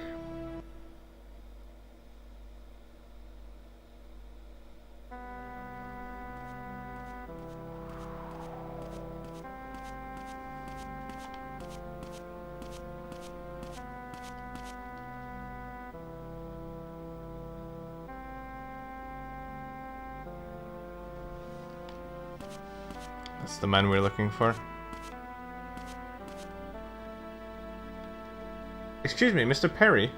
Huh? Are you Mr. Perry? Say what? Are you Old Man Perry? Yes, I'm Old Man Perry. I heard you saw someone suspicious leaving the Roland. Oh, you saw him too? I didn't, but do you remember what he looked like? Yes, I remember well. So? He was dressed like someone in a movie I once saw. What was it called? You know, the one with the killer wore a mask? A hockey mask. I've seen that one too. It's a classic. Yeah, Jason. He was dressed like him, wasn't he? I just thought I didn't see him. I just said I didn't see him, sorry. Jason must live at the Rolands. Huh? I've seen Jason's motorbike outside the diner many times. Huh? I mean, it's pretty obvious that he's talking about Mel, but looks like Matthew doesn't have the capacity to put two and two together here and figure this out. Huh? How nice. This is no good. This old guy is off in his own little world. I believe this is what unlocks that little bonus, just talking to that guy. Useless, wish I was stronger. Sure is cold. Oh, the view is amazing from here, actually. Look at that. Nice. You can see quite a bit. Oh ho ho!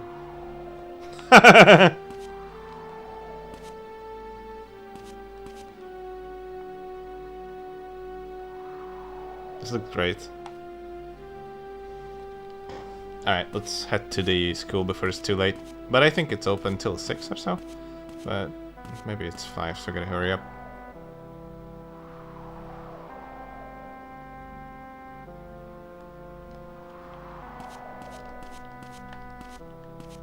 I think that's it, right? Like, I just need to talk to that guy and then that unlocks the mini game, right? I believe that's all you do. I haven't done this in a while, but I think that's all that's needed. We'll take a look at it in a bit. Oh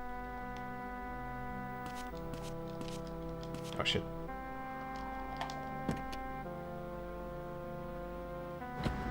Alright, let's head to the school and then we'll talk to Holly, the teacher of Kathy, to see if we can learn anything about her.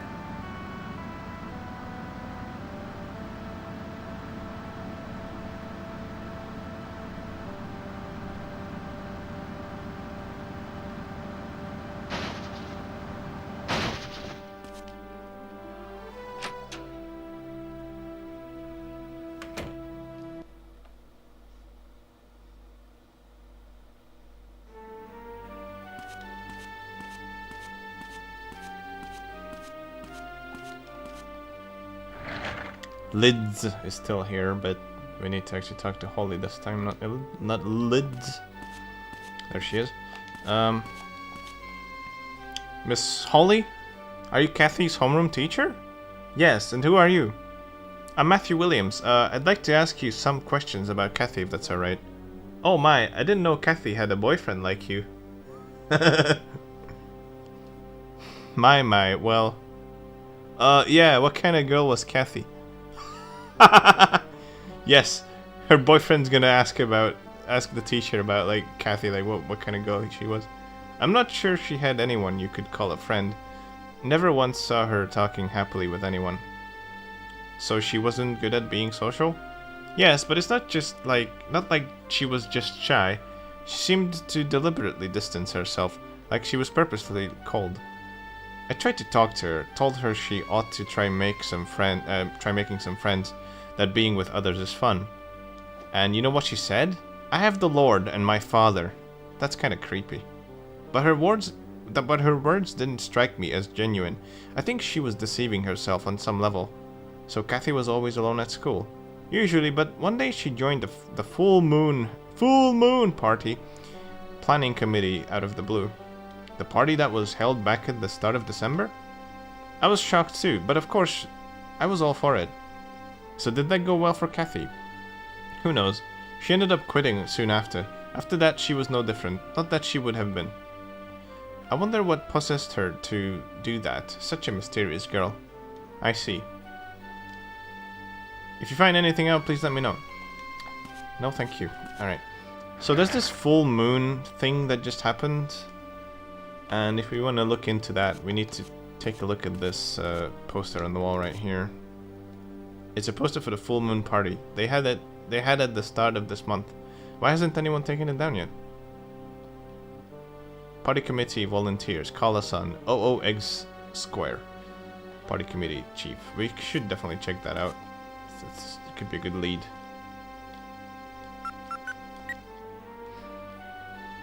Alright. It's ringing. Hello, who's calling? Did you work on the dance party committee? Dance party? The one that we had earlier this month? Sure, I did. Just out of interest, was Kathy also part of the committee? Kathy Flannery? Yeah, she joined, but she wasn't very cooperative. How did she seem to you at the time? Are you her friend? Sure. She joined, but she basically did nothing. When I asked her why she bothered to join, guess what she said? I'm rebelling against my father. What does that mean? I don't know, either. But she said something like a party celebrating the full moon is like worshipping the devil. Or something. What a weirdo. But she also said there's a wall painting in the basement of her house showing the devil worshipping the full moon. What the hell? Anyway, she was tough to figure out. That's all I remember about her. Thanks. See ya. Okay, so some interesting findings here about Kathy. Little Miss Little Church. Seemingly less and less innocent as we go along.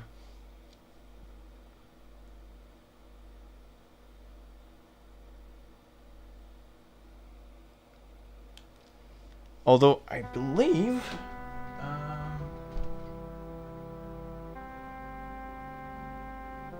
with that we're basically done with everything that is mandatory today for a good ending. So anything we do after this is just bonus. So I was thinking we should definitely check out the diner again. See if we can catch something going on in there with Jason. And maybe later we'll check out this little mini game I've unlocked.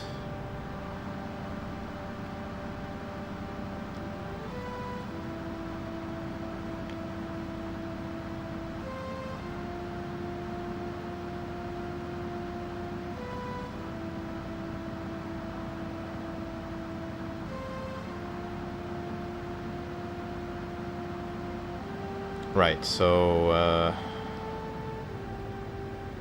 okay, I don't see Jason's bike here. But let's see if anything's going on in there.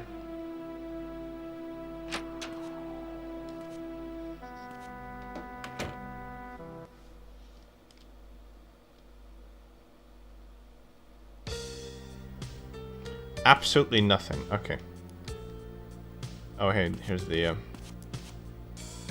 protesters. Dennis is such a jerk. I'm gonna blast that clown's phone with calls. I call him every single day. What's his number again? Let's see. Square, circle, triangle, triangle. Okay, let the phone calls begin. Oh well. Alright, well, okay.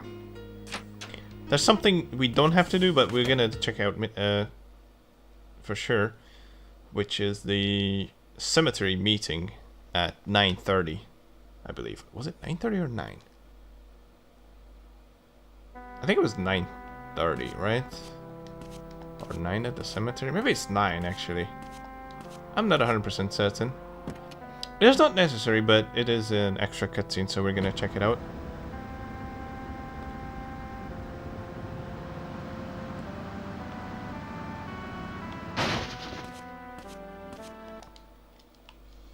But first we're gonna go ahead and maybe take a 1 hour, maybe 2 hour nap. I don't know. I wanna Okay, let's do 2 hours. Let's do 2 hours and let's check the diner at 7.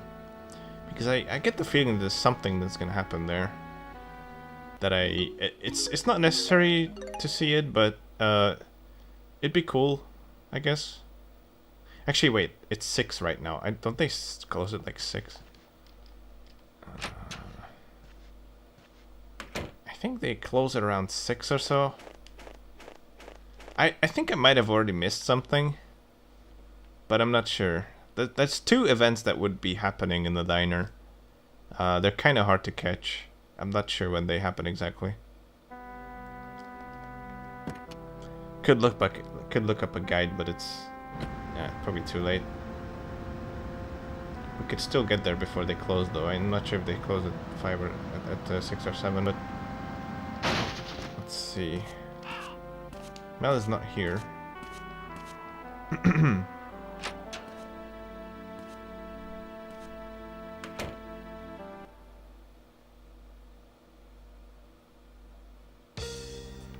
Okay, still nothing.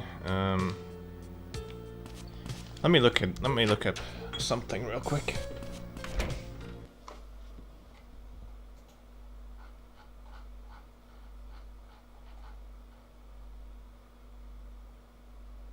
Oh, are you serious? Did I just miss it by... No way.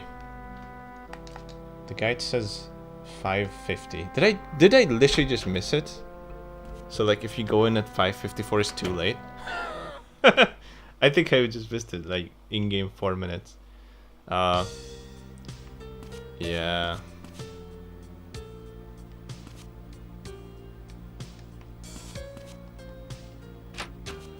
Yeah, I think yeah, god damn it.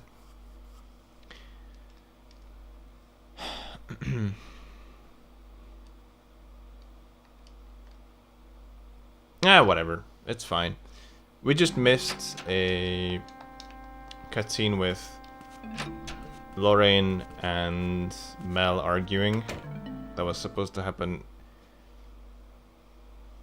after 5:30 and until 5:50, so it's kind of hard to catch, and I just overslept it, unfortunately.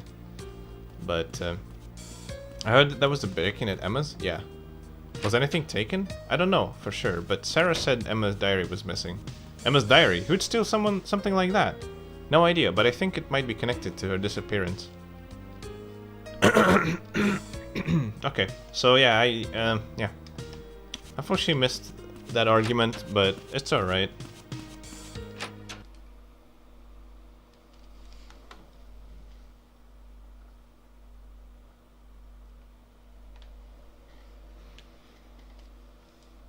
We still have like other things we can catch. It was gonna be an argument between, like an awkward argument between Mel and Rolane that I just missed. It's kind of annoying. Yeah, that is annoying. But I didn't know when that happens exactly, and you know. Oh well, it's fine.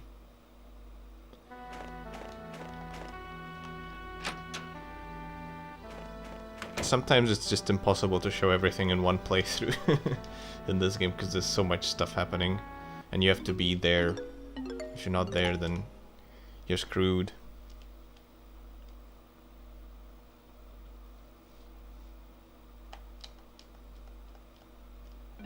Alright, I'm gonna save now.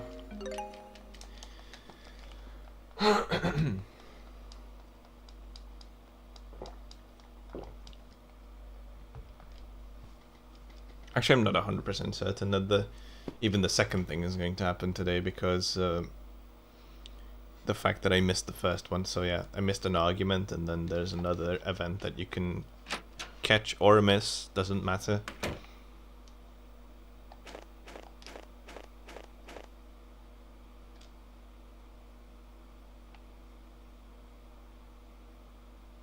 But we can definitely catch something now.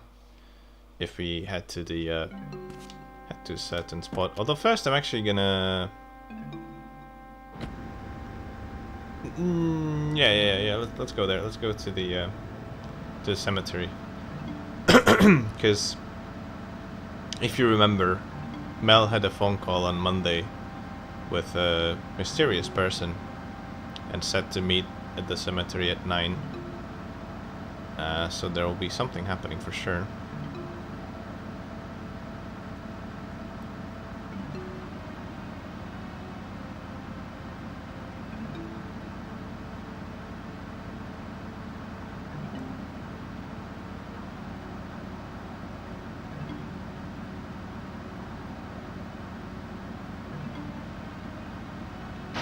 We're a bit early. I think you can be slightly early. I'm way too early though, actually. Wait, no, I am not. Okay, I can see his bike actually. This is perfect.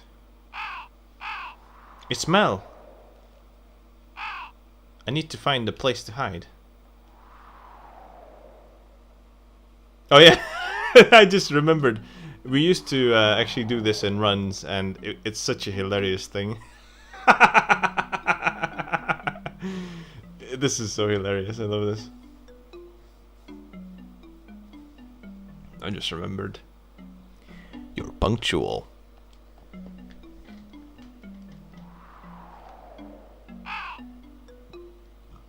Dot dot dot. Hey, did you hear? Someone broke into Emma's house. I know that! Haha. Well, no need to worry about Emma, so no big deal, I guess. You didn't call me out here just to talk about what that kind of crap. Yeah, well. So, when you gonna return the money? Tomorrow, around noon, I'll be coming into some major cash. Major cash? What, you got a gold mine somewhere I don't know about? Whatever, look, you'll have the money tomorrow, then we're done, right? Pa. Well, as long as I get paid, I don't care what you do. Just make sure this ends tomorrow. He won't wait any longer. He ain't as forgiving as I am. Can't guarantee what might happen to you. Alright. Anyway, tomorrow.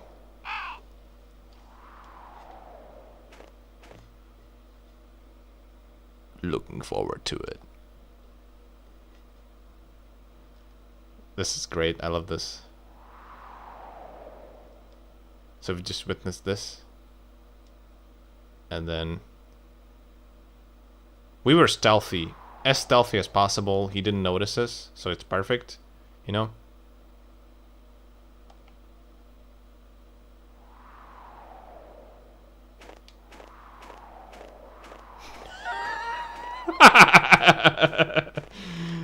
It's just so funny, like Matthew starts running out of cover, and then like Mel just drives past him, and then drives past the beige beetle as well that only one person owns in the whole town. Who could it be?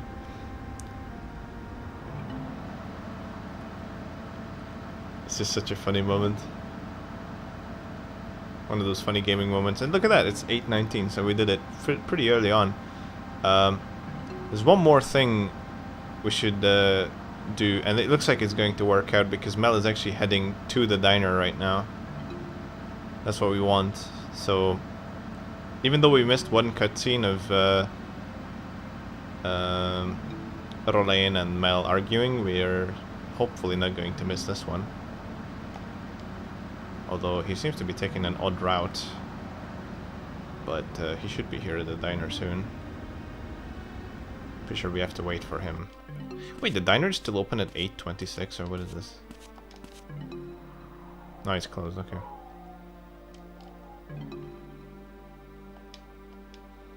So, Mel is actually arriving now. There he is. Oh, he just pushed my car. He pushed my car around. He doesn't notice I'm here. That's good. Perfect. He will never realize I'm here. Are you seeing that? There's a person there. Do you see that? In the bottom left corner. There's a person standing there. Actually, he's walking. I think he's walking. No, wait, he stopped. Who's that? I have no idea who that is. That might be Cohen. I don't know who that is.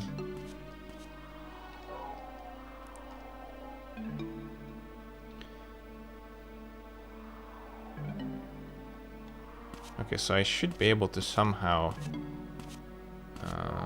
eavesdrop through the door here. Oh, there we go. Are you really going through with this? In a hick town like this, full of morons, what's gonna happen to me, huh? You've got insurance, you won't lose a cent. Listen, all you have to do is keep the customers calm and so nothing goes wrong. There's no way this is going to end well. Stop worrying, it's alright, come here. So that's clearly Mel and Rolane talking, so they're planning something for tomorrow. And the argument would have been about that as well, so... Feels like we definitely need to drop by at around...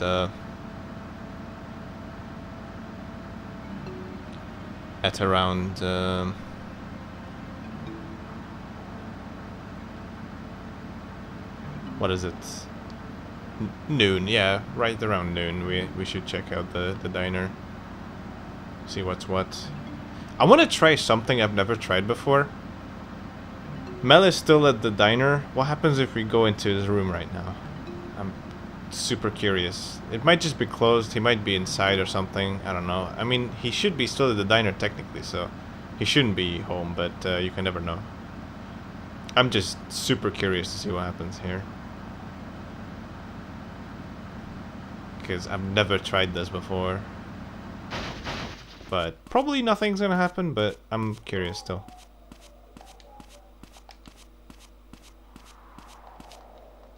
Okay, so this is Mel's room. It's open.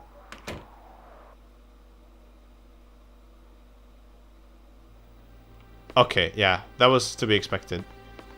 He doesn't have the diary. Okay. That was the most likely outcome, to be honest, so, yeah.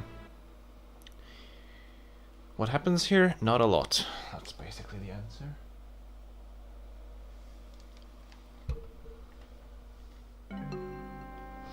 Alright, time to... We could go to sleep, I guess, but we should actually check out the, We should go to, you know, Bar Wolf, see if we can see anyone.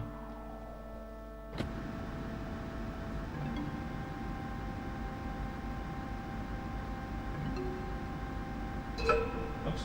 Okay. And also we should check out the Old Man Perry minigame thing.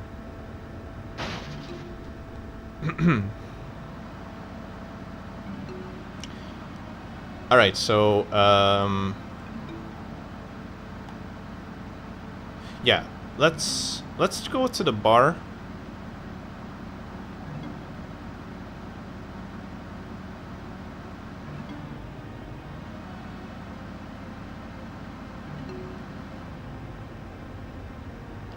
And then after that, we'll have to... I'll probably have to save once, maybe.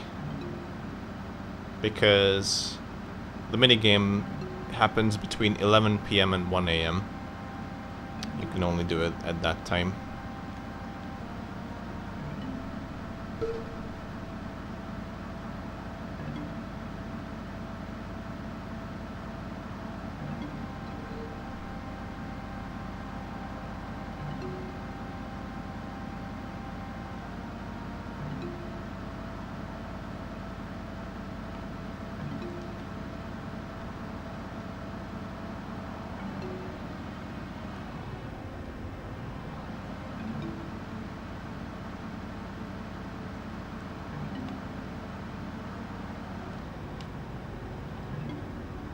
So, Father Button's car is actually outside.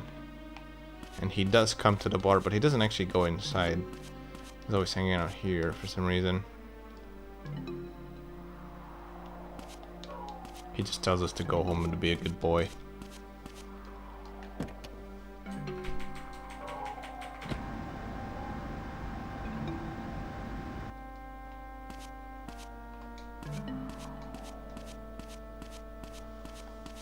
Oh, okay. There would be something that he says, but we're actually not getting that for some reason.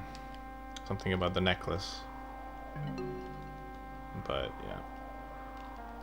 Morgan didn't actually show it to him. It looks like Morgan's being useless. How incredible that is. All right, we're gonna go home, save, and then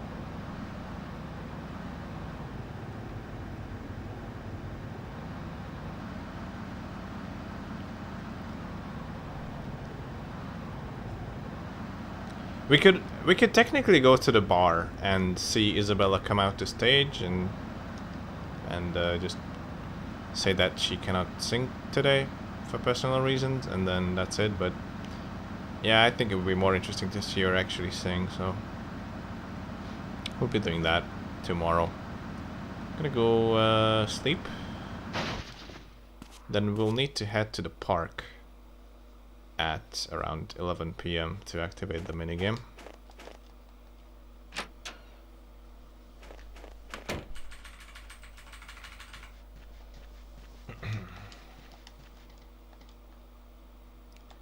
Definitely a 1 hour nap. We'll save as well.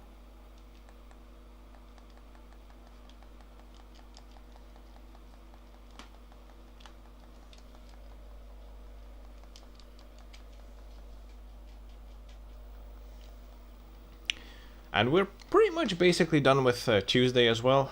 Still 5 more days to go. This is gonna take a while if we're actually doing everything in the game, but that's cool. We cool.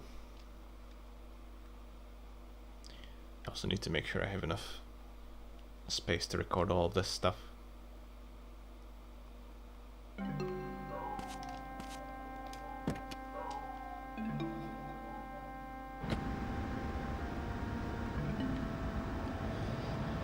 All right.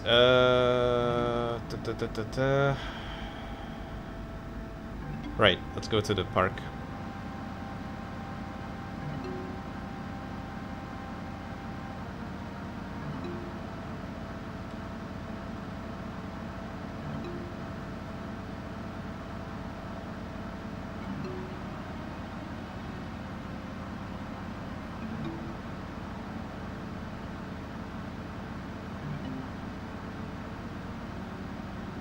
Again, we're a bit early, but it's fine.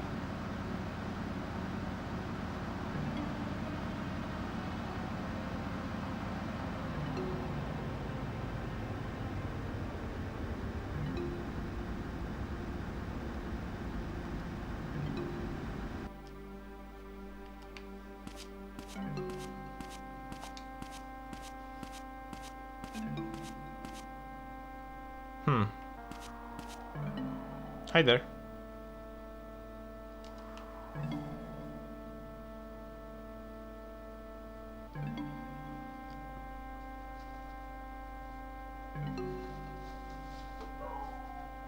We just have to wait 12 in-game minutes and then we can go up.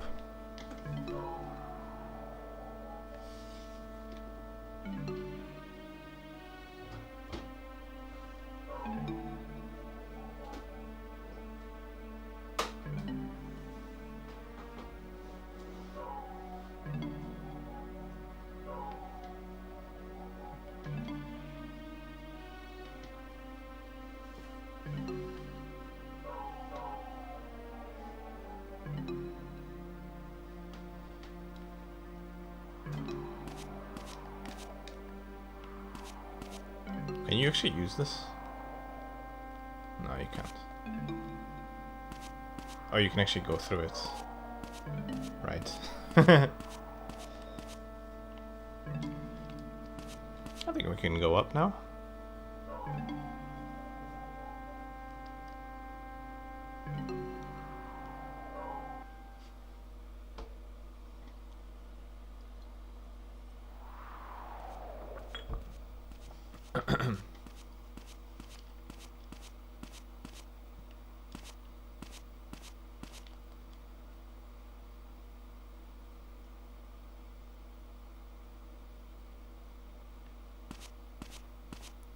Oh, wait. That's Isabella. What? Not Isabella. What's her name? This wind is freezing, Matthew. I think we should head home. Oh my god. I missed her by a freaking... Oh, I can't believe this. Whatever, it's fine.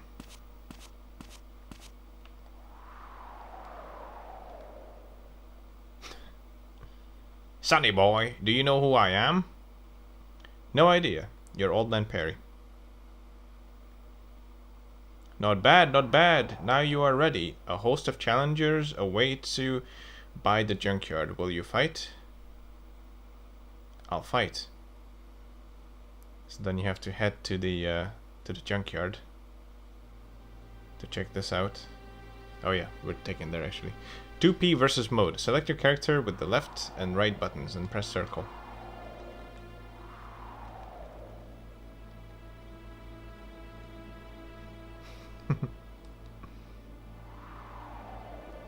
Yes, they put a one-on-one fighter game thing in it, but you actually need 2 controllers for this, I believe. Gonna have to plug in another one. I want to fight as oh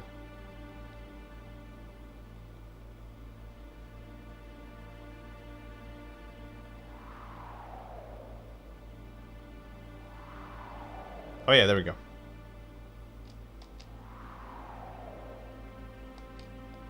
Yeah, I think I need another controller hooked up here. 1 sec.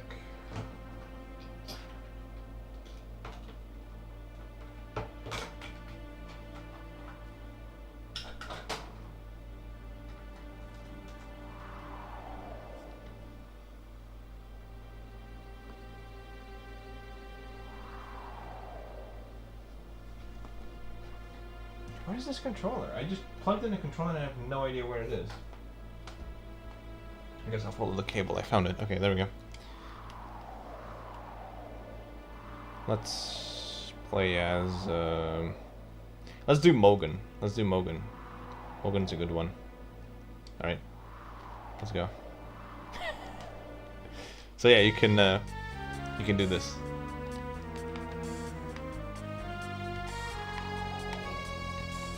Wait a sec. Hang on. My controller stopped working. What the hell? I plugged in the second controller and the first one stopped working. Interesting. Okay, but if I unplug this one, then this one works. No, it doesn't. What the hell happened here? Okay, this is weird.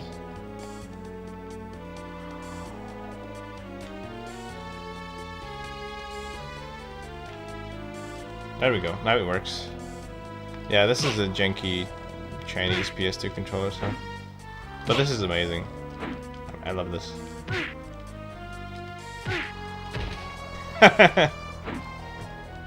That's a kick, apparently. That's how you kick.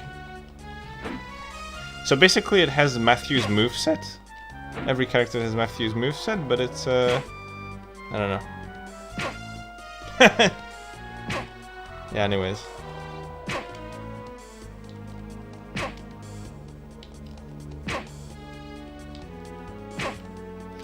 That's the 2-player fighting mode in Mizzurna Falls. Let's see if Winona here has anything to say. Why didn't Emma ever say anything to me? It makes me feel so alone. Winona is out here again, so she keeps breaking her curfew every single day. That might not be the best idea ever, but...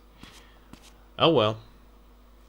Anyways, at this point I think I'm just going to head home and we'll start fresh tomorrow. Continue our investigation.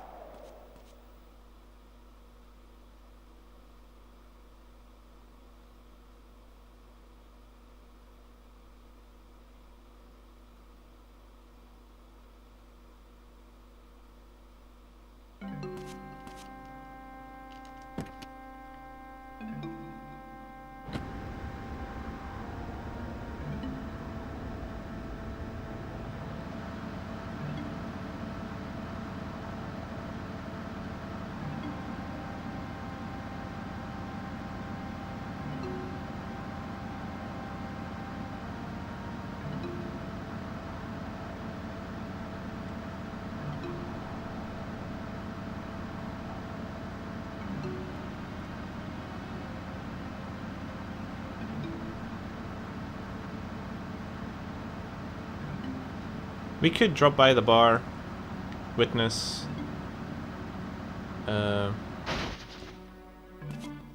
Isabella coming out, but I think it might actually be a bit too late for that, and she would not be singing anyways, so let's just head to sleep. We're gonna do couple big sleeps here.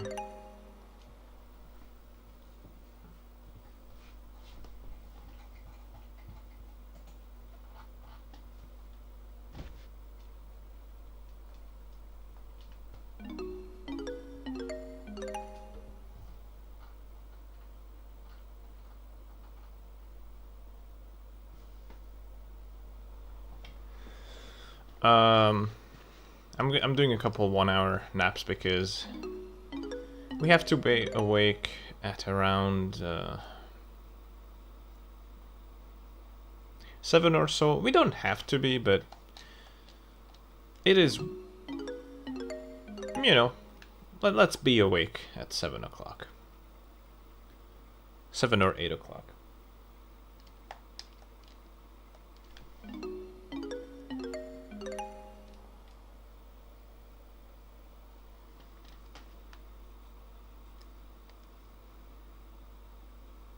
Alright, that should be good enough.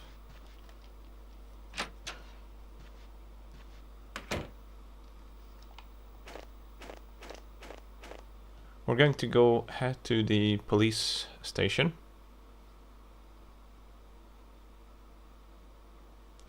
I'm actually... No, hang on, I'm reading the wrong day. Sorry. Yeah, okay. The timing is still right, though. We're not going to the police station. Let's head to the boat house instead. Throughout the game, you can call various phone numbers to figure out where characters are. You could call Mogan's number, and then they'll tell you where he is, or he'll tell you where he is. You can call the Ringwald gas station. They'll tell you where Winona is. Winona just so happens to be at the boathouse here. Although she is not quite there yet, which is odd. So the way this works is, Winona's father drives here in the morning and just stands around. That's his red pickup truck. You could see that he actually delivered Winona on her curfew. Can you try cheer Winona up? He brought Winona out on her curfew through like during the night. But he does not drive her daughter just to hang out at the lake. Instead, Winona will actually show up on foot for some reason. I don't think she is in there yet. I can check. I have no idea why you can't cut through there, but for some reason you can't. But we definitely need to meet up with Winona because we have some stuff to do together. I'll go check, but I don't see her here, so I think I should be able to see her through here if she was there, and she is not there, so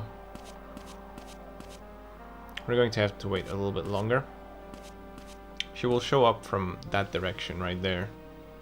I think at around 8:40-ish.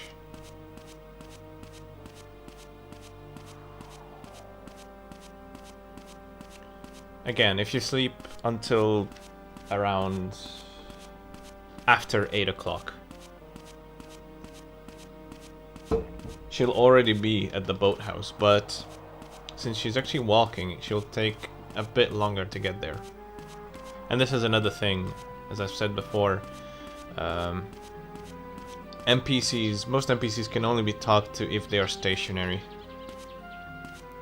About important things, that is. So they'll have a, you know, just a vague dialogue like, oh, I'm going to the library to check something out or whatever.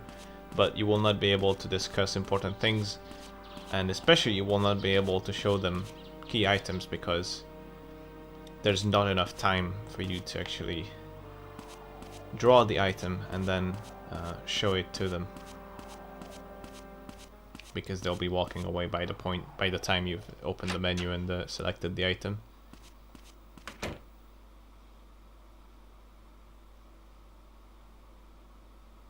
Let me go check though anyways, because she might actually be there. Oh, okay, she is there. Okay. Never mind. I guess maybe she is there, I just couldn't see her from the outside. Doesn't matter. Dennis was also here at some point, but seems like he's not here anymore. Alright, so what we need to do is show her this key that we found. Winona, take a look at this. Any idea on what this key is for? It's a locker key, isn't it? What locker? The locker at school, you idiot! Oh, right, I knew it looked familiar. What's with the key anyway? I found it in Emma's room, just borrowed it. If you check her locker, we might find some clues. Really? Then I'll go with you.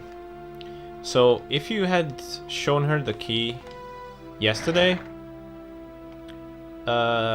she would have said, sorry, I got something else to do. So she won't actually do this with you in the afternoon of Tuesday. And the reason for that is the break-in at Emma's house. It's kind of just telling you that there's something's gonna happen somewhere, so I can't go. I can only go tomorrow. But so it's essentially completely pointless to show her on Tuesday, because you'll have to show her the key anyways today. Basically the same dialogue happens as well, but you know, she just says that she doesn't have time. Also, there's Dennis's truck. Alright. So let's take Winona all the way over to the school, and then we'll see if we can open up Emma's locker, and if we can find anything interesting in there.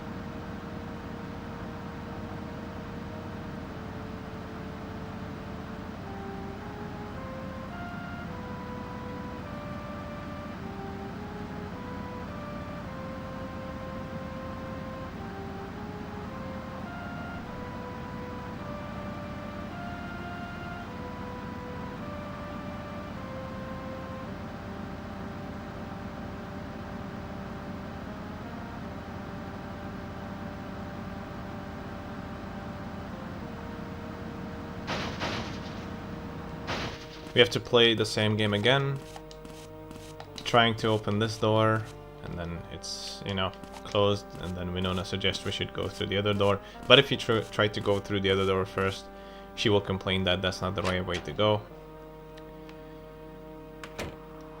Alright. So then we need to go and convince Mrs. Lids Holden to, rather Miss Lids Holden, to let us into the school. But she's not having any of it. But, thankfully, Winona is with us. We want to get into the main building. Matthew, it's off limits. I left my notebook in my desk. I really need it. I can't get it? Well, Winona, since it's you, I can trust you, but not this idiot Matthew here. Huh? What? You can take the key on the rack over there, but please return it once you're done. Thank you.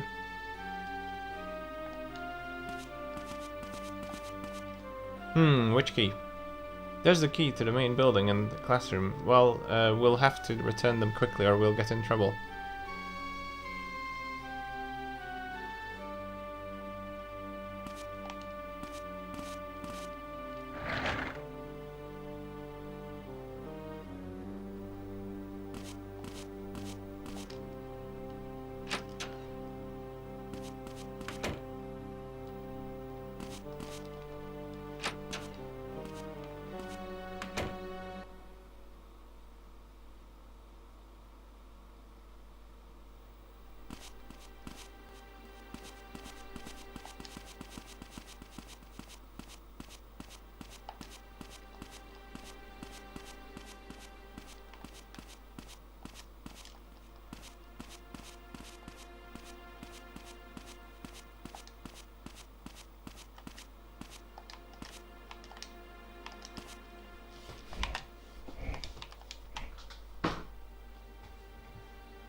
Hurry and open it. So, is anything inside? A disposable camera and a floppy disk? A disk? Why would Emma have... There's nothing else in here. We can't get the we can get the photos developed at the camera shop in Central Square. But what about the disk? I don't think Emma even have a computer. Maybe it's not meant to be used in a computer, but something else? We'll find out if we try putting it in a computer, I guess. Where can I find one?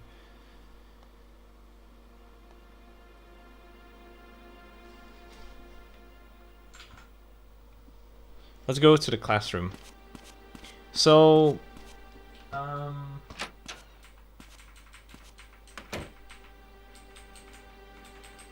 there are a couple things you can do with it. We'll get to it. I guess I will show the extra stuff you can do with it. You know, in bad ending, I've just basically immediately took care of it because it's, you know, knowing what to do with it, it's pretty easy. But what's wrong? It feels like so long ago since Emma last sat here. Did you hear about the rumor that someone strangled Kathy? Yeah, it might be a murder. Hearing that rumor only made me more convinced that Emma and Kathy were together that night. One gets killed, the other goes missing the same day. That can't be a coincidence. Winona? I'm sorry. Here I am getting all depressed.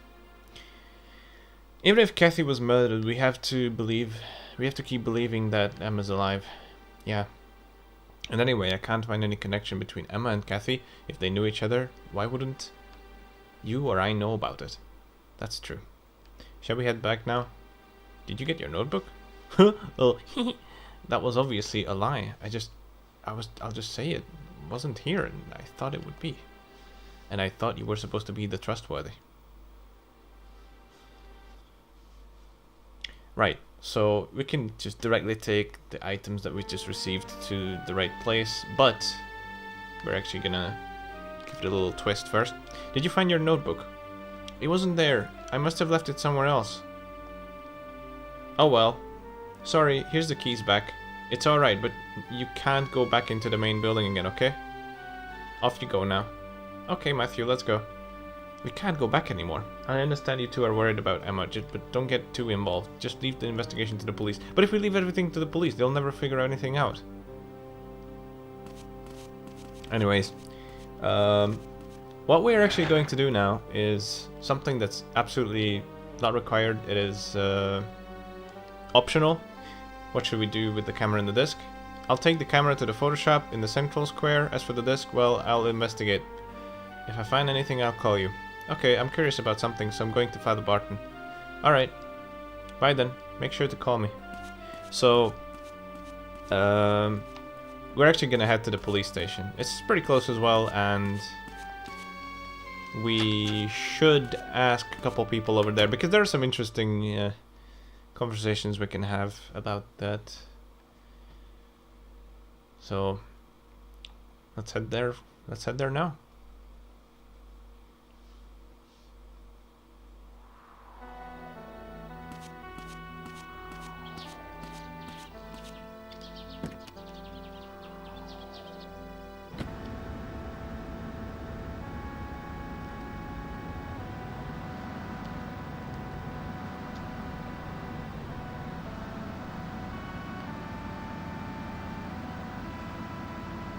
I'm going the wrong way.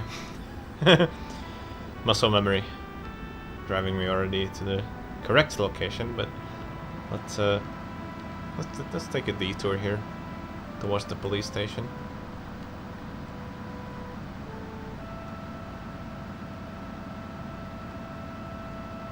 Whoop whoop.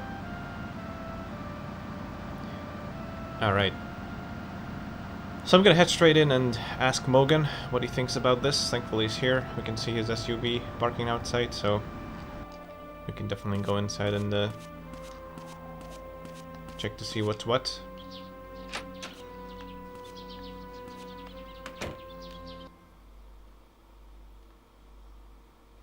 Oh, also, I need to show you something pretty funny. But first, let's talk to Mogan, and then we'll investigate this. So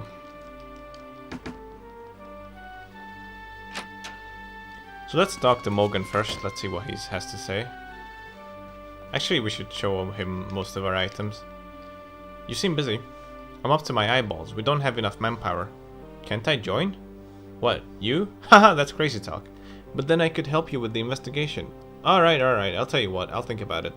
Oh man, I'm hungry. I think I'll head to the diner for a burger today. Okay, that's a nice bit of information there. We can hang out there with Mogan. About the necklace from the bear's body, was it Kathy's? Oh, that. Apparently Barton gave it to Kathy. Huh?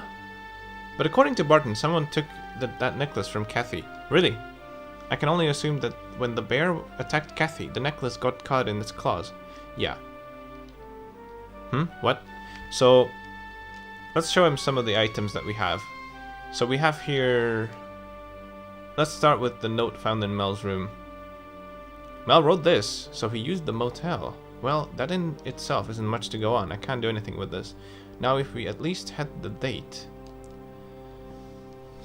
And we have also a pack of cigarettes. What are you doing? You're underage. Oh, no, these aren't for me. I won't have you smoking, Matthew. And, we have a ring here. Oh, I can't show him the ring, actually. Okay, let's show him the camera here. What's with this camera? It was in Emma's locker. What? It might help us find out where Emma's gone. Right, we should get those developed straight away. I'll go get them developed. Alright, bring them by me as soon as they are done. Here's some money for the Photoshop. Thanks! So, Morgan gives us some imaginary money. But this dialogue is pretty good as well. What's that? Do you have any ideas? What? You don't? No, tell me. Oh, I have no idea. I'm never very good with technology. You should ask Mary Lou. Alright.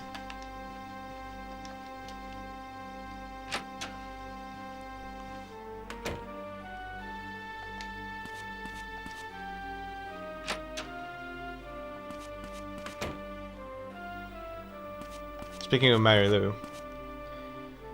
Alright, let's, I guess we can show her the camera as well, alright? Oh, disposable camera. It doesn't have a flash, does it?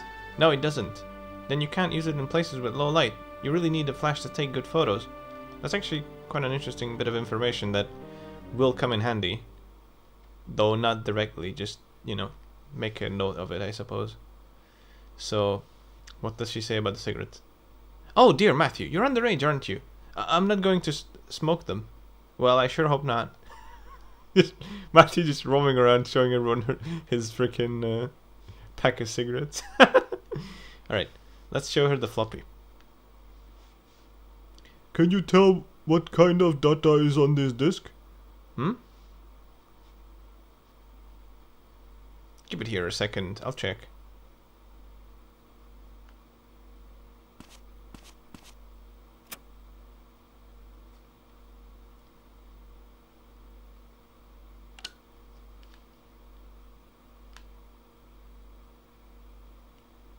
This looks like audio data. Audio data? You mean like music? I don't know if it's music or not. Can't you listen to it? Not on this. It's not for a computer. I think it's for a special keyboard or something like that. A keyboard? Yeah, like an electric organ. There's loads of devices like that around these days. It's funny that, like, she cannot tell if it's music or not. It's audio data. It can only be a MIDI file. So it has to be music. It cannot be anything else on a floppy disk. Oh well.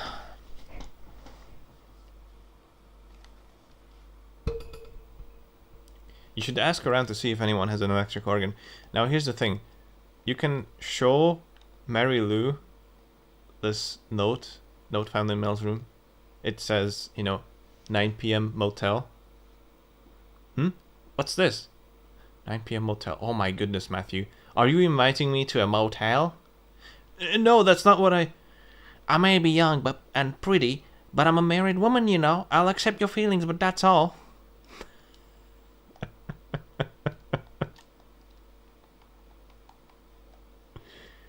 That's enough now, okay?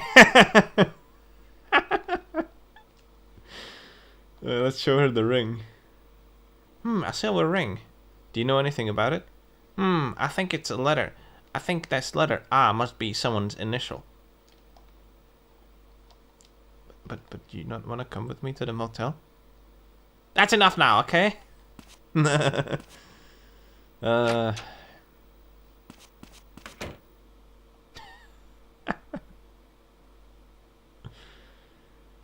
Alright.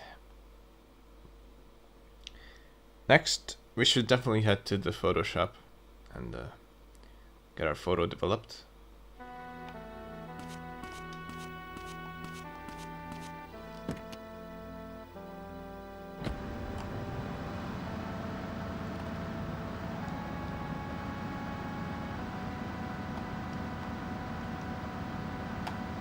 Ba, ba, ba, ba, ba, ba, ba.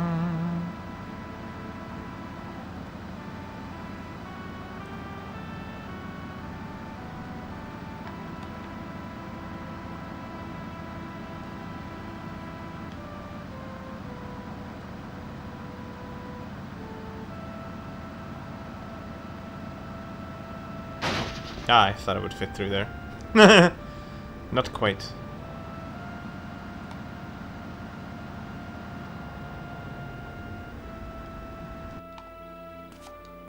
Hello.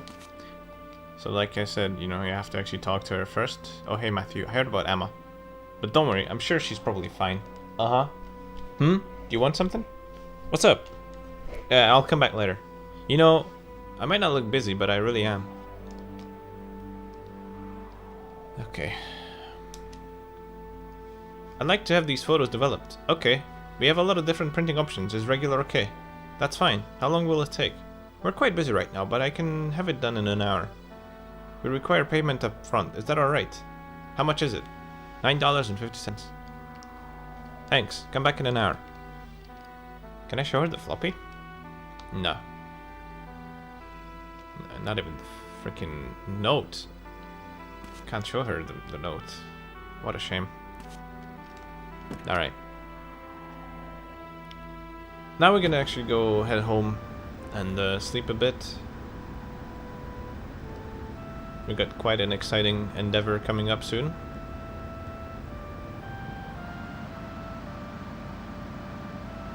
Normally I would sleep twice, but normally I would also not go to Mogan because it's completely unnecessary. But now I am going to head home for 1 hour nap, and then we'll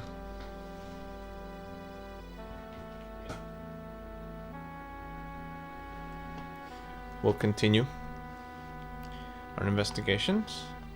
All right. Yeah. Just a 1 hour nap. I don't think Morgan is going to be there yet. It would be 10:34. So he might be there early. We'll see. It's because I'm saving, or rather sleeping, which, you know, passes time, and it could mean that Morgan will already be there, but I should have saved. I only slept. Oh well. We'll save soon anyways. After everything's happened, hopefully the game won't crash in the meantime. So let me see if Morgan's already there. Even if he's there, I'm gonna go get the photo first. At least try to get the photo first. Okay, looks like Morgan is not here yet. Okay, so I didn't sleep late enough. I would have had to sleep until around 10:40 for Morgan to be there early. But this way he'll be there at 11, just after 11. Huh? Matthew, didn't you meet up with Winona? Huh? She already came by to pick up the photographs. What, Winona did? Yes, she said you asked her to... Oh no, should I have not handed them over? No, it's fine if it was Winona. Sorry about that. Well, I guess I gotta go find Winona. So Winona had been... Winona had sniped us with those photos.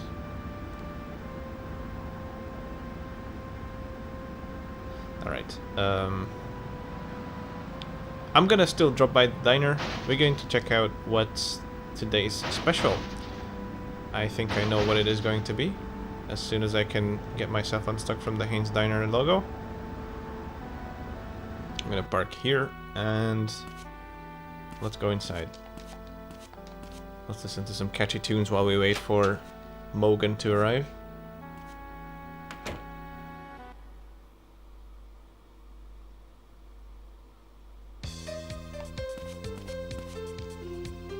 Yep, Morgan's not there yet.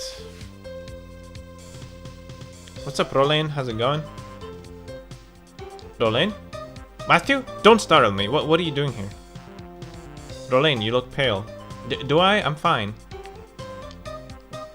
Honestly, I never thought Mel would be that stupid. Finally you figured out, huh? Matthew, don't scare me. You seem a little off today, Rolane.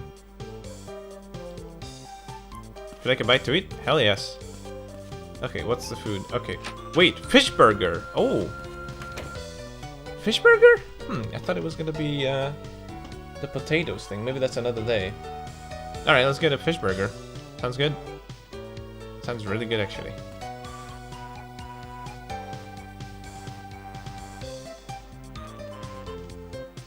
Nom nom nom nom nom nom nom nom nom nom. Thank you, Roline. I'll wash it down with a bit of milk. You want milk, huh? I know you love your milk, Matthew. That I do. Thank you.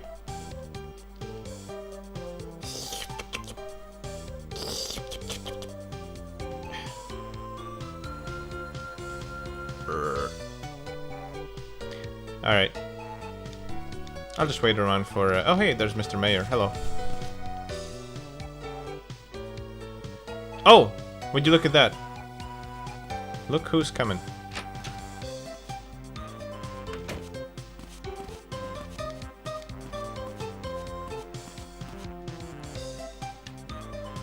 Hey, did you come here for a hamburger too, Matthew?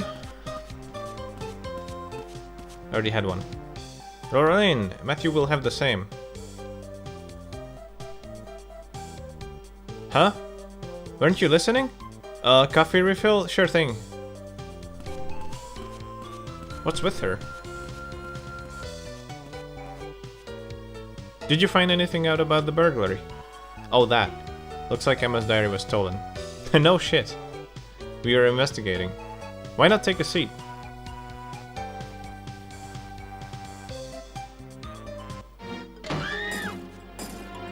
Nobody move! Huh? What the? Nani? Hey, the pig's here. Shit, doesn't matter. Nobody move a muscle. What do you think you're doing? Don't move, freeze. Try anything stupid, someone's gonna get hurt. Gah! Put the money in the bag. But... just do it. Hey, stop this foolishness this instant. Shut up! You shut your mouth, unless you want to die. Mulligan! Stay back, Matthew. Don't give these jerks an excuse. There's the mayor, by the way, while this place is getting robbed. Mayor thinking to himself, this place has gone downhill. This guy's gonna pay up too. Forget him, let's just go. Just listen to me. Do what he says, Matthew. Do you hear me? You hand over all your money. No way. Matthew? Do what he says. No.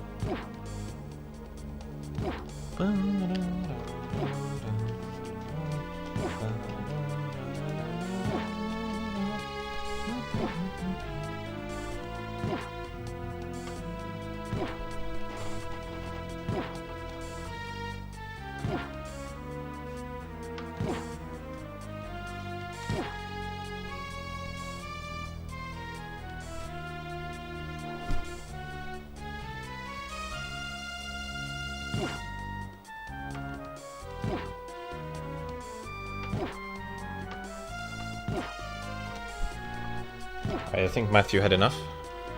What makes you think you can hide from the police in a small town like this? Hey, are you mental? Don't you get what's happening right now? Matthew! Please, just do what he says.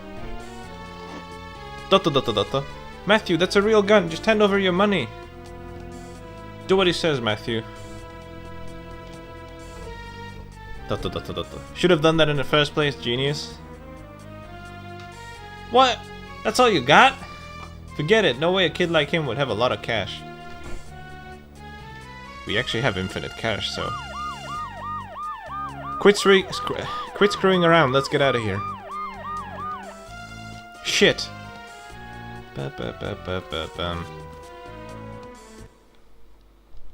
Alright.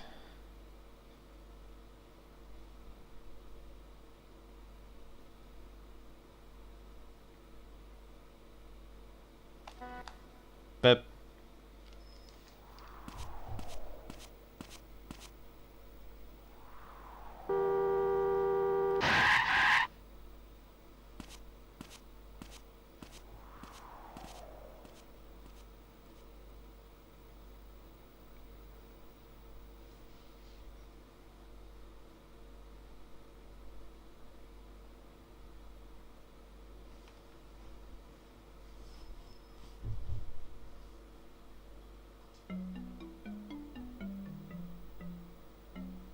Do you know how much was taken?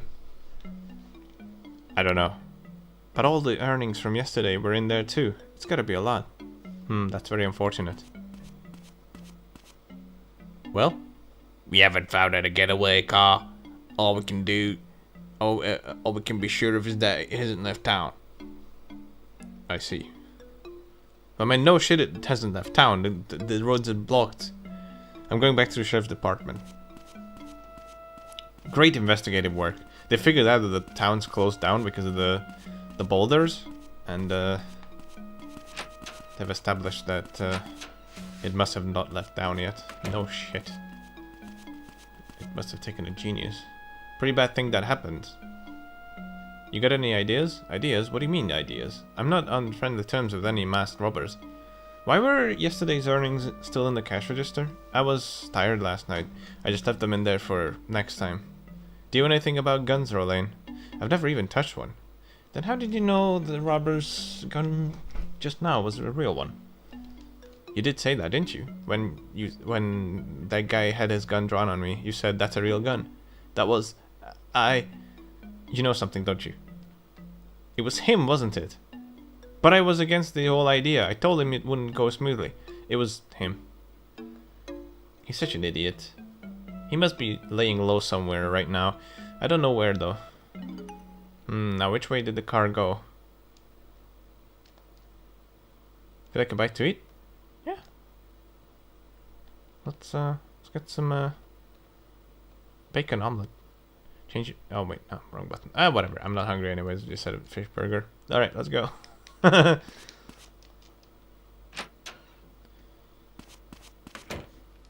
Keep pressing X for some reason on that menu. I don't know why.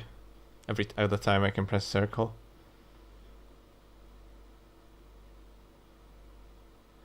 Okay, so where on earth could they have gone? So I think the way, like I said, the way you're supposed to figure this out is well, it's one of the places owned by, you know, Dennis Aston, and Mel Aston would probably hide out at a place owned by his father. But also, you were supposed to notice him on maybe Monday or Tuesday just loafing around the lodgings. So I suppose that's how. It isn't 100% clear, but I think that was the idea. As to, you know, where they could be hiding, or maybe you just have to turn the city upside down, try to find where Mel is hiding.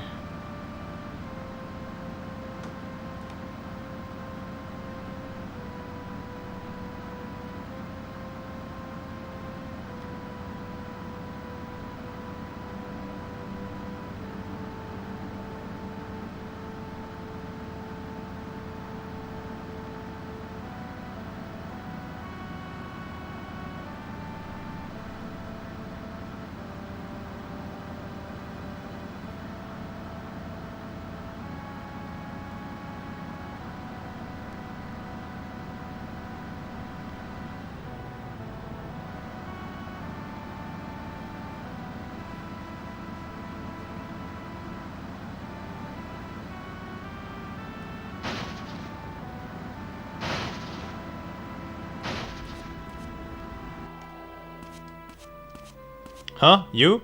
What? Shit. What? What do you want with me? Nothing. Then get lost. Don't follow me. Best way to shake someone to not have them follow you is to tell them not to follow them. Easy. I mean, it would maybe work on Matthew, but even Matthew is like a clever guy. He knows that there's something dodgy going on here. He's actually following this guy.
There we go. Now what was the code again? Circle, triangle, and... Huh? Alright, just double each digit. Yeah, digit, you know. 1, 2, 3, 4, triangle, 5, 6, 7, circle, 8, 9x, square.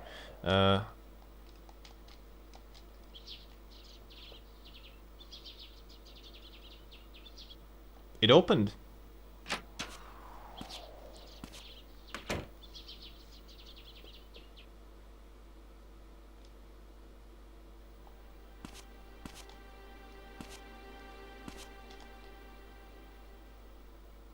Mel? I didn't expect that circle... That what? Sorry, my mind is still somewhere else. I didn't expect that pig to be there. This is a big problem. No, it is fine. If you say so. But if you get arrested, don't even think about mentioning us.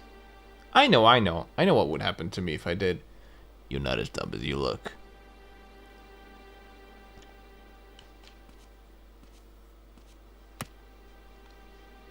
You! What the hell are you doing here? Uh-oh. Oi. Matthew, you son of a bitch, what are you doing here? Mel, you were followed? Huh? How should I know? It wasn't me. Who else was it then, you moron? You brought him right into the goddamn hideout. Just hold on. You better deal with this kid. Fine. Put him up.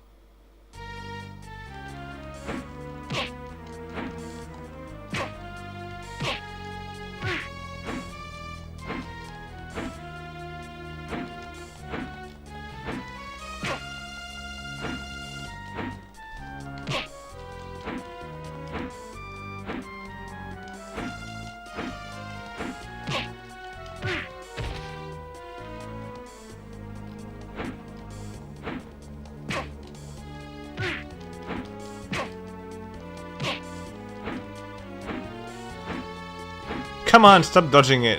Oh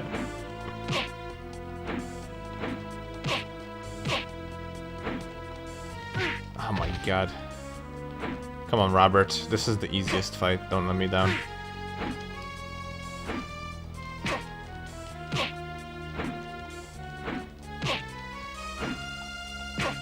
Okay, enough of this shit.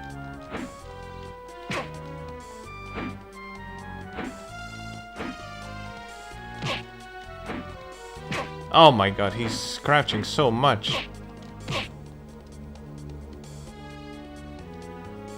Gasp, gasp. Give me a break. You're gonna lose this guy. You're gonna lose to this guy. We gotta get rid of this kid somehow before he tries to be a hero. You sure you want to do this? No other choice. This is how it is. Sorry, but you're gonna have to die now. Hold on. Morgan! Shit. Now look what's happened. Hey, what about me? You're on your own.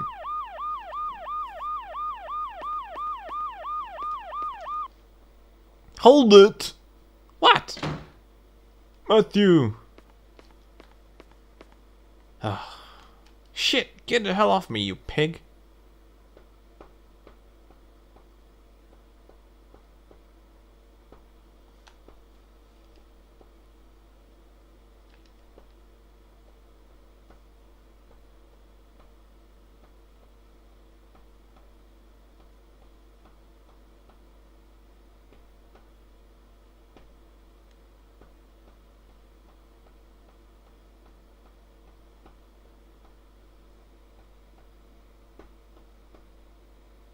This is a very long load time here. It already seemed super long on PS2, and that was with fast disk speed. And it's just insanely long here for some reason. I don't know why it takes so long. But it will eventually get there. It always does. I've never had a crash here before. And it's not gonna happen now.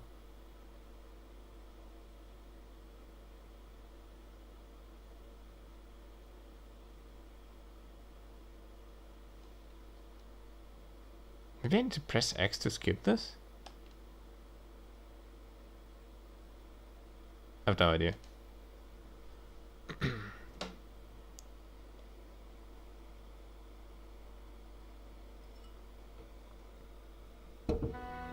See? It just takes an insane amount of time to load. I don't know why. This always does. It's a lot faster when I'm playing the Japanese version on PS2. It's only a couple seconds.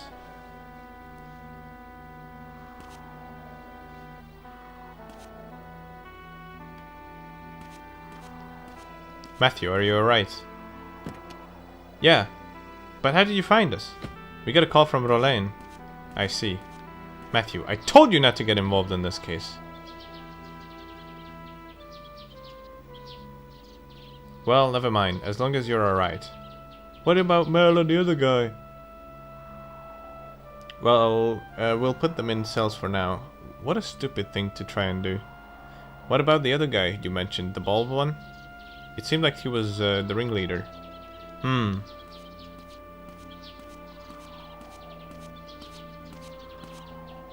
We didn't find anything incriminating inside the cabin. Nothing? But what about the money?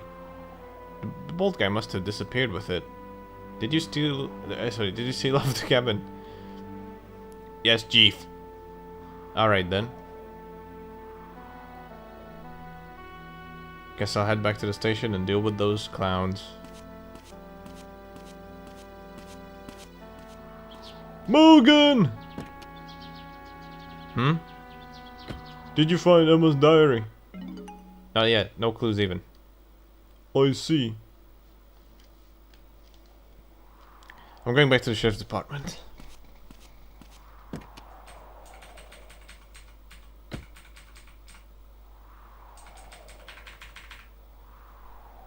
And now this is the perfect opportunity for us. Opportunity? Did I say I'm not sure. I wanted to say opportunity. If I didn't, then here you go. This is the perfect opportunity for us to visit Mel's room. We've already been there to get the note, but we're gonna go back in now that there's no danger of him being there. For now.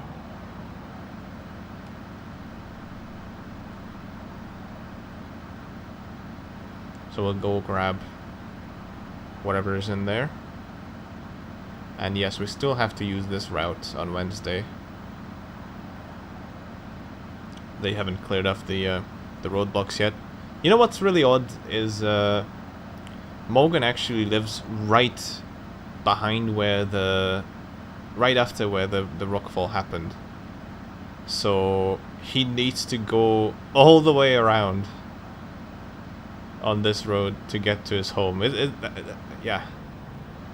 If there's anyone that's been massively screwed over, that's Morgan. And actually I'm gonna go ahead and probably fill up the car as well. Because sorry about that. Alright. Let's continue with our adventure.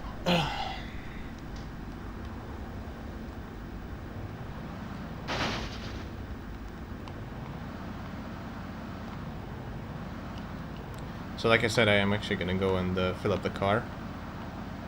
Because we're kind of running on low.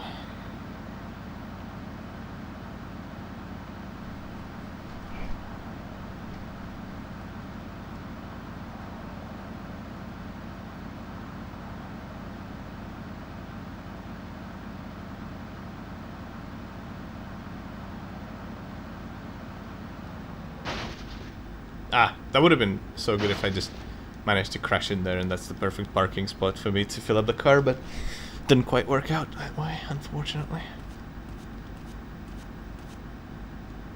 Full service, yes.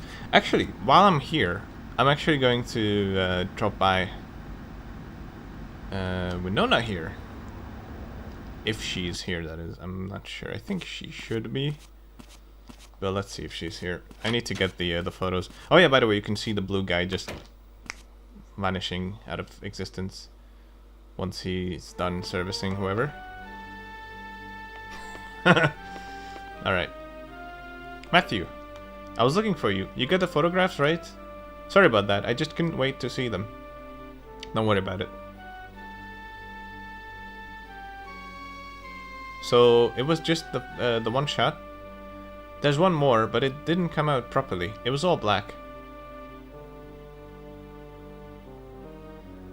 This is the no entry sign at Barrows Forest, isn't it? Yeah. Why take a picture of that though? Do you know what's beyond that sign? I heard there's some kind of native thing there. Why has that place been, why's that place been marked no entry anyway? I wonder. I guess I'll ask Mogan. Can I take the photo? Sure.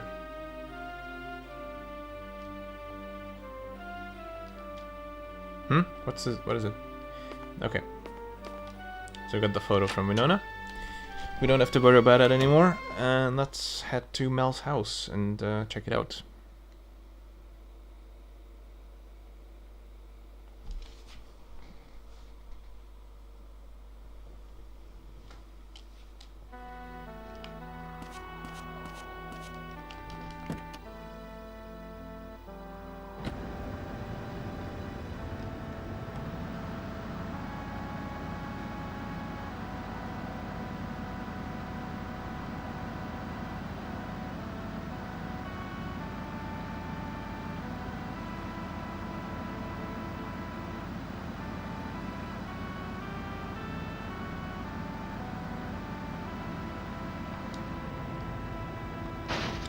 Actually, yeah. I'm gonna sleep. Let's just go to Mel's house. Let's take care of that. We don't actually have to talk to Dennis right now because we've already done that on the first day. Currently, Mel's dad is not home, so we wouldn't be able to get into his room if we hadn't talked to him before. We'd have to wait it out or go sleep, but we actually don't have to do that. So it's all good.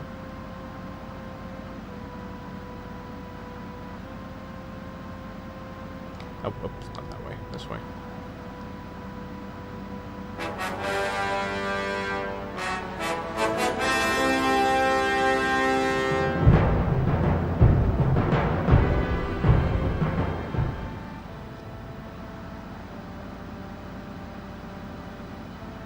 Thank you for the year, 1 year sub.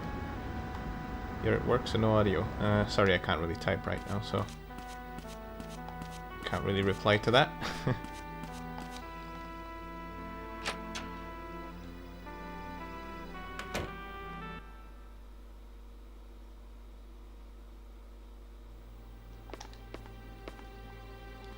Alright, so here we go. There's a bit of an item here, and that's not a white PlayStation 2. Stood up. That's actually... What's this? It's a diary. This is Emma's diary. The burglar must have been Mel. You got Emma's diary. I have to give this to Mogan. And, you actually only have to read 2 entries in the diary. One would be the second one, and the other one is the third one. Those are the only ones required, but we will read all the entries here. I believe Morgan should be here sometime soon. I'm not sure when he comes here. He's definitely here in about an hour, but anyways, I might as well start reading it now. So, let's see. Emma's diary. Which entry will you read? December 21st, Thursday. Miss Holden doesn't understand how I feel. I don't know what's right and what's wrong. What are we even alive for? Just thinking about it hurts my head. I'm all alone. Winona seems to be worried about me. But if she knew the real me... No, I don't want to think about it. It's just like James said. There was a whole other Emma I never knew. I had no idea how she was feeling.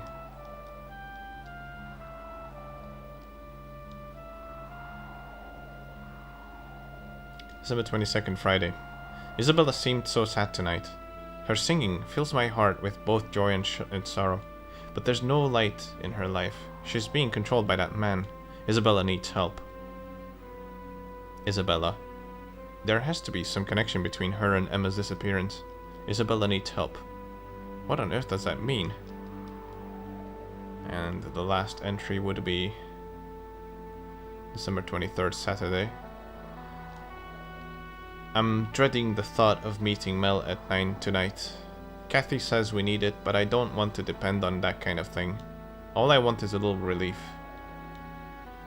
So Emma and Kathy were connected. They knew each other. But what's this thing that Kathy said they needed? She wrote that they both met Mel at 9 on the 23rd, but where? Oh, I know where.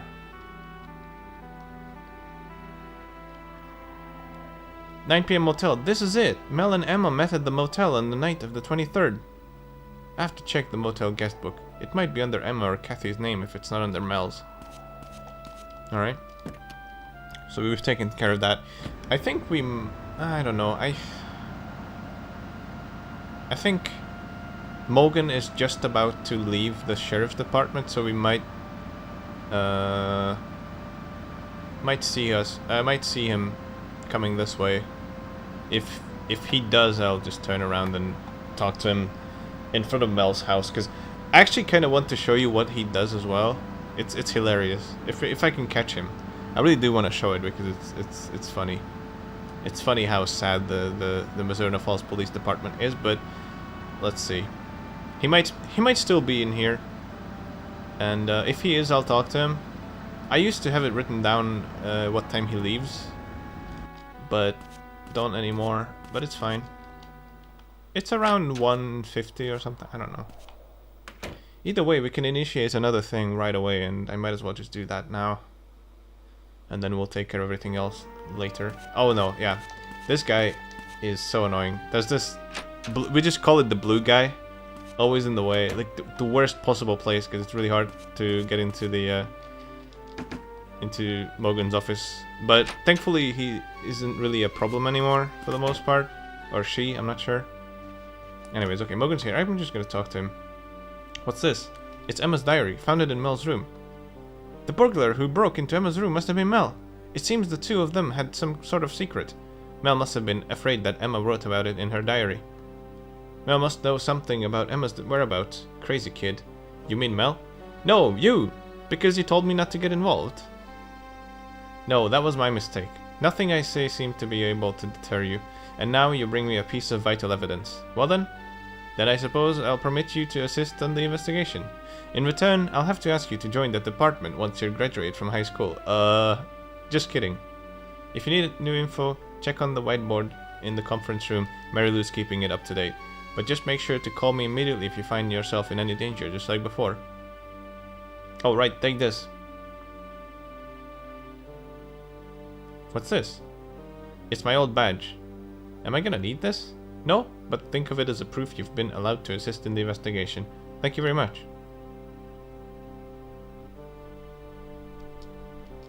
You got the sheriff's badge. I read Emma's diary for the 23rd, and it seems that Emma and Kathy were connected. Yes, they definitely met on the 23rd, but according to Mel, they were together on the 24th as well. I think so too. But what's this thing that Kathy needs? No idea, but that certainly seems like a key sentence. It doesn't sound like Emma wanted to meet Mel. What did Mel say? He said that they planned to meet on the 23rd, but in the end they didn't. So that's obviously a lie. I think so too, but there's no proof. The diary only says that they planned to meet. That doesn't mean they did. Yeah, but... some proof. Mel on the 23rd. What's going on? A robbery right in front of my face? Everything's just falling apart. Let's see. We can show him the floppy, I guess. I've already done that. Let's show him the... you know what? Let's show him the photo. What's this? It's one of the photos from the camera in Emma's locker. These are Emma's photos? This is the restricted area in the forest. What's in there? A cave painting left by the native tribespeople. A cave painting? Why does that need to be blocked off from the public? I'm the one who blocked it off, true, but it was the government who gave the order. The government? Is it really that important? I don't know, I doubt it. I just did what I was ordered. So Emma went in there, huh? So it's an actual cave? Yeah, it's not really a cave, more of a dugout area in the rock there. I bet that old black photo came from Emma trying to take a photo of the wall painting in the dark cave. Well, if Emma went inside, I'd better go check it out. Can I come along too? I want to go inside. I know Emma was in there. I just want to know why. Well, alright. Can we go right now? No, not right now. Let's see. Meet me in front of the waterfall in 2 hours. Alright. And, yep. We've arranged a meeting with Morgan. We don't have to be there exactly 2 hours later. We can be a bit late. A bit early. Although, if we're a bit early, we'll have to wait, but... yeah. And now I'm going to actually... yeah, see what I mean? The blue guy is just the worst. I'm so glad that he's not an issue anymore in runs. So I'm just gonna go straight back in right away.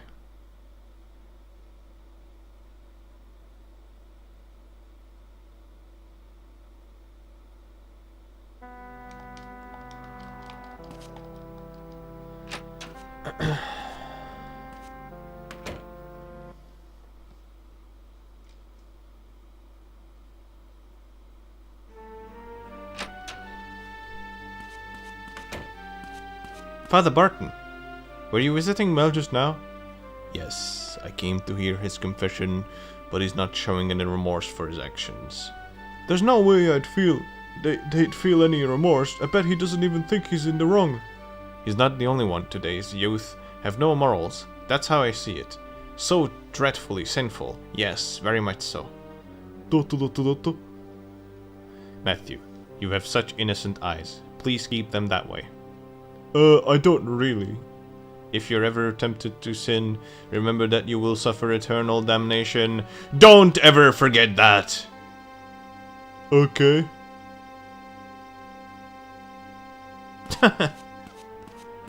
What a cheerful guy. What's up, Mr. Mayor? Alright. Let's go down to the cell and talk to the Mel. Let's go down to the cell and let's go talk to the Mel. See what he has to say.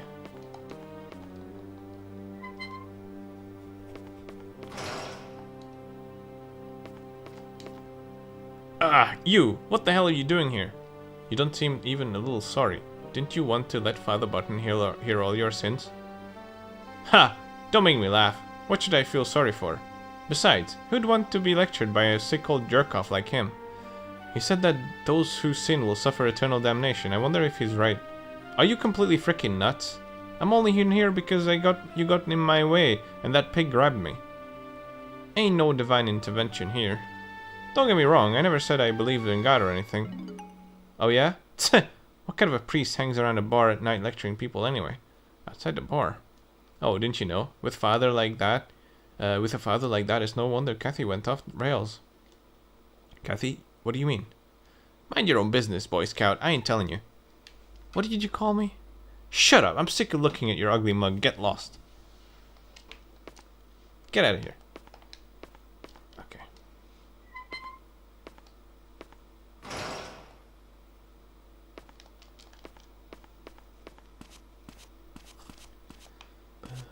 Okay. Alright, let's I guess we're gonna go to the motel. Once I get free of blue guy.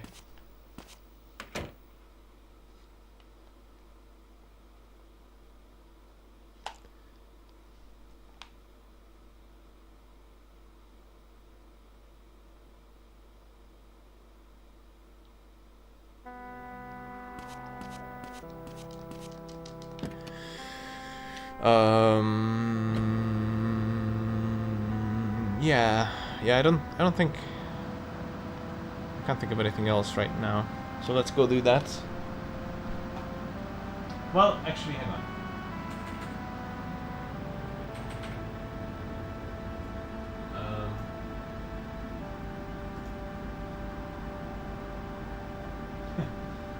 I did want to follow Morgan, but he has not left the station yet. I think he leaves at around 1:50. I kind of want to follow him just to show you what he does, just to show you what the Mizzurna Falls Police Department how they handle the situation and what he calls investigation on the site. You just have to see it to believe it, alright? So I'm gonna wait here. I think he leaves at 1:50. We'll follow him, and I'll introduce to you the power of the Mizzurna Falls Police Department. Okay, there's blue guy, leaves at 1:30. No way. Blue guy's driving a blue pickup truck? Oh my god. You can't be any more blue than that. Maybe he's just hanging around the police department because the police department is also blue.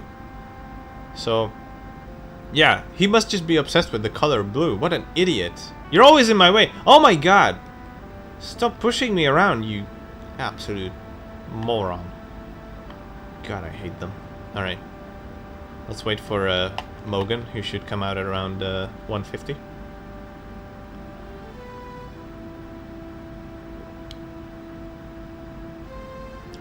Hello, Hotel Romeo, Zulu, November 02. Yeah, we just couldn't hear the song, but I bet he was blasting it through the, you know, from the cab of the truck.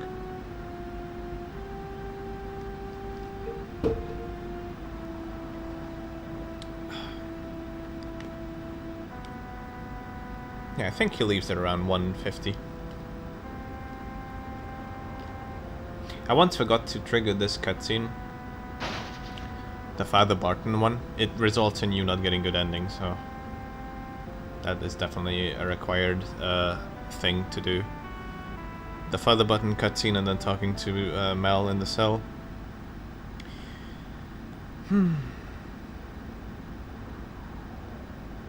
Okay, he's got up to... He probably had... No, actually, wait. Isn't it 1:55?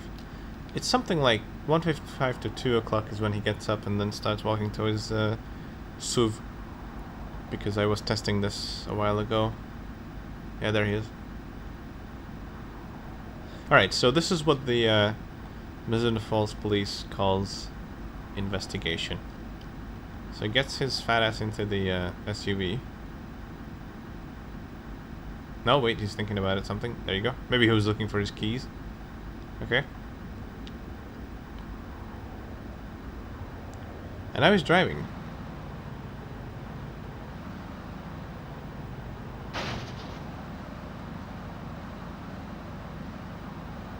Vroom, vroom, vroom.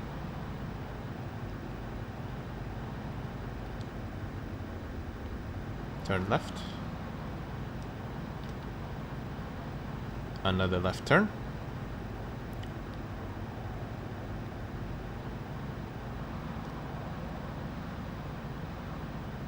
Remember what we did? So we opened the door for Mel's room, went inside, and picked up the obviously placed diary from this like cupboard thing, right? That's what we did. Let's see what the police would do or would have done if we weren't helping them out.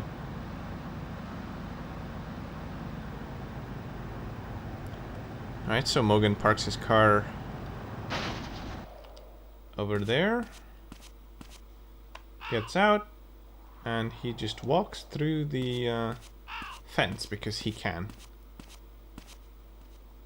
Right? So there he is, investigating the crime scene. Not crime scene, but the, you know, home of the person who's committed a crime. Alright, looks like he's going to Mel's room.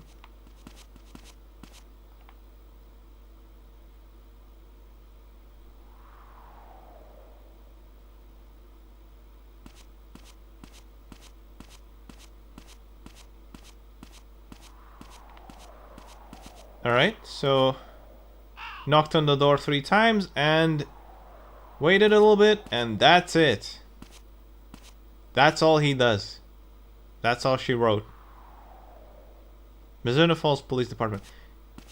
Mogan, the fucking door is open and there's nobody inside. You could have gone in and grabbed the fucking diary like I did. Good lord. Oh my good god. And then like people keep telling me, Oh, just leave it to the police. yeah. Definitely.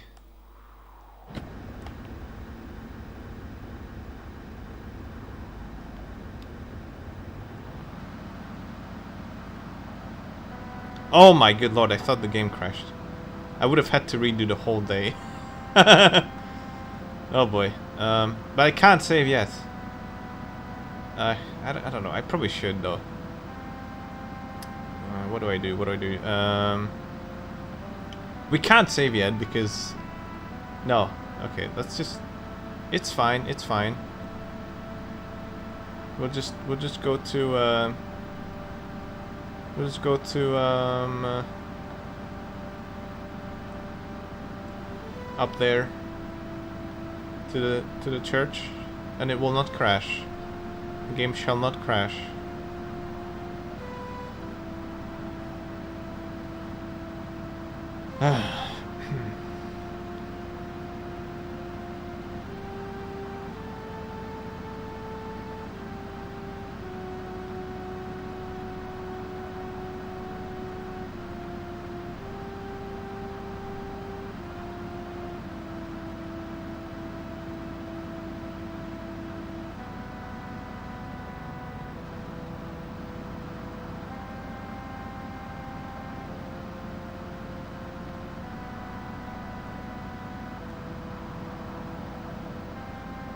Well, actually, we're not going to the church yet. We're actually going to the motel first. Hang on.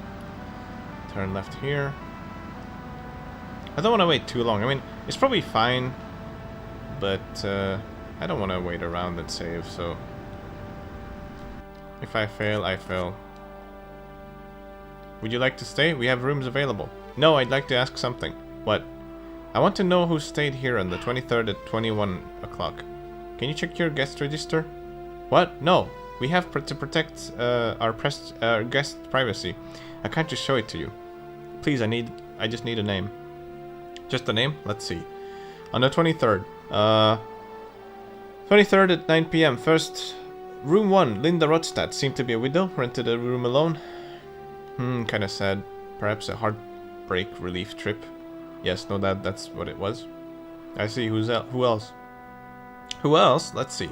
Room 2 was empty, and in room 3, Kathy Rowland. Oh yes, her. Kathy Rowland? That's Emma and Kathy's names combined. It's gotta be them. Oh, are you friends with this girl? Well...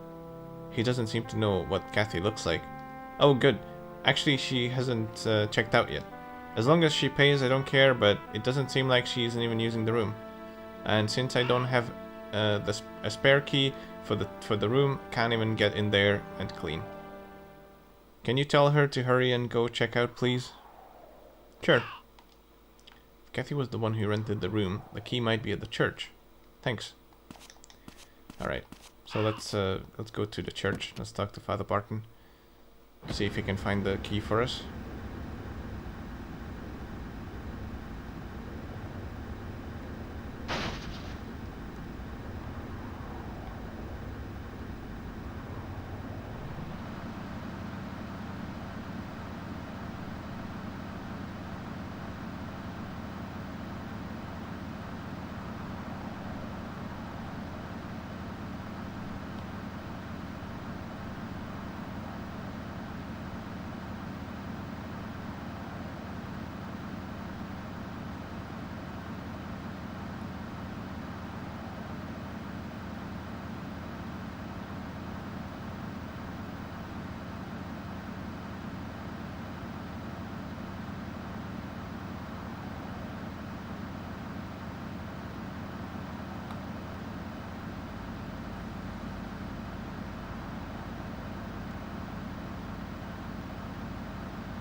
Remember last time we didn't actually get that cutscene. I was talking about like there's a random cutscene that can happen or not happen. And it seems like this time we're getting the cutscene. Dear Heavenly Father, grant the child peaceful sleep. Lord, please forgive the sinful child and please forgive me. Father Barton! I was confessing my sins to the Lord. By child, do you mean Kathy?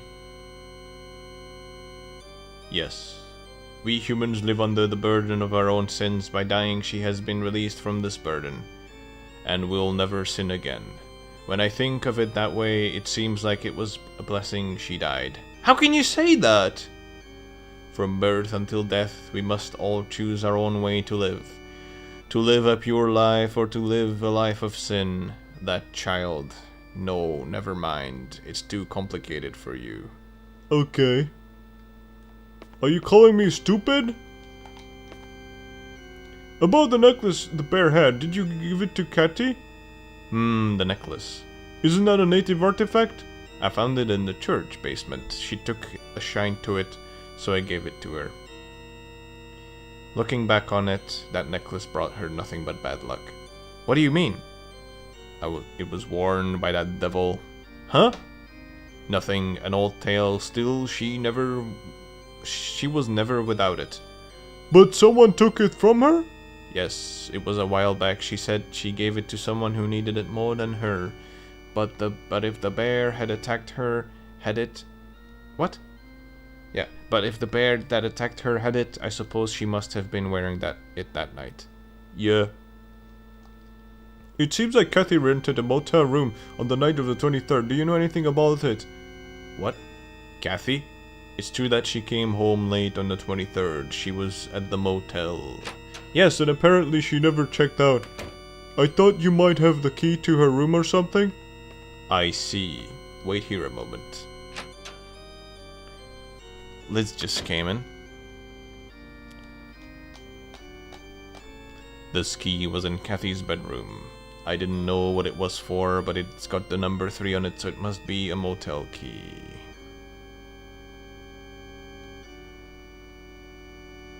No doubt about it, I'll just borrow this. The old guy running the motel asked me to return it.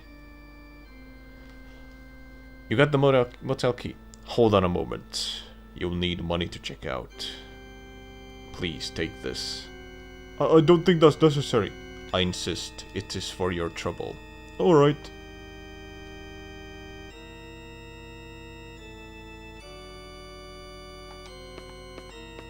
Hey there, Lids. What up?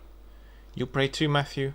If we all pray hard for Emma's safety, surely God will hear us.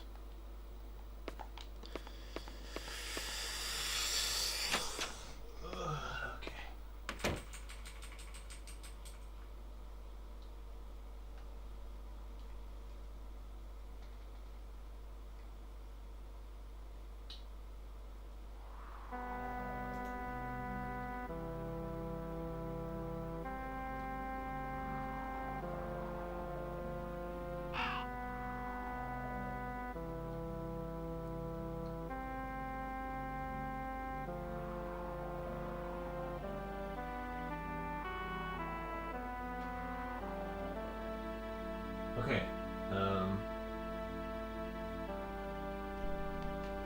Now we're going back to the motel and use the key. We're not actually gonna check out. We're gonna keep the money and we'll just look around in the room, see what's up.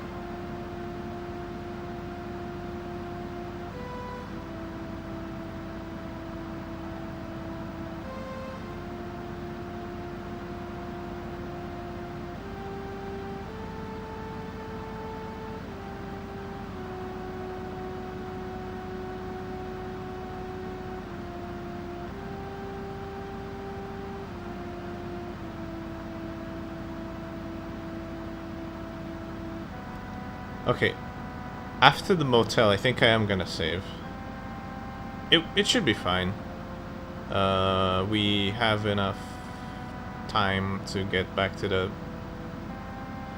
where we need to go. It's fine. All right. So yeah, let's go to the hotel and then I'll drop by at my house and sleep an hour and continue. Just because, you know, it would be quite devastating if I had lost all this progress. But, I mean, you know, it doesn't take too long, I guess, to get back to it. but it would be unoptimal for sure.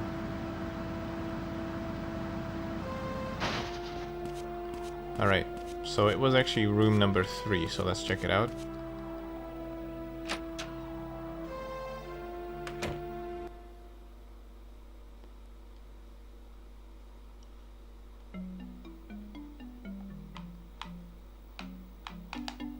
The bed hasn't been made. Is the room exactly as it was when Kathy used it on the 23rd? So Mel, Emma and Kathy were all here. They might have left behind a clue.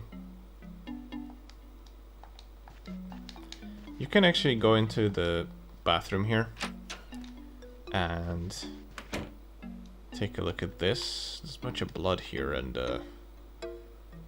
apparently Epoch is written on the mirror, but it's completely optional and nothing really happens when you do it, so Matthew just vacantly stares at it. Let's pick this up. And look, there's something on the floor.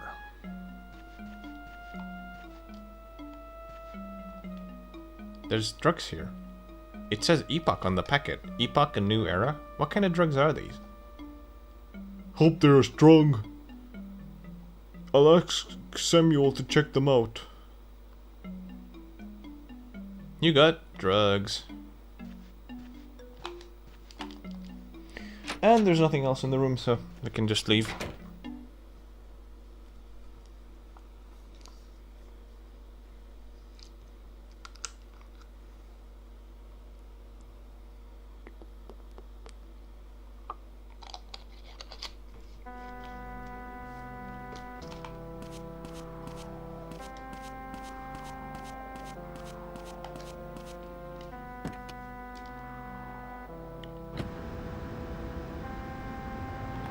Alright, let's head to the home base, save, and then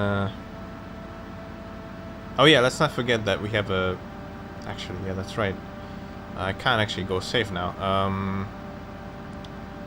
We already have a... we're a bit late already for Mogan. He's waiting for us in Barrows Forest, so let's just head there right now. I almost forgot about that. He'll be fine. I'm not sure how long you can make him wait, but don't want to wait him. You know, don't want to make him wait for too long. So we'll just go there now. Timing is a bit off, you know, because we're doing extra stuff, doing a lot of explaining as well, and so on. So. But it's fine.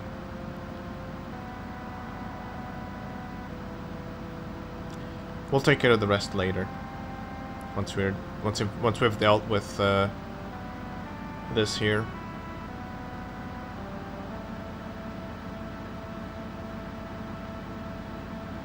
There's a lot to you know, a lot to keep in mind and manage everything. That's why to this day I still like to have my note open just to, you know, clarify a couple things just as a mental note. Hopefully it will make me not forget about anything.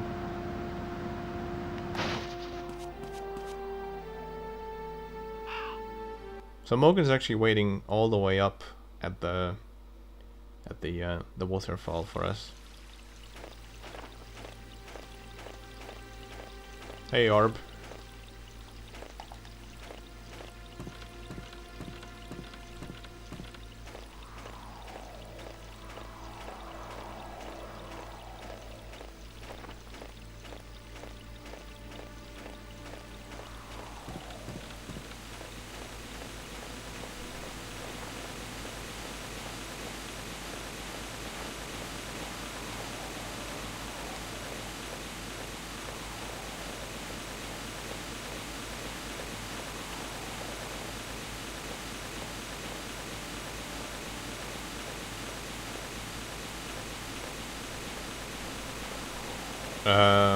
Hang on. What? Okay, there it is.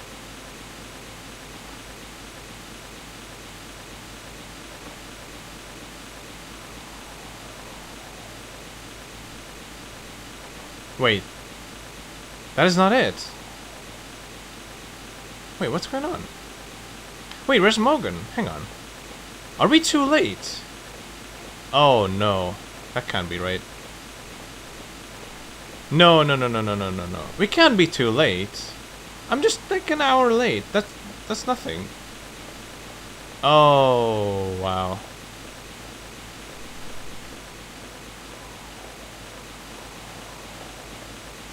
Well, looks like I am reloading the game, and I have not saved in a long time, so... Oh my god, this is ridiculous. We had a bit of a disaster. In terms of trying to get Morgan to meet us at the lookout point, at the waterfall. So I'm actually going to have to rearrange that real quick, and then we're going to continue our adventure.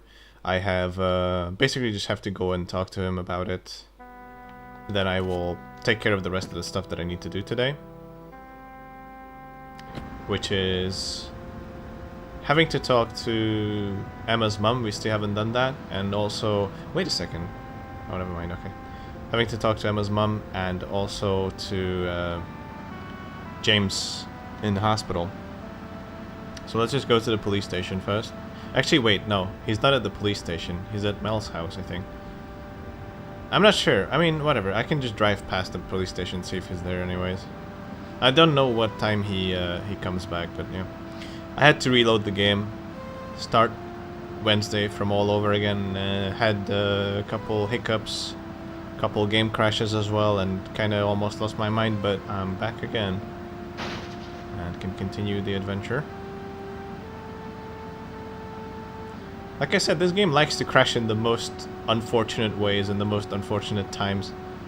So, yeah, had some of that. Okay, Morgan is not here, so he should be still at Mel's house. Just standing around in one place. Although, it's already 4 o'clock, so he might have actually started driving, but hopefully not yet.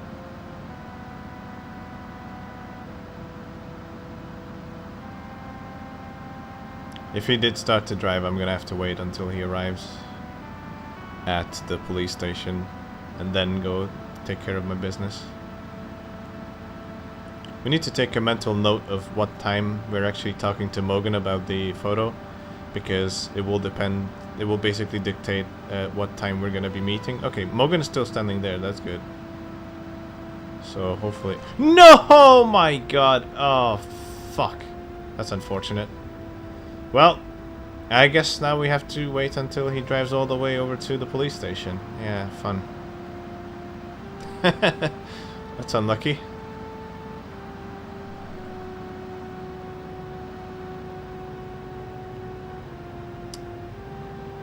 Oh well.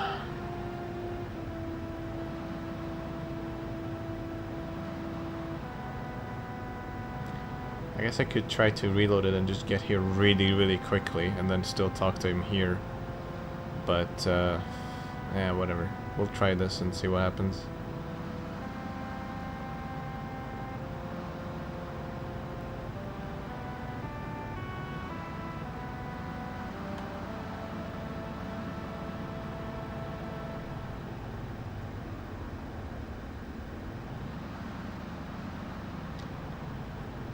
Unfortunately, I also have to wait for him to get into his office, so that's going to take some extra time because you cannot show him any items if he is moving about, because it's just impossible. I mean, like, here you go. If I try to, like, open this and then, yeah, like, he needs to be standing right next to me. Okay. I don't think this is going to work. Yeah, I can't show him anything right now. So it's a bit complicated, you know, like having to time this right, where he is right next to us, and then nah, I still can't show him anything. He's pushing me away, but no. So you see, you just have to wait for him to be standing in one place. Cannot do it while he's mobile.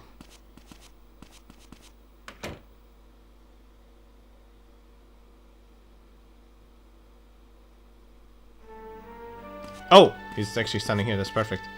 Because he needs to talk to Mary Lou first. Okay, Morgan, please don't do this to me. Okay, that should work. What? Oh, come on, Morgan. This is ridiculous. Wow, okay, okay. So you're gonna make me wait for you to get into your office. You absolute fat slob. Typical. Just typical Morgan. Stands around for like 2 hours in front of Mel's house, not doing anything, and then just wastes my time even more. Incredible. Alright, here we go. I need to show him the photo.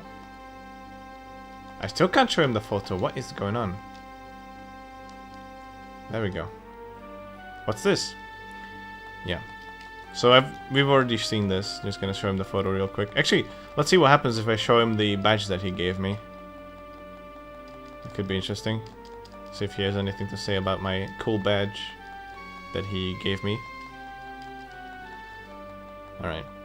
So it just says, you know, we'll meet in 2 hours. It's 4:32, so we're gonna be meeting at 6:32. How'd you like it? It's great, thanks again. Hudson and Mary Lou said I should show a bit more trust in you.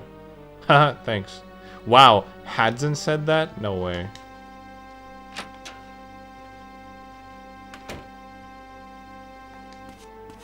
Even though I did some naughty things to Mary Lou, that's surprising because I've done this. It's my favorite thing to do in the game. You can show the 9 p.m. motel note to Mary Lou. What's this? 9 p.m. motel? Oh my goodness, Matthew. Are you inviting me to the hotel? No, that's not what I may be young and pretty, but I'm a married woman, you know. I'll accept your feelings, but that's all. And he tried to show her again. That's enough, okay?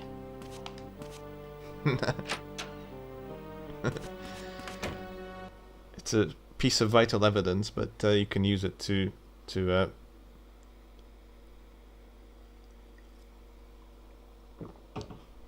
mess around with Mary Lou a little bit.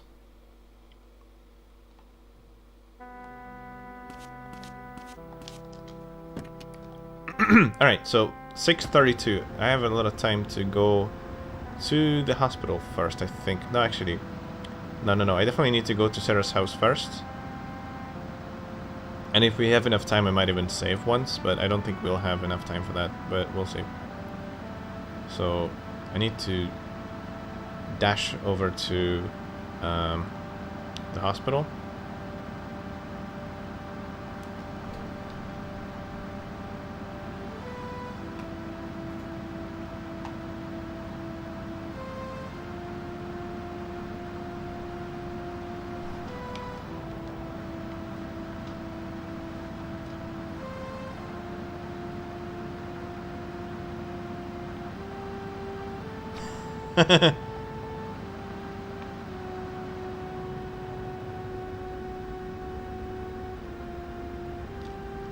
You mean time pressure? It's manageable once you know what you're doing.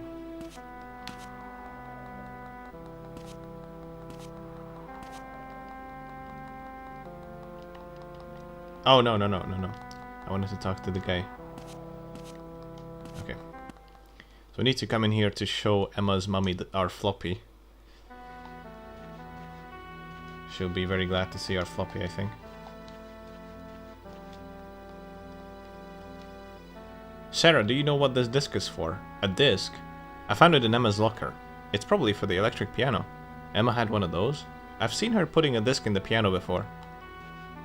And we can finally hear this tune properly without fast disk speed ruining it. So let's try it.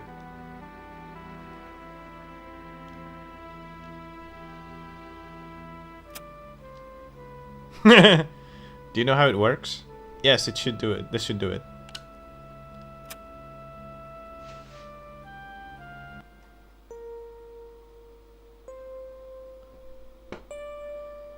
What's this song? Emma was always playing this. It's called Eternal. Holy shit, it's so slow. I'm used to playing it twice the speed on PS2. Eternal.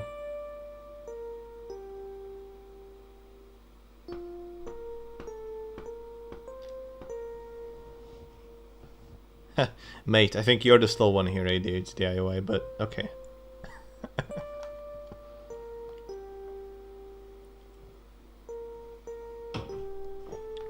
It's a beautiful song. And for whatever reason, all the music in this game is generated by the sound chip in the PS1. All of it. All the BGM. Yes, it is. Except for this one. The one song that's a MIDI, that's a recording, that's a CD audio recording on the CD. So it's not actually MIDI, this one. the one song. Well, except for the one that's also like sung by Isabella. So like all the Eternal songs are not MIDI, but for some reason, yeah. This really should be, but oh well. I wonder how Emma felt when she played this song. I wonder if James might know something about it. Emma ... See ya.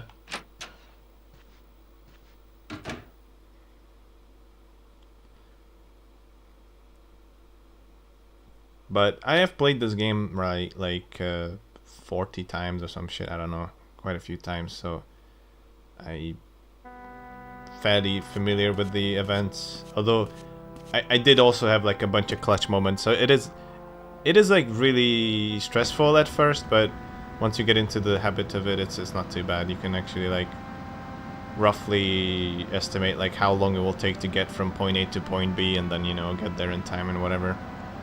Usually I actually end up being early. So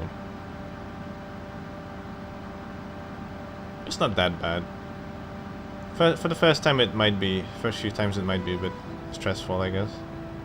Especially the first day is kind of a rush.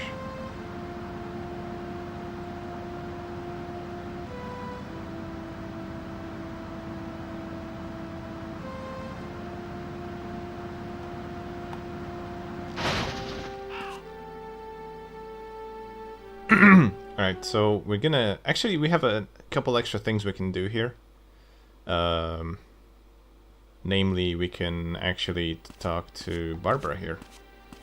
We can show her this photo that we got. And she'll tell us some tales here. Emma was in here. I'm not really sure about that. No, she wasn't. I know it. She went in and then she made up her mind. What are you talking about? This painting, it was left there by the ancient people. They were depicted in it. It's a world we people living today don't understand. Have you seen this cave painting before? ... Matthew, how long do you think I have left to live? Come on, don't ask me that. I might die tomorrow. I might live to be 100. But one thing's for sure, I'll die someday. No matter how much I might want to. That's just nature. That cave. You start thinking strange things in there. Okay. Hello.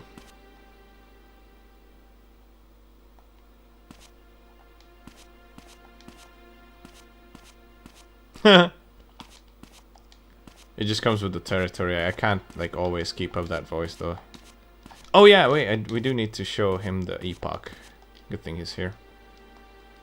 Let's give him the epoch. Do you know what these are?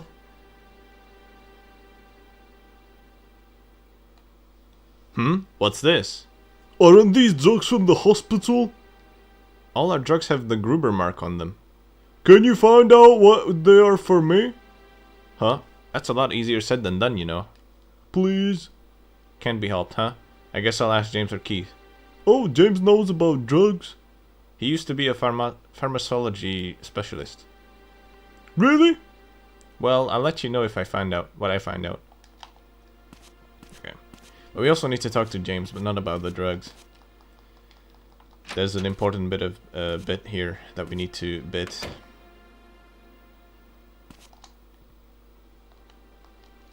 The floppy disk. Have you heard of Eternal? Eternal? What's this Eternal thing? It's a song Emma apparently played a lot. A song? Yes, a beautiful song, kind of ethereal. So Emma liked that song? I'm asking you! Go to the bar tonight. You might hear that song.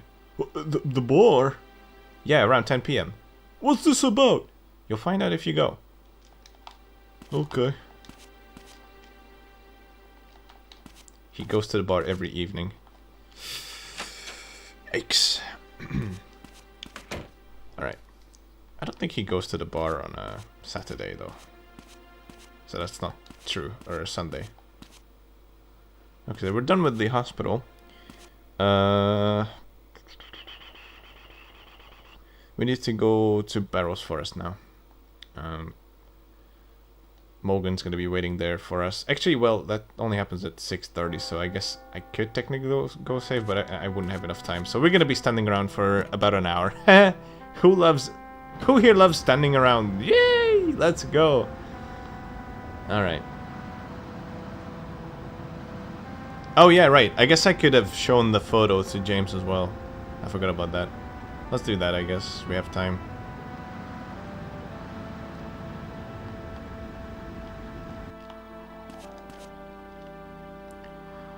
He might... I mean, although we could just do this in the bar as well. So it's kind of pointless to do it now, but we have time to kill anyway, so might as well. Because I think it's only 6:20, right? It was 6:20 something when we are supposed to meet Morgan, so we have a lot of time to kill now. Let's just show him the photo.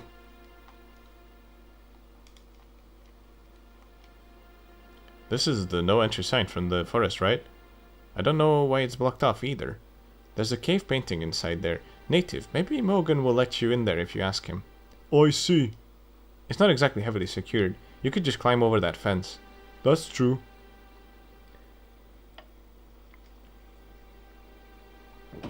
I wonder if I could show this photo to Cohen. I've never tried that. Wonder if anything even happens if you do so. I'm gonna see like if there's anything else to do here while we wait. No, not much. We've pretty much done everything.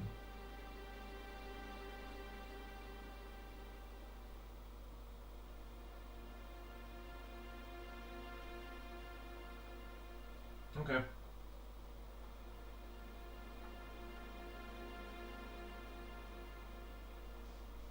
Alright, that's it.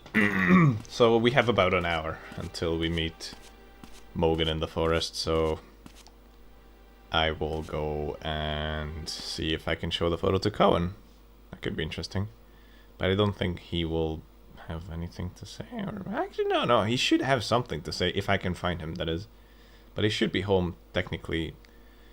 He should have gotten better by now. After our endeavor with the bear. Okay, his car is not here, so that's good. Should be at his home here.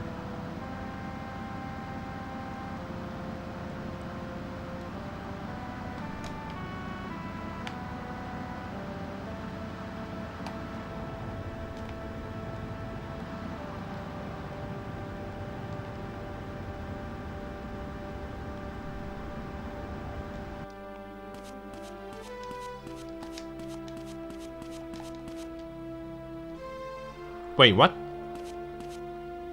I can't knock on the door. What? Oh, come on! Now that's impeccable timing there. Where's he going? God damn it.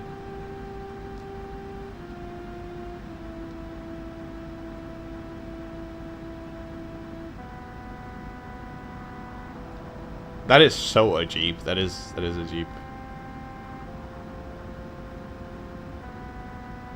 What is this? Wait, which Jeep is it? It's like Jeep. What? I don't know the name for this. I don't really know any Jeep models, like what they're called. Maybe this is the Wrangler. I don't think it's the Wrangler, but that's like the one thing that pops to my mind. Jeep Wrangler.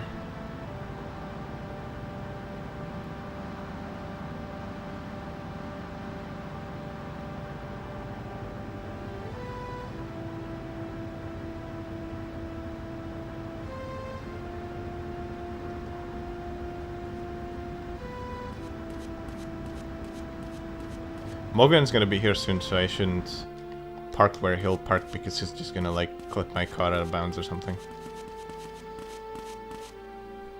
Alright. So here we go with Barrows Forest. We can go there a bit early. It's fine. We just have to wait a bit. Until 6:20 something.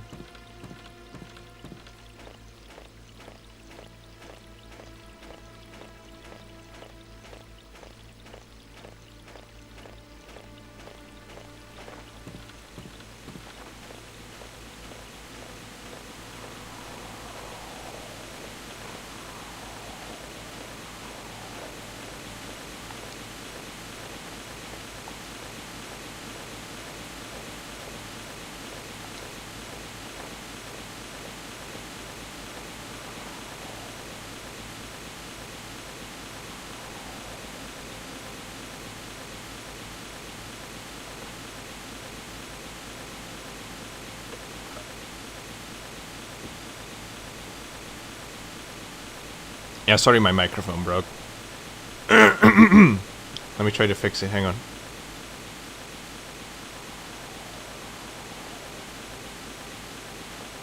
Was it better?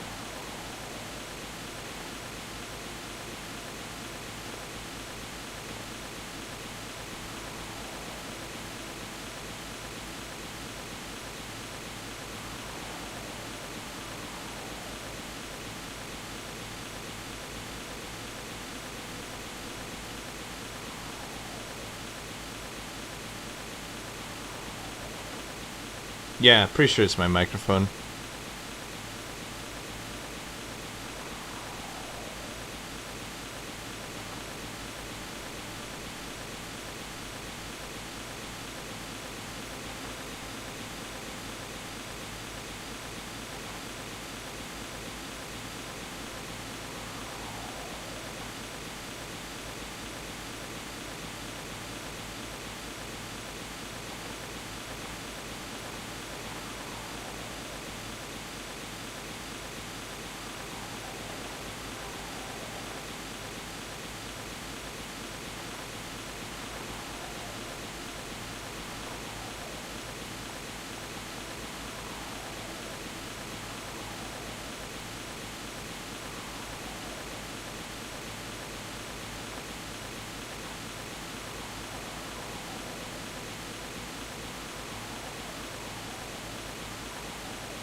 Alright, he should be here now.